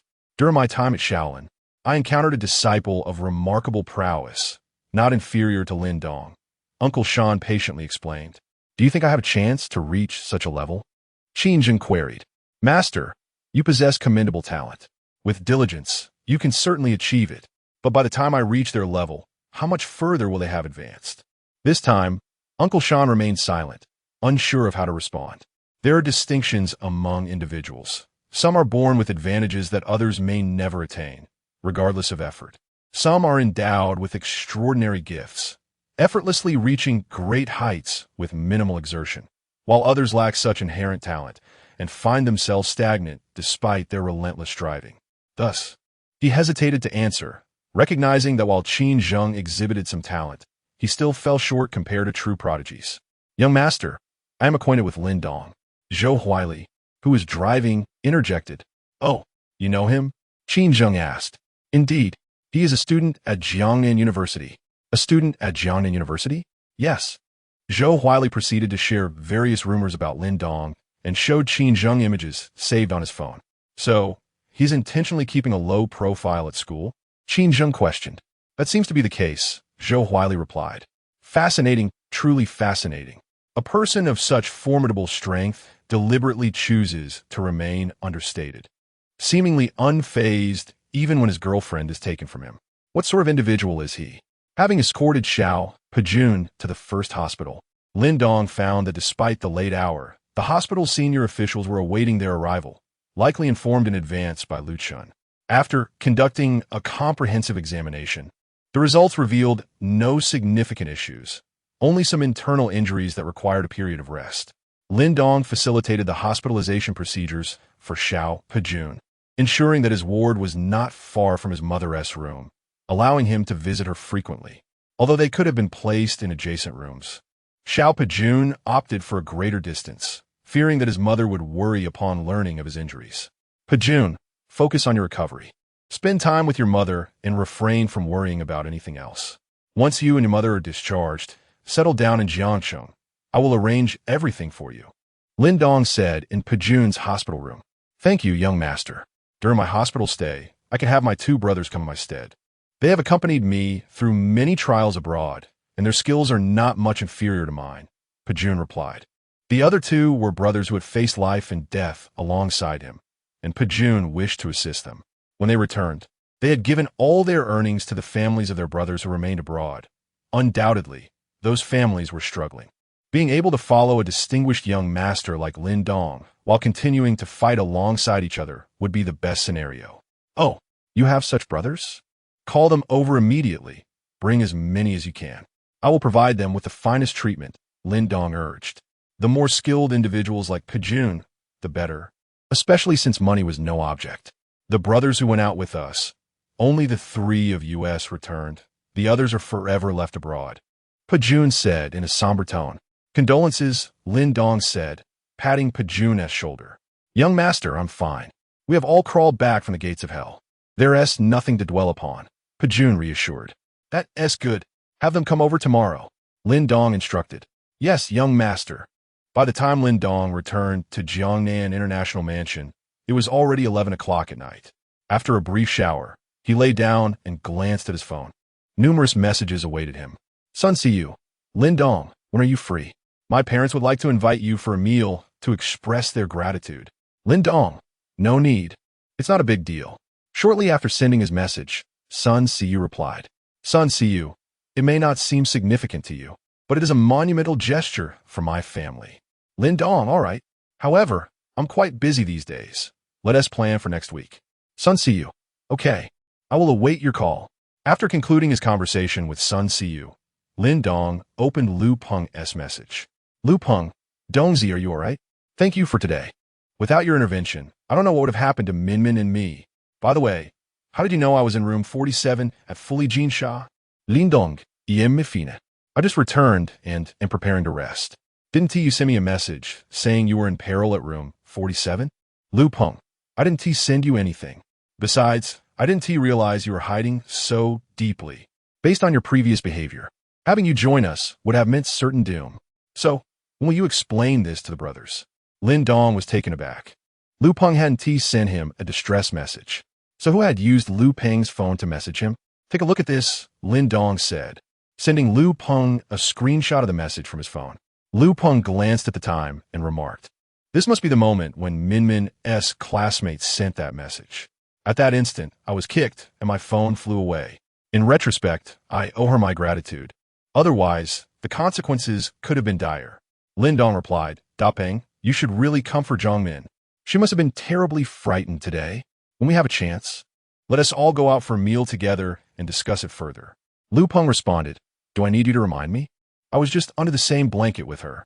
Now I'm off to take a shower. Lin Dong exclaimed, damn, what a beast. Da Peng quipped, don't be envious, my friend. Once you win over Han Shiyun, you'll be in the same position. All right, I want to keep you. Minmin's back from her shower. I have to seize the moment, and will thank you properly another day. Lin Dong tossed his phone onto the bed, too exhausted to respond to anyone else. He decided to take his time to catch up tomorrow. Chapter 59, Changes Brought by Strength the Following Day. Lin Dong awoke to find it was already midday. After getting out of bed and attending to his morning routine, he ventured to the Golden Leaf Hotel for a meal, and thoughtfully packed some highly nutritious food for Xiao Pejun and his mother, before making his way to the first hospital. As Lin Dong approached the hospital, two men in their 30s entered Xiao Po Jun's hospital room, engaging him in conversation. "Boss, what on earth happened to you? Who could have inflicted such injuries?" One inquired. "Indeed, you've rarely sustained such severe wounds, even amidst gunfire. With your physical resilience, you'll need at least a month to recuperate," the other added. "Are you two planning to avenge me?" Xiao Po Yun asked. "Please, we wouldn't stand a chance. If we went, we'd just be delivering ourselves as fodder." One retorted. "Who dare say I cannot handle it? We both faced mutual defeat, understand? He is not in much better shape. He is probably lying in bed, just like I am. Severely injured? Who did this? Where are they? We'll take care of them." The second man exclaimed. "Get lost. By the way, how have you been faring lately?" Xiao Pajun inquired. "Don't even mention it. I lack education, just brute strength, which is of little use back home.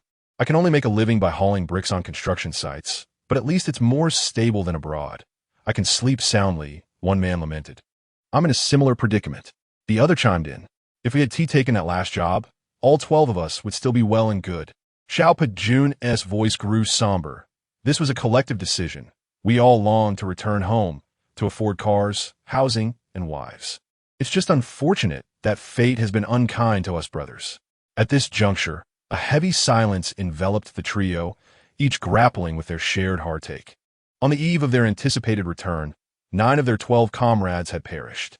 Only the 3 of them had survived, and upon their return, they selflessly distributed every penny they had earned over the years to the families of their fallen brethren. After a moment, Xiao Pajun remarked, "Now that you've returned, don't think of leaving again. You'll lose your skills. What can we do? The regulations here are far more stringent than abroad. One careless move, and we could end up behind bars," one of them queried. "I'm currently under Lin Xiao's wing. He is attending university in Jiangxing. During my recovery, I need you to safeguard him. Lin Xiao has assured me that you will receive the highest remuneration," Xiao Pajun explained. "Is that true? Protecting our employer's safety is our forte, and the domestic situation is considerably safer than abroad, so it should be less strenuous. How much will Lin Xiao pay us monthly?" One man asked. "You're dreaming. You think it's like abroad? This work is certainly less taxing than on-site labor. The pay will undoubtedly be lower." Another interjected. "At the very least, it should be 5,000. With such low aspirations. Let me enlighten you.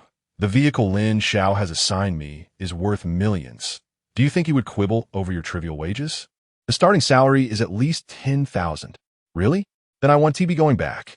When can you introduce us to Lin Xiao?" "Perhaps in the afternoon.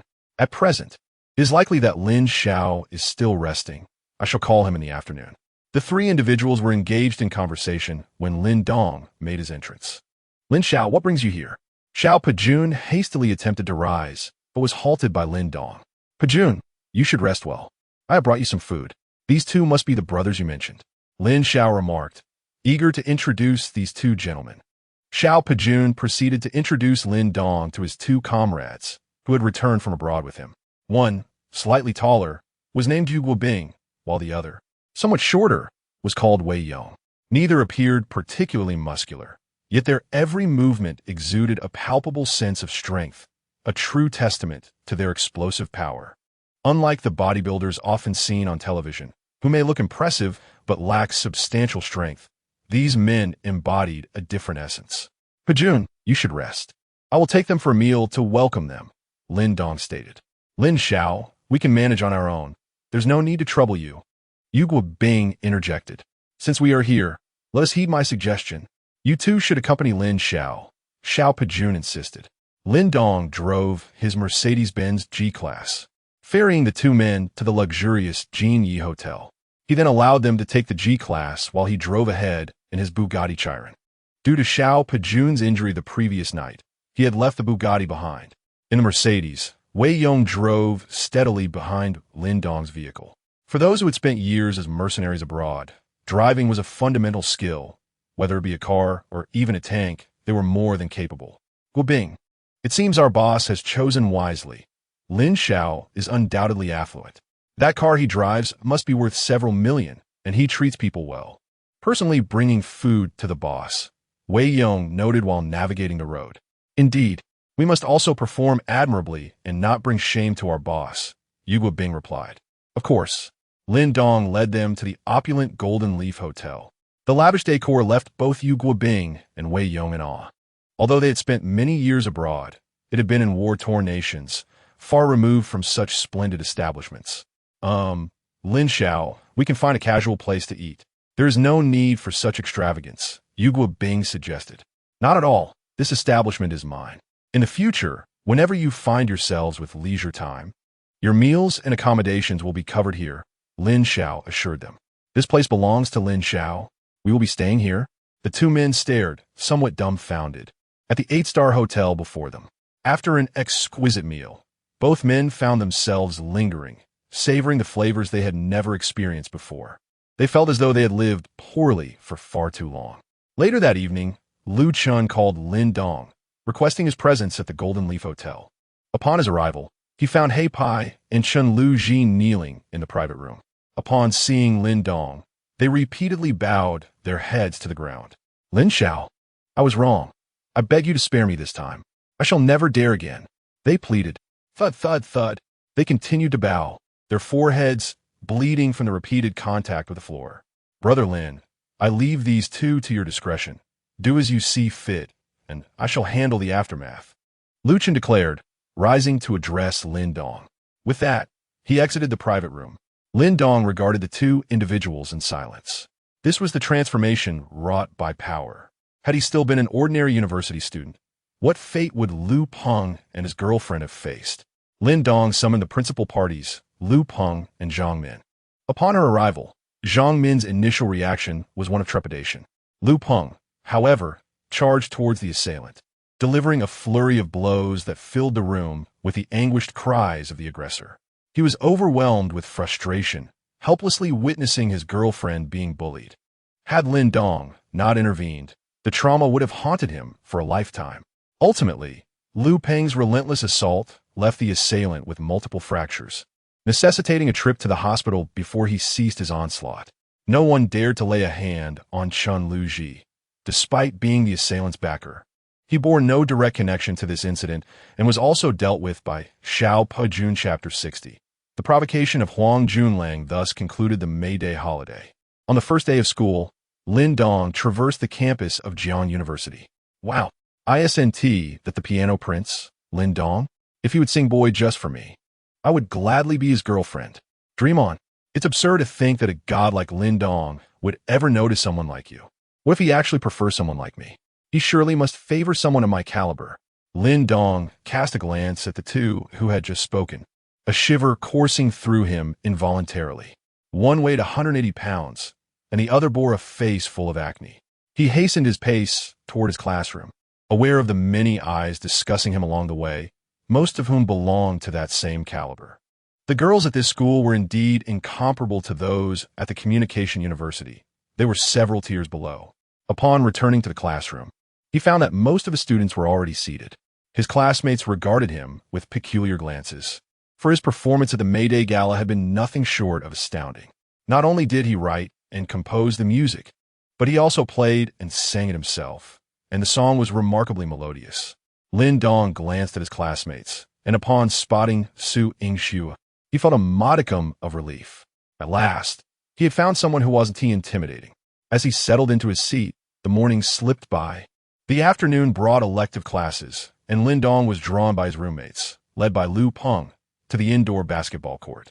In the past, he had often been persuaded to join, as he relished the sound of his classmates cheering, though his fondness was largely fueled by the notion that Jiang Shan enjoyed watching him play, a mere fantasy, nonetheless. Given his skill level, he could only engage in casual games with Lu Peng and his friends, as he was woefully inadequate for any formal team matches. Despite standing nearly 6 feet tall, his slender frame lacked the requisite strength. A mere nudge from an opponent would send him staggering back several paces, compounded by his lack of time to practice. However, that was in the past. Lin Dong's physical condition had since reached its zenith, and now he could likely withstand a push without budging. The 4 players began to form teams: Lu Peng and Lin Dong versus Zhou Wenhua and Fan Biao. Lu Peng, a member of the school's basketball team, albeit a mere substitute, was not to be underestimated, and thus he had to carry Lin Dong, the novice.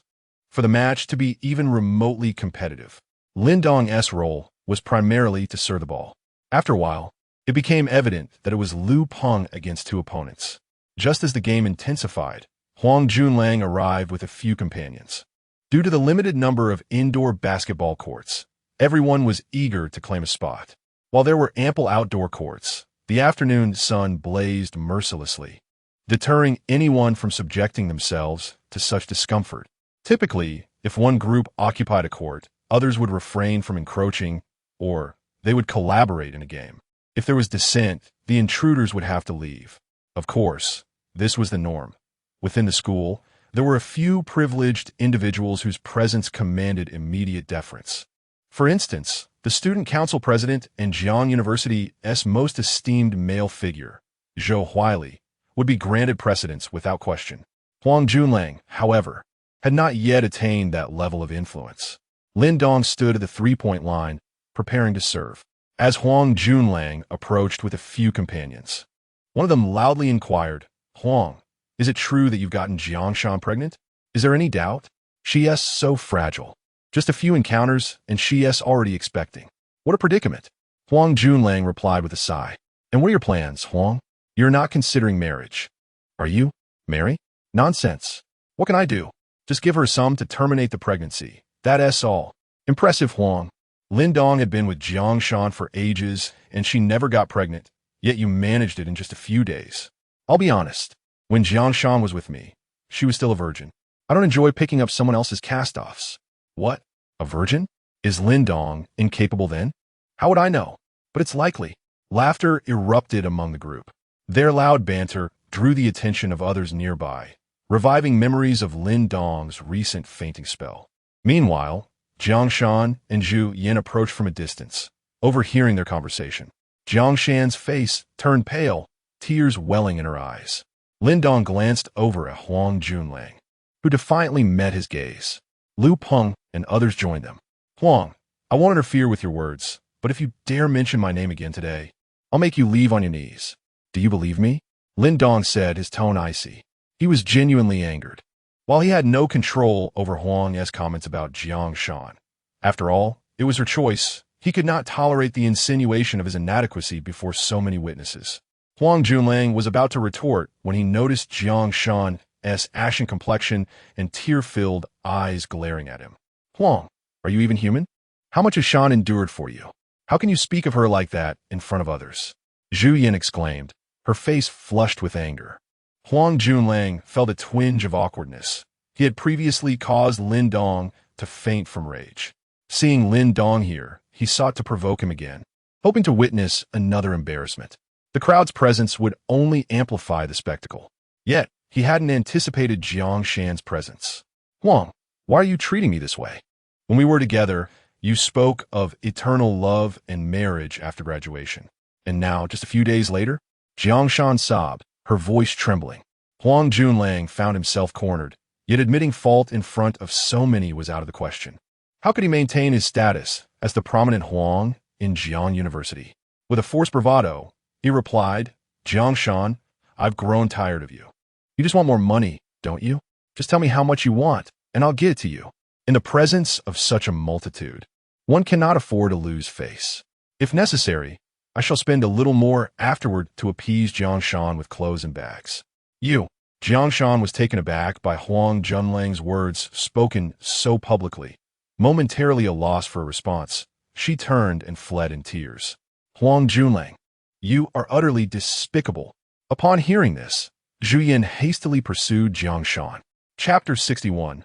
Bullfighting. Jiangshan and Zhu Yin have departed, yet the atmosphere remains charged with arrogance. On Lin Dong's side, there are 4 individuals, while Huang Junlang commands 5, one of whom is the starting center of the university basketball team, a towering figure, standing over 6 feet and weighing at least 250 pounds. At first glance, it appears that Lin Dong's side is at a disadvantage. The onlookers are incessantly egging the two parties on, demonstrating that bystanders often revel in the chaos. However, a brawl in university setting is a serious matter. Having crossed Jiang University's boundaries, aside from Lin Dong, Others are reluctant to breach this red line.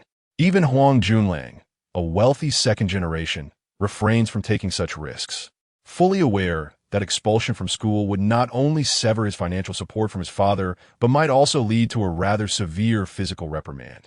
The standoff continues until someone suggests a 3v3 basketball showdown as a means to resolve their conflict, a method that is both pragmatic and fitting. Huang Junlang eagerly agrees, as it suits his interests perfectly. On Lin Dong's team, only Lu Peng stands out as a capable player, a substitute on the school team. While the other two are of average skill, and Lin Dong, by his own admission, is rather inept and not considered threat. With the advantage of having a starting center on his team, Huang Junlang feels confident that victory is assured. Lin Dong, what do you say? Are you man enough to take us on? If you're too scared, we can play 3 against 4, Huang Junlang taunts. Dongzi, don't fall for it. He's just trying to provoke you. With that gorilla around, we stand no chance. Lu Peng whispers urgently to Lin Dong. Lu Peng, although not one to concede easily, recognizes the formidable opponent in Yang Shu, the starting center. Being teammates, they practice together often. And Lu Peng is all too aware of Yang Shu's prowess. He is nearly invincible in a half-court game, though perhaps fatigue might offer a glimmer of hope. Huang Junlang, noticing Lu Peng's counsel to Lin Dong, scoffs. Lu Peng, stop your whining, coward. If you're so brave, let us leave Yang Shu out of it and settle this ourselves. Leave Yang Shu out? I might as well fight you with my hands tied behind my back. A coward is a coward. As Lu Peng prepares to retort, Lin Dong interjects, all right, let us have a match.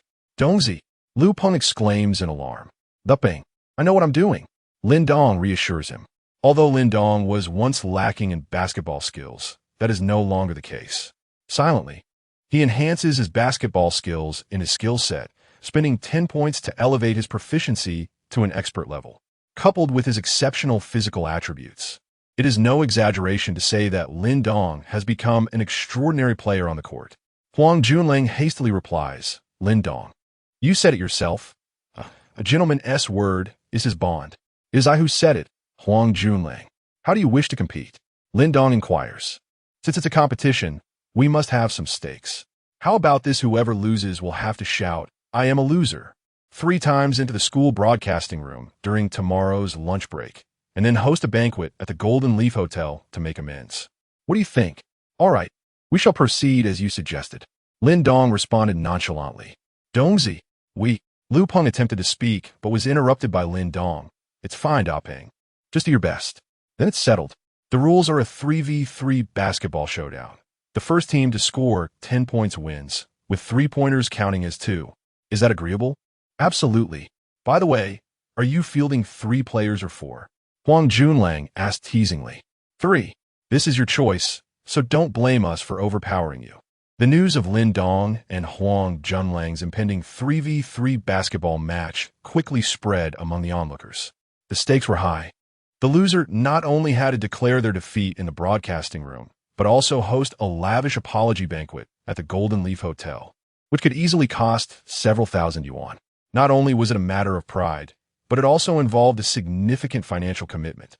Soon, the number of students gathering in the Jiangda gymnasium grew steadily, with some even skipping classes to join the excitement.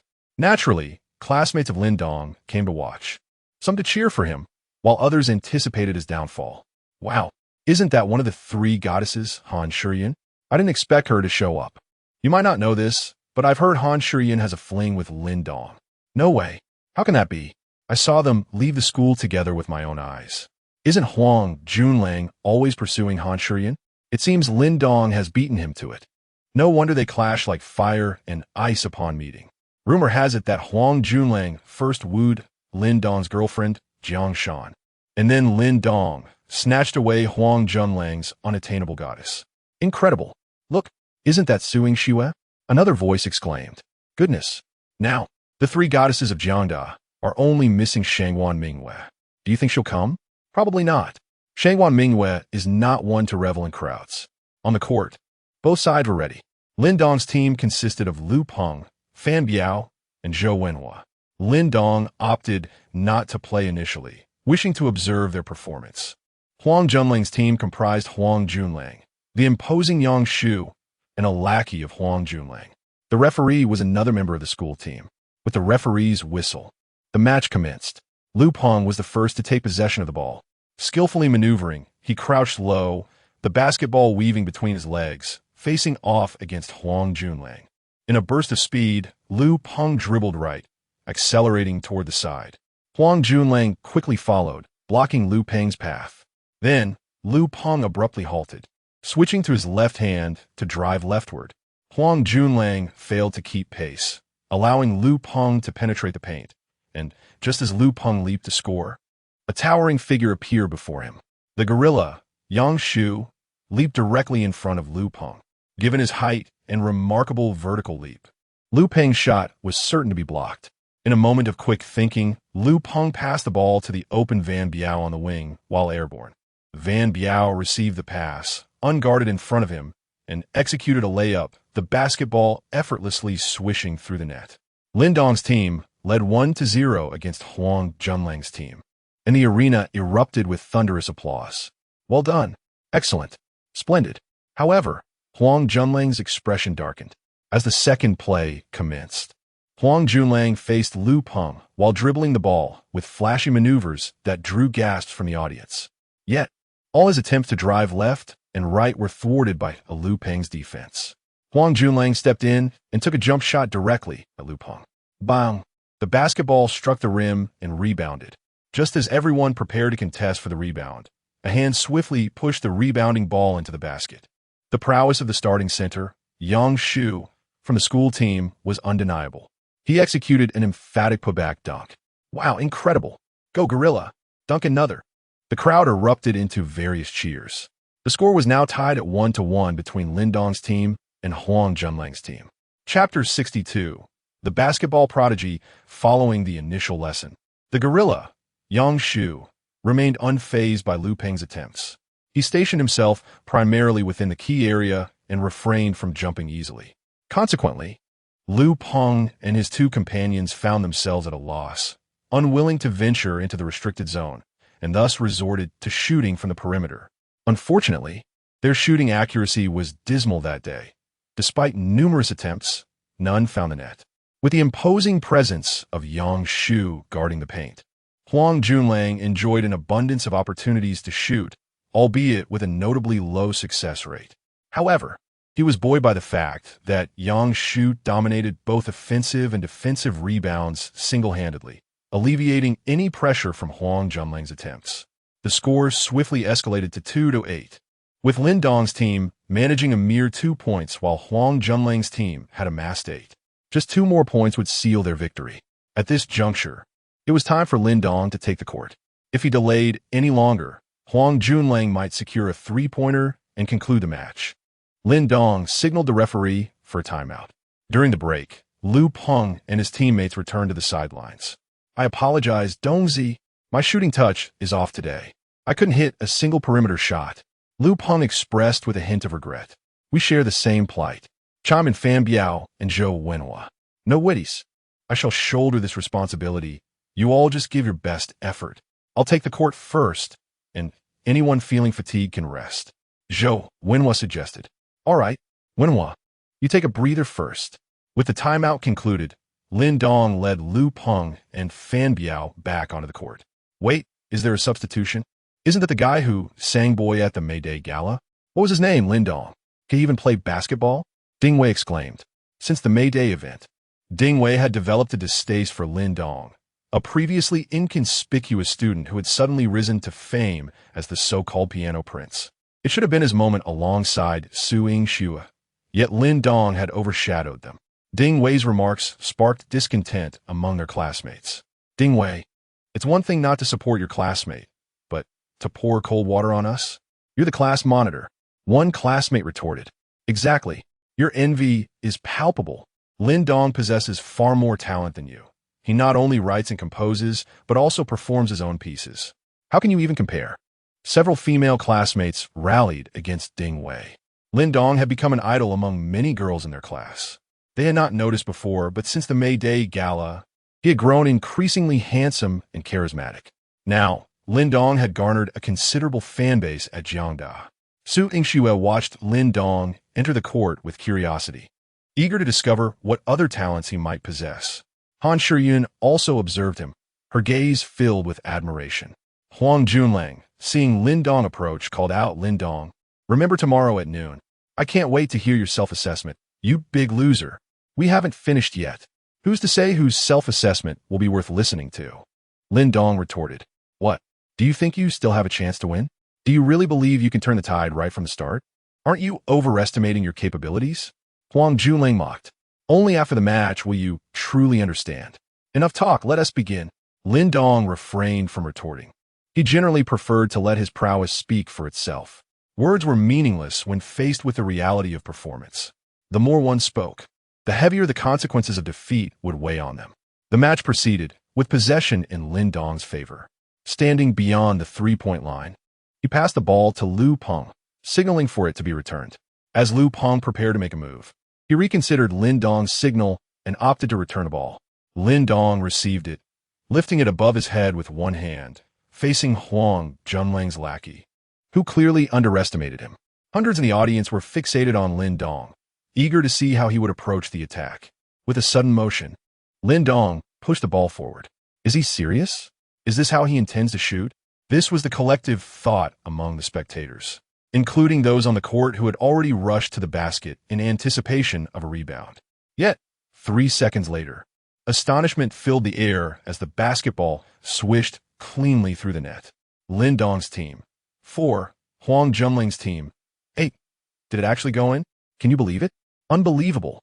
Despite the disbelief, a point is a point. Go Lin Dong. So impressive. Do it again. Some of Lin Dong's fans began to cheer. The game continued. Huang Junlang controlled the ball. Lin Dong stepped up to defend, while Liu Peng maneuvered into the paint to face the imposing Yang Shu. Don't think that one lucky shot can alter the outcome. Allow me to show you what true basketball is, Huang Junlang declared, showcasing an array of flashy dribbling moves. Lin Dong stood nonchalantly before him, lacking any defensive posture. "You're provoking me, and you'll soon learn the consequences," Huang Junlang warned before suddenly accelerating past Lin Dong on his right side, who remained unresponsive.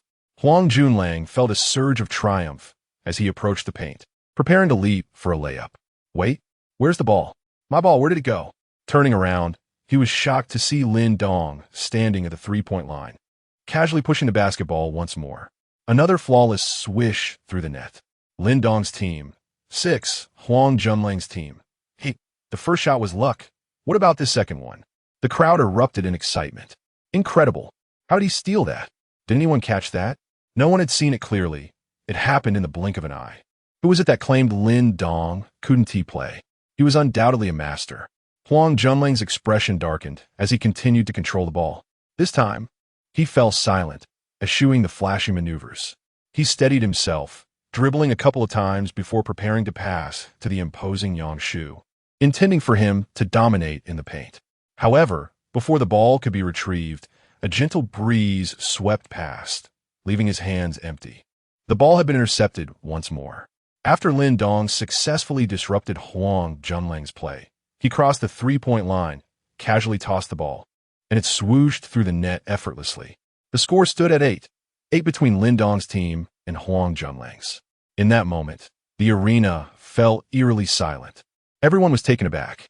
3 consecutive three-pointers had found their mark without fail. This was no mere stroke of luck. Lin Dong was undeniably a master of deception, expertly playing the part of the underdog. Huang Junlang called for a timeout. There was no choice. If Lin Dong made another three-pointer, it would spell disaster. They needed to devise a strategy to contain Lin Dong's prowess. Chapter 63. I Can Dunk 2. Huang Junlang called for a timeout, deliberating on how to contain Lin Dong. In Lin Dong's team's resting area, the atmosphere was lively. "All right, Dongzi, you've been hiding your talents too well," one of them exclaimed. "Seriously, when you played with us, you didn't even take it seriously. What's the deal? Do you look down on us?" Liu Peng and the others teased Lin Dong, astonished by his impressive skills. Liu Peng, while aware of Lin Dong's mysterious identity, had not anticipated his prowess on the basketball court. "Not all, guys. I just recently had a breakthrough," Lin Dong replied with a wry smile. How could he explain this? Should he confess that he had acquired an extraordinarily powerful system? That he could instantly learn whatever he desired? Would they even believe such a tale? Meanwhile, Han Shuyan sat in the audience, watching Lin Dong during a break, preparing to hand him the water she held. Before she could make a move, she noticed several girls already rushing to offer him water. Seething with jealousy, she could only puff her cheeks and sit there. "Lin Dong, you're so handsome. Drink my water," one girl exclaimed, rushing onto the court with a bottle of mineral water. "Drink mine, drink mine." Before Lin Dong could comprehend the situation, another bottle was thrust into his hands. "Lin Dong, I admire you so much. Could you write me a song? I've even thought of a title, girl." Lin Dong found himself surrounded by a throng of girls. While Huang Junlang remained with his team, a cluster of men with no water-bearing admirers in sight.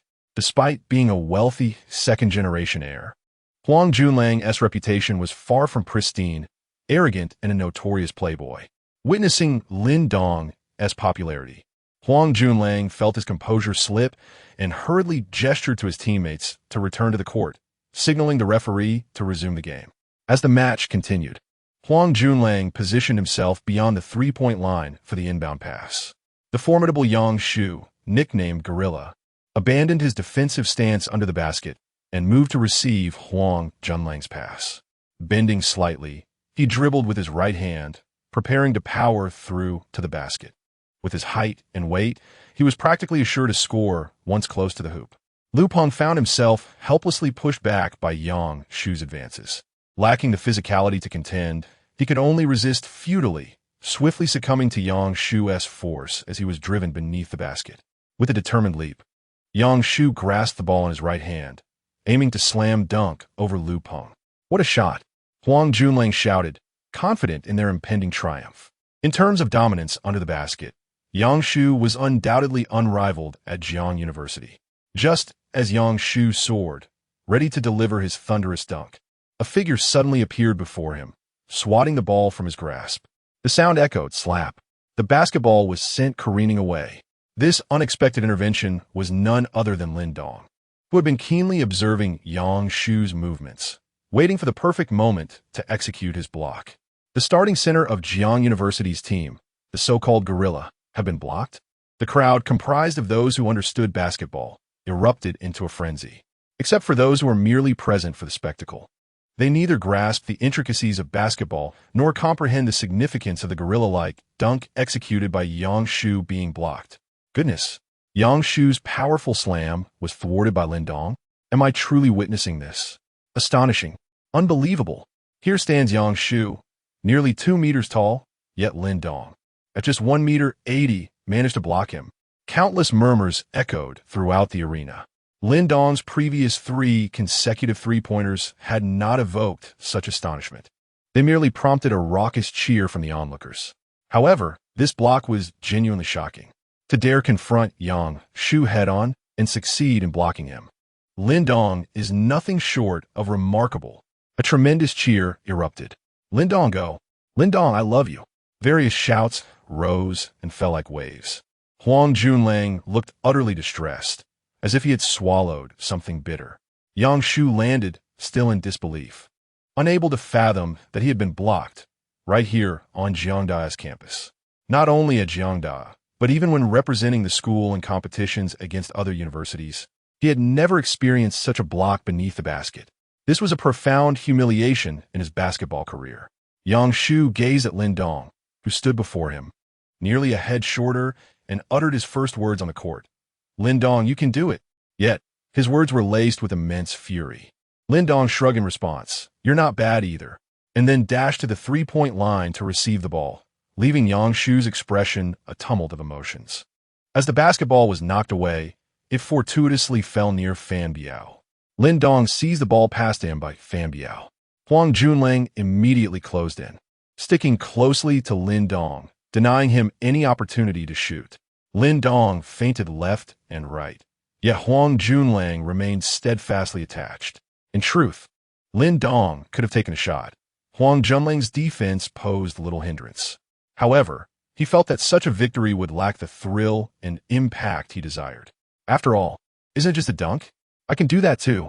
Lin Dong passed the ball to Lu Peng, swiftly pivoted, and maneuvered around Huang Junlang. Liu Peng then returned the ball to Lin Dong. With Huang Junlang no longer obstructing his path, Lin Dong charged into the paint. What on earth is Lin Dong planning? Isn't his three-point shooting exceptional? Why not take another shot from beyond the arc and secure the win? Who knows? Perhaps he too desires to dunk. What a joke. Yang Shu is still in the paint. Who could possibly dunk over him? Just moments ago, Yang Shu was blocked by Lin Dong. What is so impossible about that? That was merely a fluke. The murmurs from the audience did not sway Lin Dong.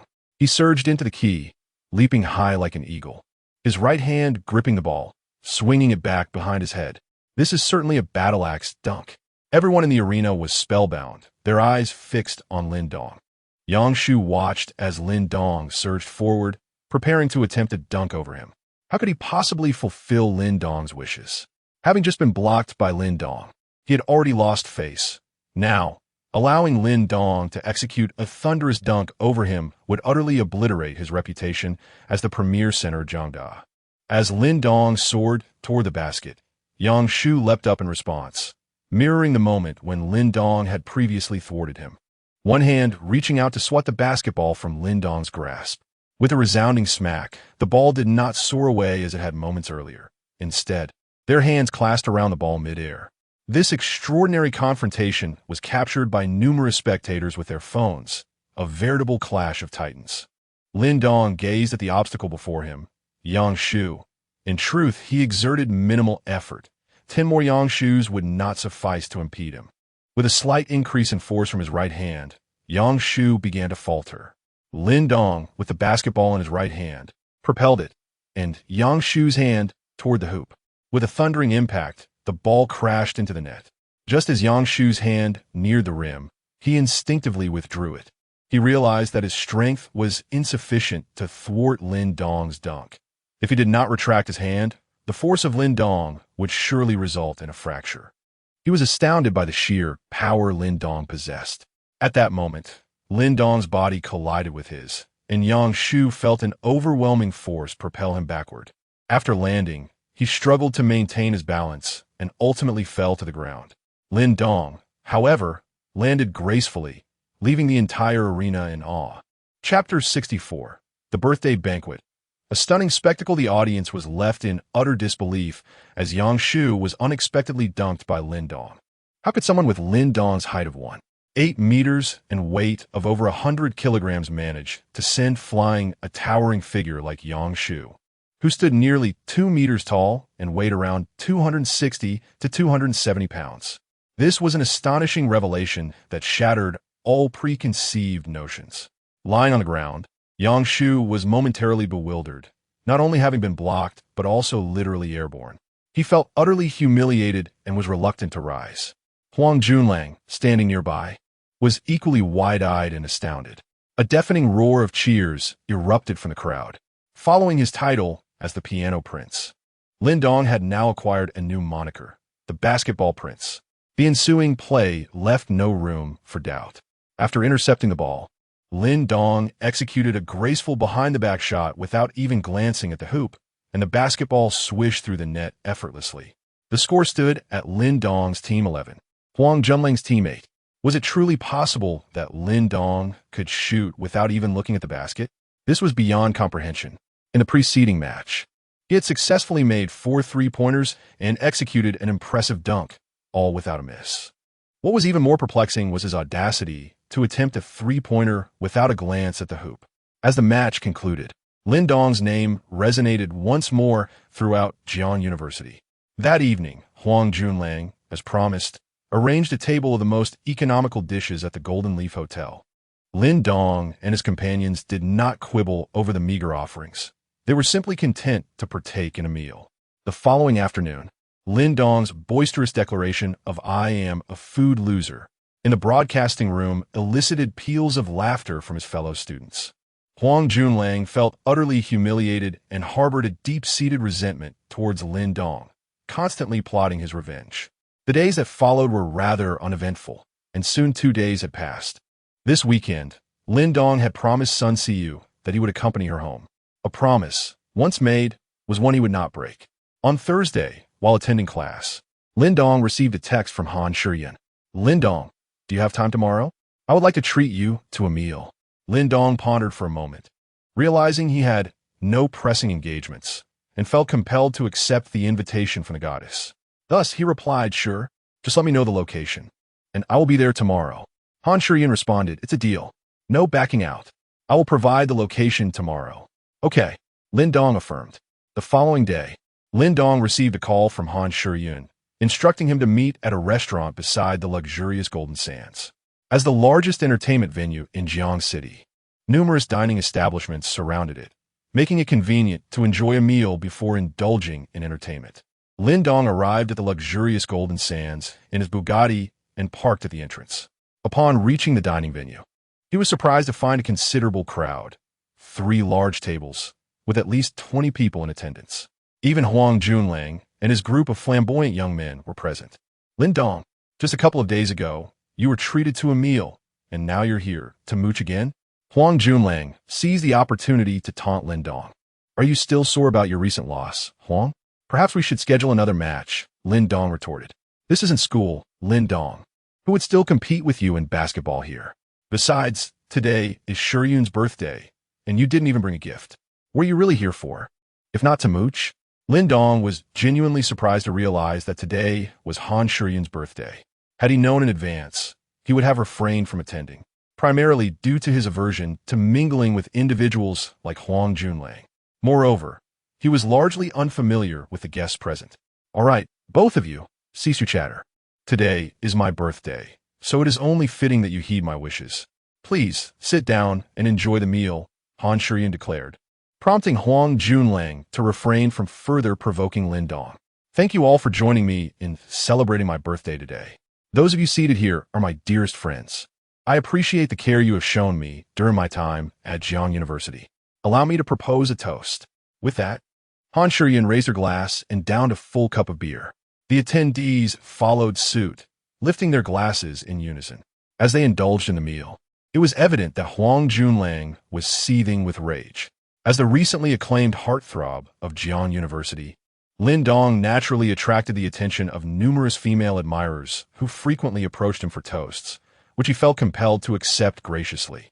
Oddly enough, despite his historically poor tolerance for alcohol, where 2 bottles of beer would typically render him incapacitated, he found himself unaffected after consuming such a substantial amount today. Was it a newfound resilience or perhaps an acquired immunity to alcohol? Upon concluding their meal, Huang Junlang and Zheng Yong, the 2 guardians of Han Shiyun, led the group to a private room at the opulent Golden Sands, a reservation they had made in advance. Lin Dong had intended to slip away, but Han Shiyun's attentive insistence left him no opportunity to escape. Upon entering the room, they were greeted by the sight of an impressively tall 21-layer birthday cake, marking Han Shiyun's 21st birthday. Wow, I've never seen a birthday cake this enormous. It's so romantic, exclaimed the girls in awe. What do you think, Shiyun? I personally arranged for this cake, Huang Junlang inquired. Thank you, Junlang, Han Shiyun replied gratefully. And I, too, must take credit for securing this private room. Golden Sands is the finest entertainment venue in Jiangcheng, and without connections, one could hardly reserve such a grand space. Zheng Yong chimed in, eager for recognition. Thank you as well, Yonggu. Han Shiyun responded with appreciation. Quickly, make a wish. Han Shiyun closed her eyes and began to wish. After completing her wish, she moved the cake aside, planning to indulge in it later when everyone was ready. At that moment, Huang Junlang produced a small box from his pocket and presented it to Han Shiyun, saying, Shiyun, it's your birthday today, and I have prepared a modest gift for you. I hope you will accept it. Han Shiyun accepted the box. Hurry, open it. Let us see what the illustrious Huang has gifted you, urged several of the girls, intrigued by the nature of the present. With their encouragement, Han Shiyun opened the box to reveal a delicate crystal necklace nestled within. Shiyun, this crystal necklace was meticulously chosen by me. Do you like it? Huang Junlang inquired. Han Shiyun took out the crystal necklace, and a receipt slipped from the box. This was a deliberate act by Huang Junlang. He aimed to showcase the value of the necklace, inciting envy and admiration among the onlookers. Wow, this crystal necklace costs a staggering 280,000. How exorbitant! Let me see. Let me see. Indeed, it is true. Young Master Huang is exceedingly generous. To casually gift a necklace worth over 200,000 leaves most of the attendees in sheer astonishment. Chapter 65. Arif Huang Junlang felt a sense of pride. He had invested significantly this time. For the past few days, Jiang Shan had ignored him despite his extravagant gifts. Eventually, Huang Junlang's frustration peaked, and he tossed 50,000 yuan at Jiang Shan, urging her to terminate her pregnancy and sever their ties. He believed their amusement had run its course, and it was time to seek new conquests. His attention soon shifted to Han Shiyun, a captivating blossom whose fragrance was alluring yet unattainable, igniting a yearning within him. Having spent several million on Han Shiyun, abandoning his pursuit was not an option. He was resolute in capturing her heart at least once. A few million was not a trifling amount for a wealthy heir like him, and he had been compelled to concoct several excuses to extract funds from his parents during this period. At that moment, Zheng Yong interjected, "Huang, isn't gifting a necklace rather pedestrian? Shiyun, come, behold the present I've prepared for you." With that, Zheng Yong presented Han Shiyun with an exquisite box. Upon opening it, she discovered a BMW car, key nestled inside. Is he truly gifting a car? Han Shiyun's roommates and classmates were nearly beside themselves with envy. If one of them received such a gift, they could very well end up in bed with him that very night. "Shiyun, I know you didn't fancy the last car I gave you, so I've upgraded to a more splendid one, a convertible BMW Z4, far more exquisite than the previous model." Meanwhile, Huang Junling's prominence was overshadowed by Zheng Yong's display, prompting an irate outburst. "Zheng, how dare you? Didn't you promise after taking my 3 million to never pursue Han Shiyun again? Are your words mere folly?" Huang Junlang revealed their previous agreement regarding the rankings. What? Zheng Yong accepted 3 million from Huang Junlang and pledged to cease his pursuit of Han Shiyun? How could this be? Isn't he a wealthy heir? Why resort to such underhanded means to acquire Huang Junlang's money? He seems more a faux heir than anything. Whispers circulated, leaving Zheng Yong's complexion shifting between shades of green and white. He anticipated Huang Junlang would expose this matter, rendering him quite embarrassed. "Huang, do you dare mention the ranking affair? You were the one who, out of fear, offered me 3 million, and when I withdrew, you still failed to secure the top spot. Truly shameful," Zheng Yong retorted. "You accepted the money, so as a man, you ought to uphold your promises. Unless you confess you are not a man. I did agree not to compete with you for Han Shiyun, but should I refrain now, she will fall into the hands of that pathetic Lin Dong. Have you not seen them dining together?" Zheng Yong continued. "This is merely your own inadequacy. I am vying with Lin Dong, not you. You are not even a contender. You." Huang Junlang was momentarily rendered speechless. Lin Dong, bewildered, wondered, "What does this have to do with me? Am I being dragged into this?" He recognized the absurdity of the situation. These two were cut from the same cloth. "Enough. Please cease your bickering. Today is my birthday, and I would appreciate a little respect," Han Shiyun declared. As she spoke, the two individuals halted their argument. Han Shiyun continued, "First and foremost, I must express my gratitude to both of you.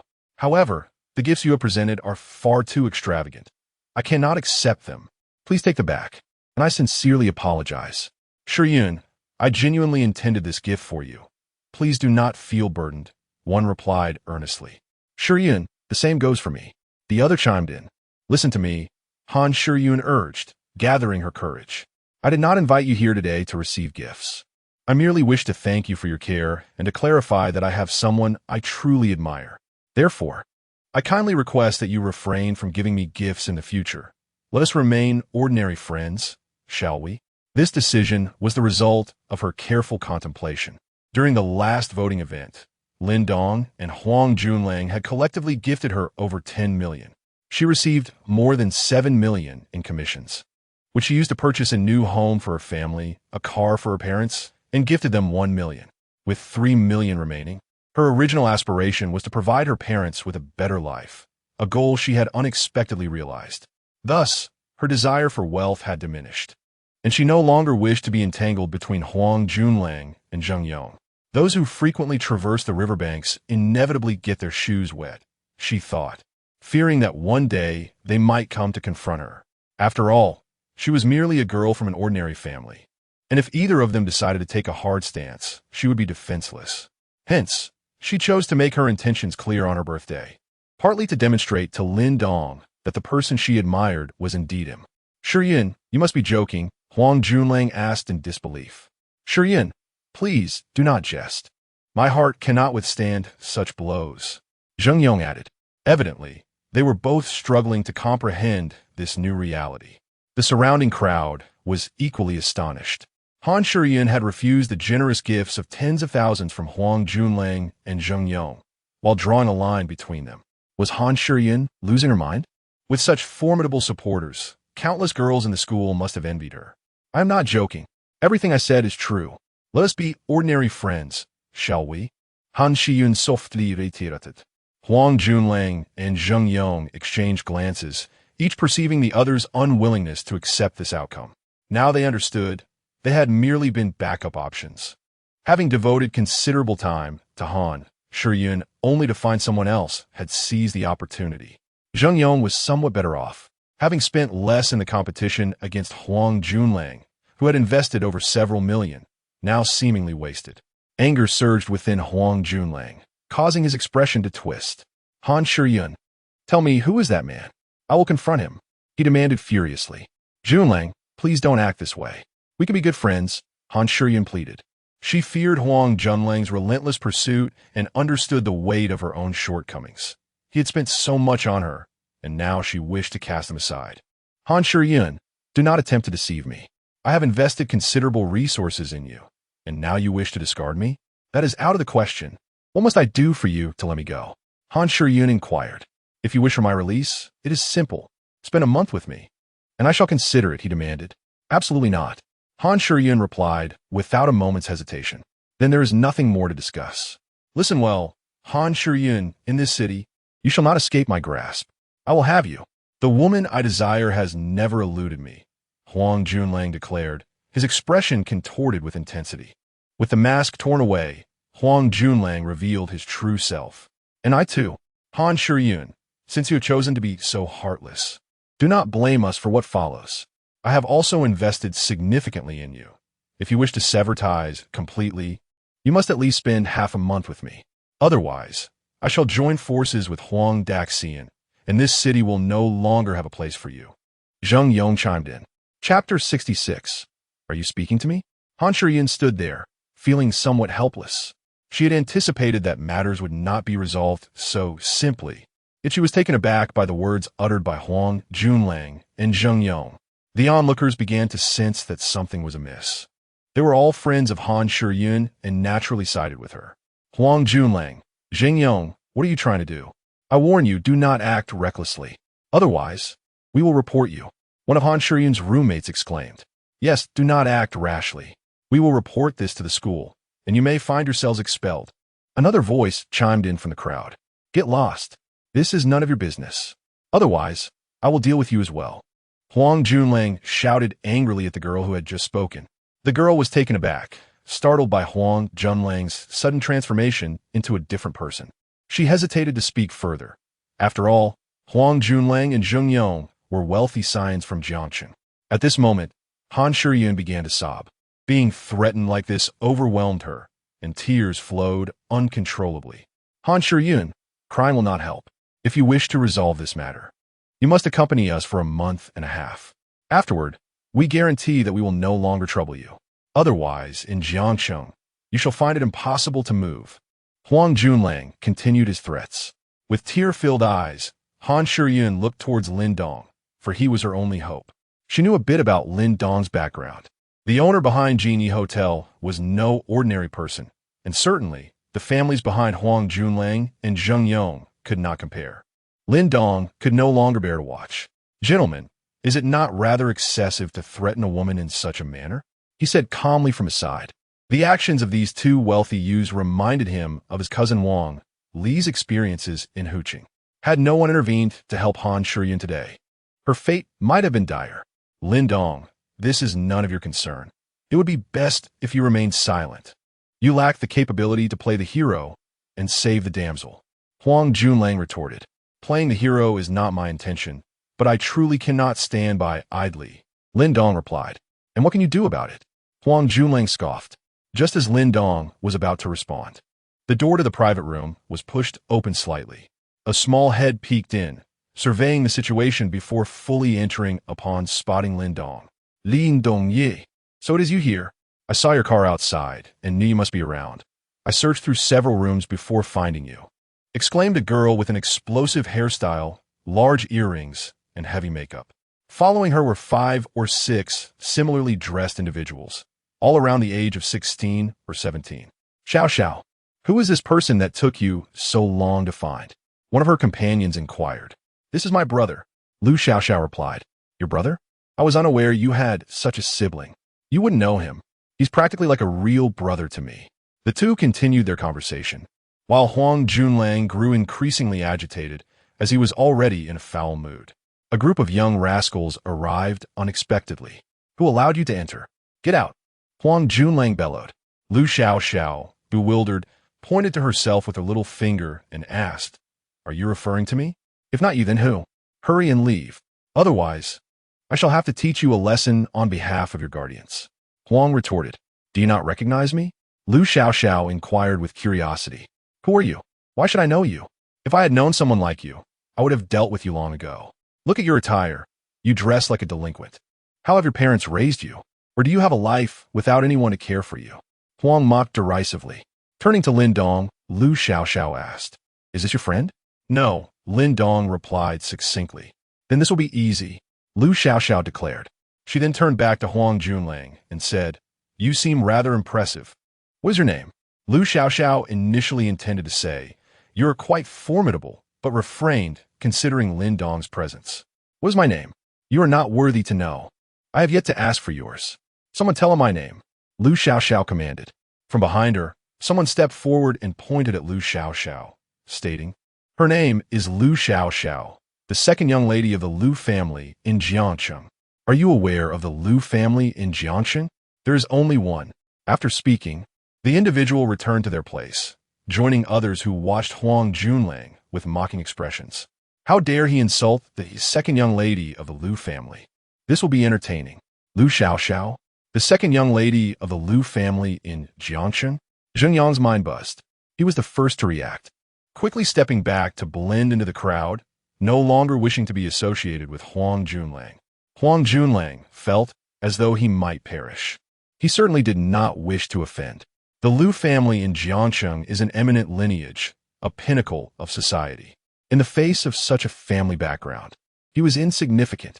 Rumor had it that the second young lady of the Lu family was a notorious troublemaker, as she appeared to be the very one before him. He felt a chill run down his spine. Moments ago, he had nearly spoken up in support of Huang Junlang, and had those words escaped his lips, he would have found himself in dire straits. Initially, Huang Junlang was somewhat dazed, but gradually, horror spread across his face. The second young lady of the Lu family in Jiangcheng? Was she not the infamous troublemaker of legend? What had he just said? That he would discipline her on behalf of her parents? That she was neglected? His blood pressure surged, and he felt lightheaded. Why have you fallen silent? Did you not claim to teach me a lesson on behalf of my parents? You said I am neglected, Lu Xiao Xiao pressed. In terror, Huang Junlang knelt before her, trembling and bowing his head, stammering, Lu. Lu second, young lady, I apologize. I was blind to your greatness and have offended you.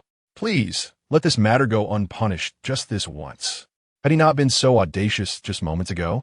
Why could he not articulate his thoughts now? This scene left all the unsuspecting individuals present utterly bewildered. Just moments ago, Huang Junlang exuded an air of grandeur. Yet in the blink of an eye, he found himself kneeling in fear upon the ground. Who is this young girl before us? What manner of deity possesses such power to instill such terror in Huang Junlang merely by name? Moreover, it is perplexing that this young girl dares to address Lin Dong as brother. Chapter 67. Huang Junlang's downfall. The individuals present gazed in astonishment at Lu Xiao Xiao, the peculiarly dressed young girl. The mere mention of a name could instill such fear in Huang Junlang, indicating that she was no ordinary character. Lin Dong, what is his name? Lu Xiao Xiao inquired of Lin Dong. He is called Huang Junlang, and his family seems to be quite prominent in Jiangcheng. He is certainly formidable, a veritable second-generation rich. Lin Dong replied with a smile. Having offended Lu Xiaoxiao, Huang Junling's fate was sealed without further intervention. A second-generation rich? Lu Xiaoxiao questioned, perplexed. She then turned to her companions behind her and asked, "Do any of you know someone with the surname Huang in our circle?" "No, we don't know. Unfamiliar. Never heard of him." The group of young girls shook their heads in unison. Lu Xiaoxiao looked at Huang Junlang and stated, "You have yet to even enter the Jiangchang social scene. How can you claim to be a second-generation rich?" Huang Junlang, kneeling on the ground, hastily replied, "Yes, yes. Miss Lu is absolutely right. I am not a second-generation rich. I am merely an ordinary person. I humbly beseech your mercy and ask you to spare me." "Spare you? Do you realize that I, Lu Xiaoxiao, have never been insulted in such a manner throughout my life? You dare to presume to discipline me on behalf of my parents? You claim I have no purpose in life, that I am unworthy of support? You suggest I should leave? My grandfather, my parents, and my brother have never spoken to me in such a way." Lu Xiaoxiao retorted, her voice filled with indignation. "It was my mistake. I spoke thoughtlessly. I apologize." Huang Junlang exclaimed, beginning to slap his own face in despair. At that moment, genuine fear gripped him. If the Lu family decided to target him in Jiangcheng, his days of comfort would be over. His family's downfall would be imminent, and everything he once took pride in would vanish. Hon Shiyun ceased tartifs, watching the spectacle in astonishment while glancing at Lu Xiaoxiao and Lin Dong. She understood that the crisis of the day had been averted. Huang Junlang had provoked a significant figure, leaving him in a precarious position, unable to protect himself, with no time to concern himself with her plight. However, she lamented that Zheng Yong had managed to escape. Zheng Yong discreetly wiped the cold sweat from his forehead, feeling relieved. It had been a close call. He had almost fallen alongside Huang Junlang, but fortunately, he had reacted swiftly. Although Huang Junlang was kneeling and striking himself, this did little to quell Lu Xiaoxiao's fury. "Sisters, let us go. Strike him," Lu Xiaoxiao commanded, leading her companions in a chorus of punches and kicks directed at Huang Junlang. Huang Junlang could only endure the blows passively. He dared not retaliate or even attempt to evade their assaults. Nonetheless, given that Lu Xiaoxiao and her friends were young girls, their strength was limited, and the impact of their strikes did not inflict significant harm. Yet, Huang Junlang's cries were filled with despair, as he hoped that by appearing pitiable, these young ladies might relent and spare him. After delivering several blows, Lu Xiaoxiao felt her hands growing sore and still unsatisfied. She surveyed her surroundings and approached the tea table in the center of the room, seizing a bottle of liquor and preparing to smash it over Huang Junlang's head. "Stop! Lu Xiaoxiao, what are you about to do?" Lin Dong shouted. The bottle was brimming with wine, its thickness such that should it be hurled, Huang Junlang would likely pay dearly for it. It was audacious of Lu Xiaoxiao, at her tender age, to contemplate such an act. One might think a few strikes would suffice to vent her frustration, but to desire bloodshed was rather excessive. Just as Lu Xiaoxiao was poised to act, she heard Lin Dong's voice and halted, turning to him with a pout. "Brother Lin Dong, he just insulted me, and I wanted to hit him. Is it appropriate to swing a wine bottle at someone merely for a few harsh words? Are you aware of the potential consequences of your actions? Sometimes, problems cannot be resolved solely through violence. Quickly put down that bottle." Reluctantly, Lu Xiaoxiao complied, setting the bottle aside. "Moreover, you must refrain from coming to such places during study hours. Look at yourself. Do you resemble a student at all? Should I catch you in such a state again, I shall have to discipline you on your brother's behalf." Lin Dong's discomfort at Lu Xiaoxiao's attire was palpable. She, a student, presented herself in such a manner. How glaringly inappropriate. Had his sister dressed thus, she would have been swiftly brought to order, and he wondered why Lu Chun did not intervene with Lu Xiaoxiao. Upon Lin Dong's remark, the onlookers were taken aback. Just moments earlier, Huang Junlang had threatened to discipline Lu Xiaoxiao's parents, and now he knelt on the ground. Lin Dong had audaciously proclaimed he would discipline Lu Xiaoxiao on her brother's behalf. Even her close friends regarded Lin Dong with a mix of amusement and incredulity. Why were so many today intent on chastising Lu Xiaoxiao. They anticipated a tempest from her. Yet, Lu Xiaoxiao merely lowered her head, her voice tinged with a hint of grievance. "Oh, I understand, Brother Lin Dong." At this, the expressions of her friends shifted from playful mockery to sheer astonishment. When had Lu Xiaoxiao, the rebellious spirit of the Lu family, transformed into such a compliant girl? It was rare for her to heed anyone's words, even within her own household. Though her tone bore a hint of sulkiness, Lu Xiaoxiao's heart swelled with joy.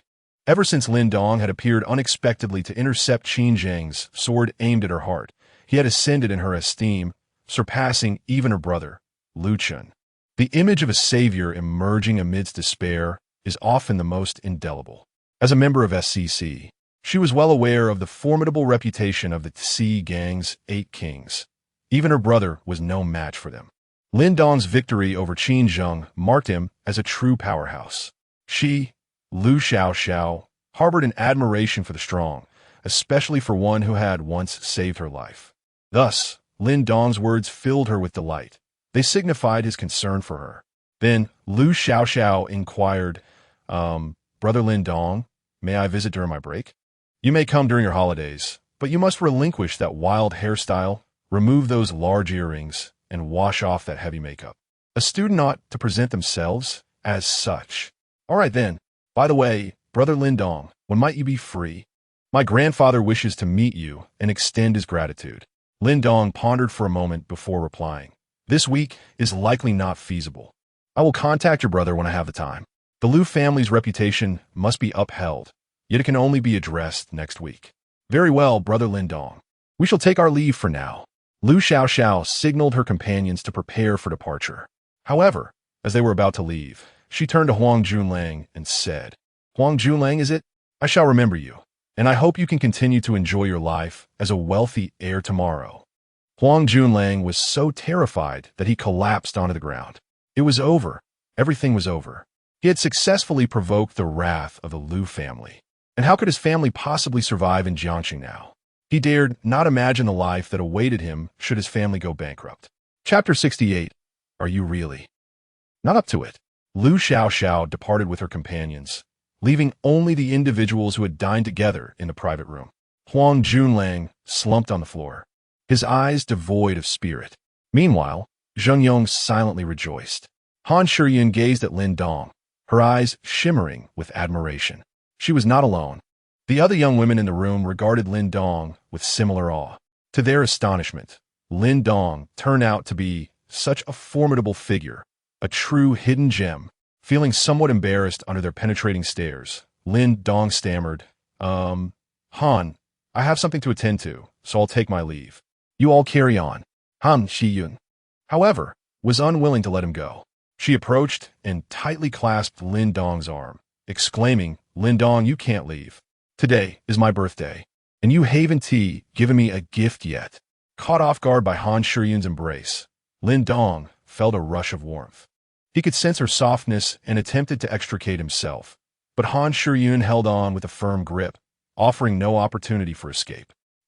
Han, can I just make it up to you with a gift next time? I genuinely didn't know today was your birthday. Absolutely not. It must be today. Han Shiyun insisted, her grip unwavering as she playfully rubbed her chest against Lin Dong's arm, causing him to blush profusely. Despite having dated Jiangshan for several years, he was still inexperienced and found it difficult to withstand the allure of a girl like Han Shiyun. A few bold girls approached, eager to engage with Lin Dong, tugging at him as they sought to forge a connection. Ultimately, with no viable option left, Lin Dong reluctantly agreed to stay for the time being. As Huang Junlang remained in the room, they decided to switch to another private room to continue their revelry. The few boys, including Zheng Yong, dared not approach. They now regarded Lin Dong with trepidation, wishing only to depart swiftly to avoid a fate similar to Huang Junlang's. The festivities continued until nearly midnight. When Han Shiyun went to settle the bill, she was informed that all expenses incurred by Lin Dong at the luxurious Jinsha were complimentary. This revelation astonished everyone. How had they failed to recognize such a significant figure before? Lin Dong, where do you reside? Han Shiyun inquired as they reached the entrance of the establishment. I live on the outskirts, Lin Dong replied. Lin Dong, didn't you drive here? Why not give us a lift? One girl suggested. Yes. Please take us to our school. It's quite late, and it wouldn't be safe for us to take a taxi, another girl chimed in. My car can't accommodate so many people, Lin Dong explained. With about 10 girls remaining, it was indeed impossible for Lin Dong's car to hold them all. It could only fit one. We can squeeze in. You can make 2 trips. They insisted, desperate to find a way home. Exactly. When they reached Lin Dong's Bugatti Chiron, he patted the car, saying, "This is my vehicle. If I were to take you all, I'd have to make 10 trips." The sight of the stunning Bugatti left everyone momentarily speechless. It was breathtakingly beautiful. Indeed, women often found themselves utterly captivated by such supercars. Wow, Lin Dong, is this your car? It's absolutely gorgeous. This is a legendary vehicle. What a pity for individuals like Huang Junlang and Zheng Yong, whose choice of vehicles could only be described as utterly unimpressive. What was the name of that car? Someone quickly searched for it. This is the Bugatti Chiron, a globally limited edition supercar, undeniably awe-inspiring. Everyone took out their phones to search.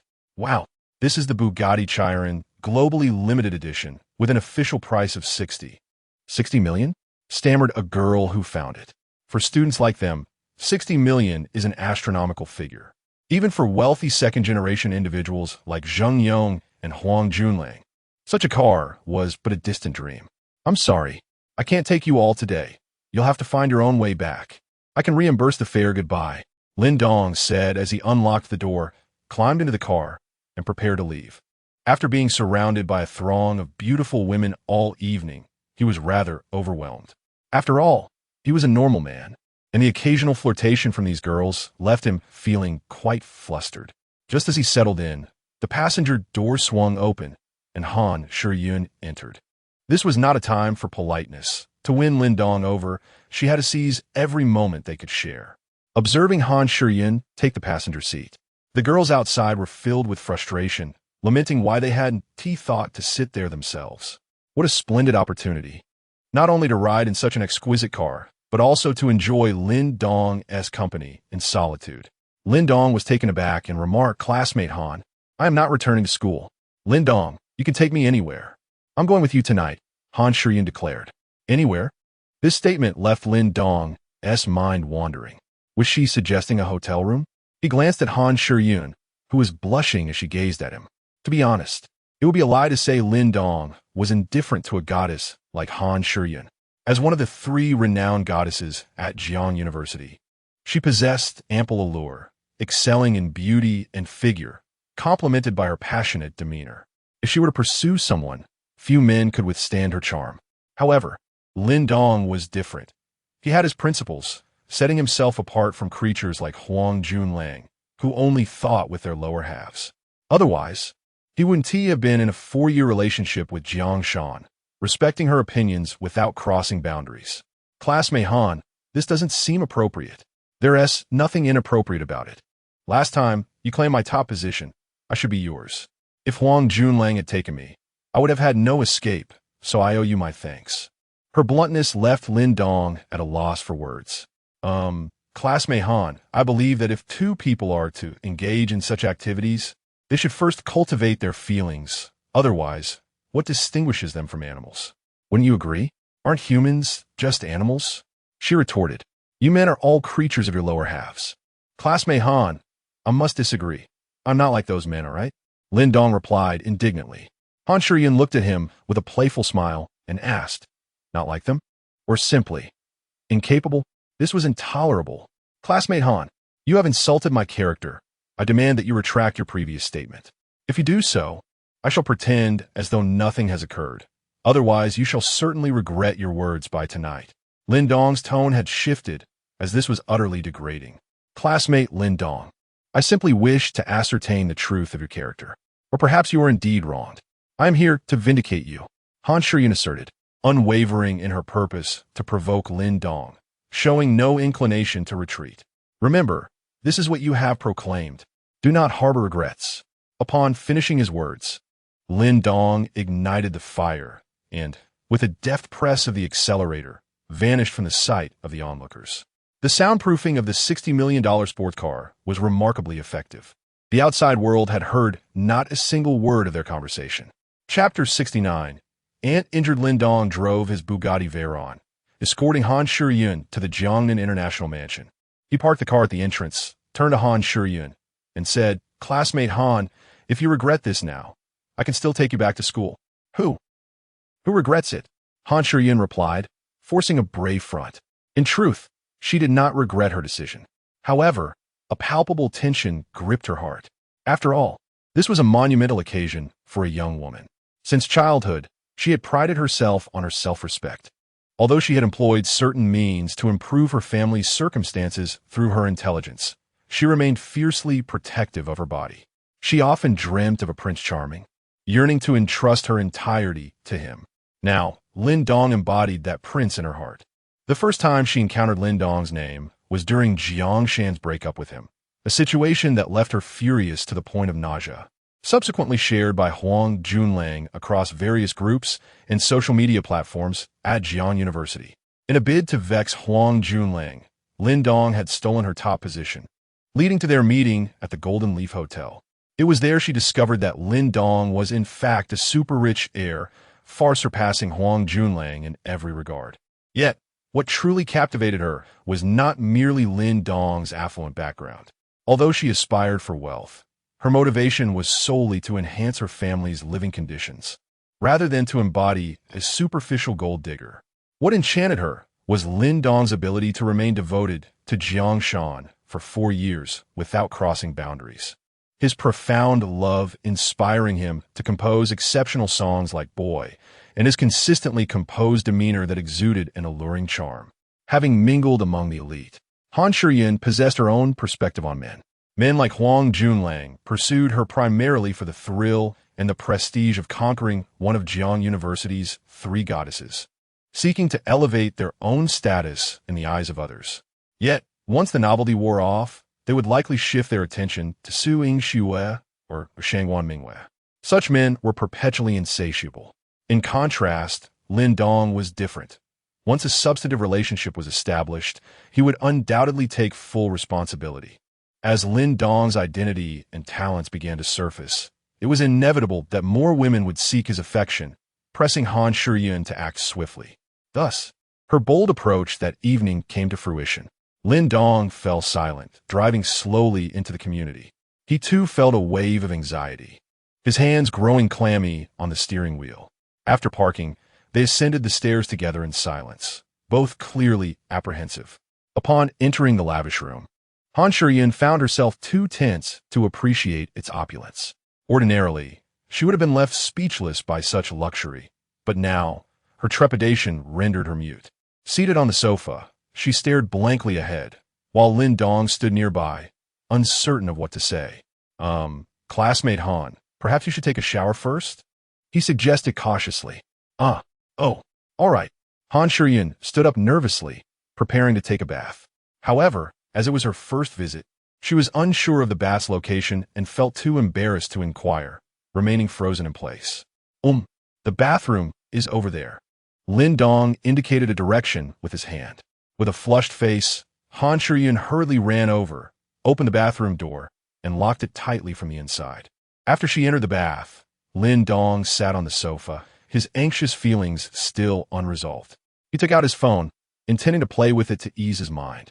Upon opening it, he was confronted by 7 or 8 missed calls. Lin Dong quickly checked and discovered that his cousin, Wang Li, had been calling him since 8 o'clock, while his phone had inexplicably switched to silent mode. In the noisy environment of the luxurious casino, he had failed to notice. A sense of urgency gripped him. Was it possible that she was in danger, just like last time? He hastily returned the call. Soon, Wang Li's voice echoed through the line. Hello, Lin Dong Ye. Hearing her voice brought a slight relief to Lin Dong's heart. Wang Xiaomei, why have you been calling me incessantly? What is the matter? I didn't tea here because my phone was on silent. Lin Dong Gomai, my mother has been attacked. What? My aunt has been assaulted? If Lin Dong were to rank the people he cared about in this world, his late parents would not be included, but his aunt, Lu Yinmei, would undoubtedly hold the top position alongside his elder aunt, Lin Guoying. since the tragic accident that took his parents. He had only felt the warmth of home at his aunt's and elder aunt's residences. Now, the thought of his aunt being harmed ignited a fierce anger within him. Who attacked her? Is she seriously injured? Lin Dong inquired urgently. It was your cousin, Lin Quan. The injuries aren't severe. The doctor said she should be fine after a few days of rest, Wang Li replied. How could Lin Quan have done this to my aunt? Did she go to claim that compensation again? Oh dear, Lin Dong, go. It's too complicated to explain over the phone. You should come back and see for yourself. My brother is planning to seek revenge tomorrow. Lin Dong was seething with rage. Though Wang Li hadn't explicitly stated it, he could easily deduce the sequence of events. His aunt had likely attempted to collect the compensation for their parents' tragic demise, and when his second aunt refused, a dispute arose, leading Lin Quan to side with his mother against his aunt. This little rascal, he would see how to deal with him upon returning. Refusing to pay is one thing, but to resort to violence? What kind of family are they? Initially, he had no intention of pursuing that money. He had more than enough for himself. Yet now, he felt it was imperative to obtain it, even if he had to throw it to a beggar on the street rather than give it to them. Wang Xiaomei, didn't I give you a substantial amount of money? Wasn't I supposed to let you and my aunt know a little about it? Why would she still try to claim that money? Brother, if you don't say anything, how can I? Wang Li asked, feeling wronged. I was just worried that my aunt would be concerned about me engaging in questionable activities outside. As a young woman suddenly bestowed with a substantial fortune, I find myself apprehensive about my mother's potential suspicions regarding my academic diligence and the possibility of my entanglement with affluent individuals. Lin Dong was rendered speechless by Wang Li's remarks. All right, I shall return immediately. I will definitely arrive before dawn. You must keep a close eye on Wang Chao and prevent him from causing any mischief. My cousin, Wang Chao, is quite the mischievous character, and if he were to seek out Lin Quan, one could only speculate on the chaos that might ensue. Understood. Hurry.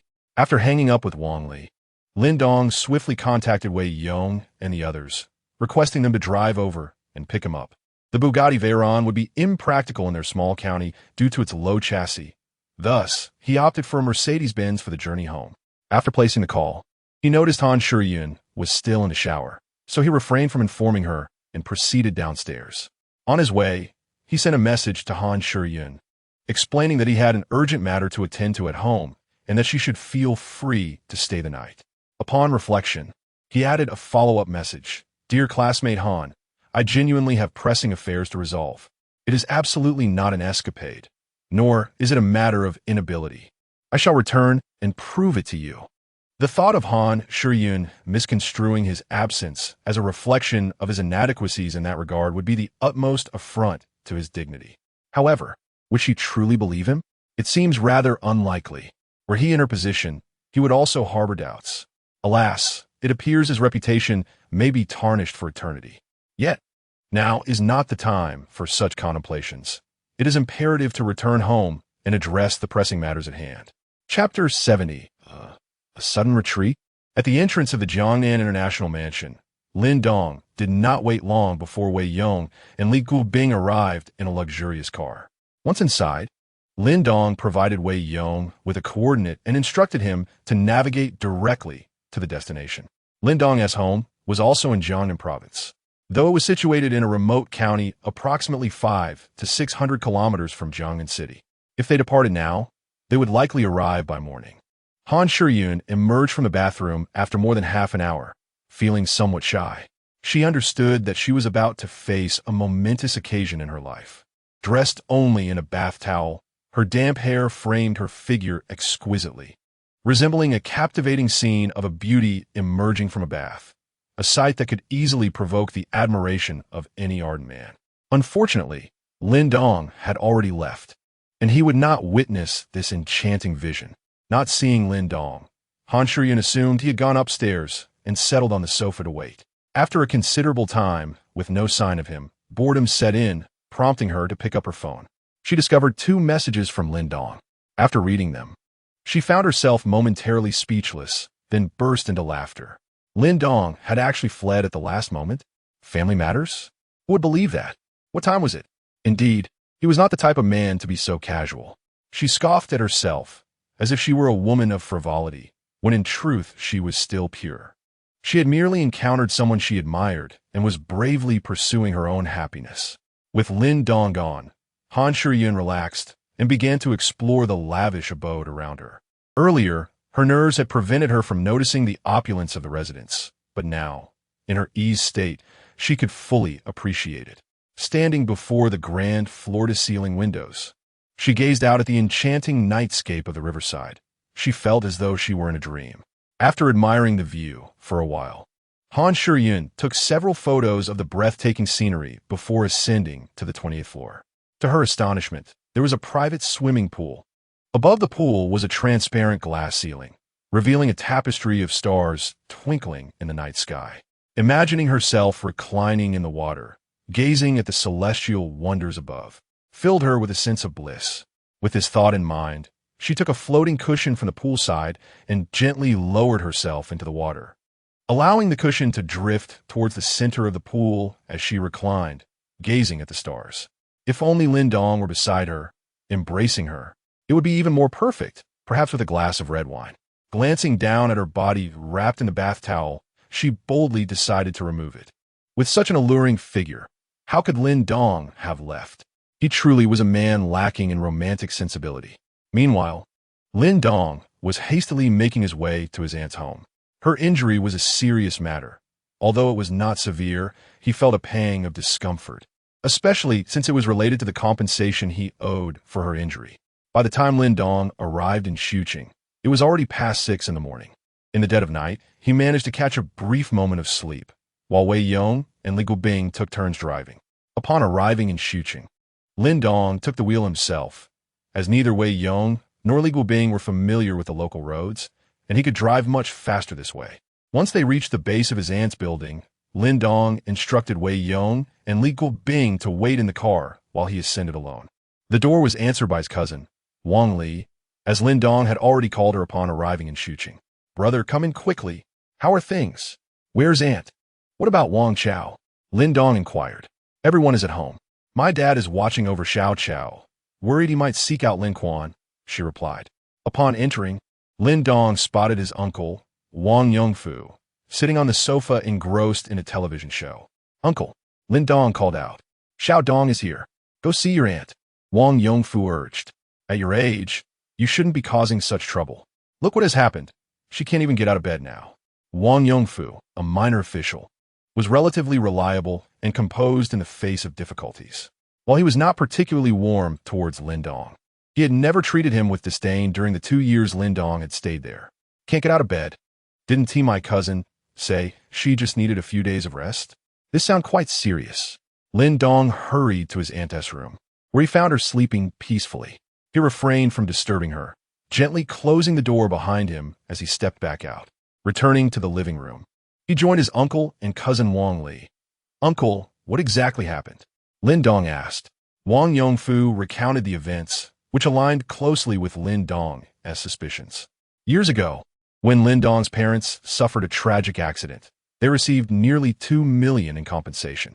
At the time, Lin Dong had not yet reached the age of 10, necessitating the oversight of a guardian for the funds.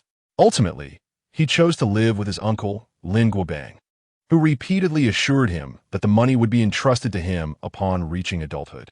However, Lin Dong's aunt and older aunt remained skeptical, leading to the drafting of a written agreement that was kept by his aunt. After Lin Guobang received the compensation, Lin Dong's life became increasingly difficult until he moved to his aunt's house for high school, where conditions improved somewhat. Now, at the age of 21 and on the cusp of graduating from university, there seemed to be no intention from Lin Guobang to release the funds. Just yesterday, Lin Dong's aunt, Liu Yanmei, took the agreement to confront Lin Guobang, intending to retrieve the money for Lin Dong, or else she would pursue legal action. This confrontation escalated into an argument with Lin Dong's aunt, Zhang Guifang. When Lin Quan arrived and saw the commotion, he sided with Zhang Guifang and shoved Liu Yanmei, causing her to fall and injure her back. Liu Yanmei had already suffered from back issues, and this incident exacerbated her condition, likely requiring a month of recuperation. "And what about Wang Chao?" Lin Dong pressed further. "He woke up this morning shouting about seeking revenge on Lin Quan for his mother. I stopped him from going, and now he is locked in his room. Sulking, Wang Yongfu explained. Uncle, I will handle this matter thoroughly. Rest assured, I will ensure my aunt receives a satisfactory resolution. One must adhere to reason. If all else fails, we shall wield the weapon of law to safeguard ourselves and never act impulsively. I understand, dear uncle. I shall go check on Xiao Chao. Lin Dong approached Wang Chao's bedroom. This had once been his own chamber, for his aunt's home was a 3-bedroom apartment, and he had resided here for 2 years, sharing a room with Wang Chao, with their relationship remaining quite amicable. Chapter 71. Returning to Jiangsheng with my aunt Lin Dong approached his cousin Wang Chao's bedroom and knocked firmly on the door, but received no response. It was locked from within. He knocked twice more, calling out, Xiao Chao, it's me. Open the door. Moments later, the sound of the lock being undone reached his ears. Yet the door remained closed. As Lin Dong pushed the door open, he found Wang Chao sitting on the bed, visibly agitated. At 16, Wang Chao was a first-year high school student in Xuqing. His father, Wang Yongfu, had made considerable efforts to ensure he could attend a reputable school. This rebellious age only intensified Wang Chao's emotions upon learning of his mother's mistreatment, fueling a desire for revenge. Stuck at home under his father's watchful eye, his frustration was palpable. Xiao Chao, what's wrong?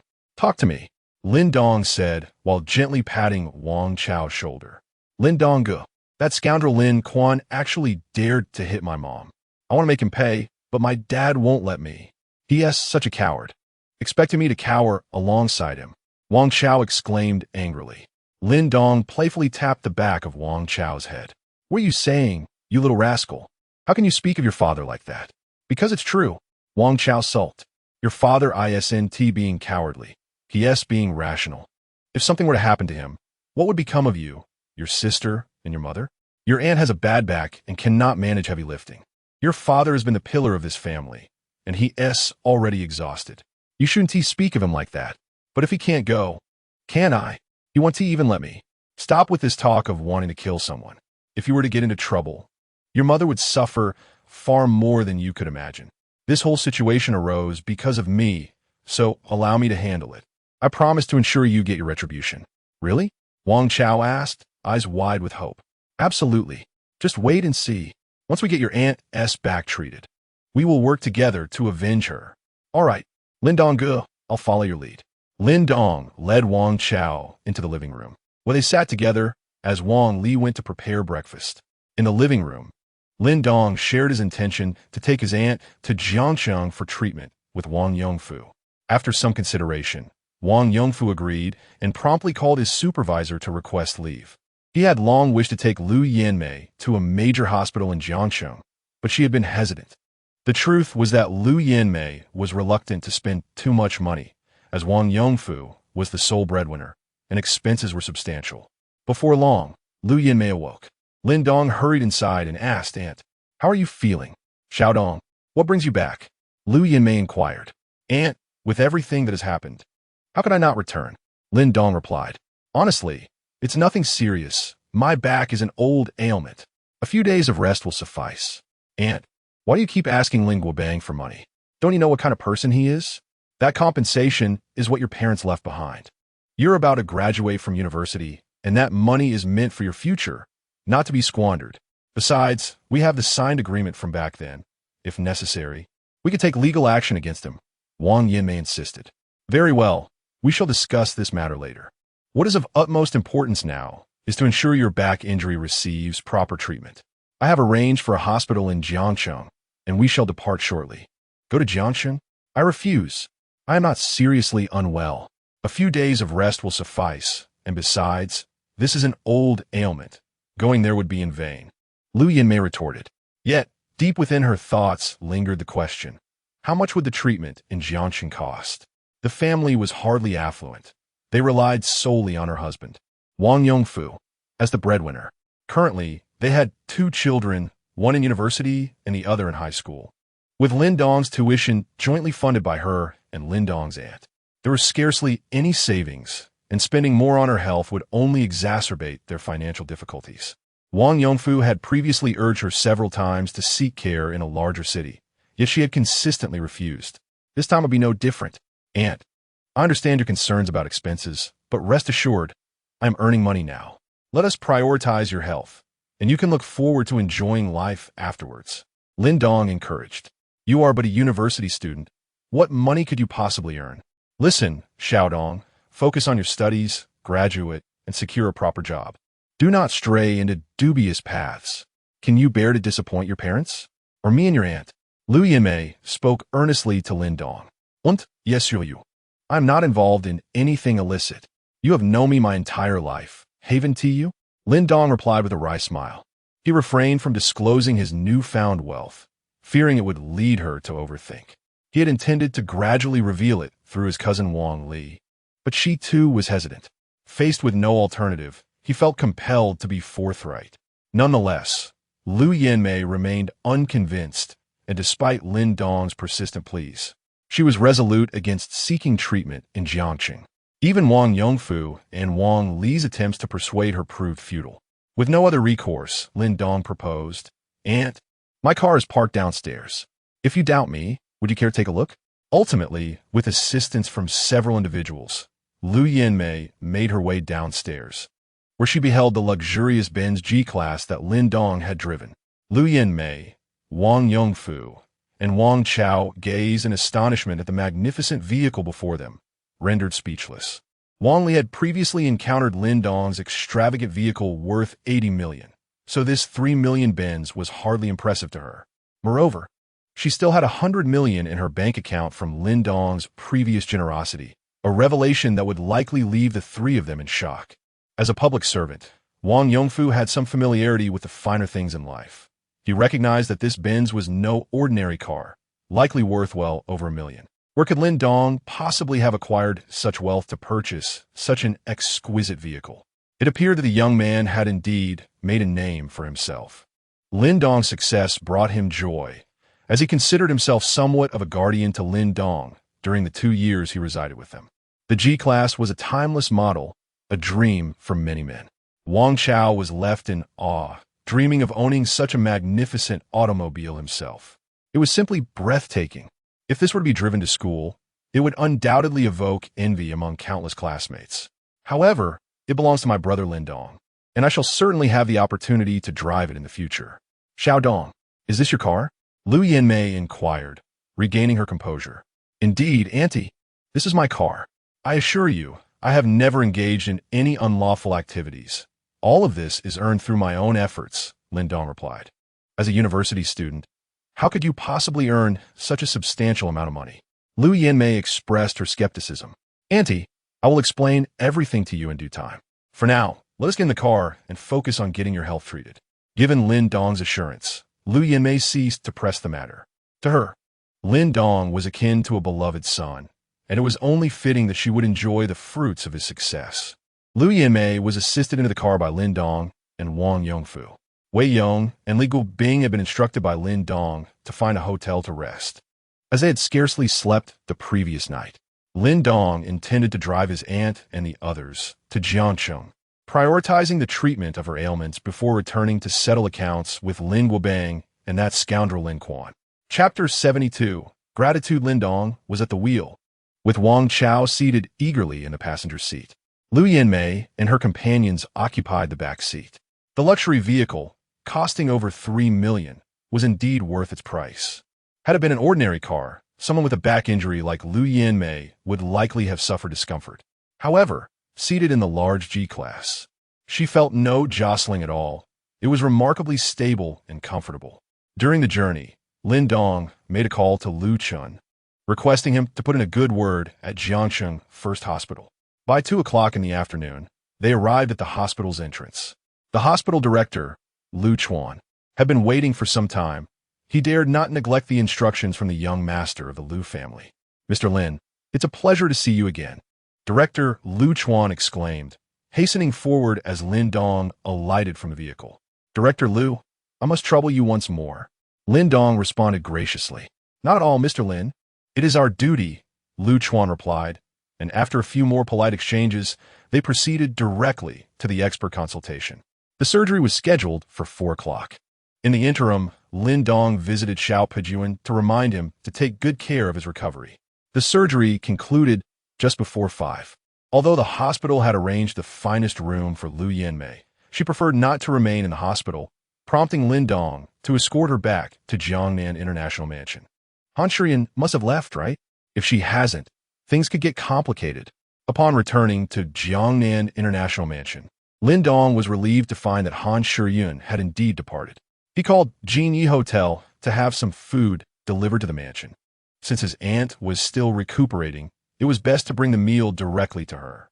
The 8-star Jinyi Hotel typically did not offer delivery, but at the chairman's behest, they obliged, unless they wished to lose their jobs.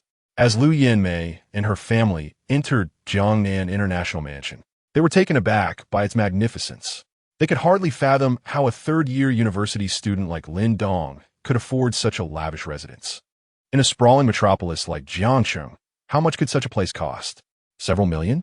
Or even tens of millions? They could scarcely allow themselves to dream that they might one day reside in such opulence. Wang Chao, bursting with excitement, leaped about, feeling entirely at home.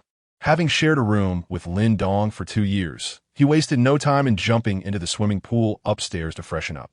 Aunt, uncle, you both should rest well here. Consider it your home, Lin Dong said to Lu Yanmei and Wang Yongfu. Xiaodong, is this your house? Lu Yanmei inquired. Yes. Now, be honest with your aunt. Where did you acquire such wealth? Aunt, my classmates and I established a company and made some money, Lin Dong replied. Is that true? You're not involved in anything illegal, are you? You must believe me, Lin Dong insisted, somewhat helplessly. However, before Lu Yanmei could express her concerns further, Wang Yongfu interjected. Enough. Xiaodong is no longer a child. He is an adult with his own judgment, and I trust him. Upon hearing her husband's words, Lu Yanmei refrained from further inquiries. Aunt, uncle, now that you're aware of my situation, I sincerely hope you can relocate to Jiangcheng. This way, Xiao Chao can receive a superior education here. Lu Yanmei's husband exchanged glances with her, both feeling somewhat swayed. Wang Chao frequently mingled with unsavory characters in Xuqing, showing little interest in his studies.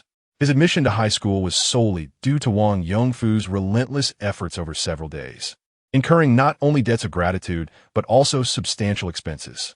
If they were to move to Jiangcheng, perhaps a new environment might help him focus. And the educational opportunities here far surpassed those of a small place like Xuqing. Their primary concern was their youngest son. Xiaodong, your aunt understands that you have achieved success. But we have lived in Xuqing for decades, and your uncle's job is also there. We would be at a loss if we moved here. Aunt, you need only come. There is no obligation for you to do anything. If you find yourselves restless, I can arrange some light work for you, which would make it easier to look after Xiao Chao. What do you think?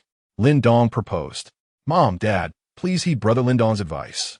If Xiao Chao continues to stay at home like this, he will surely be led astray by those people. Even if you don't think of yourselves, you must consider Xiao Chao. Well, let us discuss it further. Lu Yanmei hesitated. Very well. However, I genuinely hope you will come. You have done so much for me. It is time for me to repay your kindness. Furthermore, I now own a hotel, and I lack trustworthy individuals to manage it. I would like you to help oversee it. You own a hotel? Yes. Currently, it is managed by outside personnel, but with my studies, I lack the time to supervise it. Therefore, I hope you can assist me to prevent any malfeasance. Lin Dong was indifferent to the hotel's profitability.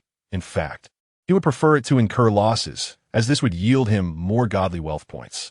His suggestion was merely a means to encourage his aunt and uncle to move. He also wished to persuade his elder aunt's family to join them. He would not hesitate to reward those who treated him well, nor would he soften his stance against those who did not. This included his second uncle, Lin Guobang. Presently, he would not care if it were 2 million or 200 billion. He simply refused to allow Lin Guobang's family to squander his parents' hard-earned money. Thus, he was determined to reclaim that money. At that moment, Lin Dong's phone rang. The food from Jinya Hotel had arrived. He called the property management to grant access and assist with bringing it in. For affluent owners like him, the property management's principle was to accommodate as much as possible, ensuring not to offend him. Soon, the doorbell rang.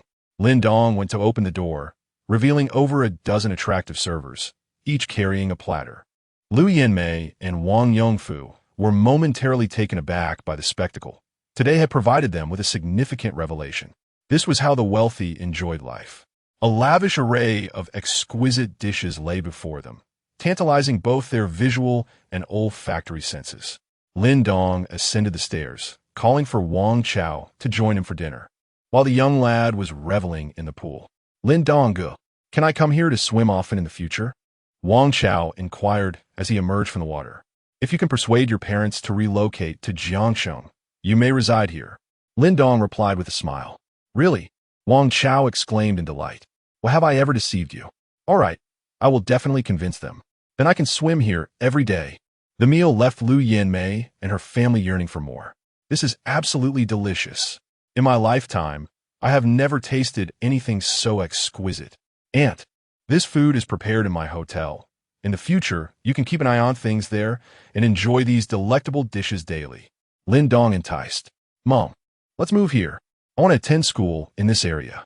Wang Chao chimed in. The mere thought of relishing such delightful cuisine every day and swimming regularly made him reluctant to return.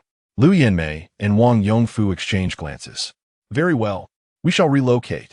Excellent. Tomorrow, I will contact the school for Xiao Chao. Brother, can we delay this for a few days? Wang Chao asked. No way. Lu Yanmei, Wang Yongfu, and Wang Li replied in unison. Chapter 73. The transformation of Lu Xiaoxiao. The following day, Lin Dong called Lu Xiaoxiao, requesting her assistance in facilitating Wang Chao's enrollment at her high school. Despite his wealth, Lin Dong had yet to establish his influence. His name circulated only within the SCC and the T faction, leaving the general populace unfamiliar with him, and thus unyielding to his requests. As the second young lady of the Lu family, this minor task was effortlessly accomplished by her. In just a few minutes, she informed Lin Dong that he could bring Wang Chao for enrollment. Lin Dong drove Wang Chao directly to Jiangxing No. 1 High School. This institution was renowned in Jiangnan Province as an elite academy.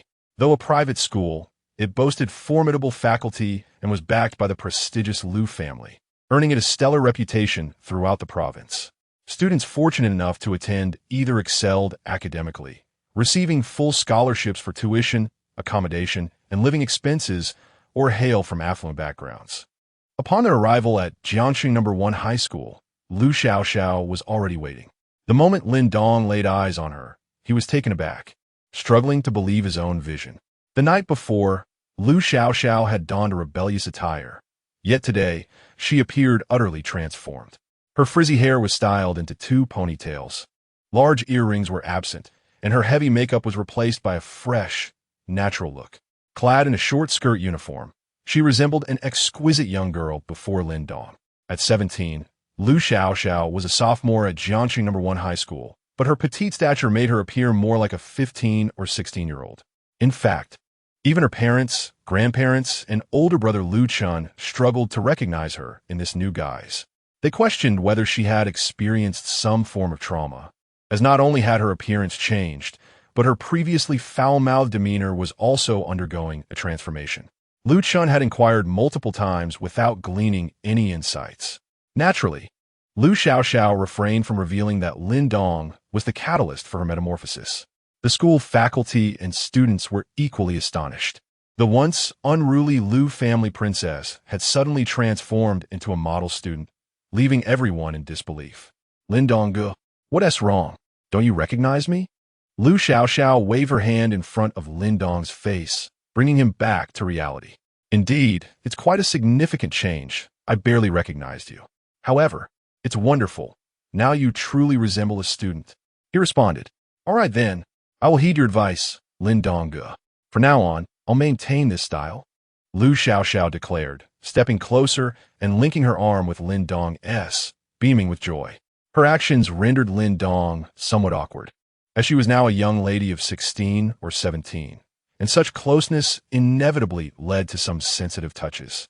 Perhaps she genuinely regarded him as her brother. He consoled himself internally. Little did he know, aside from the occasional affection shown to her brother Lu Chun during her childhood, she had not behaved this way since middle school. He was the first to experience such intimate familiarity. Fortunately, it is now class time.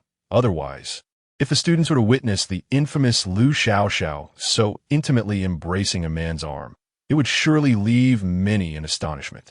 Upon catching sight of Lu Xiaoxiao, Wang Chao felt as though his very soul had been struck. His heart raced, his blood surged, and every organ within him seemed to operate at an accelerated pace. Such an experience had eluded him throughout his 16 years of existence. At that moment, in his navette, he encountered Lu Xiaoxiao, a girl of similar age yet remarkable grace, and was utterly captivated. In that fleeting instant, he found himself ensnared by her charm. However, upon witnessing the close interaction between Lu Xiaoxiao and Lin Dong, he hastily concealed his feelings. Xiaoxiao, allow me to introduce you. This is my cousin Wang Chao. Wang Chao, this is Lu Xiaoxiao, the sister of a good friend of mine. Lin Dong announced the introductions. Hello, I am Lu Xiaoxiao, she said, one hand still wrapped around Lin Dong's arm while extending her other hand towards Wang Chao. Ah, why you? Hello, I am Wang Chao. He stammered, his words faltering. He quickly extended his hand to shake hers, and even that brief contact ignited a blush upon his cheeks. Unaware of Wang Chao's flustered demeanor, Lu Xiaoxiao released his hand almost immediately, her thoughts predominantly occupied by Lin Dong. Noticing Wang Chao's stuttering, Lin Dong turned to observe him more closely. Something seemed amiss. Wang Chao's face was flushed, and he was struggling to articulate his words. Was this the stirrings of youthful infatuation?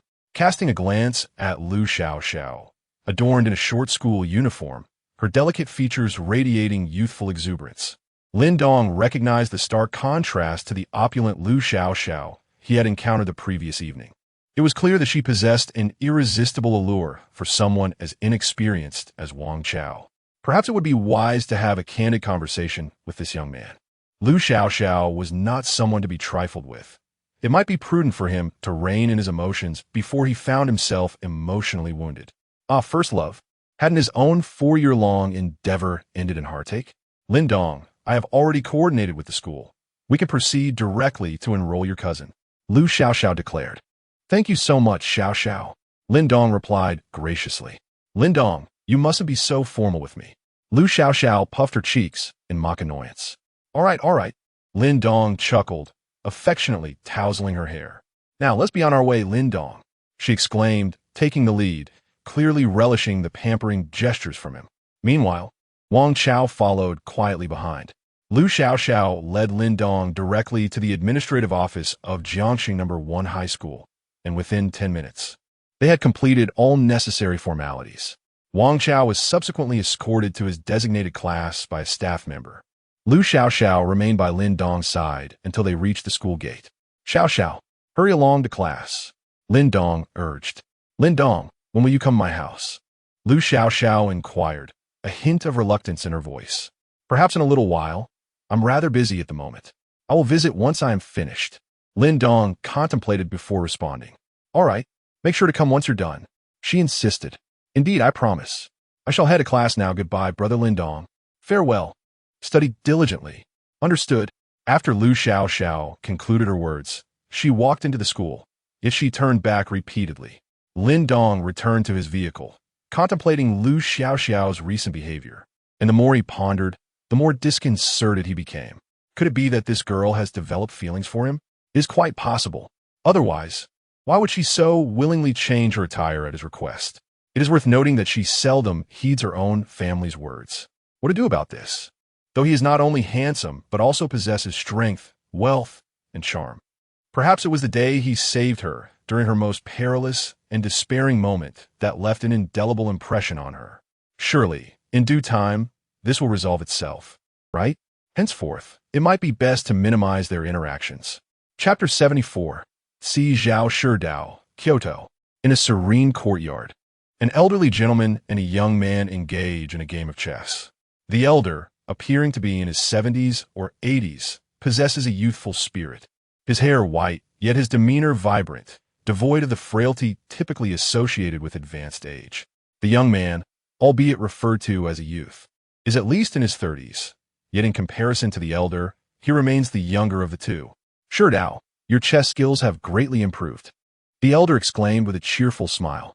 Grandfather Zhou, I still fall short when compared to your mastery. Zhao Shidao humbly replied. The young man is none other than the renowned Zhao Shidao of the Tsi faction in Kyoto, a name that resonates not only among the younger generation, but is also held in high regard by the elders. Shidao, playing chess is akin to navigating through life. One must know when to advance and when to retreat. Lately, it seems you have been somewhat hesitant, the elder remarked. Grandfather Zhou, your insight is astute. I have indeed been feeling a bit lost recently. I am aware that the decade-long pact among the three of you is drawing near, and that young lady from the Morong family will soon return after a 10-year absence. Indeed, Grandfather Zhou, once my brother and I were as close as kin, yet we find ourselves at odds over a woman. I am uncertain whether this is right or wrong. A graceful lady deserves a gentleman's pursuit, even in ancient times. It was said that a fleeting night could lead to a king neglecting his duties at dawn. The Morong girl truly embodies unparalleled beauty, so do not dwell too much on this matter. Following your heart is paramount. Yes, Grandfather Zhou, I shall remember. At that moment, Zhao Shidao's phone rang. It was Qin Zheng requesting to meet him. Qin Zheng had just returned to Kyoto after resolving matters in Jiangbei province. Zhao Shidao had heard of Qin Zheng's exploits in Jiangcheng, but he preferred to hear the details directly from him. With the impending reunion of the decade-long agreement with Murong Qinga, the emergence of such a formidable figure as SCC compelled Zhao Shidao to take heed. They arranged to meet at the Great Wall Club, one of Kyoto's premier establishments, a hub for the elite and the stronghold of the Tsi faction. Grandfather Zhou, I have matters to attend to and must take my leave. I shall visit you again soon. Go. You young folks are in the prime of your pursuits. Do not waste your time on an old man like me. Upon arriving at the Great Wall Club, all who encountered him bowed in respect. Pushing open the door to the top-tier private room, Zhao Shidao found Qin Zheng already awaiting his arrival. See, Qin Zheng rose promptly to greet him upon his entrance. Qin Zheng, please tell me what transpired. Zhao Shidao inquired as he took a seat. See, I was on assignment in Jiangbei province and took the opportunity to visit Jiangcheng to inquire about Mingyue from Zhou Huili and to see her myself. Unbeknownst to me, I was discovered by Lu Chun. Qin Zheng recounted the events in their entirety to Zhao Shidao. Oh, are you implying that there exists an individual by Lin Dong's side, capable of engaging Qiu Shan in a mutually destructive confrontation and possesses formidable strength in his own right? Indeed, he can pinch my sword between two fingers and shatter it with a mere snap of his fingers. Uncle Shan himself admitted he couldn't achieve such feats. He suspects this person possesses at least peak tiger list strength, if not even greater. Crash! Zhao Shidao's cup shattered into fragments under his grip. The peak of the tiger list, or perhaps even beyond. He was acutely aware of what that entailed. According to Qin Zheng, Lin Dong achieved such prowess at around the age of 20. His talent is indeed extraordinary. It seems that Lin Dong is undoubtedly the heir of a concealed family, and an heir of the highest caliber at that. How astonishing that Zhuge Sanxiong would acquire such a formidable ally at the last moment of this decade-long pact.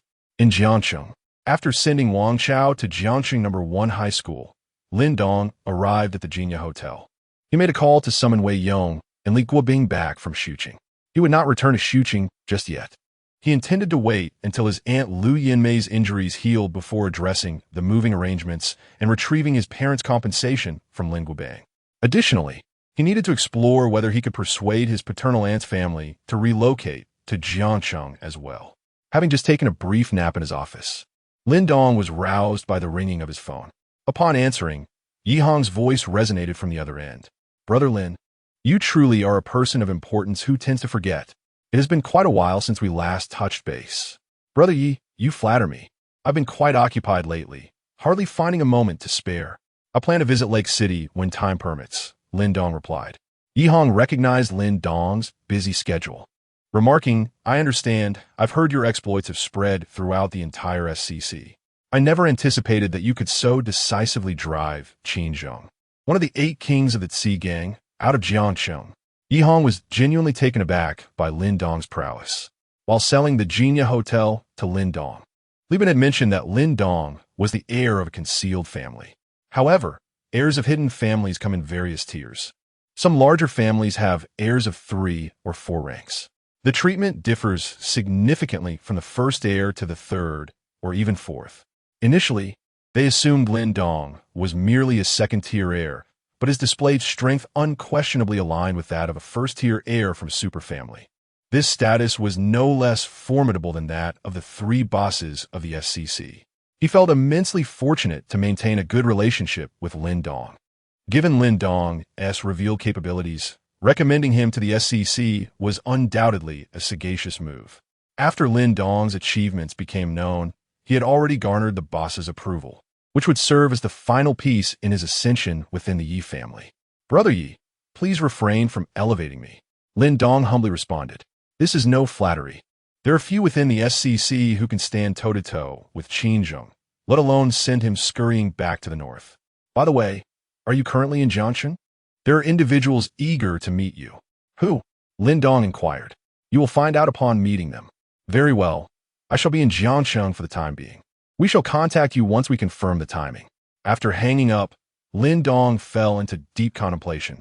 As his prowess gradually came to light, he began to encounter some truly significant figures.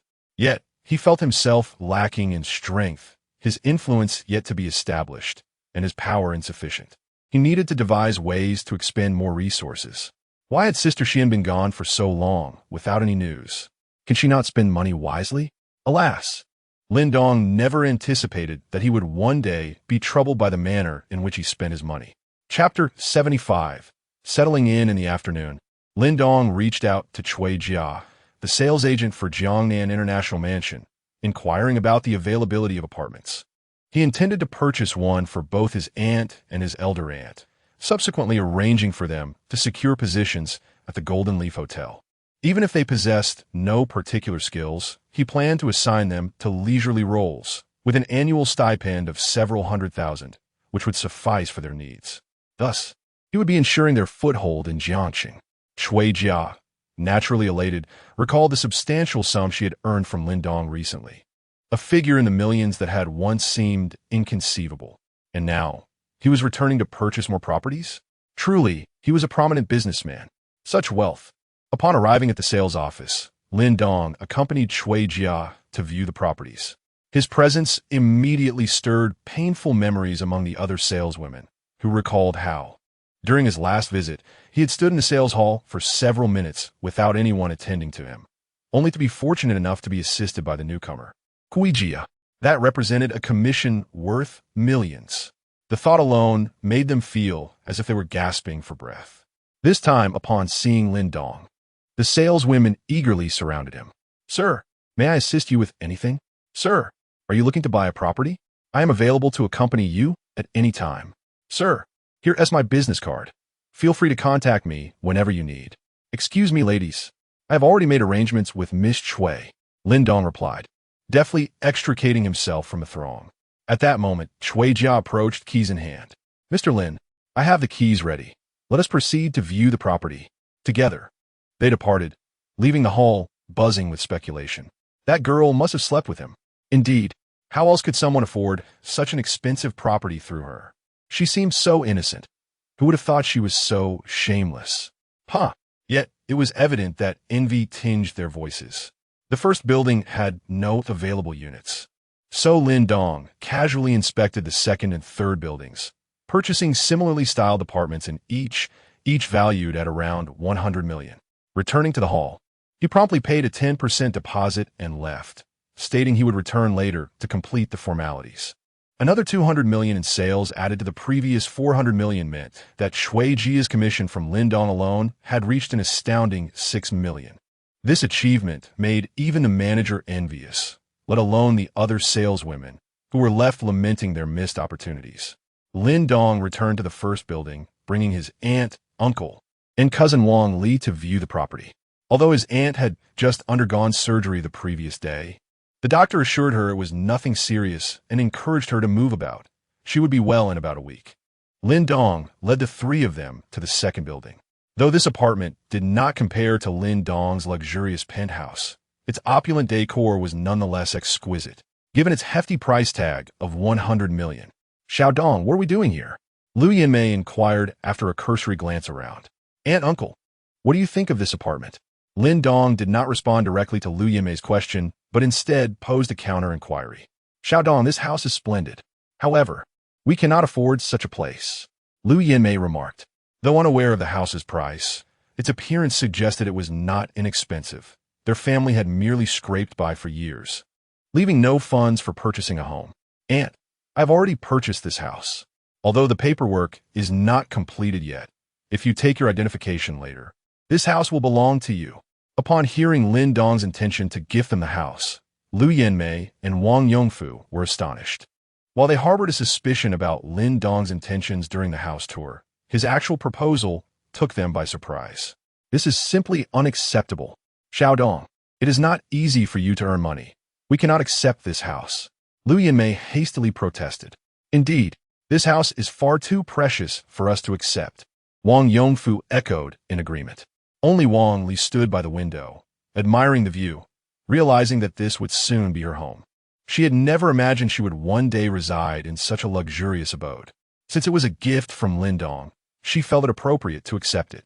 There was no need for refusal, especially since it was not something she could easily reject. She had yet to reveal to her parents about the 100 million in her bank account. Aunt, uncle, this is my way of honoring you.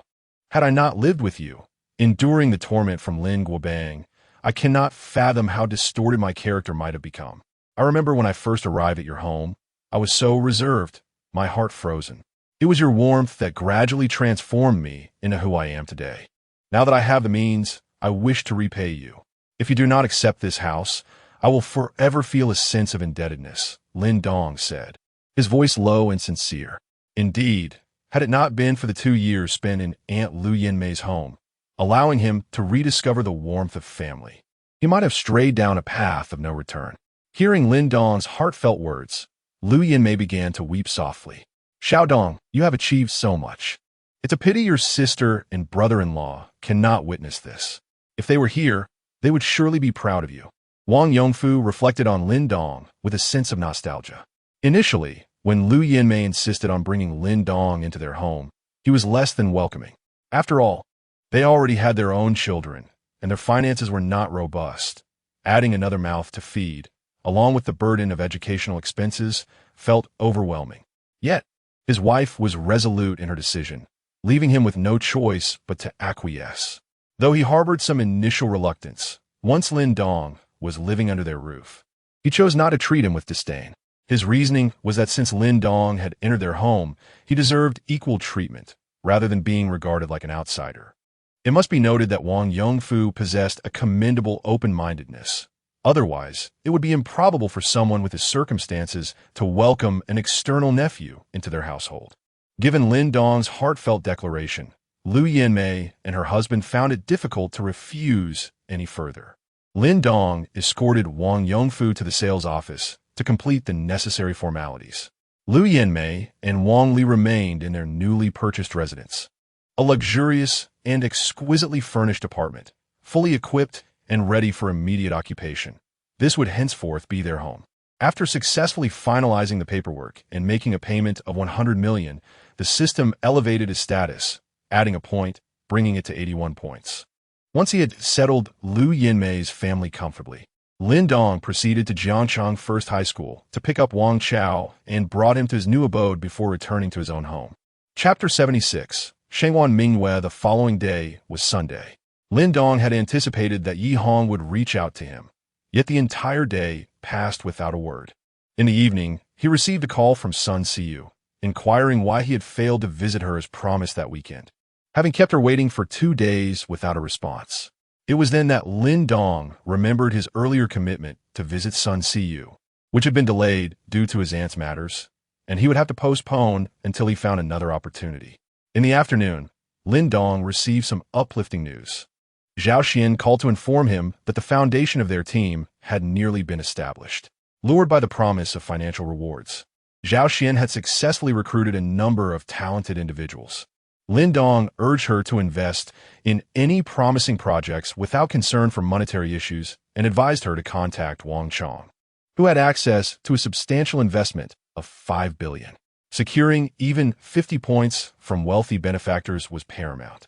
He urgently needed to spend money to acquire these points. As he hoped to upgrade the system, he suspected that his physical and mental limits had yet to be fully realized. According to Xiao Pejun, there are still several hidden masters out there who could surpass him. I have already been granted extraordinary abilities, yet I am not invincible. How can I endure this? I need an upgrade. Otherwise, what purpose does this system serve? He felt compelled to seize the remarkable opportunity bestowed upon him. A week slipped by, and a new one dawned. Monday arrived, and Lin Dong attended classes in the morning. In the afternoon, he made his way to the martial arts club at school, intending to learn from others. Currently, he relied solely on his self-enhanced physical prowess and mental acuity, which he understood to be strength and reaction time, devoid of any specific techniques. He sought to acquire some skills in exertion or various forms of boxing to see if he could elevate his combat abilities. Ever since his reckless attempt to add the dragon, subduing 18 palms technique resulted in a deduction of 10 wealthy points, Lin Dong had refrained from haphazardly adding skills, particularly martial arts ones. Who could say if such a technique even existed? If it did not, he would incur another deduction of 10 points, leaving him with only a handful remaining. Alas, how impoverished! Upon arriving at a large building designated for the clubs at the academy, he realized that rental fees were involved. Most of the prominent clubs resided within. Ascending to the floor belonging to the martial arts club, Lin Dong entered to find a vast hall filled with people, at least several hundred, a mix of men and women, though men predominated, all sitting cross-legged.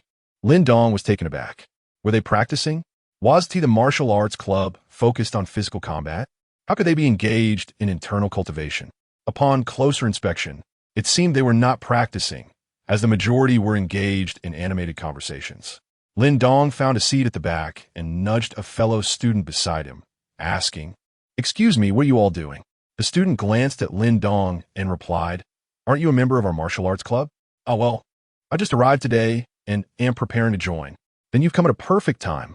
Today marks the day of a lecture by Shangguan Mingwei, the president of our martial arts club and one of the 3 goddesses of the academy." Shangguan Mingwei? Isn't she the most enigmatic figure among the 3 goddesses? She is actually the president of the martial arts club? A woman in such a position? Surely this is a jest. Are all these men merely idle? How could they allow a woman to take the lead? "Hey, classmate, is Shangguan Mingwei really the president of the martial arts club? Is she formidable?" "Of course. No one in our Jiang University Martial Arts Club has yet managed to withstand even 3 of her moves. Is she that impressive? Will she even find a partner in the future?" "Brother, are you jesting? President Shangguan is at the pinnacle among the 3 goddesses, with suitors lining up all the way to the Communication University." Lining up to the Communication University? Surely this is a fanciful notion. Can all the male students of Jiang University even match that? Lin Dong ceased his inquiries, sitting silently as he pondered what this martial arts club president might impart. Soon, a young girl with a ponytail, clad in a pristine white training uniform, emerged from backstage. She approached the podium and, like everyone else, gracefully sat cross-legged on the ground. This must be Shangguan Mingwei. Although Lin Dong had been studying at Jiang University for 3 years, he had spent most of his time working part-time jobs. He understood the struggles of his aunt and his elder aunt's family. Thus, he endeavored to alleviate their burdens while occasionally treating Jiangshan to delightful meals or small gifts. As a result, he was unfamiliar with the most mysterious of the 3 goddesses, Shangguan Mingwei, while being well acquainted with Su Yingxue, having shared class with her. Though seated at the back, distance from Shangguan Mingwei, Lin Dong possessed exceptional eyesight. The moment she appeared, he could see her clearly. He estimated her height to be at least 1.75 meters, nearly matching his own, which undoubtedly placed her among the elite in stature among women. Her delicate oval face, large expressive eyes, elegantly arched eyebrows, and high nose formed a harmonious visage, untouched by cosmetics, truly a natural beauty. Her skin was remarkably flawless, seemingly capable of withstanding the slightest touch, embodying the essence of the foremost goddess and the most mysterious presence, as if an ethereal aura enveloped her. Lin Dong observed the men around him, nearly drooling. He couldn't help but question whether they were here to learn martial arts or merely to admire the beauty of Shangguan Mingwei. At that moment, Shangwan Mingyue spoke from the podium. Greetings, fellow students. Her voice was clear and melodious. President. Several hundred voices resounded in unison, startling Lin Dong as if he were in the presence of a dignitary. Today, I shall enlighten you on the essence of martial arts. Martial arts can enhance one's health and extend life. I have witnessed centenarians who still move with remarkable agility. This is the longevity that the practice of martial arts can bestow upon our bodies. To cultivate martial arts, one must first cultivate the heart. Only by aligning one's mindset can one achieve success in martial arts. Certainly, to advance further in the realm of martial arts, innate talent is of paramount importance. Some individuals possess extraordinary gifts, allowing them to reach heights in 3 years that ordinary practitioners could never attain in a lifetime. However, I do not intend to discourage you. Even in the absence of remarkable achievements, one can at least cultivate physical strength. The essence of martial spirit lies in the cessation of conflict through martial means, seeking the ultimate goal of unity and mutual assistance amidst discord. Martial power is not synonymous with violence. It is not wielded for the sake of killing nor for the sake of fighting, but rather to swiftly halt bloodshed in combat, to protect and safeguard all beings. When absolutely necessary, one must extend compassion to others, transforming hostility into camaraderie, harmonizing the universe into a single breath. Yet, amidst this discourse, Lin Dong found himself utterly bewildered. What on earth is being said? I am here to learn techniques, to study boxing styles, to master exceptional skills, not to listen to empty boasts and grandiloquent rhetoric. After all this talk, he finds no substantial assistance whatsoever. Chapter 77. Lin Xiao, I am sorry after nearly half an hour, Shangwan Mingyue concluded her speech. The audience, much like Lin Dong, remained in a state of bewilderment. These men had undoubtedly come for the renown of the Academy's top 3 goddesses, with little regard for martial arts.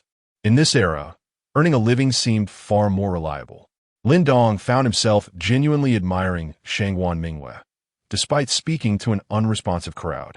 She maintained her earnestness for such an extended period, truly a rare individual. Next came the time for questions. If you have any inquiries, please feel free to ask. I shall address them on the spot. Shangwan Mingyue proclaimed, seated cross-legged at the podium. President Shangwan, may I inquire if martial arts masters still exist in this day and age? Aren't they merely figures from television and novels? A male student boldly stood and asked. The reality of martial arts practitioners differs significantly from the fictional portrayals in novels or television dramas.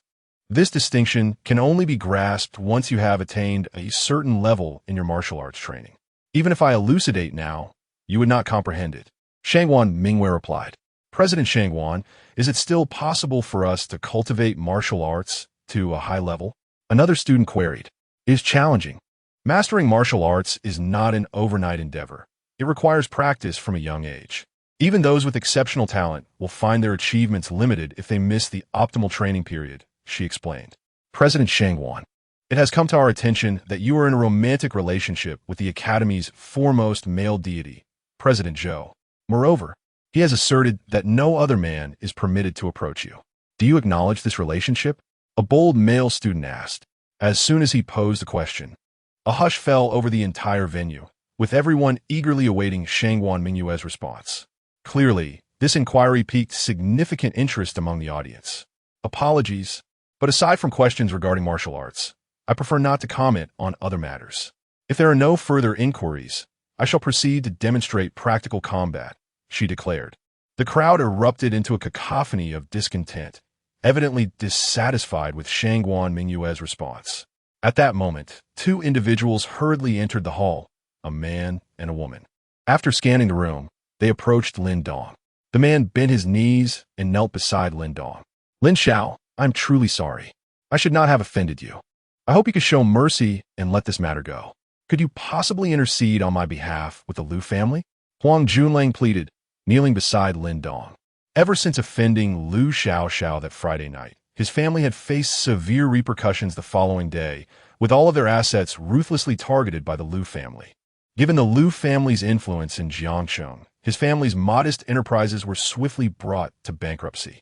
Despite their attempts to leverage connections, His parents remained unaware that their misfortune stemmed from their son's transgression against the Liu family's second young lady. He dared not disclose the truth to them, fearing their reaction. However, he found himself stripped of everything. His parents faced bankruptcy, creditors relentlessly pursued them, and they had already begun to sell off every valuable possession, even losing their home. Their situation had plummeted to a state worse than that of beggars on the street, with his parents aging overnight, their hair turning white, and contemplating desperate solutions to their plight. He pondered for a while, and considering Liu Xiaoxiao's respectful demeanor towards Lin Dong that night, he realized that only Lin Dong could save his family. If Lin Dong could intercede with the Liu family on his behalf, then his family would be liberated from crisis. Thus, he dragged Jiang Shan along to seek Lin Dong's assistance, promising her that as soon as Lin Dong helped plead for his family, he would immediately marry her. At this point, his pride had become inconsequential. All that mattered was alleviating his family's plight. If need be, he would change schools. He would still be the scion of the Huang family. However, if the crisis remained unresolved, his family might face a fate worse than that of beggars. When Huang Junlang entered and knelt before Lin Dong, it piqued the curiosity of many, drawing a crowd eager to discern the unfolding drama. Isn't that Huang the young master? Someone in the hall recognized Huang Junlang. He was somewhat renowned at Jiang University, being a second-generation wealthy heir. Although not the most powerful, he was undoubtedly the most ostentatious. Wow, it's really Huang the young master. He is kneeling before someone in front of so many people. Who is this person? All eyes turned to Lin Dong, eager to unveil the identity of the individual capable of compelling Huang the young master to kneel publicly. Huang Junlang, upon being recognized, felt a burning embarrassment. He had never endured such humiliation before. Yet there was no alternative, for the fate of his entire family rested in Lin Dong's hands. Huang Junlang, I have not wronged you in any way, have I? What purpose does your kneeling serve? Lin Dong rose leisurely, addressing him. With the crowd now gathered, he had no choice but to stand. Lin Xiao, I implore you to help me plead with the Liu family to spare my family, Huang Junlang beseeched. The Liu family targets you because you have offended Liu Xiaoxiao. What does that have to do with me? Moreover, are we even on good terms? Why should I intercede on your behalf? Lin Dong retorted. Huang Junlang was momentarily at a loss for words. Were they on good terms? He had stolen Lin Dong's girlfriend, humiliated him to the point of making him vomit blood, and even shared photographs online, turning Lin Dong into the laughingstock of the academy. It was a rivalry that could be described as one of mortal enmity. Jiang Shan gazed at Lin Dong, and since their breakup, he seemed a transformed individual. If anyone had once known Lin Dong best, it would have been her, yet now, she discovered she knew nothing of him. How could a person's character shift so dramatically? Moreover, Lin Dong possessed the capability to assist Huang Junlang's family, compelling him to kneel in apology. Had he been concealing his true self all along? Had he been testing their relationship? She had heard that some wealthy heirs enjoyed masquerading as impoverished youths in search of genuine love. If that were the case, what had she done? Had she, for the sake of a few designer garments and handbags, missed the chance to be with a super-rich heir who had hidden his true identity? And this super-rich heir had cherished her, cared for her, indulged her, and embraced her. In that moment, Jiang Shan felt as though her mind were spinning in a vortex of confusion. To think that one would forsake an entire forest for the sake of a mere blade of grass. Huang Junlang tugged gently at Jiang Shan's arm, urging her to regain her composure. Lin Dong, Jiang Shan was poised to articulate her thoughts when Lin Dong interrupted her. Jiang Shan, do you wish to plead on his behalf? Lin Dong inquired, his gaze fixed upon her. Lin Dong, I implore you to assist Junlang. Jiang Shan summoned her courage to declare. She found herself at a loss. The forest had already retreated from her grasp. Should she fail to hold onto Huang Junlang, this insignificant blade of grass, she would truly possess nothing at all. You implore? By what right do you beseech? Lin Dong scoffed. Former girlfriend? High school classmate? Or perhaps Huang Junlong's current partner? At that moment, the onlookers began to comprehend the unfolding drama. It turned out that Lin Dong was the one from whom Huang Junlang had stolen his girlfriend, leading him to such distress that he nearly bled from the heart.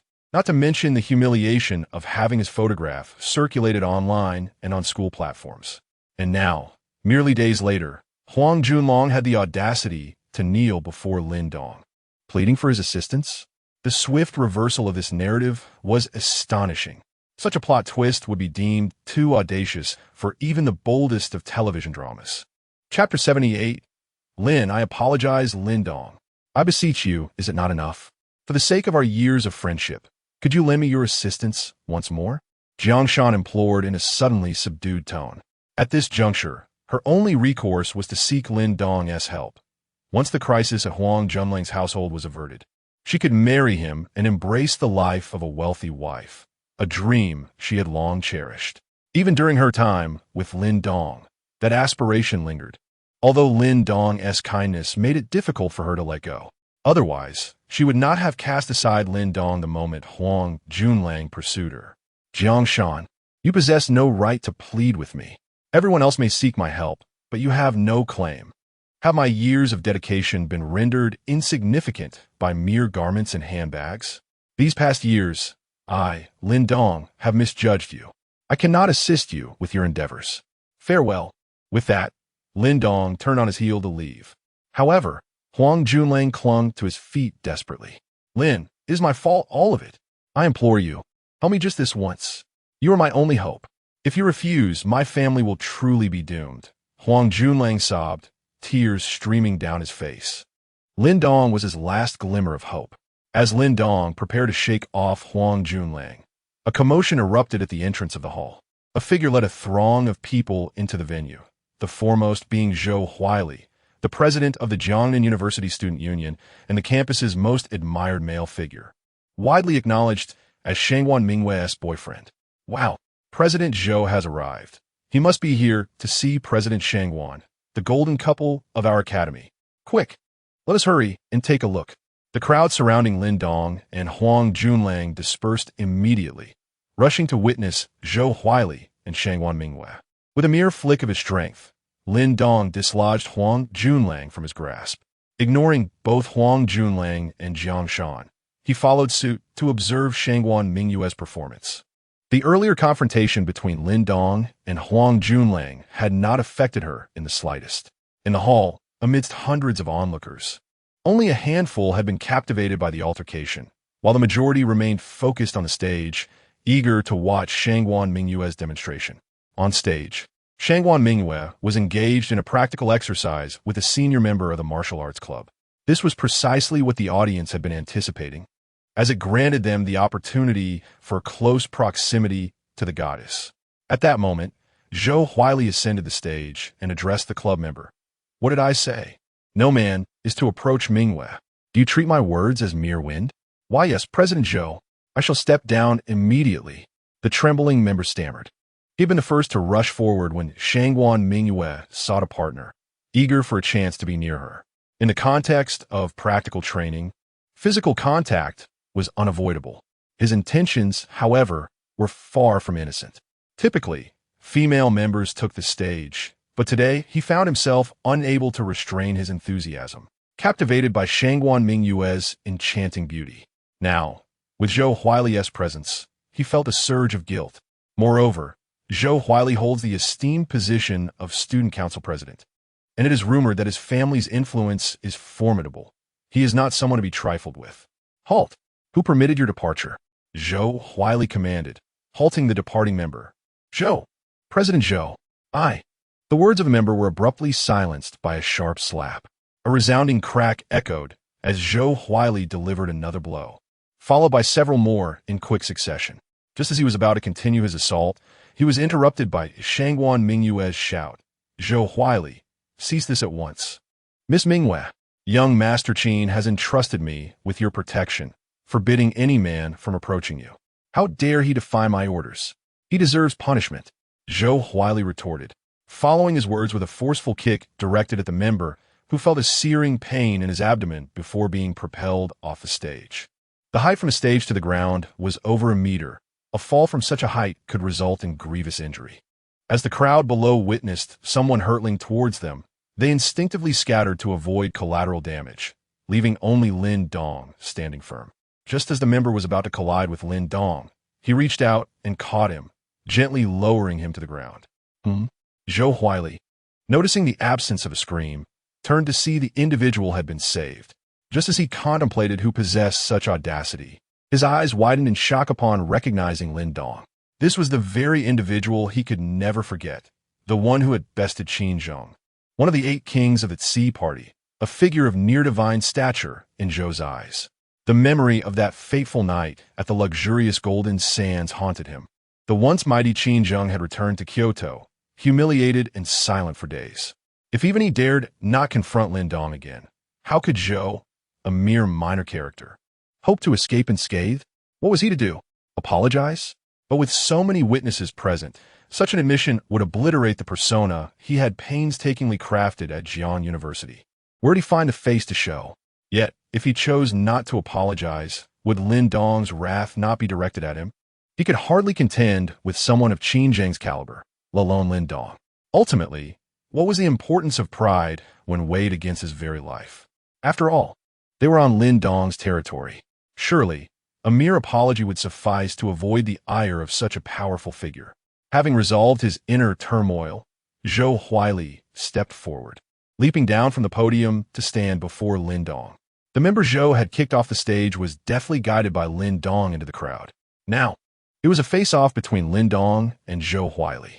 As the onlookers braced for the unfolding drama, Shengguan Mingyue interjected, "Zhou Huili, stand down.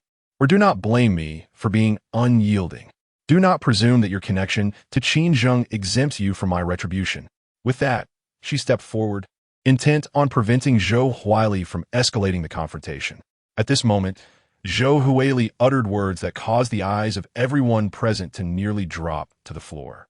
With his hands clasped in a gesture of respect, he bowed to Lin Dong and said, "Young Master Lin, I sincerely apologize. It was my mistake for not noticing your presence. I implore you, with your magnanimity, to overlook the actions of a mere insignificant individual like myself. Zhou Huili offers his heartfelt apologies to you. I am truly sorry." Chapter 79. The first person of Jiang University what? Nanny? What? All those who were eagerly anticipating the unfolding drama stood in bewilderment, including Shengguan Mingyue, who was momentarily frozen in place. Who is Zhou Huili? The president of the Jiang University Student Union, the most revered male figure at Jiang University. His familial background is rumored to be extraordinarily formidable. Individuals like Huang Junlang, mere second-generation wealthy scions, are hardly worthy of even polishing his shoes. At Jiang University, his words command respect, and the institution itself must heed them. To witness such a person bowing and apologizing to Lin Dong is utterly astonishing. What manner of individual is Lin Dong? It is one thing for Huang Junlang to kneel before him, but even someone of Zhou Huili's stature dares not offend him. This is quite terrifying. When did Jiang University give rise to such an influential figure? Shengguan Mingyue was equally astonished. Zhou Huili is associated with Qin Zheng, one of the 8 kings of the Tsi party, young Master Qin Zheng, who is a significant figure even in the hidden depths of the capital. For Zhou Huili to be favored and taken under his wing is no trivial matter. It appears that during the years Zhou Huili was sent by Qin Zheng to surveil her, he has shown such deference to no one else. This suggests that the individual before her may indeed be of the same caliber as Qin Zheng. Shengguan Mingyue is not particularly concerned with the internal affairs of the Tsi party. Otherwise, she would have heard of Qin Zheng's recent disgraceful expulsion from Jiang City. Connecting that incident with the current scene, one could reasonably conclude that Lin Dong is the very individual who drove Qin Zheng away. As a clandestine family, the Shengguan clan now seeks to emerge, aiming to forge alliances with powerful families, with the Qin family in the capital as their target. The Qin family has reached a development impasse and is in urgent need of external support. Thus, the two parties are inclined to collaborate. The most stable relationship is forged through marriage, and both families are keen on uniting Shengguan Mingyue with young Master Qin Zheng to solidify this partnership. Shengguan Mingyue harbors a strong aversion to a union founded on ulterior motives, yet she finds herself powerless, being merely a girl without the right to choose. Resigned to her family's arrangements. The first time Qin Zheng beheld Shengguan Mingyue, he was utterly captivated. coupled with the matchmaking efforts of their families. He promptly designated her as his intended bride. Fortunately, being still young, Shangwan Mingyue chose to attend university in Jiang City, hoping to evade Qin Zheng. However, she never anticipated that he would send someone to monitor her. Lin Dong, too, was taken aback by Zhou Huili's gesture of bowing in apology. He had braced himself for a confrontation, prepared to temper his strength to avoid causing excessive harm. After all, they belonged to rival factions, one being the SCC and the other the Tsi Party, having clashed just days prior. He presumed that even if Zhou Huili lacked the courage to engage him, he would at least utter some fierce words. Isn't that how it usually unfolds on television? When do opposing parties greet each other with bows and apologies? How is he to respond to such an unexpected display? In truth, Lin Dong had underestimated his own strength. He had long believed himself insufficiently powerful, yet the abilities he had just exhibited would undoubtedly instill fear in many. Otherwise, Qin Zheng would not have remained inactive for such an extended period after suffering such a significant loss. This is inconsistent with his esteemed status among the 8 kings of the T faction. It is precisely because he believes that his presence may not guarantee a restoration of honor that he has refrained from appearing. Although the T faction and SCC maintain a somewhat adversarial relationship, it does not imply that members of the T faction are barred from entering SCC-controlled territories, nor that SCC members are prohibited from venturing into the T faction's domain. Such restrictions are predominantly a matter of face for the upper echelons of both factions, particularly involving the 8 kings of the T faction and the core members of SCC. When one side's higher-ups make an appearance, the other side reciprocates with an equivalent delegation. Ordinary members are free to go wherever they please without supervision. Had it not been for Lu Chen's urgent desire to ascend to core membership and reverse his family's decline, he could have easily feigned ignorance. After all, Qin Zheng's stature as a king of the T faction is not something a mere senior member of SCC could rival. What he desires is to attract the attention of the 3 prominent boss figures of SCC. Thus, one who knows how to read the situation is indeed a wise individual. Zhou Huili perceives no wrongdoing in his actions. Even if such conduct were to be disclosed, no one would mock him. At most, those unaware of Lin Dong's identity at the school might consider him somewhat timid. Moreover, Zhou Huili is on the verge of graduation. The ordinary students will never reach his level in their lifetimes.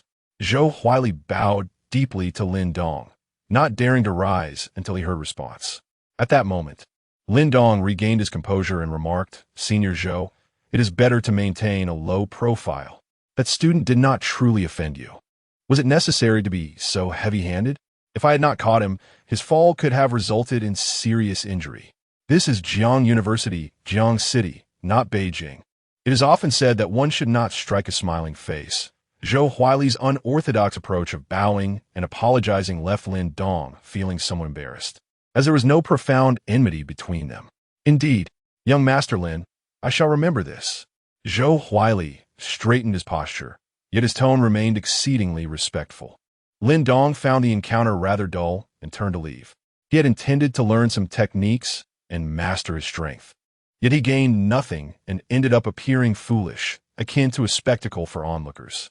Those around him instinctively parted to create a path for Lin Dong.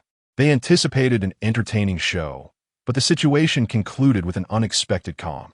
As they watched Lin Dong's departing figure, curiosity mingled with respect filled the crowd.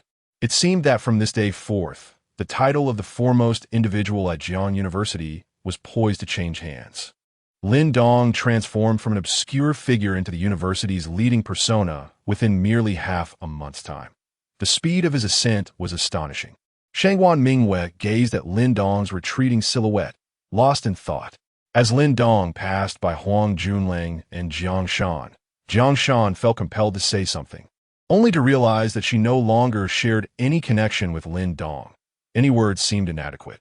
Zhou Huili observed Lin Dong's departure without causing him any further distress, finally feeling a sense of relief. Since that night, when he witnessed Lin Dong's prowess, Zhou Huili has been under considerable psychological pressure in facing him. Those without any foundation in martial arts cannot fathom such strain, akin to the trepidation an ordinary person feels in the presence of superior. Miss Mingwei, young Master Qin has tasked me with watching over you. I hope you will value yourself, for if young Master Qin comes personally, he will not be as accommodating as I am. With that, Zhou Huili exited the hall. Zhou Huili, what right do you have to speak to me? Shangguan Mingwei retorted angrily at his retreating figure. Go back and tell Qin Zheng that I am not yet married to him. He has no authority over me. Zhou Huili departed.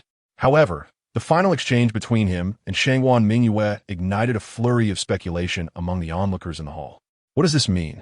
It seems that Zhou Huili was merely a sentinel sent by young Master Qin to monitor Shangguan Mingwei.